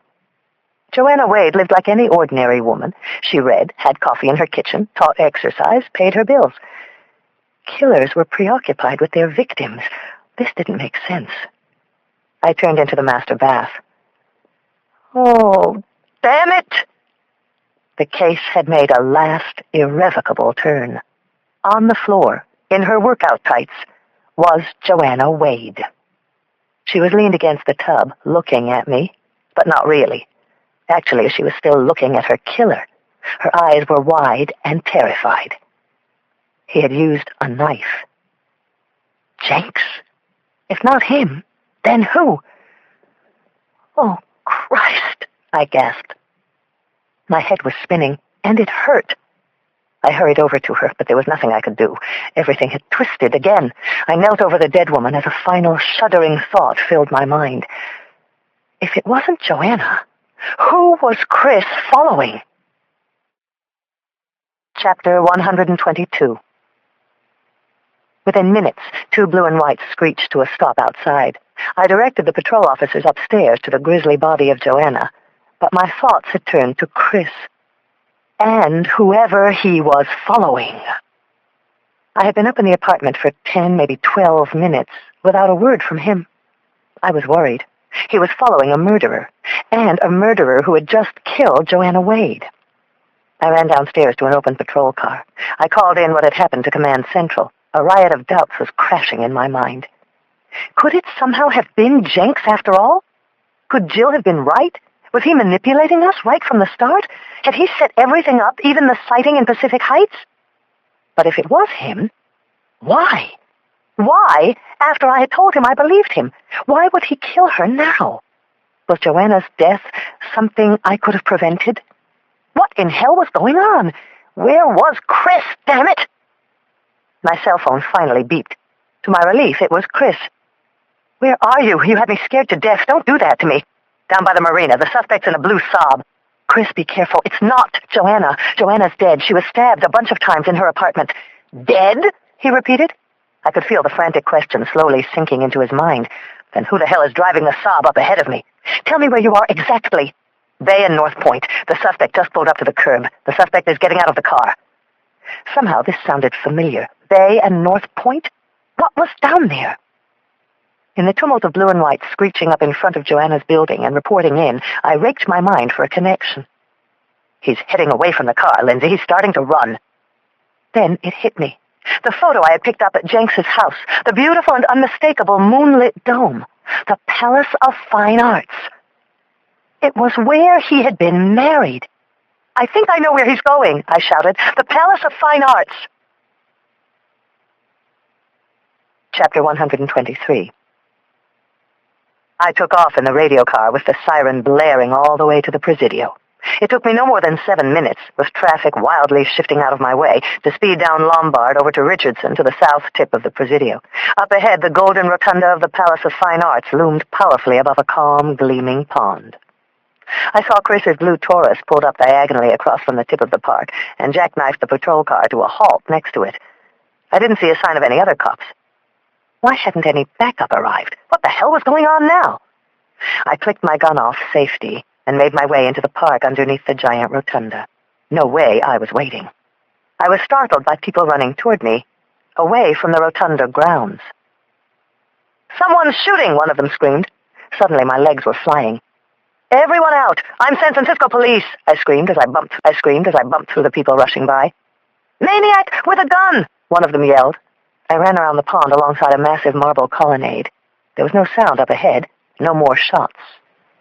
Leading with my gun, I rounded corners until I was in sight of the main rotunda. Huge Corinthian columns soared above me, capped with ornate heroic carvings. I could hear voices in the distance, a woman's mocking tone. "It's just you and me, Nick. Imagine that. Isn't it romantic?" And a man's voice, Jenks's. "Look at you. You're pathetic. As always." The voices echoed out of the huge dome of the main rotunda. Where was Chris? And where was our backup? Cops should have been here by now. I held my breath, straining to hear the first police siren. Every step I took, I heard my own footsteps echoing to the roof. "What do you want?" I heard Jenks's cry reverberating off the stone. Then the woman shouting back, "I want you to remember them. All the women you fucked." Still no sign of Chris. I was tight with worry. I decided to go around the side of a row of low arches that ran down to where the voices were coming from. I ducked around the corner of the colonnade. Then I saw Chris. He was sitting there, propped against a pillar, watching everything unfold. My first reaction was to say something like, "Chris, get down, someone will see you." It was one of those slow-motion perceptions where my eyes were faster than my mind. Then I was seized with horrible fright, nausea, and sadness. Chris wasn't watching, and he wasn't hiding. The front of his shirt was covered with blood. All my police training nearly gave way. I wanted to scream, to cry out. It took everything I had to hold it in. 2 dark bloodstains were soaking through Chris's shirt. My legs were paralyzed. Somehow I forced myself over to him. I knelt down. My heart was pounding. Chris's eyes were remote, his face as gray as stone. I checked for a pulse and felt the slightest rhythm of a heartbeat. "Oh, Chris, no!" I stifled a sob. When I spoke, he looked up, eyes glimmering as he saw my face. His lips parted into a weak smile. His breath wheezed, heavy and labored. My eyes filled with tears. I applied pressure to the holes in his chest, trying to push back the blood. "Oh, Chris, hang in there. Hang in there. I'll get help." He reached for my arm. He tried to speak, but it was only a weak, guttural whisper. "Don't talk, please." I raced back to the patrol car and fumbled with the transmitter until I heard dispatch. Officer down, I shouted. 406, I repeat, 406. The statewide call for alarm. "Officer shot, rotunda of the Palace of Fine Arts. Need immediate EMS and SWAT backup. Possible Nicholas Jenks sighting. Second officer on the scene inside. Repeat, 406, emergency." As soon as the dispatcher repeated the location back to me with a copy, I threw down the transmitter and headed back inside. When I got to him, Chris was still holding on to small breaths. A bubble of blood popped on his lip. "I love you, Chris," I whispered, squeezing his hand. Voices rang out ahead in the rotunda. I couldn't make them out, but it was the same man and woman. Then there was a gunshot. "Go," Chris whispered. "I'm holding on." Our hands touched. "I've got rear," he muttered with a smile. Then he pushed me away. I scurried ahead, my gun drawn, glancing back twice. Chris was watching. Watching my back. I ran in a low crouch all the way down the length of the row of columns closest in, clear up to the side of the main rotunda. The voices echoed, intensified. My eyes were riveted. They were straight across the basilica. Jenks, in a plain white shirt. He was holding one arm, bleeding. He'd been shot. And across from him, holding a gun and dressed in a man's clothes, Jesse Jenks. Chapter 124. She looked like a bizarre disfigurement of the beautiful woman she was. Her hair was matted and dyed gray and red. Her face still carried the marks of her disguise, a man's sideburns and flecks of a red beard. She was holding a gun, tightly, pointing it directly at him. "I have a present for you, Nick." "A present?" Jenks said in desperation. "What the hell are you talking about?" "That's why we're here. I want to renew our vows." Chessie took a small pouch out of her jacket and tossed it at his feet. "Go ahead. Open it." Nicholas Jenks knelt stiffly and picked up the pouch. He opened it, the contents spilling into his palm. His eyes bulged in horror. The 6 missing rings. "Chessie, Christ," he said. "You're out of your mind. What do you want me to do with these?" He held out a ring. "These will put you in the gas chamber." "No, Nick," Chessie said, shaking her head. "I want you to swallow them. Get rid of the evidence for me." Jenks's face twitched in apprehension. "You want me to what?" "Swallow them. Each one is someone you've destroyed, someone whose beauty you've killed. They were innocent. Like me. Little girls on our wedding days. You killed us all, Nick. Me, Kathy, Joanna. So now give us something back. With this ring, I do pledge." Jenks glared and shouted at her. "That's enough, Chessie." "I'll say when it's enough. You love games, so play the game. Play my game this time. Swallow them." She pointed the gun. "No sense pretending I won't shoot, is there, dear?"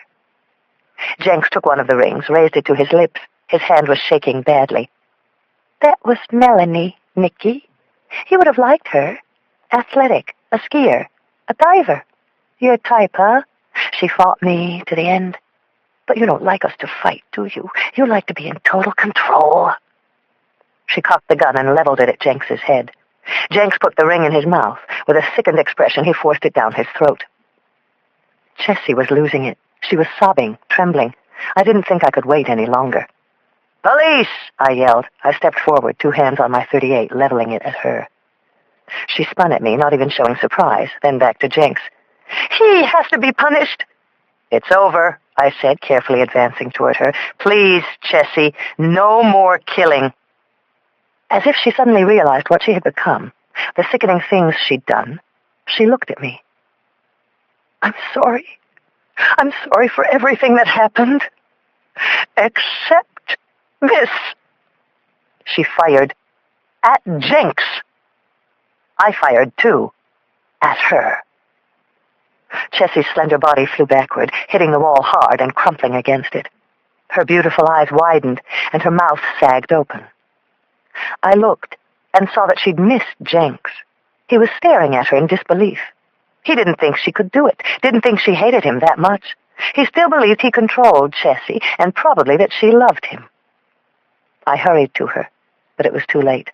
Her eyes were already glazed, and the blood was streaming from her chest. I held her head and thought that she was so beautiful, like Melanie, Rebecca, Kathy. And now she was dead, too. Nicholas Jenks turned toward me with a gasp of relief. I told you I was innocent." I looked at him in disgust. 8 people were dead. The brides and grooms, Joanna, now his own wife. "I told you I was innocent? Is that what he thought?" I swung, my fist catching him square in the teeth.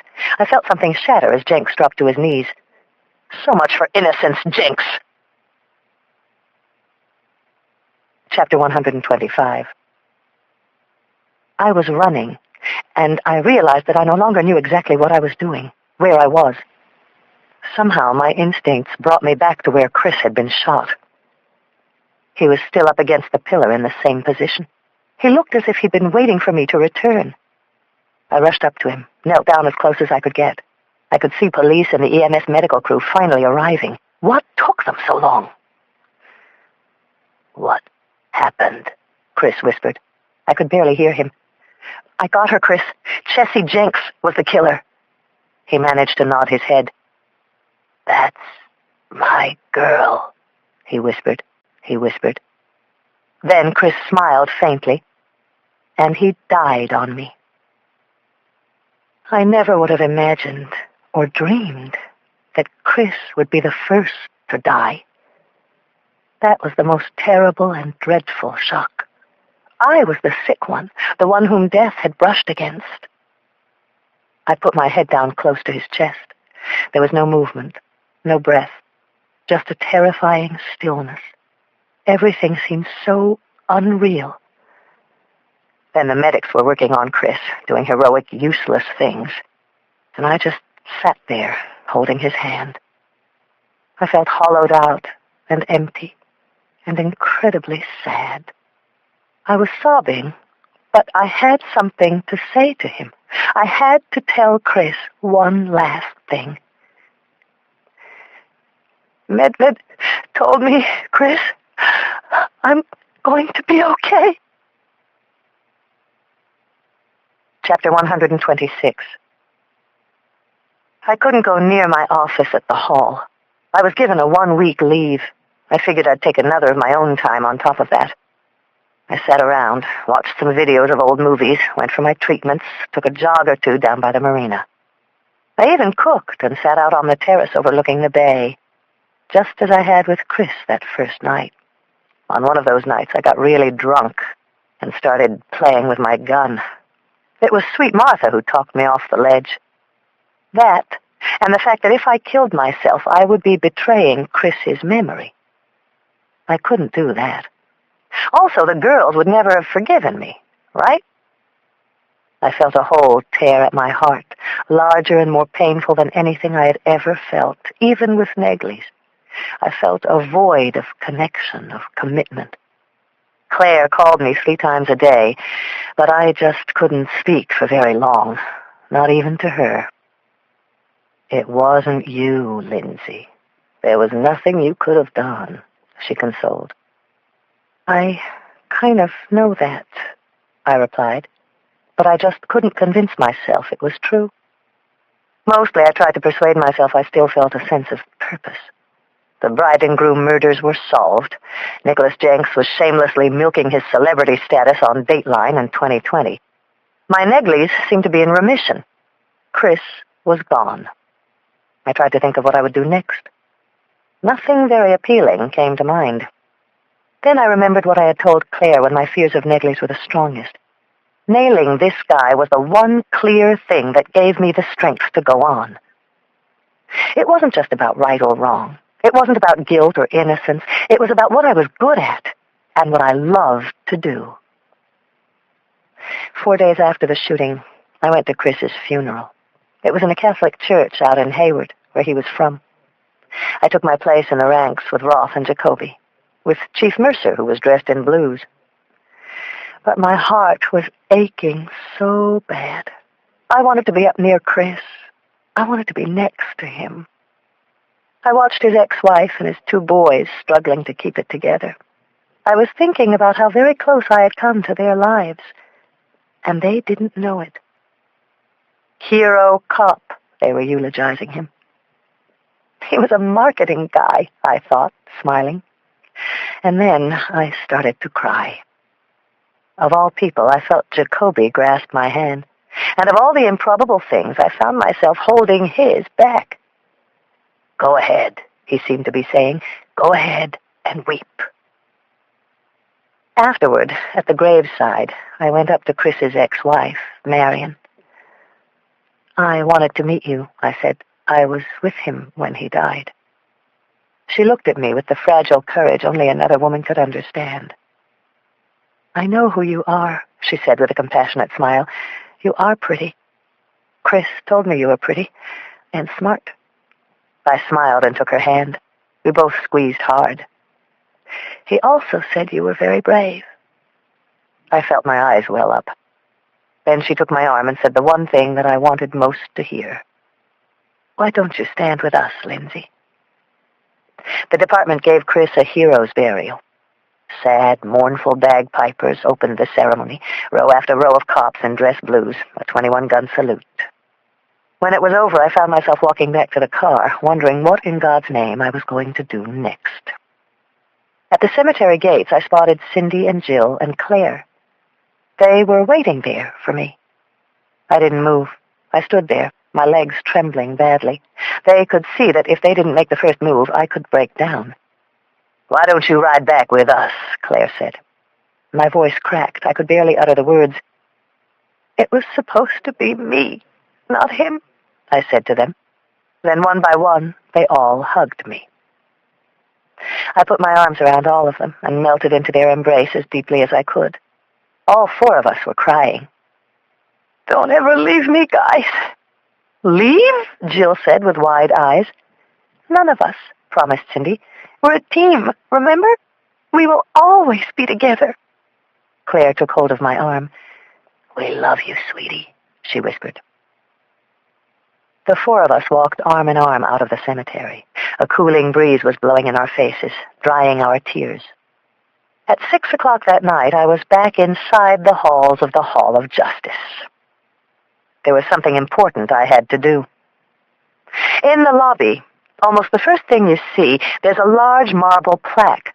On it are 93 names, the names and dates of 91 men and 2 women who wore the uniform of the SFPD and died in the line of duty. A mason is working on the plaque. It's an unwritten rule on the force. You never count them. But tonight, I did. 93, starting with James S. Kuntz on October 5, 1878, when the SFPD was first formed. Tomorrow, there will be one more. Christopher John Raleigh. The mayor will be there. Mercer, too. The reporters who cover the city beat, Marion and the boys. They will memorialize him as a hero cop. I will be there, too. But tonight, I don't want speeches or ceremonies. Tonight, I want it to be just him and me. The mason finishes up the engraving of his name. I wait while he sands the marble, vacuums away the last particle of dust. Then I walk up and run my hand over the smooth marble, over his name. Christopher John Raleigh. The mason looks at me. He can see the pain welling in my eyes. "You knew him, huh?" I nod, and from somewhere deep in my heart, a smile comes forth. I knew him. "Partner," I say. Epilogue. Coup de grâce. Chapter 127. I have come to learn that murder investigations always have loose ends and questions that cry out to be answered. Always. But not this time. I was home one night about a month after we buried Chris.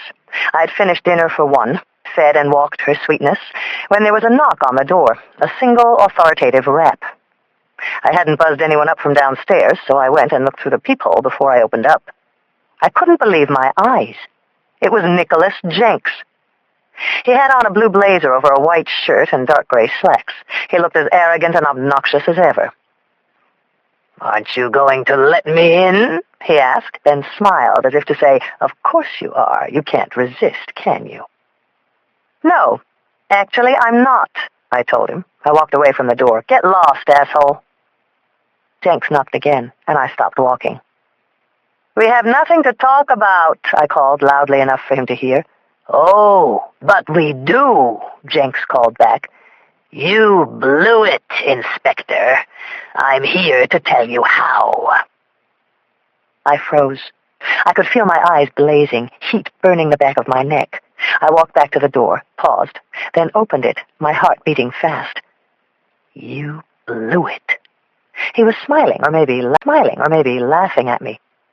"I'm celebrating," he said. "I'm a happy fella. Guess how come?" "Don't tell me, because you're a bachelor again." "Well, there's that. But I also just sold North American rights to my latest book. $8 million. Then the movie's paid for. This one's non-fiction, Lindsay. Guess the subject. Go ahead, take a stab." I wanted desperately to punch Jenks out again.